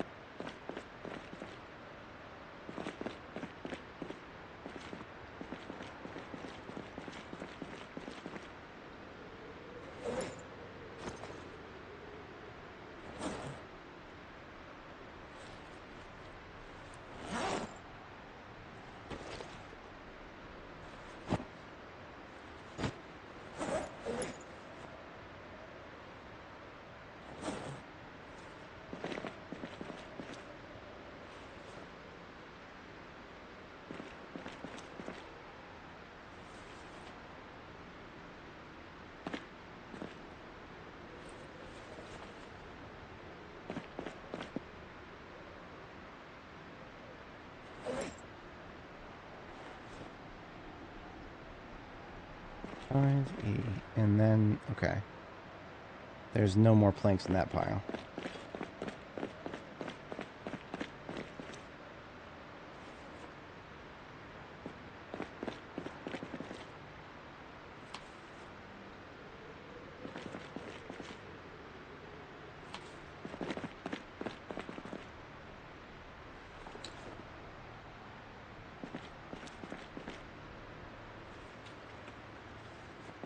So we actually got exactly 24 planks.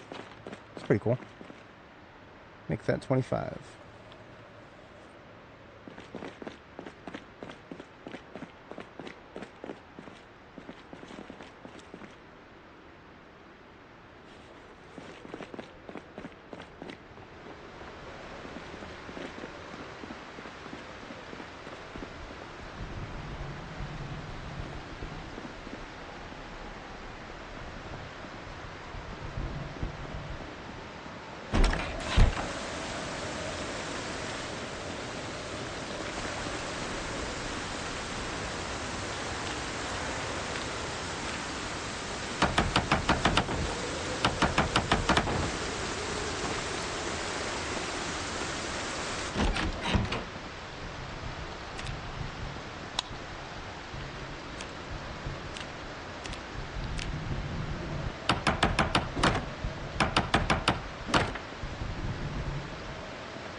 I'm going to be real with you guys. I'm mostly just doing this for the experience.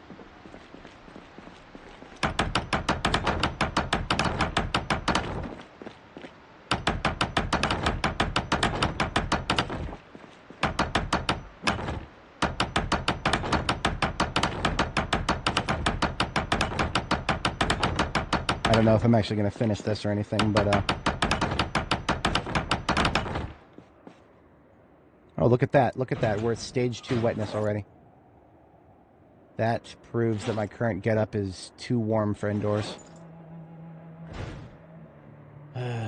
Tedious.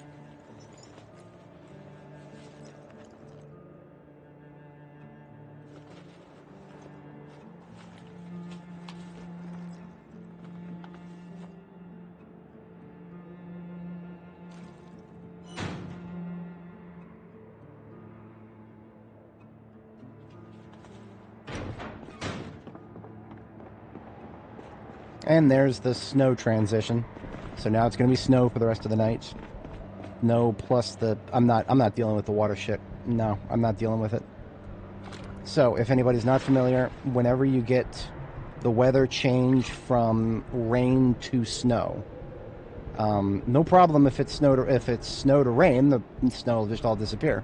If it goes the other way around, then the water from the rain will never disappear from the floor. It will stay there forever until you close and reopen the game. And that sloshing around with my feet in water when the water shouldn't even fucking be there, that actually makes me really fucking angry, and I can't explain why. But there's a simple solution to it. Just close and reopen the game. That's all I gotta do. And that's exactly what I'm gonna do.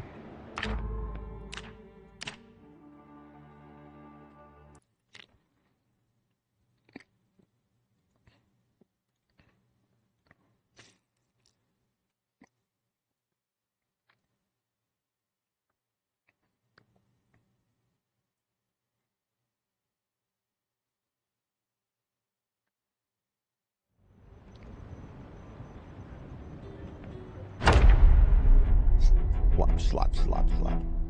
Yes, that is a bug. I don't know why the devs haven't noticed it. It's been there since all of B42. I would report it, but you know what? I don't want to talk shit without.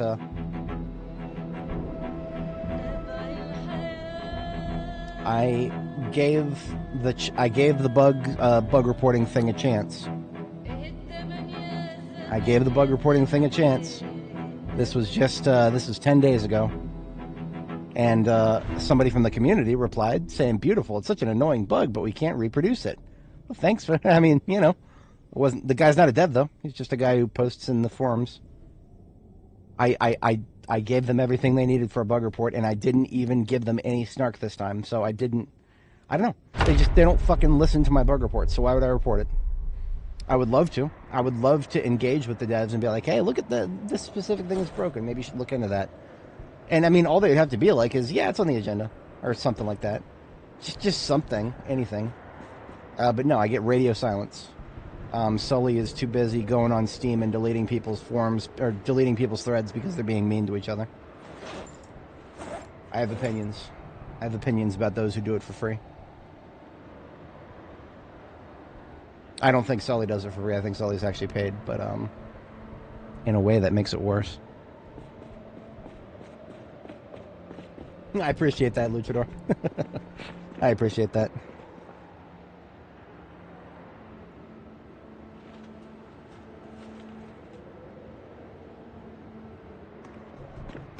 Well, I mean, yeah, I don't know.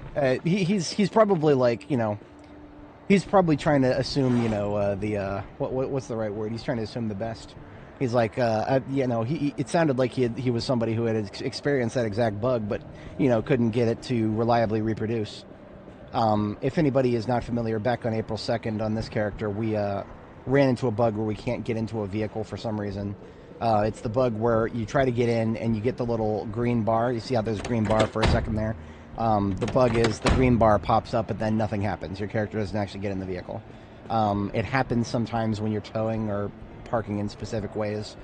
What I did is the moment I saw the bug happen and I realized, oh, well, the bug actually kind of brought my progress to a halt. I went ahead and closed the game so that the save file dumped, and then I uploaded the save, and I put in a bug report with the save included. So if the devs want to find out exactly how it happens, they have a save right there. All they got to do is download it and launch it, and they can do their Java magic or whatever the hell it is. I gave them everything they need, but I didn't even get a response, like the most basic response of thanks, we'll look into it, or they don't even have to be nice about it. Just be like, okay, looking into, or just maybe it's we've already seen it reported, or you know, just fucking anything. The radio silence is with just fucking. Yeah, it's definitely a thing. I'm gonna do a little bit of sledgehammer work here.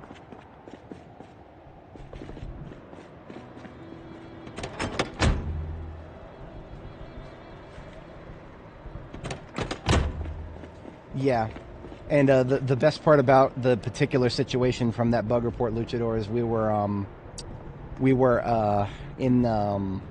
we had parked our van so that the passenger door was blocking a window, so we actually could not get into the passenger seat, and the driver's seat obviously being bugged. We were basically in a checkmate scenario. We had to go find another vehicle just locally sourced and use it to tow out of the way. Little organic storytelling adventure there, thanks to a bug.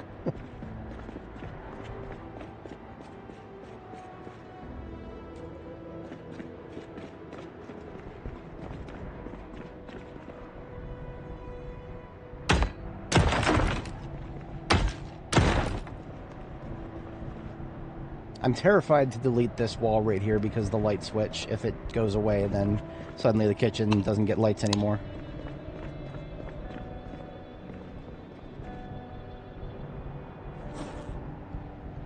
I suppose I'll be able to read agriculture overnight, but there's not a lot in it left. We've only got about 30 pages left. They know about these bugs, they made them. I mean, you know, I understand that completely. But now I think the thing that really rubs me the worst is that if I go to Steam bug reports, I will see other people, you know, with the gold star, whether that means they're an actual dev or maybe there's somebody who does it for free. I don't know. But I'll see them doing exactly what I just described, replying to other people, being like, "Hey, thanks for letting us know. We're aware of this," or something. You know, just a very basic response, even just a hand wavy response. But I get crickets whenever I do it. So when can we? So we can move light switches right now. We just can't put them back down. We can pick them up. We just can't put them back down. Light switches are a bit of a meme at the moment. I don't know. Am I doing? No, I'm gonna go out and cut some wood. I'm gonna cut some wood. It's one of the most useful things I can do right now. I would commute back to main base if the weather was just a little bit better. But currently it's just terrible. If I try to drive in this, the visibility is so poor I'll be running into things left and right.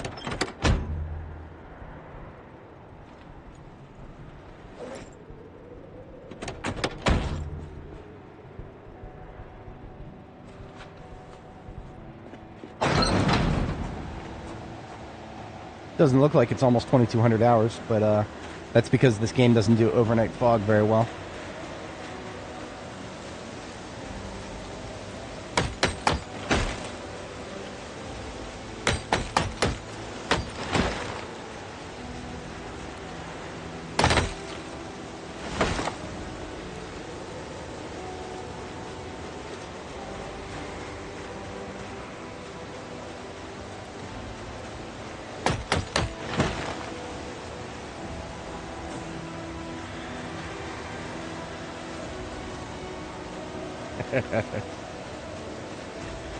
The dental floss sprite. Oh man, that was definitely one of the JPEGs of all time right there.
You know what? There's something I can do to get a little bit of welding experience and also make things look cool.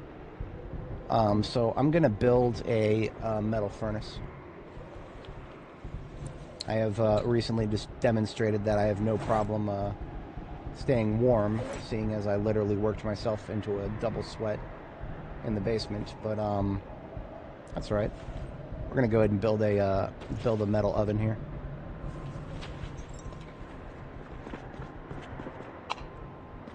Turn off a few redundant lights first.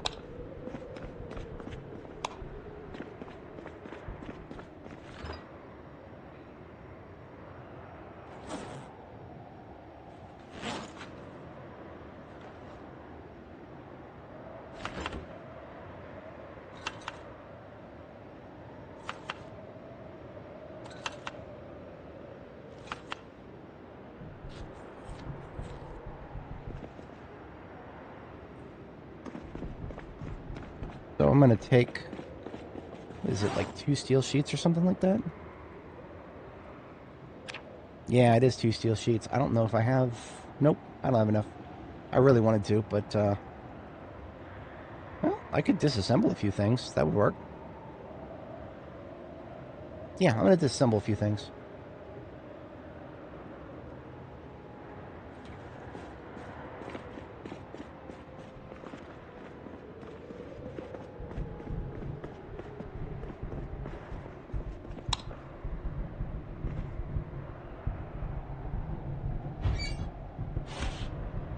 I think for disassembling a chrome oven, you can get some sheets. Yes.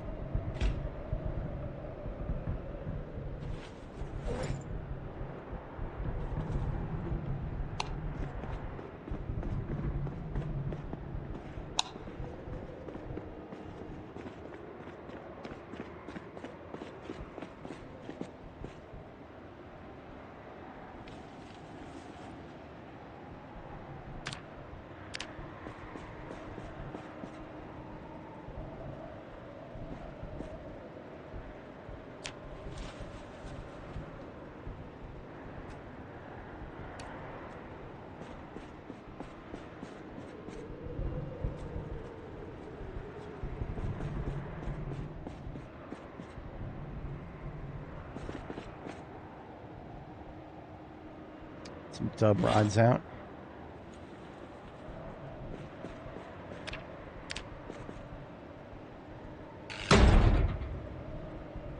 Hell yeah. Beautiful.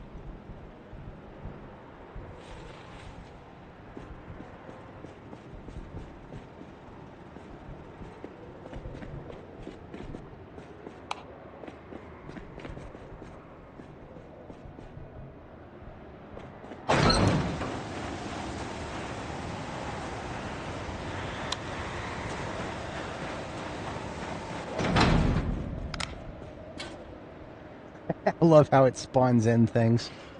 A frying pan that came out of nowhere just because I built a barrel oven.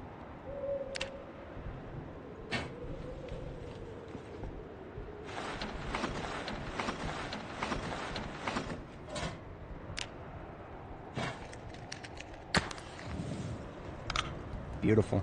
Very beautiful. That right there, that's winter living in Project Zomboid.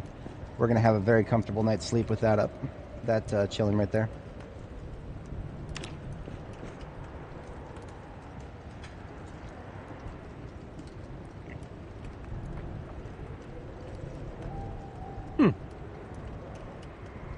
That's interesting. Somewhere between 2030 and 2035. That's optimal. Or, I'm sorry, that's optimistic. If anybody is interested in my meme history here, if I go to my my profile here in Steam, I have an image that is very relevant to the current topic of discussion. Me in 2060 reading up Project Zomboid finally finished 48. It's coming, boys. We'll have NPCs someday. I promise. I promise they'll be here.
In most other situations, I would be very, very hesitant to be putting my fuel that close to the fire. But I think it's okay. I built this oven myself. I'm relatively confident in its ability to contain fire.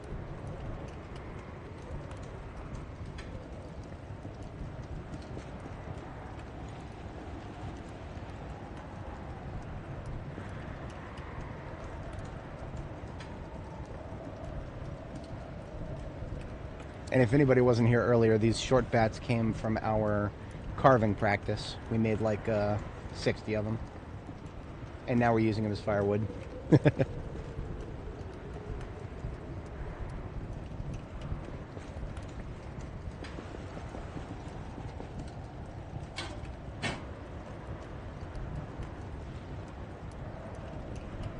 Here's the most important thing you can do in this game. Make newspaper hats.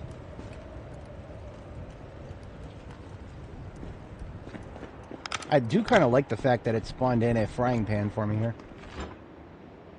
Now I have a frying pan, which I did not have one before.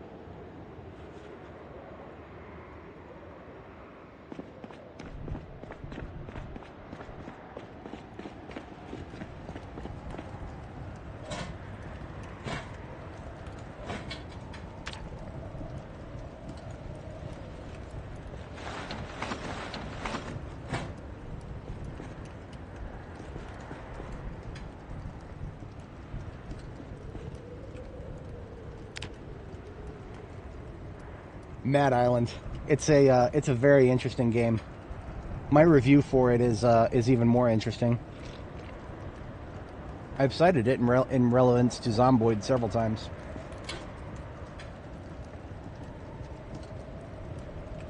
Yeah, so campfires are, I think, the only way for zombies to catch on fire from a surface.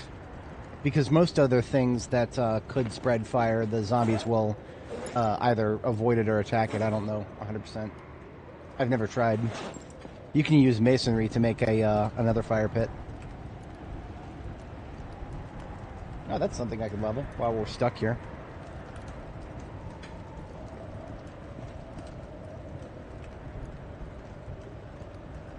Saw a guy trying to burn the sanitarium. It's whatchamacallit, it's definitely safer for people. Now that we don't have any more tiles that are on fire. This is definitely going to last a few days.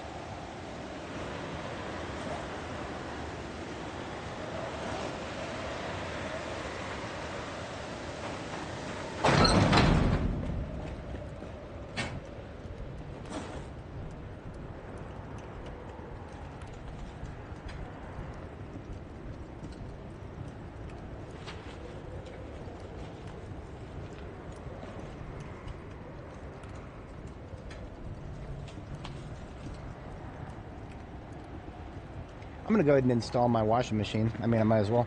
We're getting plenty of water from the snow.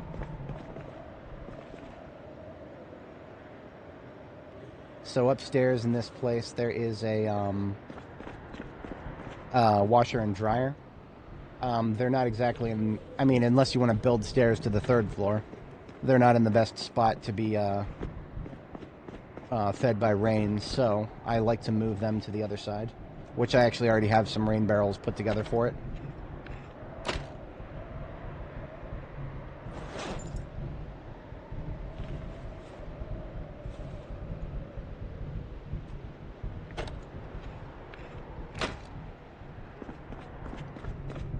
So you see the 3 rain barrels right there.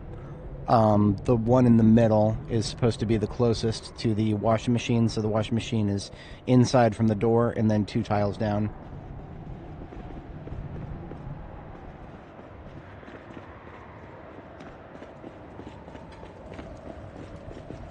Basically, you can see the overhang here where the snow is being blocked.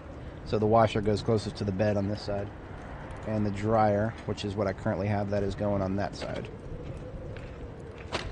In real life, you definitely would not want to have the washing machine and the dryer right next to your bed. Thankfully, ambient noise doesn't seem to have any impact on sleep quality.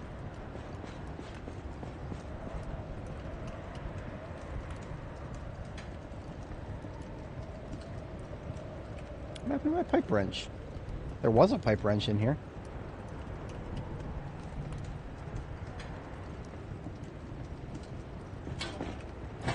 I specifically remember putting it back, too. Wacky. Well, I always carry around a pipe wrench in my vehicle kit. Shouldn't have to, because we locally sourced one. Whatever. Now we got a washing machine.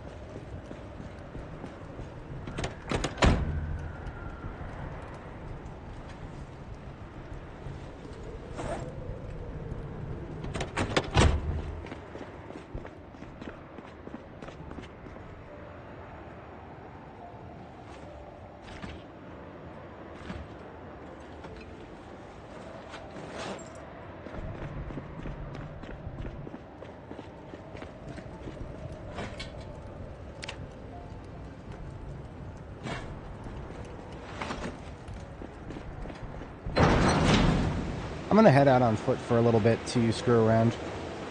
I can't hit Guns Unlimited like this, but I could probably loot some residential.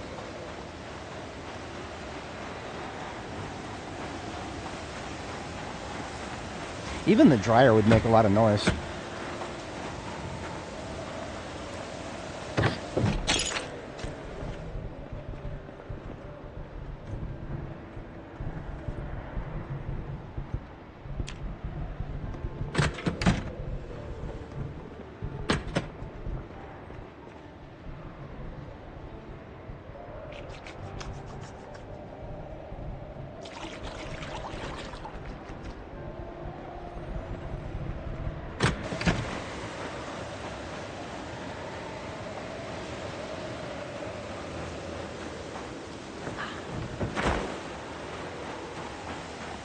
Depends on how consistent it is.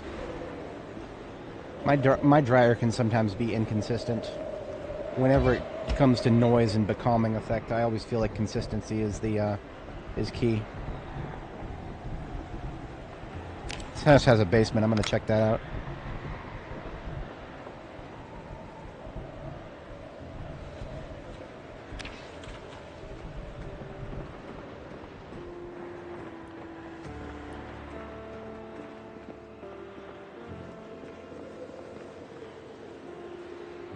Bottle of gin. Hell yeah.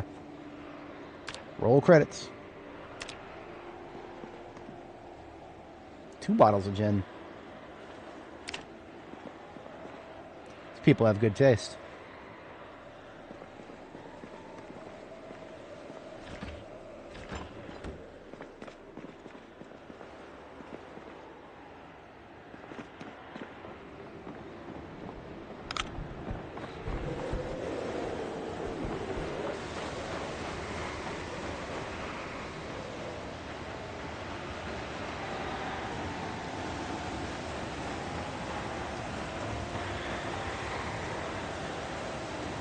Ooh, I like the carpeting in this house. Red carpeting, red furniture with orange couches. And a propane. I'll take the propane for damn sure.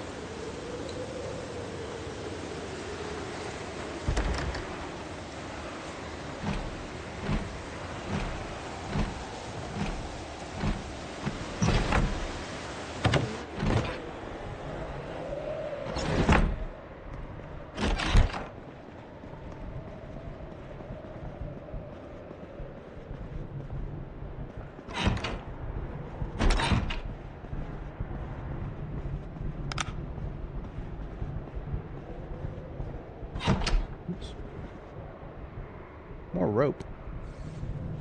Or twine.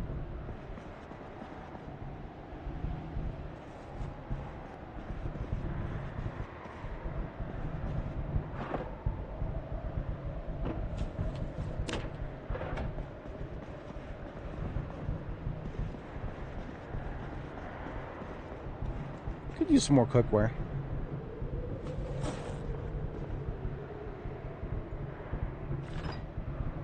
Hey, there's a pot. Yes, please.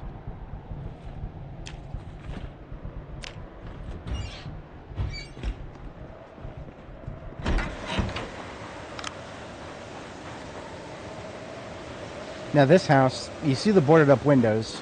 Don't be fooled. This is Walter White's house. It's just a meth lab.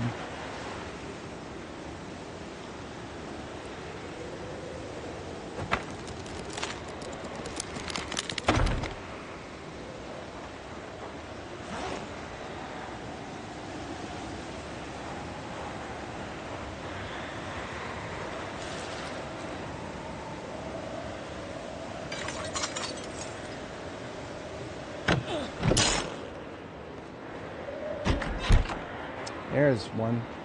I had a feeling. Somebody who heard our sirens probably and broke in here.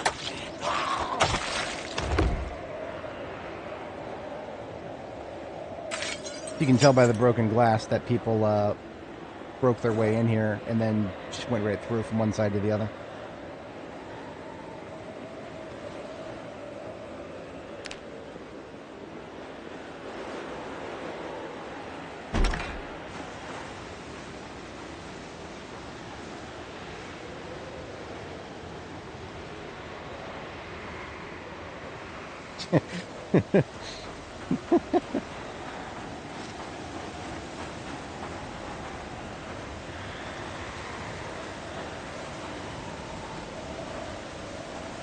Yeah, that's right. Somebody wearing bright orange is standing right behind you. Not the brightest, not the sharpest knife in the crayon box. This house is partially burned. It doesn't mean that there's going to be a fire truck nearby, does it? Sometimes there is. I've seen that happen.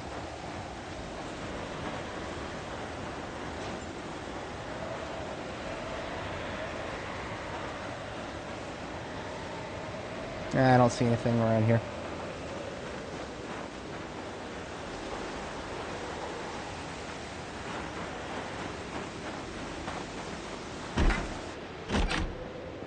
And that's great. Try to close the door behind me and I end up just hitting the wrong door.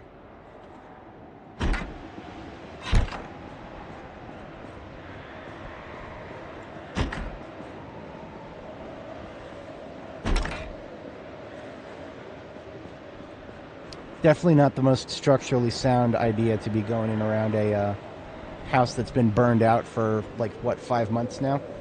Probably on the verge of collapse.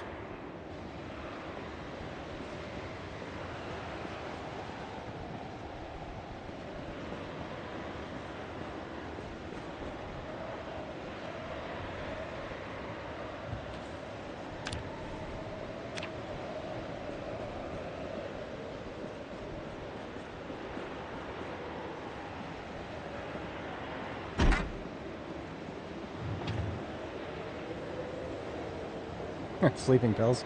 If I wanted to use sleeping pills to just fast forward through the storm, I could do that. That is extremely boring, though. I feel like exploring a few residential houses is a lot more interesting than that.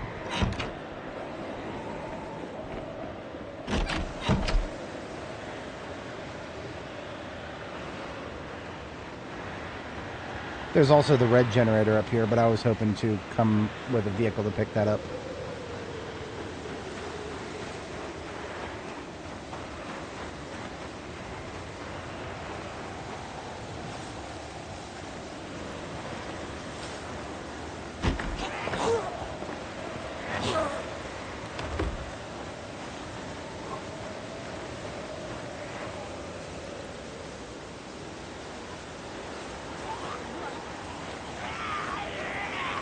I'm going to disrespect her for that.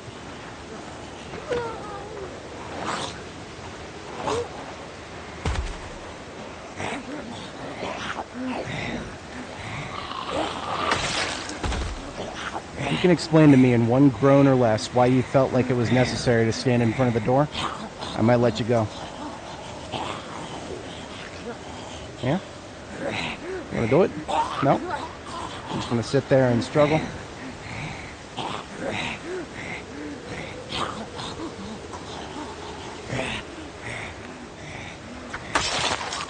Good riddance. Yeah, that's it's the quiet one. It's always the quiet ones. It's always the quiet ones. Now, I guess in the zombies' defense, you know, devil's advocate and everything, I'm the one who made a lot of noise and lured everybody in this general direction.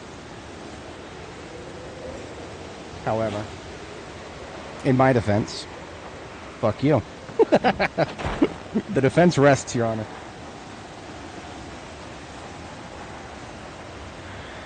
China's just doing exactly what Britain did to them. Although it kind of sucks because the United States wasn't involved in none of that. It really should be Britain that's full of people who are full of horrific things. Well, Britain's getting it from a completely different direction right now.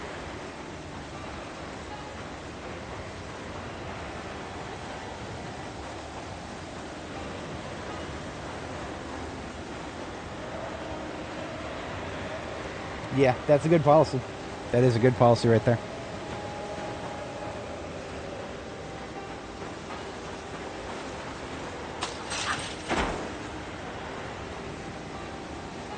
Actually surprised that they didn't break this door.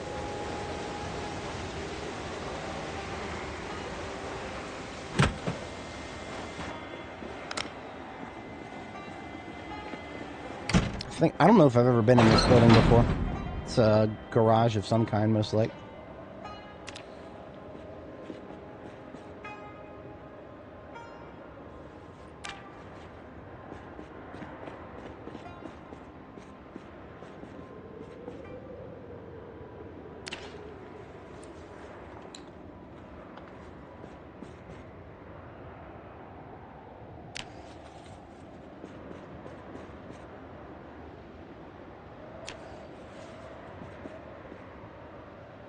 Welding torch. There's something useful.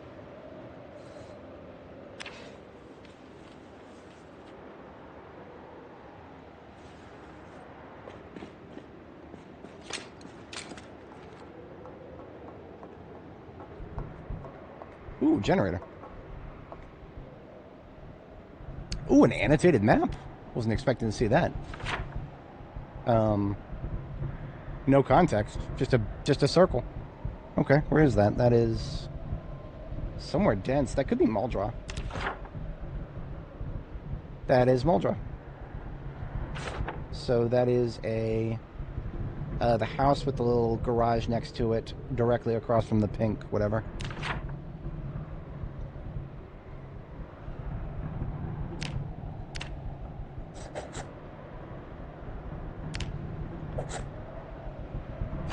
Yeah, question mark?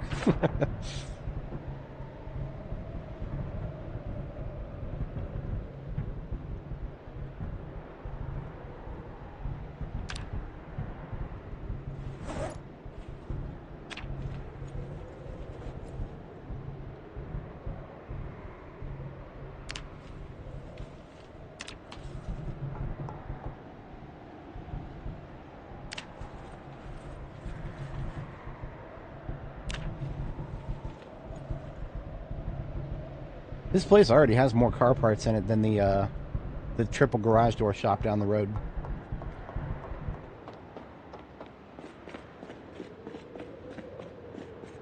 An interesting thing is, now that we have this copy of Mechanics 5, theoretically we could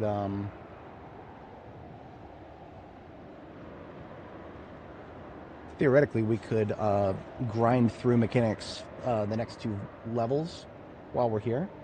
Because we've... Oh, never mind. We need to read the Volume 4 book next. I thought that I was actually at that level. I overestimated it. So what I'm going to do with this generator I'm carrying, I'm just going to drop it next to the other one that's out here in the field, and just come by and pick them both up later.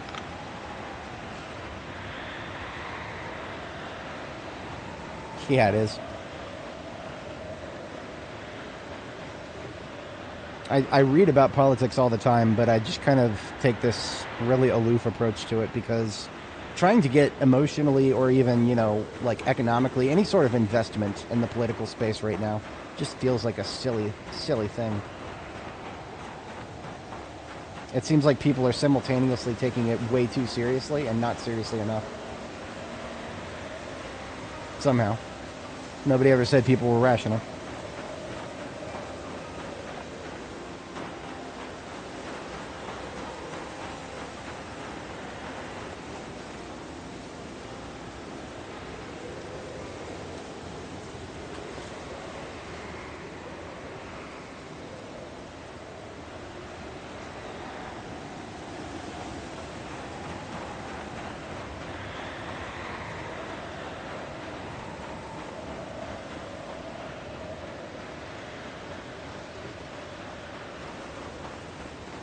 Yeah, absolutely.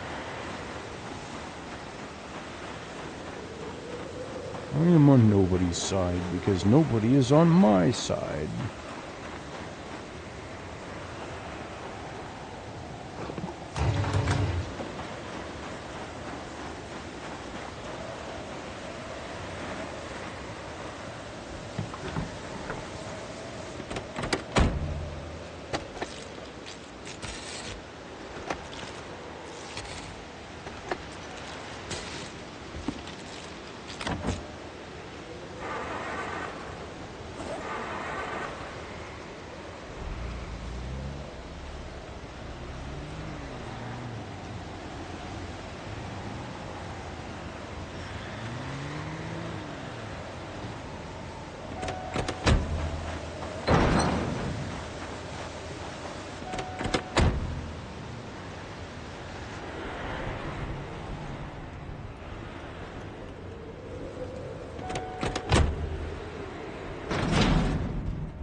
Oh yeah.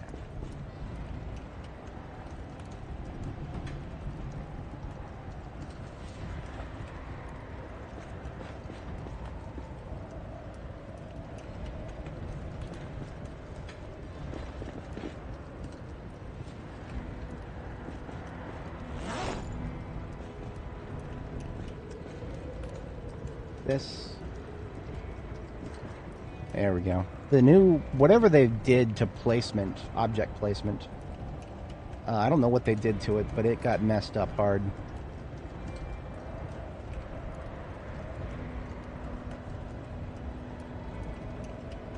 I have no idea if adding a pillow to a chair improves anything.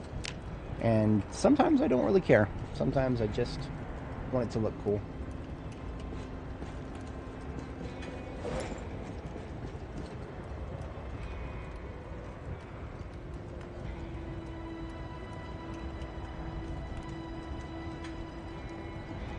Oh, I put the pipe wrench in the middle there.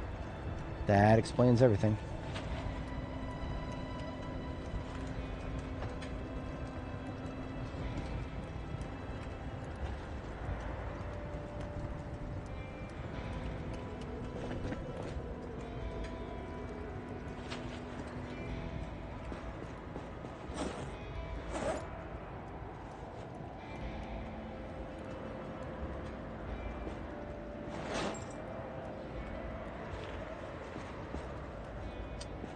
Laters. Yeah, definitely immersive. It's also just kind of passing the time here. I am getting to the point where I'm probably going to just sleep early. I can't fight zombies in this weather, and I also can't get a lot accomplished.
What? Just sit down. Just sit down. What are you doing? Just sit down. How do they mess something up that bad? I mean, I get it. She's being blocked a little bit by the truck. It's just, it's silly. It's just silly. It's very silly.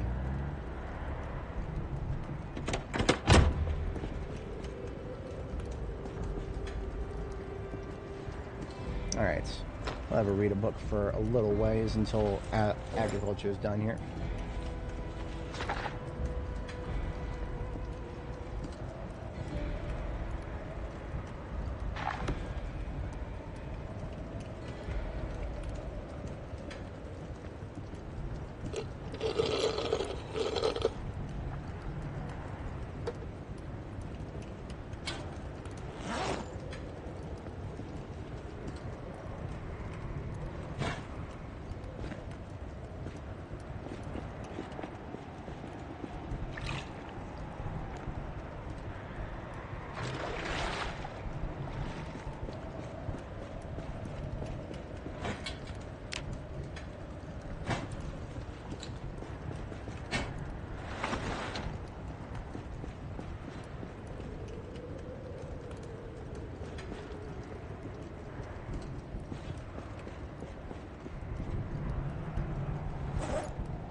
Chop shop time.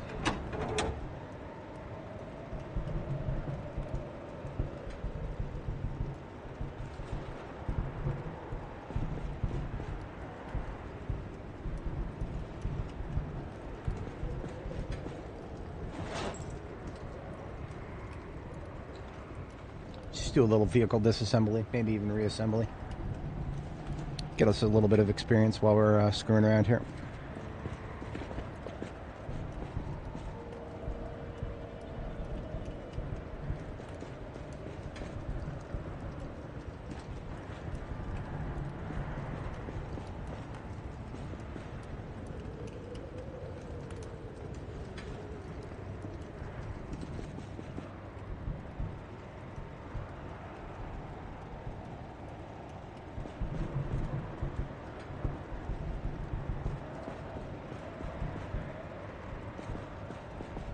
I don't understand this. I really don't understand this. She had no problem getting the other headlight. Now, for some reason, now she can't even get around in front of the vehicle.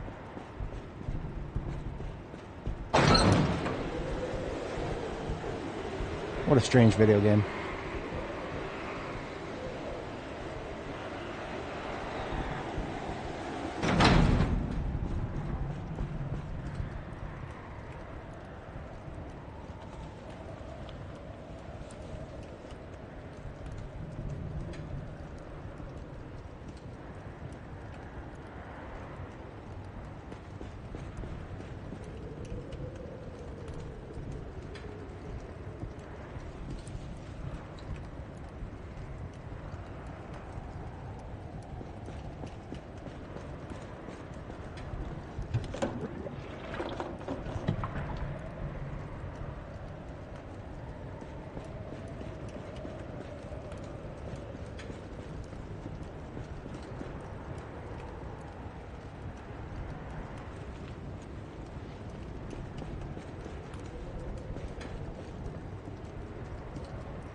Still a chance to damage brakes when taking them off, so I'm gonna only touch the brakes that are already damaged.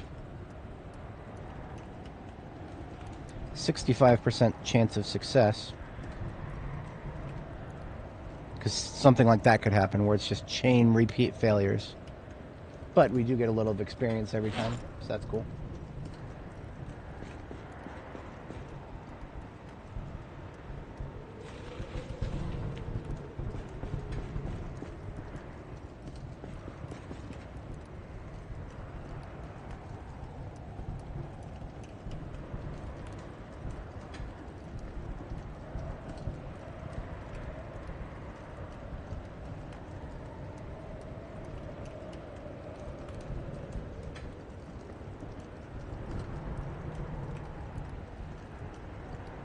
really boring to do it this way, but this is one way of this is one way of leveling up.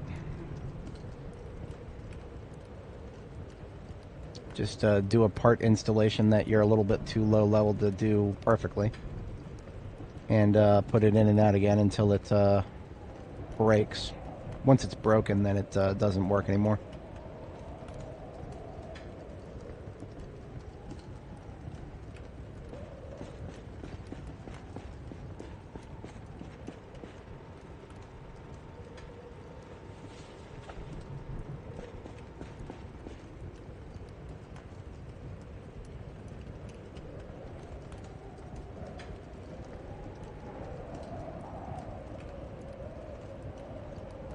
Mechanic skill is about a third of the way through level 6 here.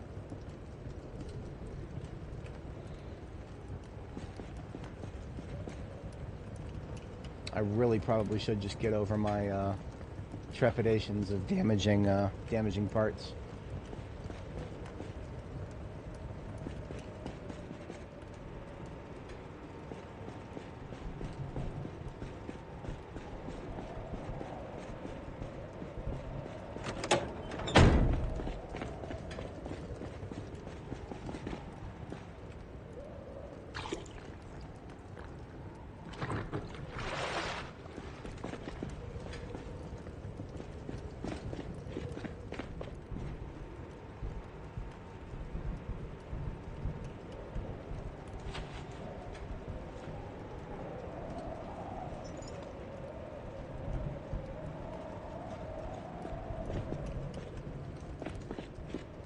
What's the engine quality? I never even looked at that. Engine quality 61. As far as a D6 goes, 61 is not that bad. I'm going to do a few welding-based repairs. That'll get me both mechanics and welding experience.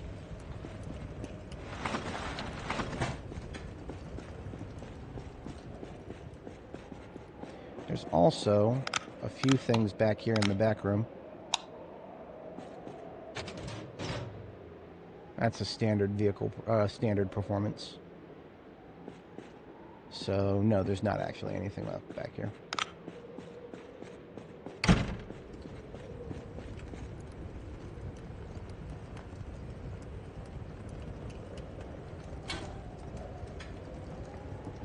Do a little bit of electrical disassembly, too.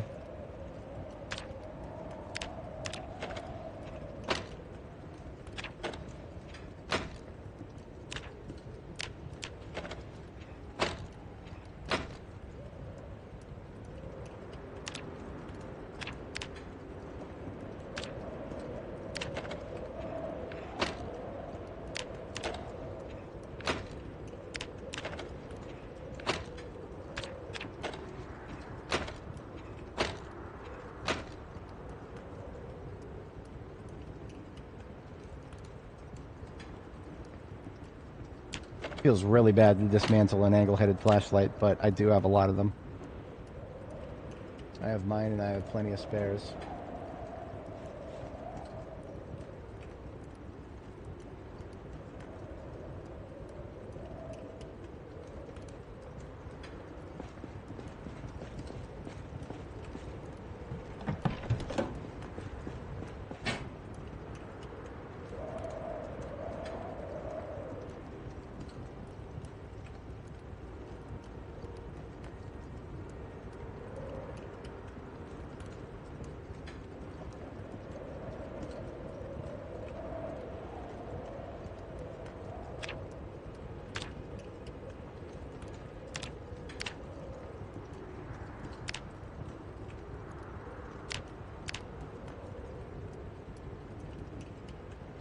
Interesting. Can make an improvised flashlight. All I need is a tin can. When it comes to making electrical items, your options are very limited unless you have things like glue. Noisemakers aren't the worst thing in the world, but they're very hungry for electrical parts. If you try to level doing those, you'll piss away your parts very quickly. Really, the options for trying to level electrical through building things instead of breaking them down, they all fucking suck. They're either ridiculously inefficient or nothing. They're almost all ridiculously inefficient.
Definitely love the snow just appearing underground here. I probably would have brought it upstairs already if I had any sort of welding stuff down here. Yeah.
Hey, I didn't realize I was that close. Hell yeah. Electrical level 4. What does that get me? Fuck all. If we look at the electrical menu here. Oh, I can add a medium range motion sensor to a bomb now. I can make a medium range remote controller. But I cannot do anything long range until level 6. So, whatever. I don't really fucking care. Long range controllers are already pretty short in terms of the word long does not, it's not actually that long of a range.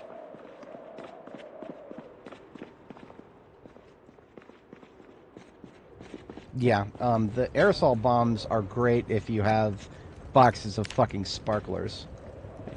Whoever thought that was that was a good idea to make those a prerequisite and the only prerequisite? Whoever thought that idea up is probably part of the problem on Indy Stone's team. I don't know who it is who had that idea, but I'm just saying they need to take a long, hard look in the mirror.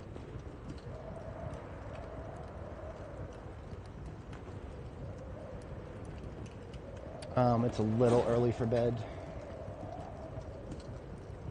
To put away agriculture, we're done with it.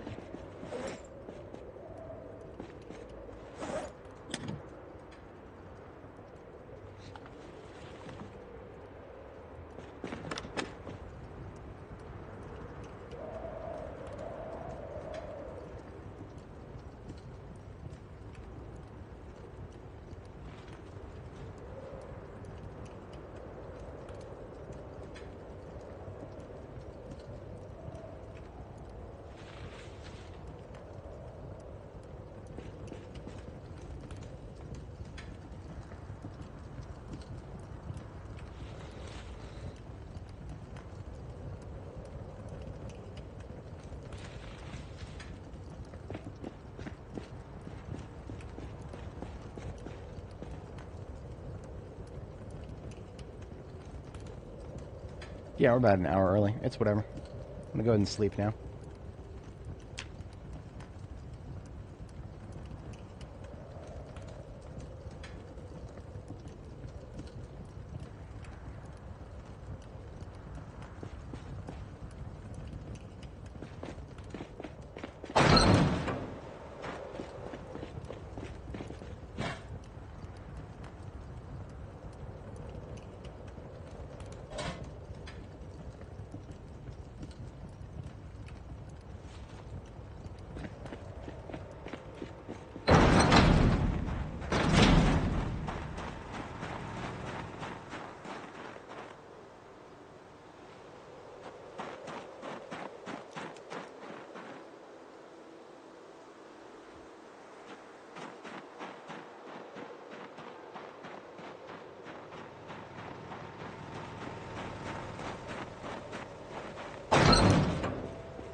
We weren't actually that far off.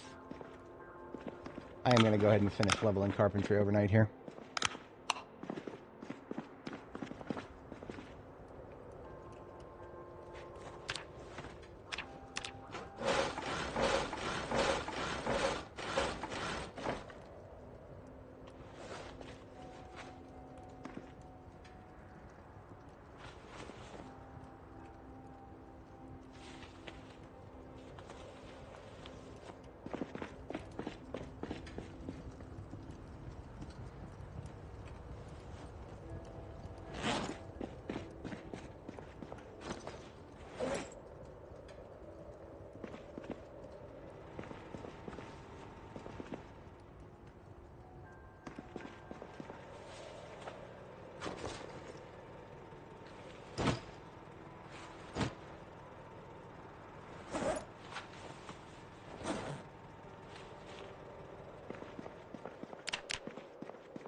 There it is. Carpentry level 9, of course. So we're still not 10. We still have a chance to break things.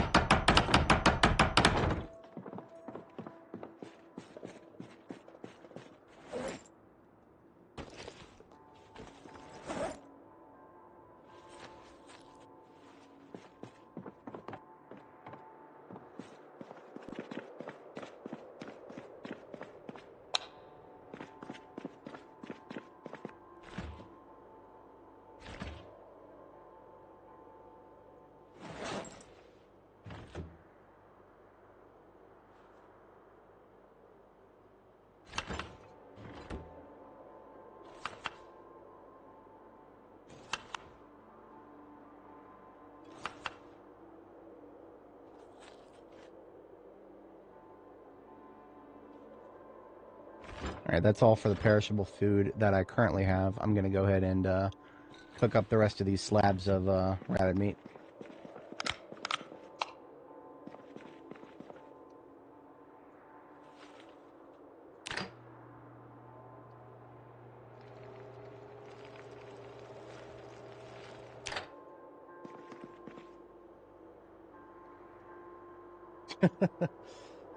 Yeah, that's glad to be granted legendary status. Welcome. We're just passing the time here. Now that the snowfall, I think it's finally done. Knock on wood. We'll see if it's see if the weather is allowing, and we'll go back and go hit up Guns Unlimited. In the meantime, got some salads to make.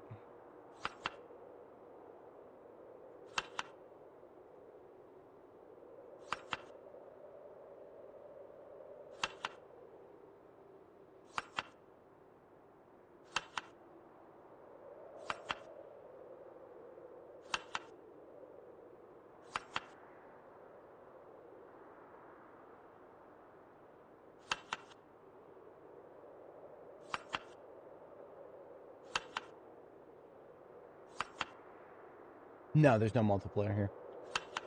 Multiplayer is a, I would not be able to fast forward as I currently am fast forwarding. That's one of many, many reasons I would not want to do multiplayer in this game right now. It's fun. Multiplayer is fun, but you gotta screw with the game a lot in order to make multiplayer fun. Being unable to do things like fast forward can definitely mess your day up.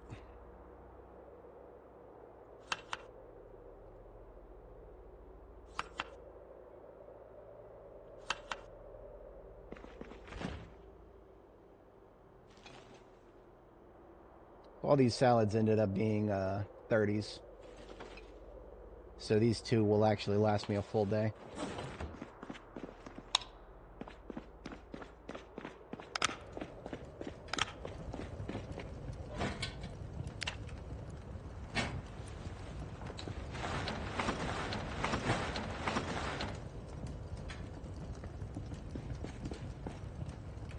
And chill time.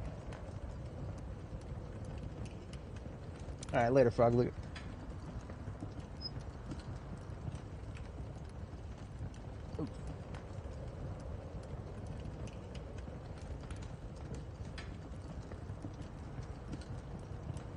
Alrighty. We have got good weather today, looks like. Snow on the ground, but that's no problem.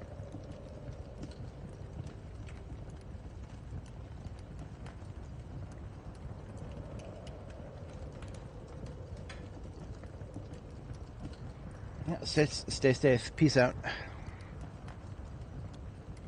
Alright.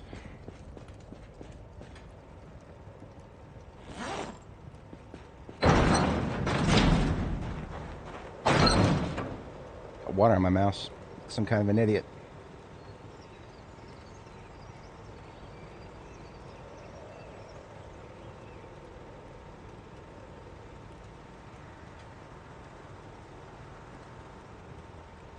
Just landed on the surface, I think. About to find out, though.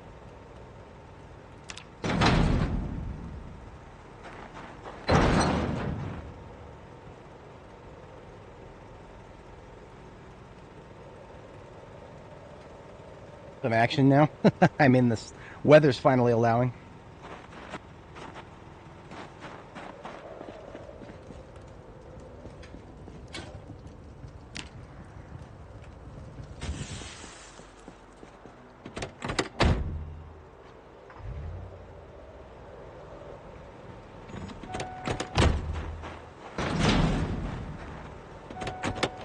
Only thing we have left to do to prep is put away the firefighter axe there and grab the rope. Goes in the trunk in multiples of 2 there, and then leaving behind the nails. Leaving behind that. I don't know why I still have that. My angle-headed flashlight actually needs a new battery. Baseball bat with saw blade goes in the back. And sledgehammer should be on the passenger seat.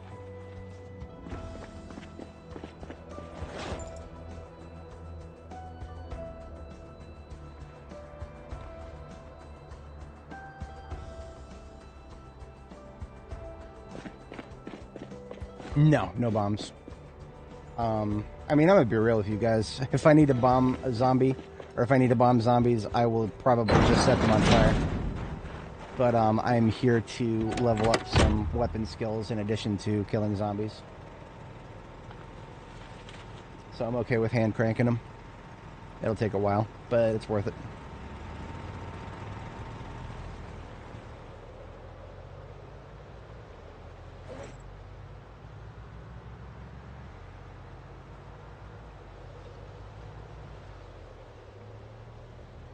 Let's play Find the Road.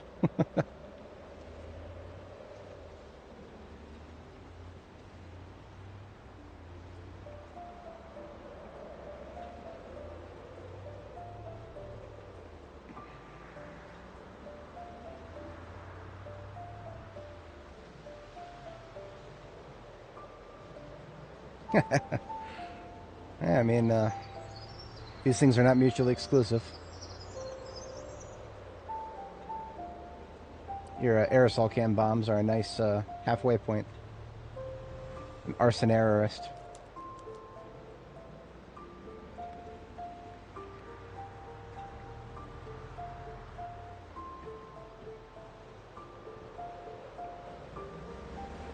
Alright, back to work we go. Karen was waiting for us here.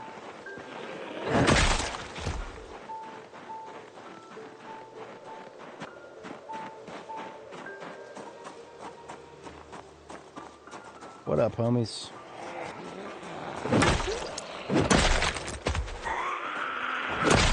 I'm already putting the bandana on my face here.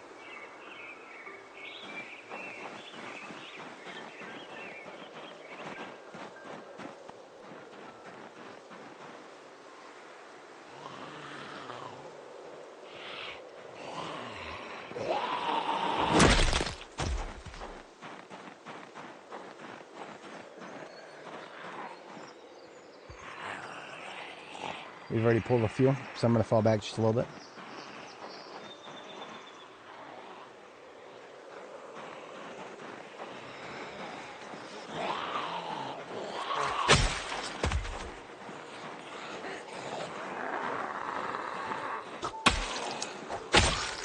Alright, now these guys, they're going to be a problem, because the only way they know how to get to me is by going all the way around the fence.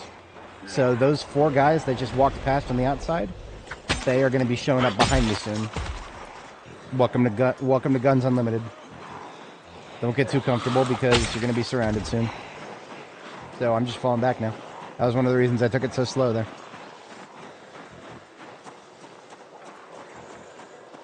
I don't understand the movements here. Those guys right there, what the fuck are they doing? They're trying to go all the way around the fence, but why? I have no idea. And I'm not even going to try to figure it out.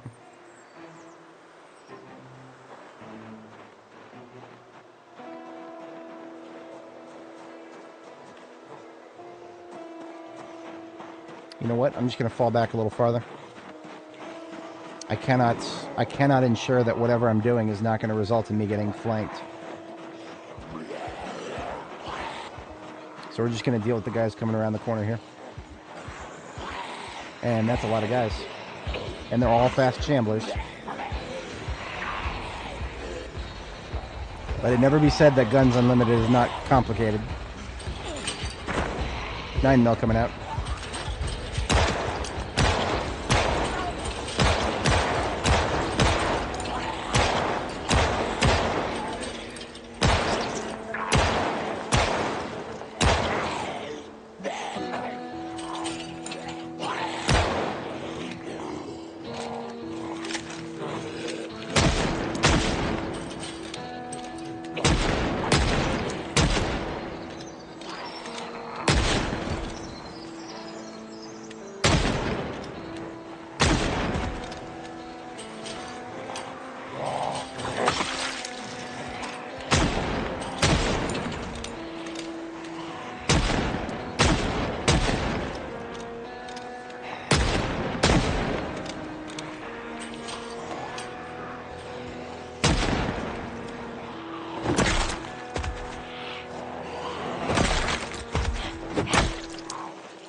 Not bad.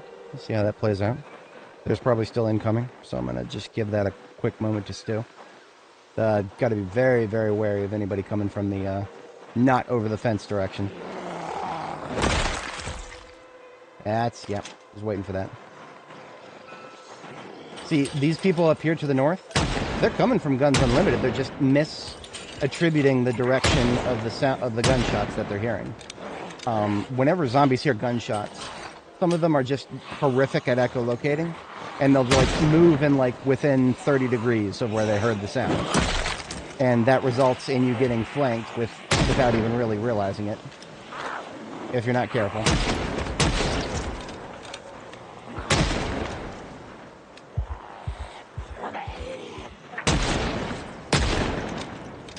Ammo check for 38 special. We got 88 rounds.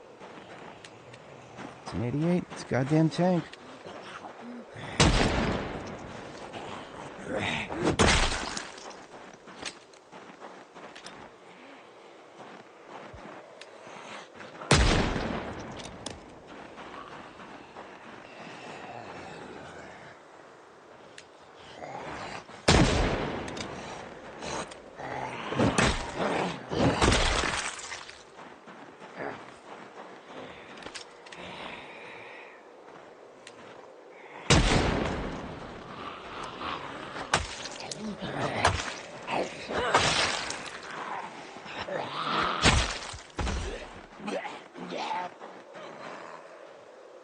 Yeah, there's nothing we can do here. The stench is going to be bad no matter what.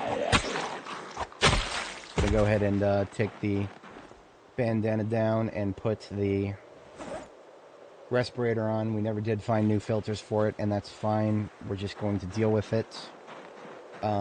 It will, even if the filters go bad, it will still reduce the stench much better than a simple cloth covering will.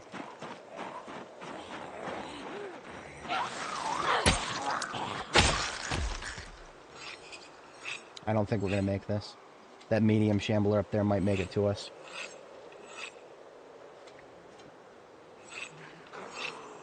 Nope. Nope. Fall back just a little farther and see if I can get that sharpening done. Wait, what? Oh, you gotta be fucking kidding me. That one swing, I lost the sharpness. Okay, never mind. Never mind then. Let's put that whetstone away, I guess.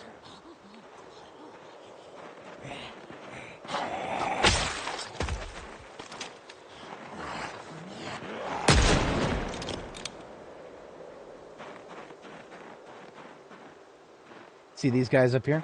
These fucking idiots? Ooh, me here sound to left, me go all the way north.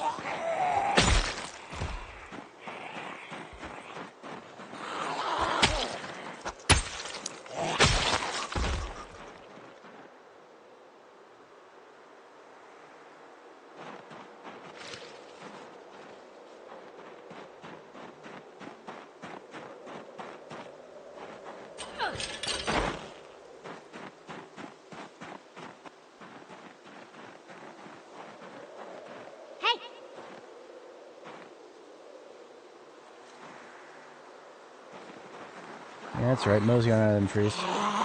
Both of you.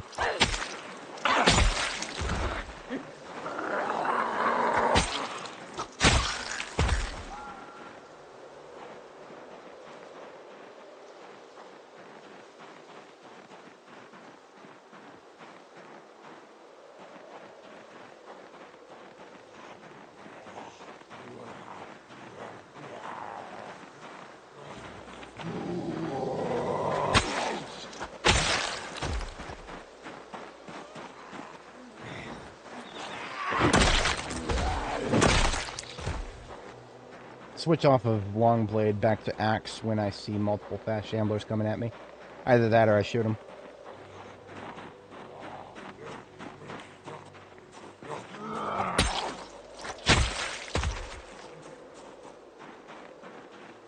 Take a little peek upstairs. Let's see if there's anybody in this building who's alive, or moving rather.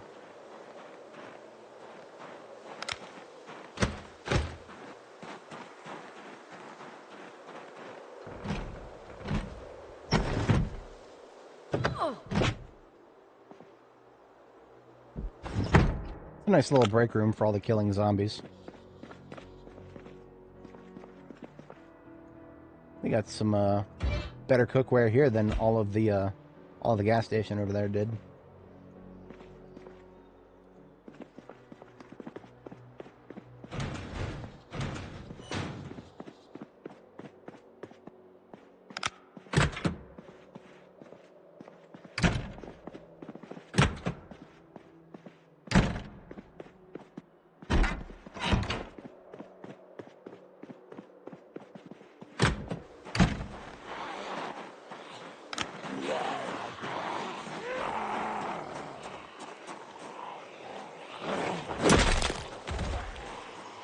Or coming around the side there. The simple act of going upstairs might have actually caused a few to see us.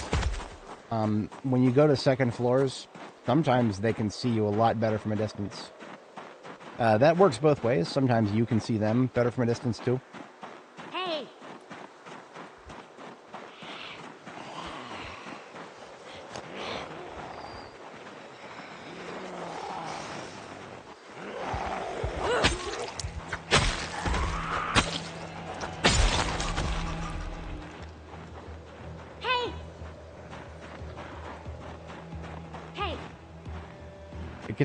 I get so heated when I see them walking all the way around the fence. Zombies don't behave like that anywhere else in the game. It's just because for some reason the devs decided to make these fences not like the others.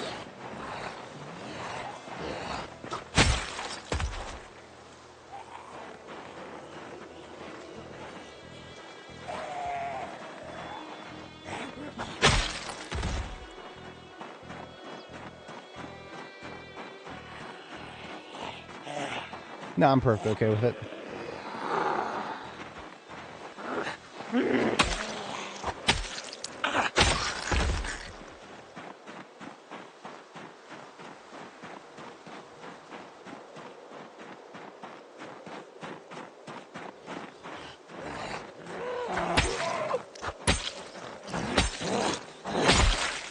That's how you know the blade is probably on its last leg. 4 hits for a single zombie.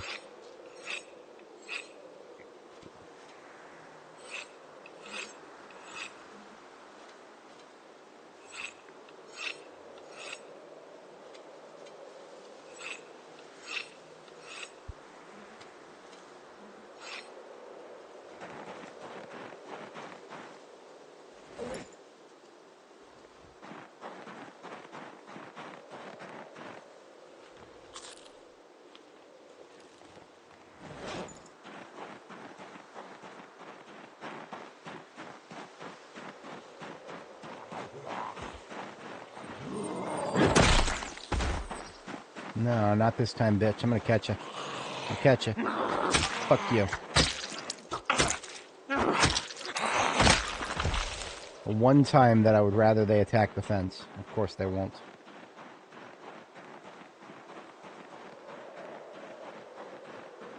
Well, they can't. They can't bang the fence. This is an unattackable fence.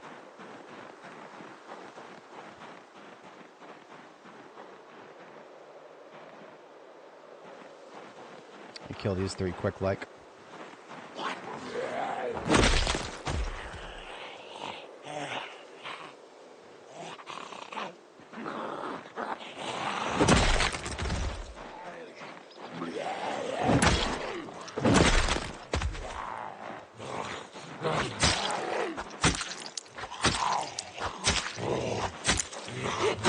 I will stab you as many times as I have to prevent some asshole coming around from behind like that.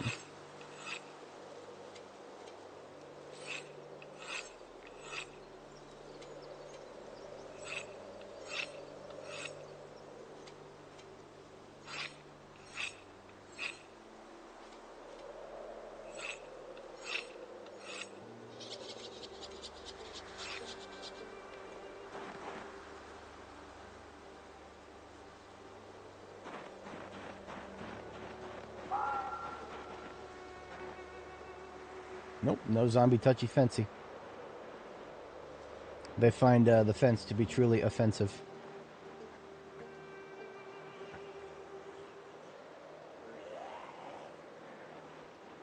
I didn't even realize that there's a radio tower down there. That's probably part of the reason there's a few of them. A number.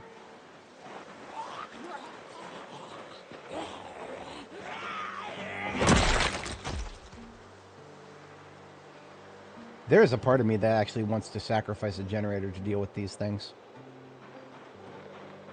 I could make it work.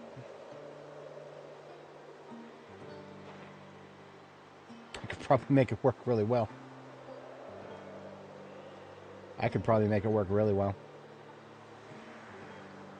How far would I be willing to go?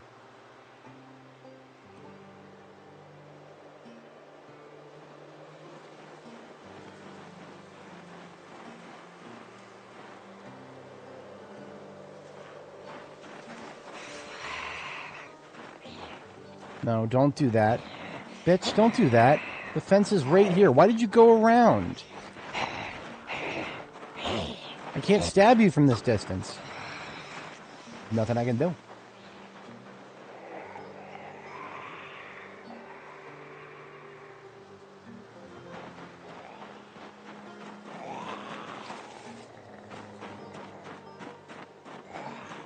Yeah, yeah. Hole in the fence with the generator. Oh, did she get closer? I think. Look at that. Gotcha. Nailed. Staple you to the fence.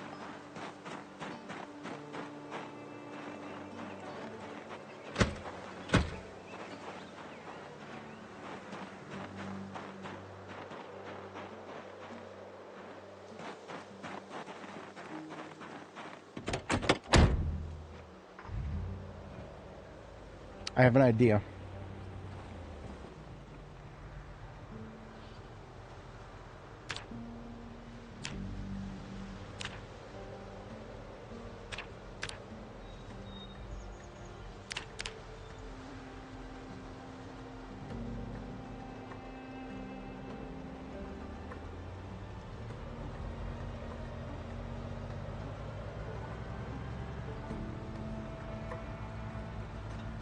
Ooh, that felt unstable for a second there. See, we found an old generator in the what the hell is it called? The garage. Found an old generator in the garage. I'm going to use that, and I'm going to use something special along with it.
Chance to grab respirator filters if I have them. I swear I do somewhere. Yeah. Well, those are almost empty too. Worthless. It's a gas mask filter, that doesn't count.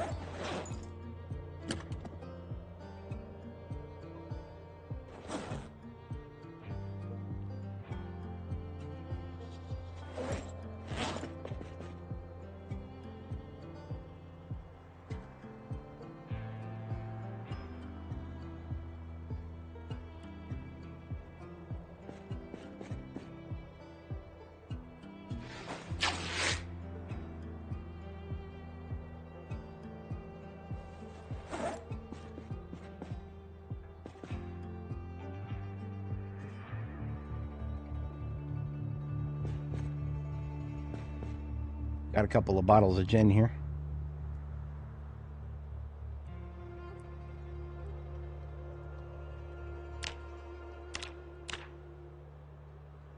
Doesn't work. No shit. Okay, so it has to be whiskey, vodka, gasoline, tequila, or rubbing alcohol. What? What a jip. What an absolute jip.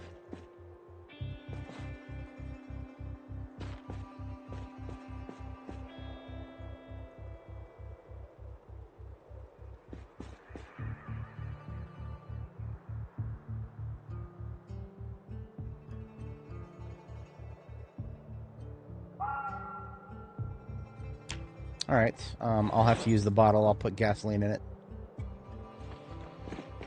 We've got an empty bottle somewhere that I can transfer the gin into so I don't have to waste it.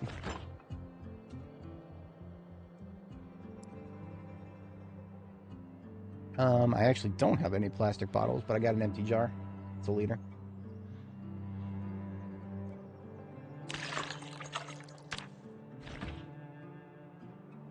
I've got gin in a jar now. That doesn't look like gin. That looks like something else. What did I just put in this jar? That doesn't look like gin. That looks like... Let's not interrogate that thought any further.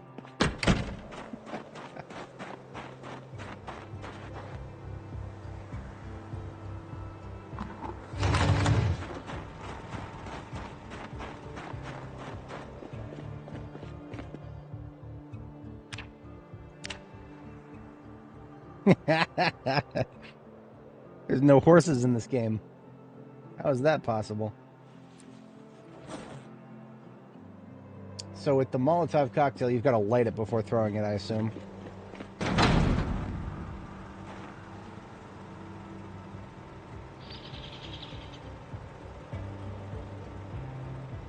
Don't you? Or is that just a 7 days to die thing?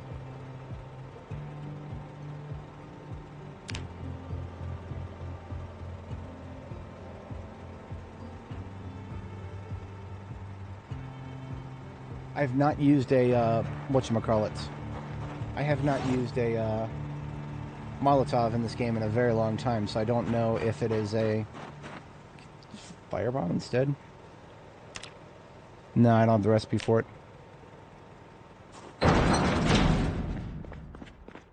Remember, never milk the bull. Well, I do have a lighter.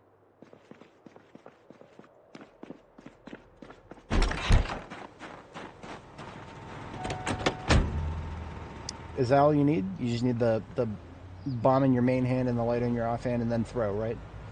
That's all I feel like that's what it used to be.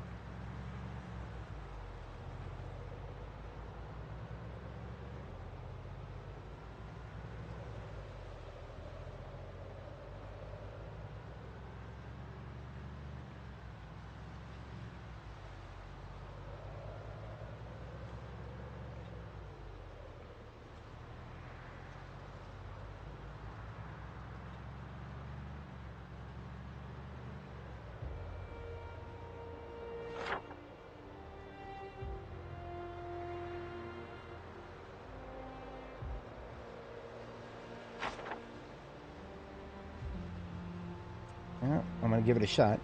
And if it doesn't detonate, I only have myself to blame because I have already, even in this very stream, have I espoused my disdain for thrown weapons in this game. I don't like them. Nothing personal, just a cultural thing.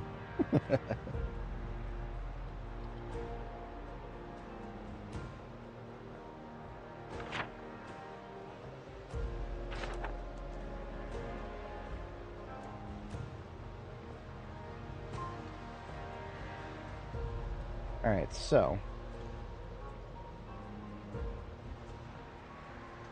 now we have to understand that the moment we sledgehammer the fence, they're immediately going to know how to get around the fence, and they're going to use the hole that we opened.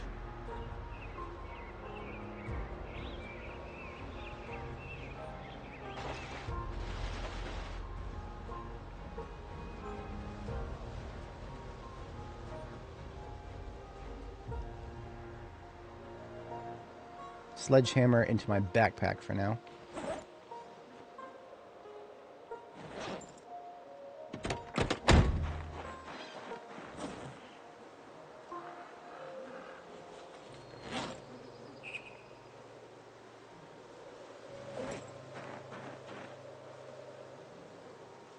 I don't actually have any fuel in the generator yet, so I need to do that first.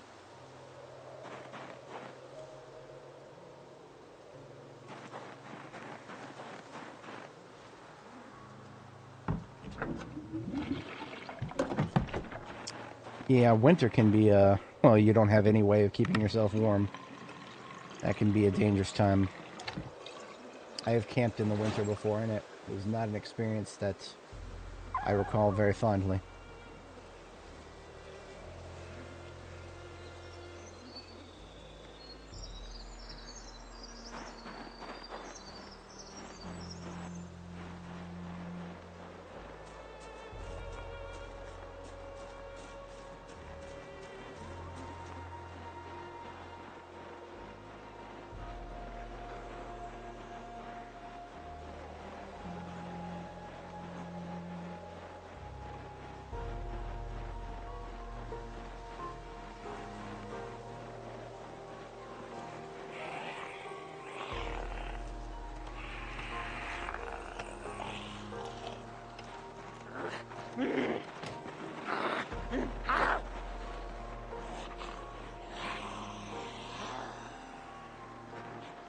Alright, in theory, this is the lattice generator.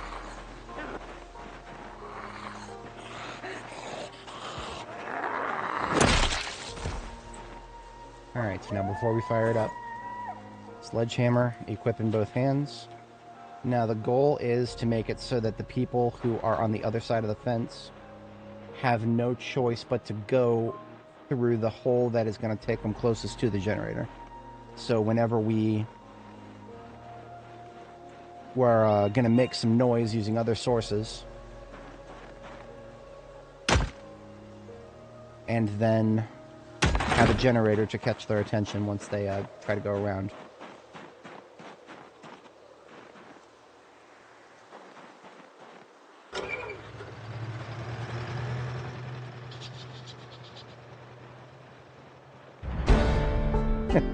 Got a skill and light-footed there.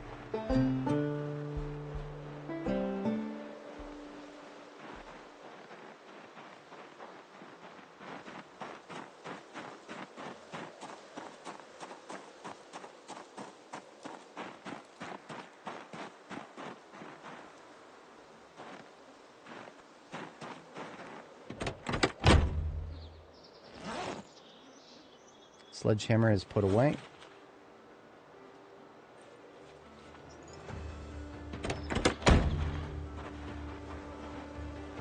I'm going to fire up the vehicle so that I can do a toot. A very strategic toot. A toot from where they can't see me, but when they move in my direction because they hear the toot, they'll instead be caught by the sound of the generator. That is the plan. I don't know how well it's going to work. There may be a fair few of them who just completely ignore the generator.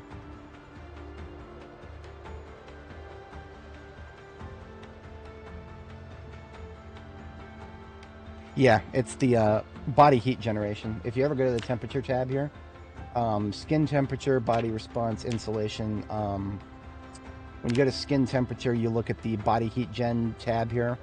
As you can see, we're slightly above normal.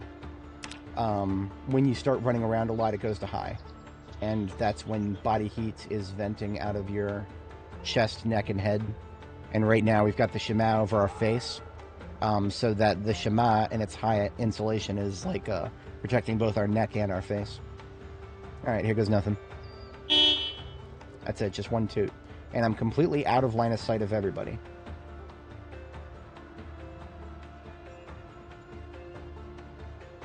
So theoretically, a lot of them should be coming kind of in my direction, but then the generator should be between us. But we also know that horns have a tendency to go very, very, very far. See, like these guys? They don't give a fuck about no generator.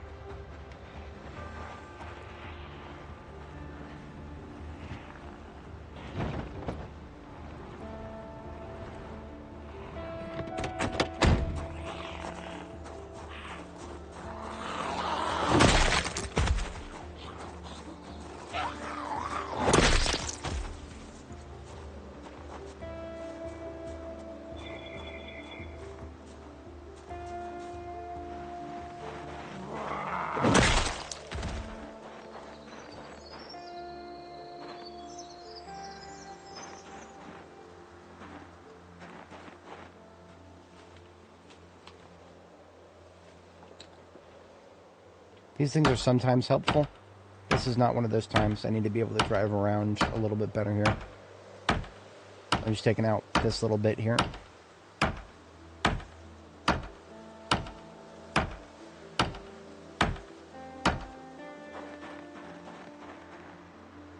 You see how a lot of them just don't seem to give as big of a fuck about the generator.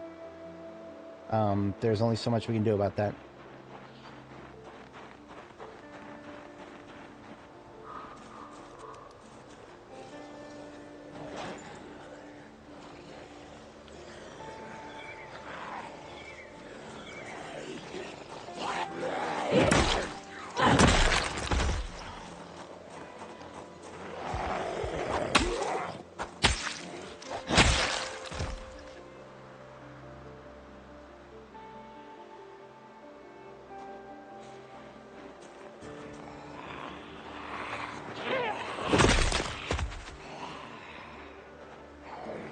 Leave the area for a bit.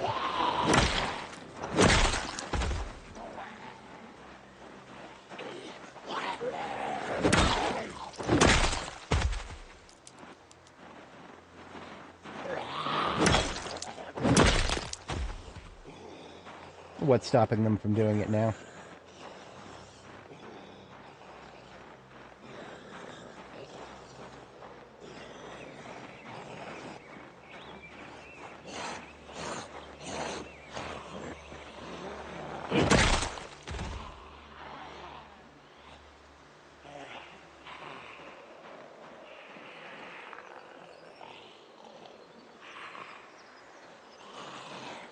Sickness, we might have to leave the area anyway. Yep, sickness buildup just occurred. A little bitch hiding around next to my vehicle there. Fuck you. See you trying to camp me. How about no? I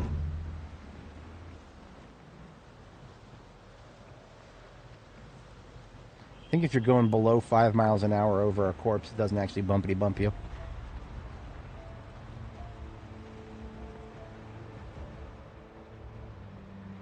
Here's what I'm going to do. I'm going to park out here. And I'm going to run through the woods here for a bit. And see if I can't get a view of the generator from a different angle here. Maybe even catch a few of the zombies who are out here. How did I go about killing all the other zombies? Just standard turtle tactics.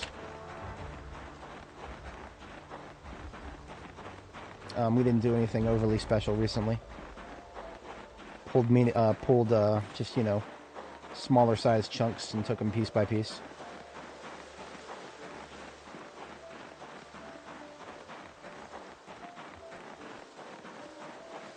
So there's going to be a lot of these guys here.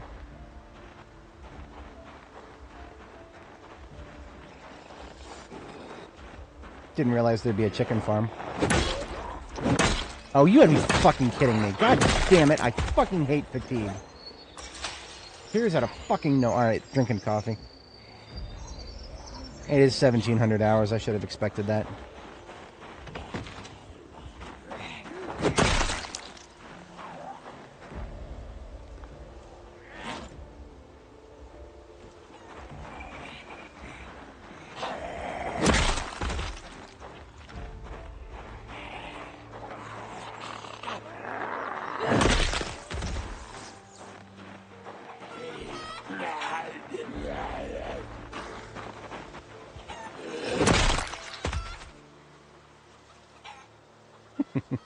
I wonder if you could put 5 chickens into a small pen and have that be a zombie attention getter. Are we doing the Rediker plan with chickens?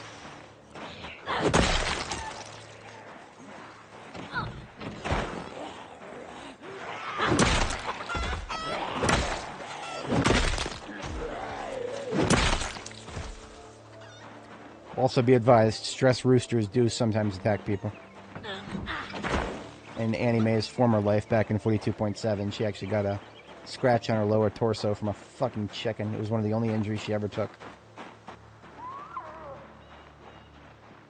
So this is the radio tower that I was seeing before.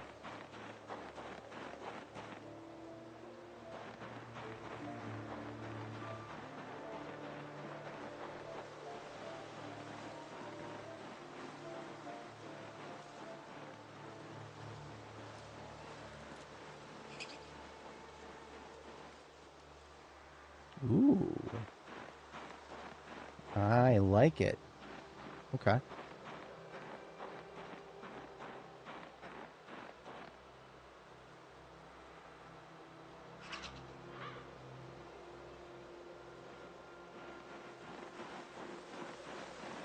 Oh, we know what to do now. The sickness has faded away. That's also another reason that I was getting warm. Your body heat increases also when you have immune response. It's sort of like running a soft fever.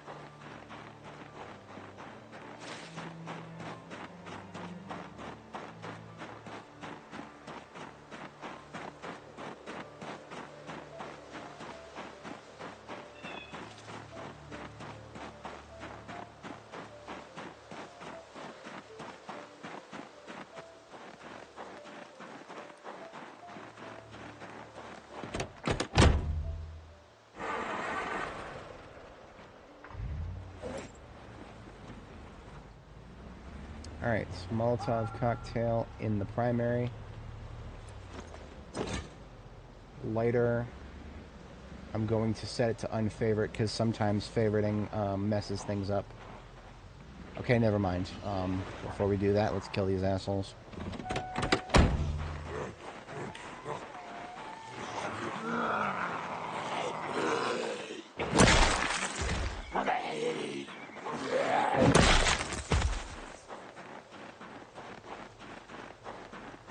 I'm gonna put the respirator on even though there's no filters. Better than nothing.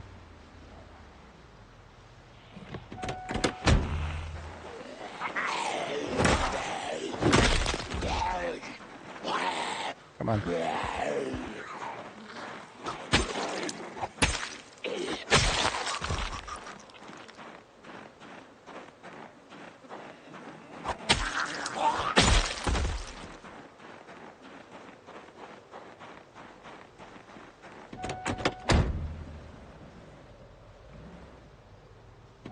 I'm actually going to leave the engine running. It may catch the attention of people who are trying to go all the way around and still somehow don't get caught by the generator there.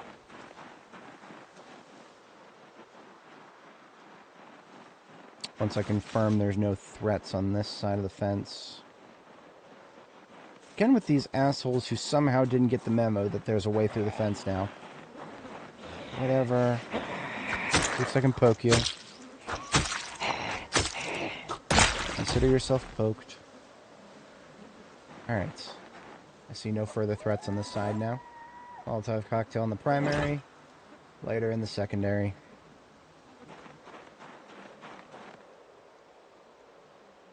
Do I have to light the lighter? Does the lighter have to be lit?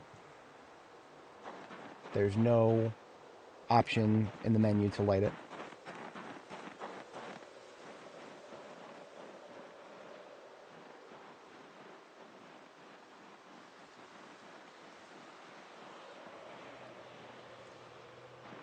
No obstructions between me and the generator.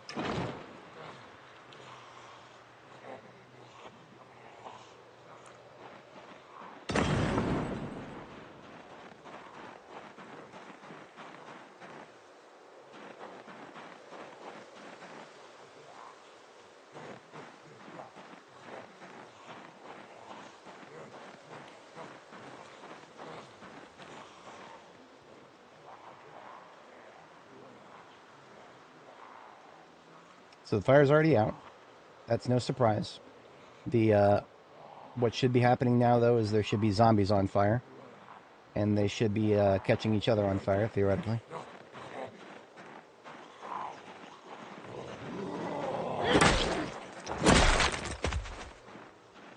Yep.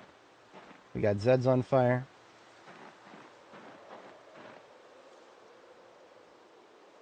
I fully expect that the generator will burn soon.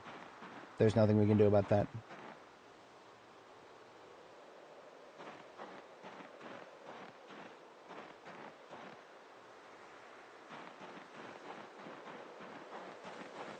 I was willing to sacrifice it.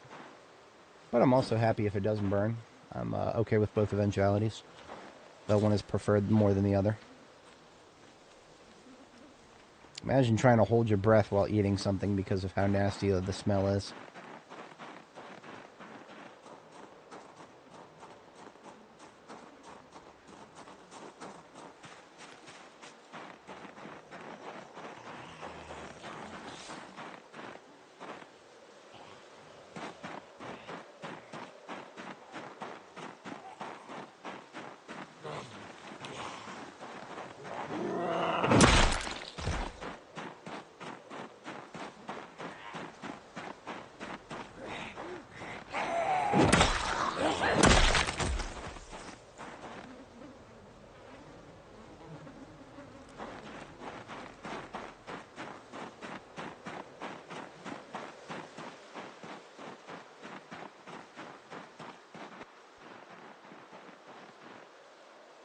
See how they gather up with each other? It's great.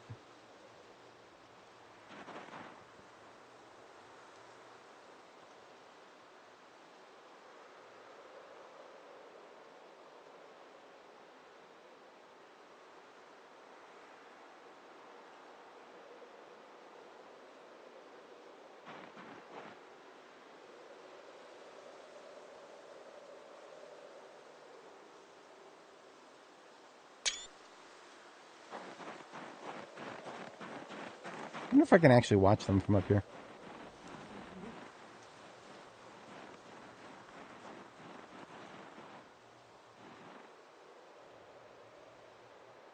Kind of? Is that the whole group?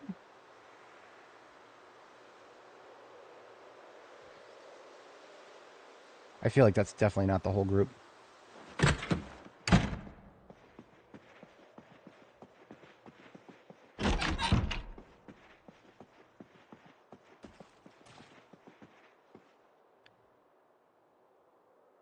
Well, probably. I guess it is. Cool. Well, we can chill here for a while then. This is also a perfect way to let the stench, or the corpse sickness go away.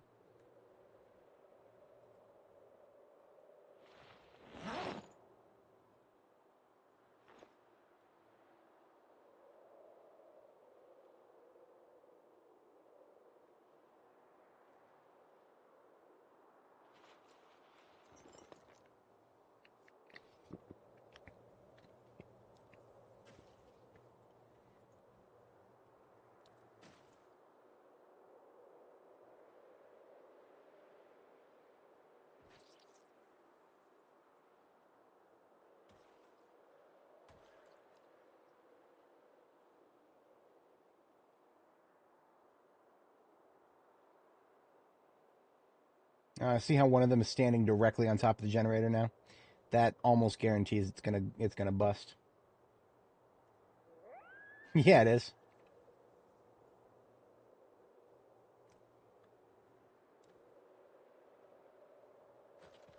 We're actually able to fast forward a little bit. Well, that was the generator. Never heard a generator explode before. Didn't even know it made a sound. I suppose that should be obvious.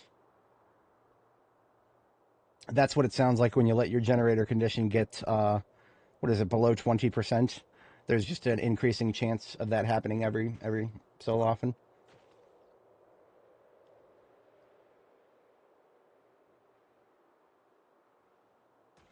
Yeah, we placed a generator on the tile where the lamppost is there.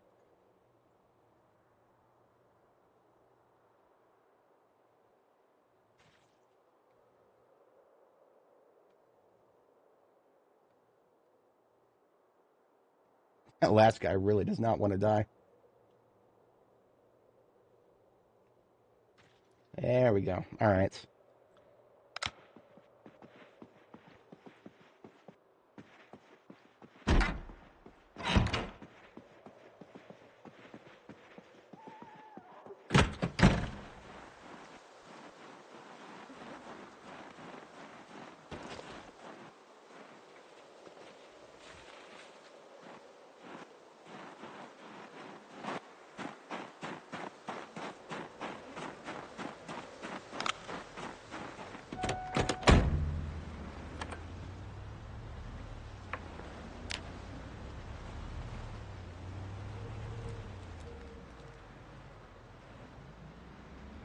Kind of wild that the sound of the generator exploding didn't bring more our way.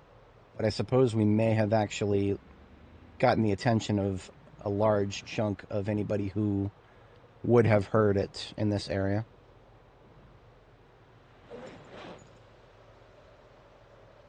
Now, of course, that doesn't mean we're anywhere near done. That just means that this corner is relatively handled. There's a lot more than just this corner. I'm kind of baffled these guys didn't hear anything. I'm a little sussed by that. I find that a little sussy.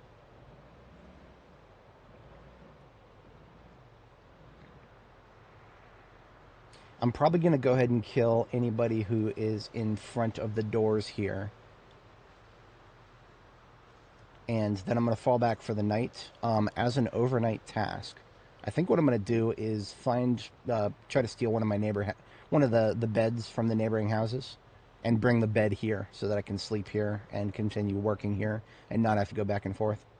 Because we probably still have a couple days of work here between killing zombies and loading up loot and optimizing the loot transport. So I'm going to try to kill what I can kill before I get tired here.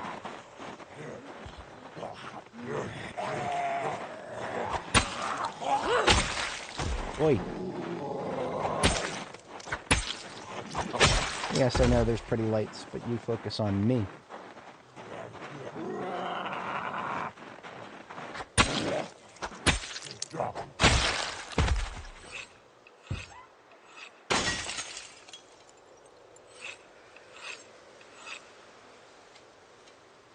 Broke the window, but he didn't feel like coming outside.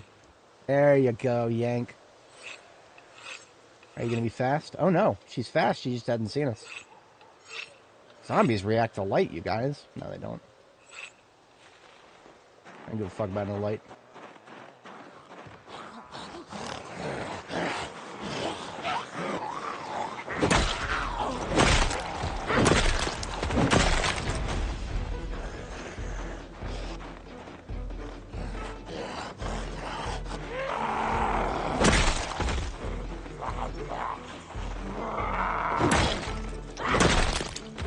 I'm going to make it my personal challenge to see if I can actually have that garage door in the back there remain intact. Because if I can, I've never had that happen before. Bitch, I am right here. You do not need to slap your face against that door.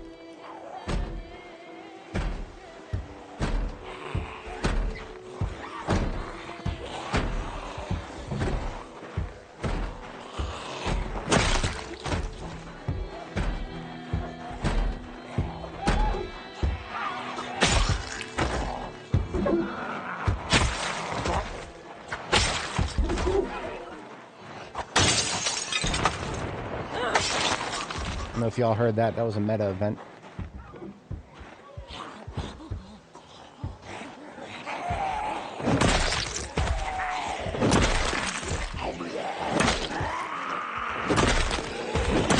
Falling back. Heard somebody from the north.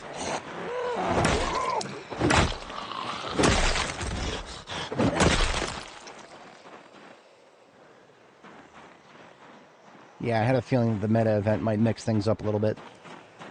So even though we're not necessarily, like, you know, tired or anything, we're still falling back here.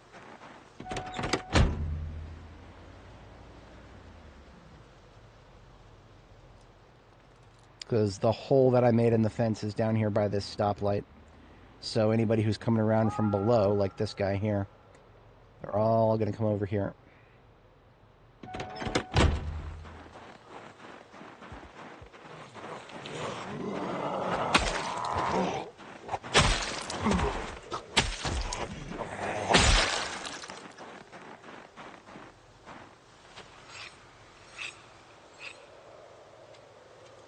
I think fast Shambler up there. Oh, she stopped. I think we're good. Listening carefully.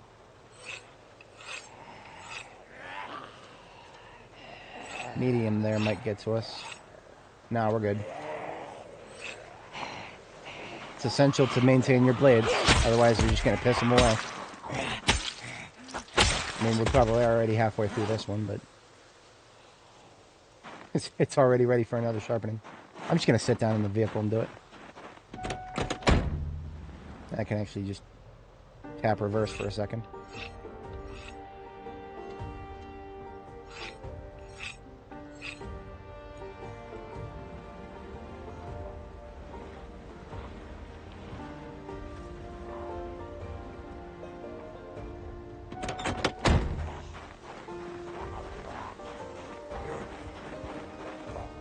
Hey!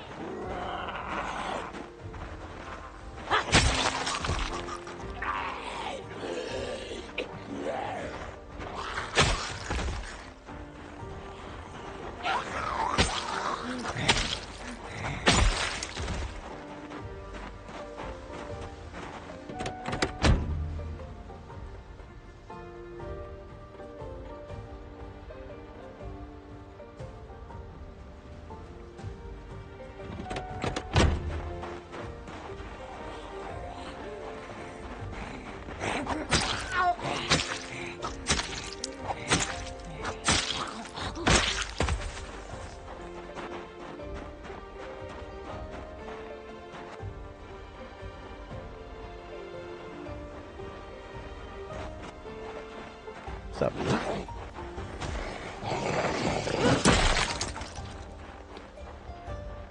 Not the best place to kill him. Corpse discipline is a very hard thing to maintain in an environment like this, but it's not going to stop me from trying.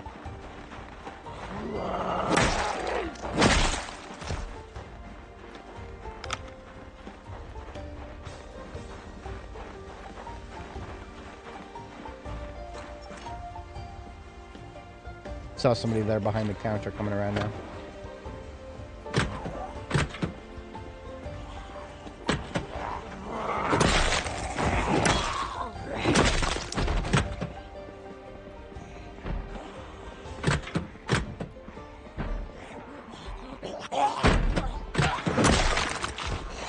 Hello! That was a little bit risky. I shouldn't have done all that at once. Hey, a level of nimble. I can already feel a little faster. That is, we're now level 2. Nimble is a little hard to grind. Of course, there's no better time to grind it than when there's a bunch of zombies coming at you.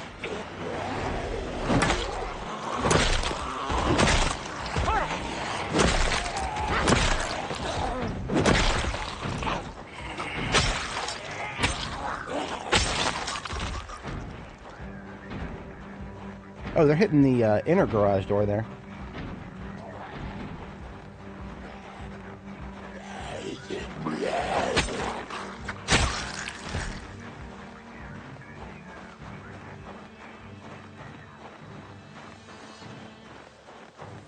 I can almost see the guns from here.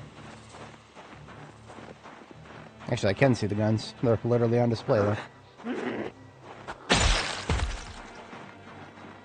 Alright, I think we're falling back for tonight. We're really close to the threshold where we're going to be getting tired.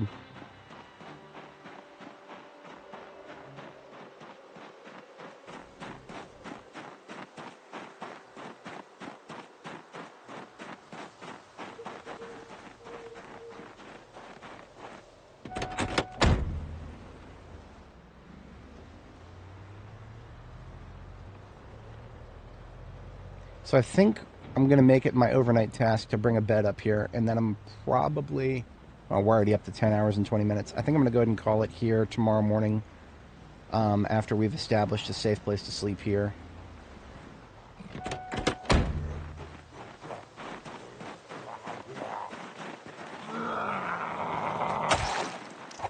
Although I might not be able to do that immediately. There's a possibility that I'm going to have to go back to Phallus Lake to check up the generator. The current assumption that I'm trying to go by is that... Well, I'm going to assume that my generator at Phallus Lake is about 30% behind my generator at Echo Creek. And so I'm going to go check the generator at Echo Creek, subtract 30% from that, and then use that to make my decision. Because their consumption rates are going to be about the same. But it took like a day and a half or so, maybe 2 days tops, before I was actually able to get the generator in Echo Creek up and running. So we had a couple of pit stops on the road on the way there.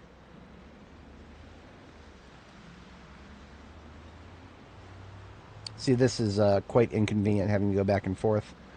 Even when I had a base that was closer for the Guns Unlimited expansion, or project, rather.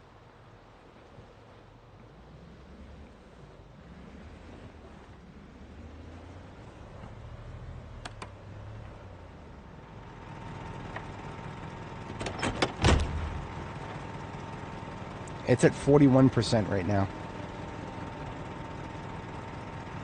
Yeah, I'm going to have to go back to Phallus Lake. Okay. That's unfortunate. Well, I'm going to go ahead and get a sleep in and see if I can at least get a bed deployed at the Guns Unlimited above ground area up there.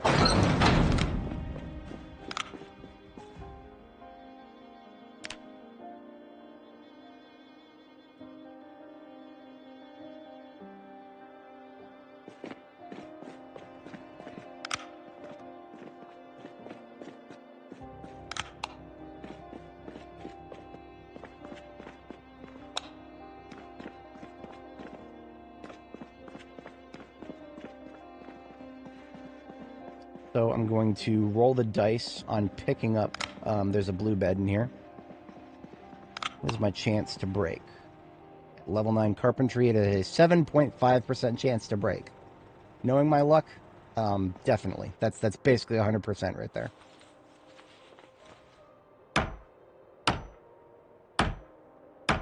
Okay. I'm okay with it. I'm not going to question it.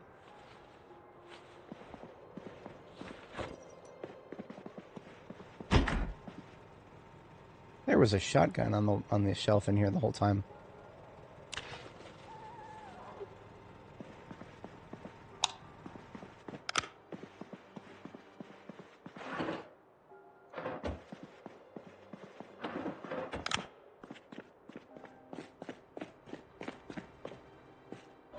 As much as I enjoy the pillow and the chair there, we need a spare.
Alright, so the order of operations here, we're going to deploy the bed in a safe place to sleep up at Guns Unlimited on the little raised building there.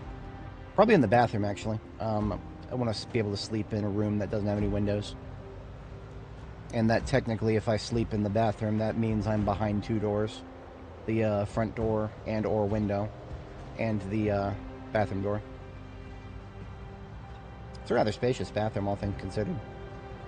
Whoever lives there gets to live nice. But if anybody is not familiar with Guns Unlimited, there is so much loot there that even after I kill all the zombies, we will still be spending a day or two just sorting all the loot and optimizing it for transit. So this will be an investment in our future. This will be probably executing most of this tomorrow morning. My Zomboid streaming schedule is supposed to be Friday, Saturday, Sunday, Monday. And for me, it is currently Sunday evening. And I am behind on some of my chores, so as one tends to do.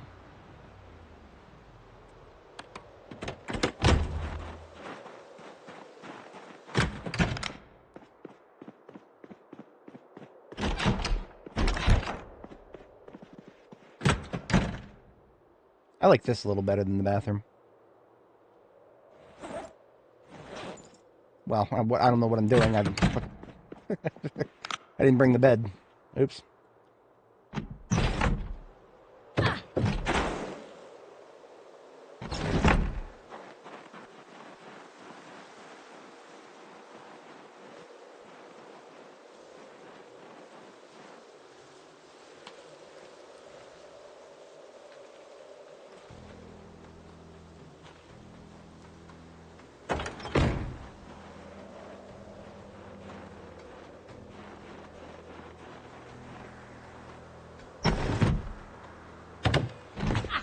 Yeah, that's right. I just climbed in a window while carrying a bed. What are you gonna do about it?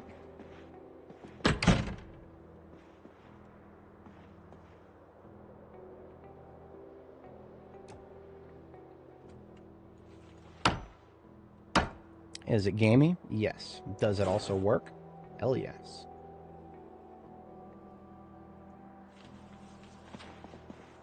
And we're right on time for our second bedtime tonight.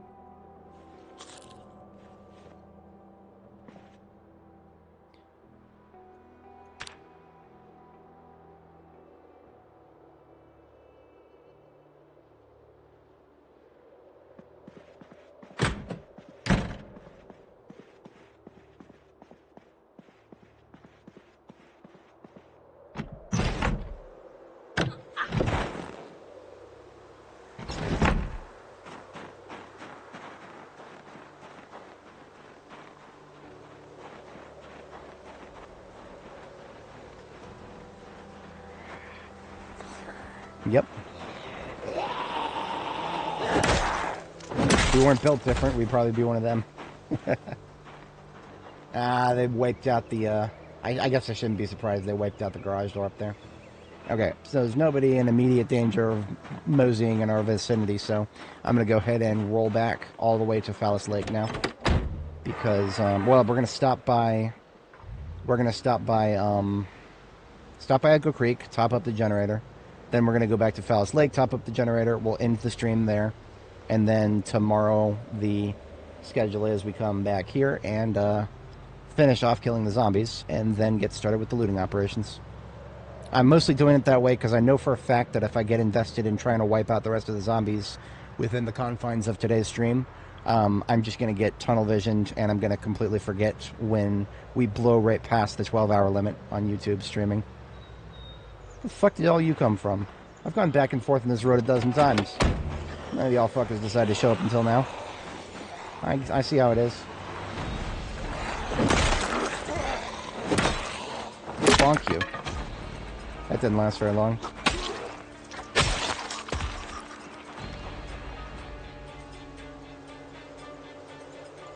Taking that circular saw blade as a trophy. I didn't realize it was that close to breaking. Better now than later, right?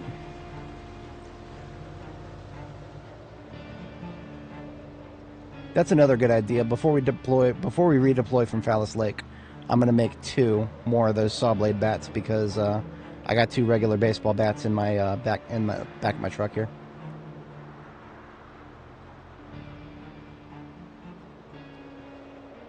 There's another roadside hazard that needs to not be there.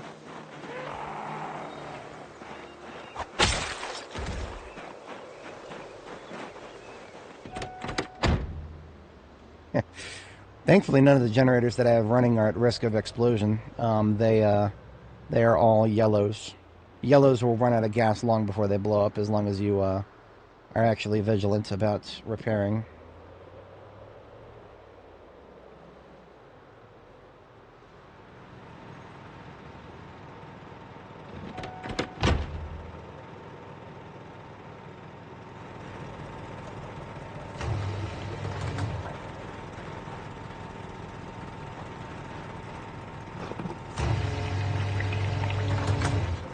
I'm also going to be carrying around some electrical parts because I know I got some.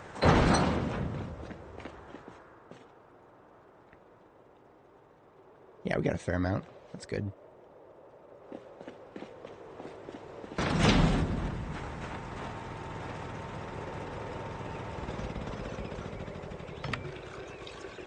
While I'm back at base, I need to make a mental note to also pick up a couple of new books.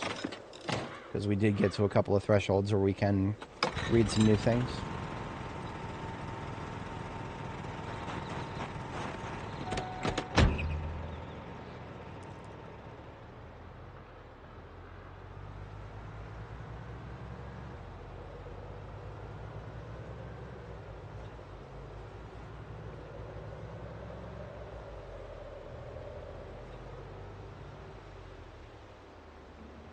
This is not good weather for driving, and not even because not because the snow makes it hard to drive, but I can't see the road very well.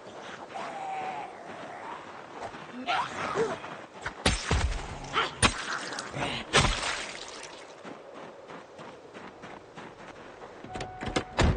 don't see anybody that she could have been grouped with. Maybe she really was a lone wolf. Lone wolf looking for trouble. There will be no awoos in the chat. Ever.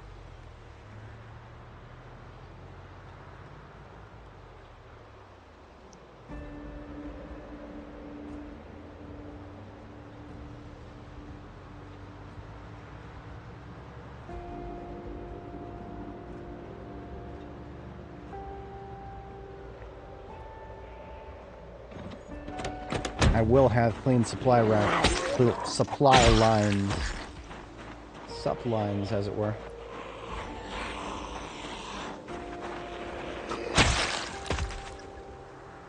Hey! That's right, Farmer John. Right over that fence. Come on now.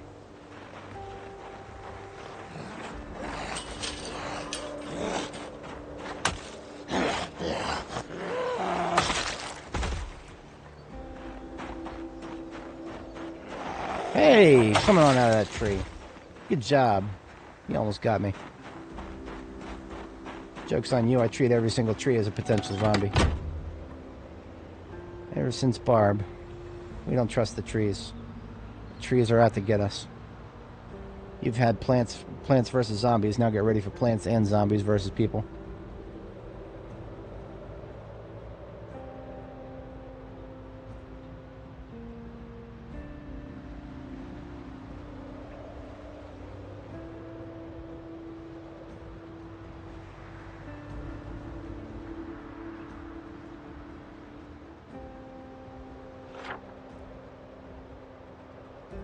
So, I was kind of new to using Fallow's Back Road as a shortcut, but I am now going to be thoroughly bamboozled on the way back because I don't even see the road. That's alright.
Shouldn't have abandoned your young.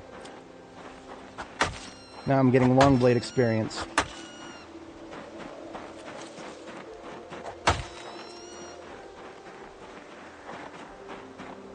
I have to read the next butchering book, so they're no use to me right now.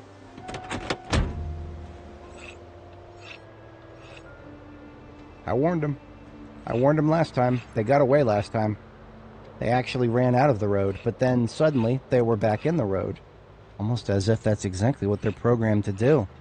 To try to encourage the player to swerve and flip off of the road and suddenly crash and fucking die. That is, I don't know who programmed animals to just appear in the middle of the road, but they've done a fantastic job of it. I'm not even going to speculate on those ones down there.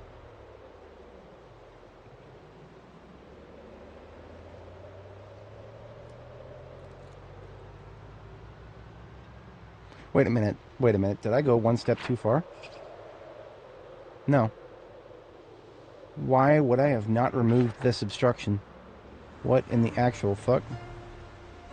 Oh, I just went around it. I remember now. Why would I just go around it? I'm an idiot. The Rabbit Manifesto.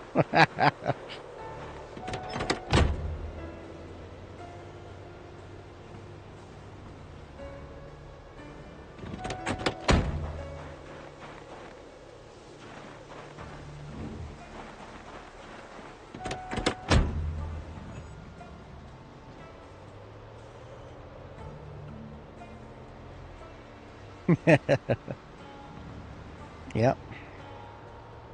Whose streets are streets? Whose eats are eats?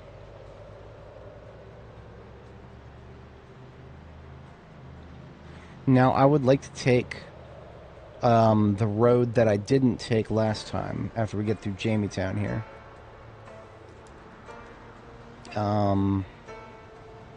It's going to be a northward turn here. The question is which one?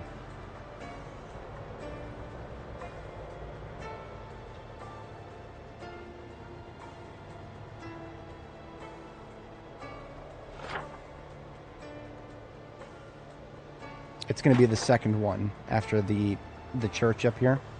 The first one is the church. The second one is going to be the one that theoretically will get me back to Phallus Lake just a little bit faster. So there's the church. And now it's the second turn in the northward direction. That's at some dude's driveway. That doesn't count.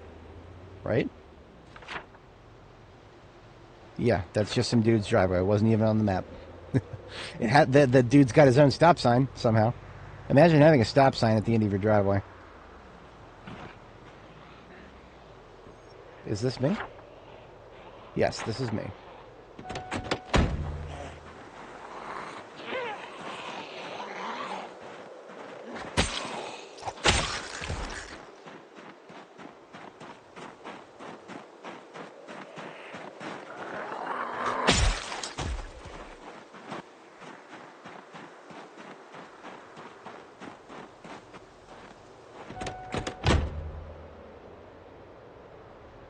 I already dislike how narrow this road is.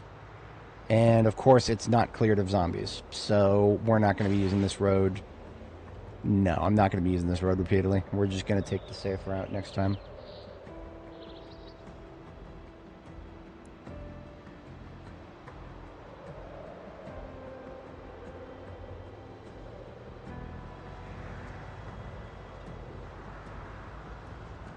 It's not just me. You guys are seeing like a bit of like a wash on the right-hand side of the screen here, right?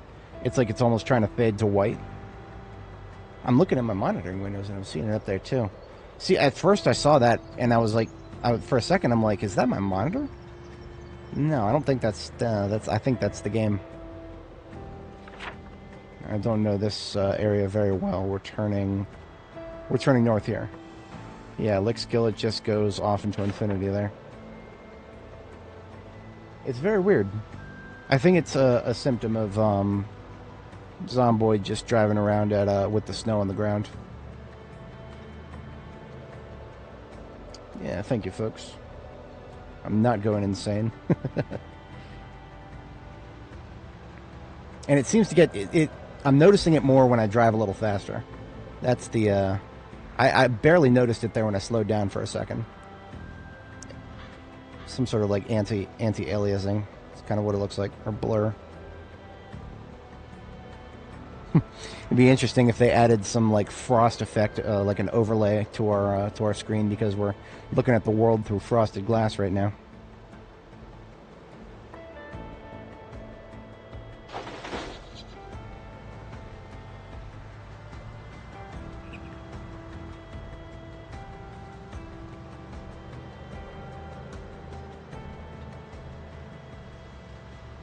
Now that what this road is going to do is it's going to take us just right out into the front of Phallus Lake, so we don't actually have to go through the town itself.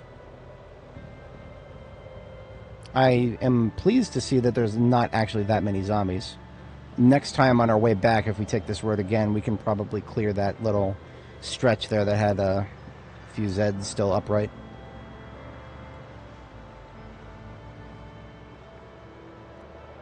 And that's the road to Riverside up there. I recognize that even when it's covered with snow. One could say that I have driven back to Riverside one too many times. It's one of the reasons I'm basing in Fallis Lake right now.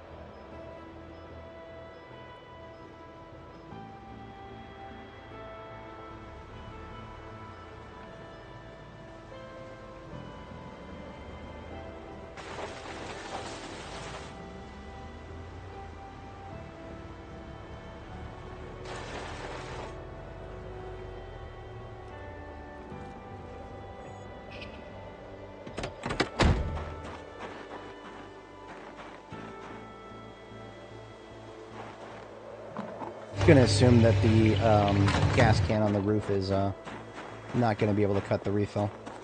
Now, I'm very curious to see if my prediction is correct. My prediction is it's going to be like below 20%. Wow. How? How? It's only at 60%. Did I not fill up the other generator all the way? No. This one must have been under much lower of a load. I don't know. Sometimes when you have multiple generators running, sometimes they don't always pull the fuel that they should be pulling. In any case, we're definitely good here. I did not even need to pull that extra can of gas.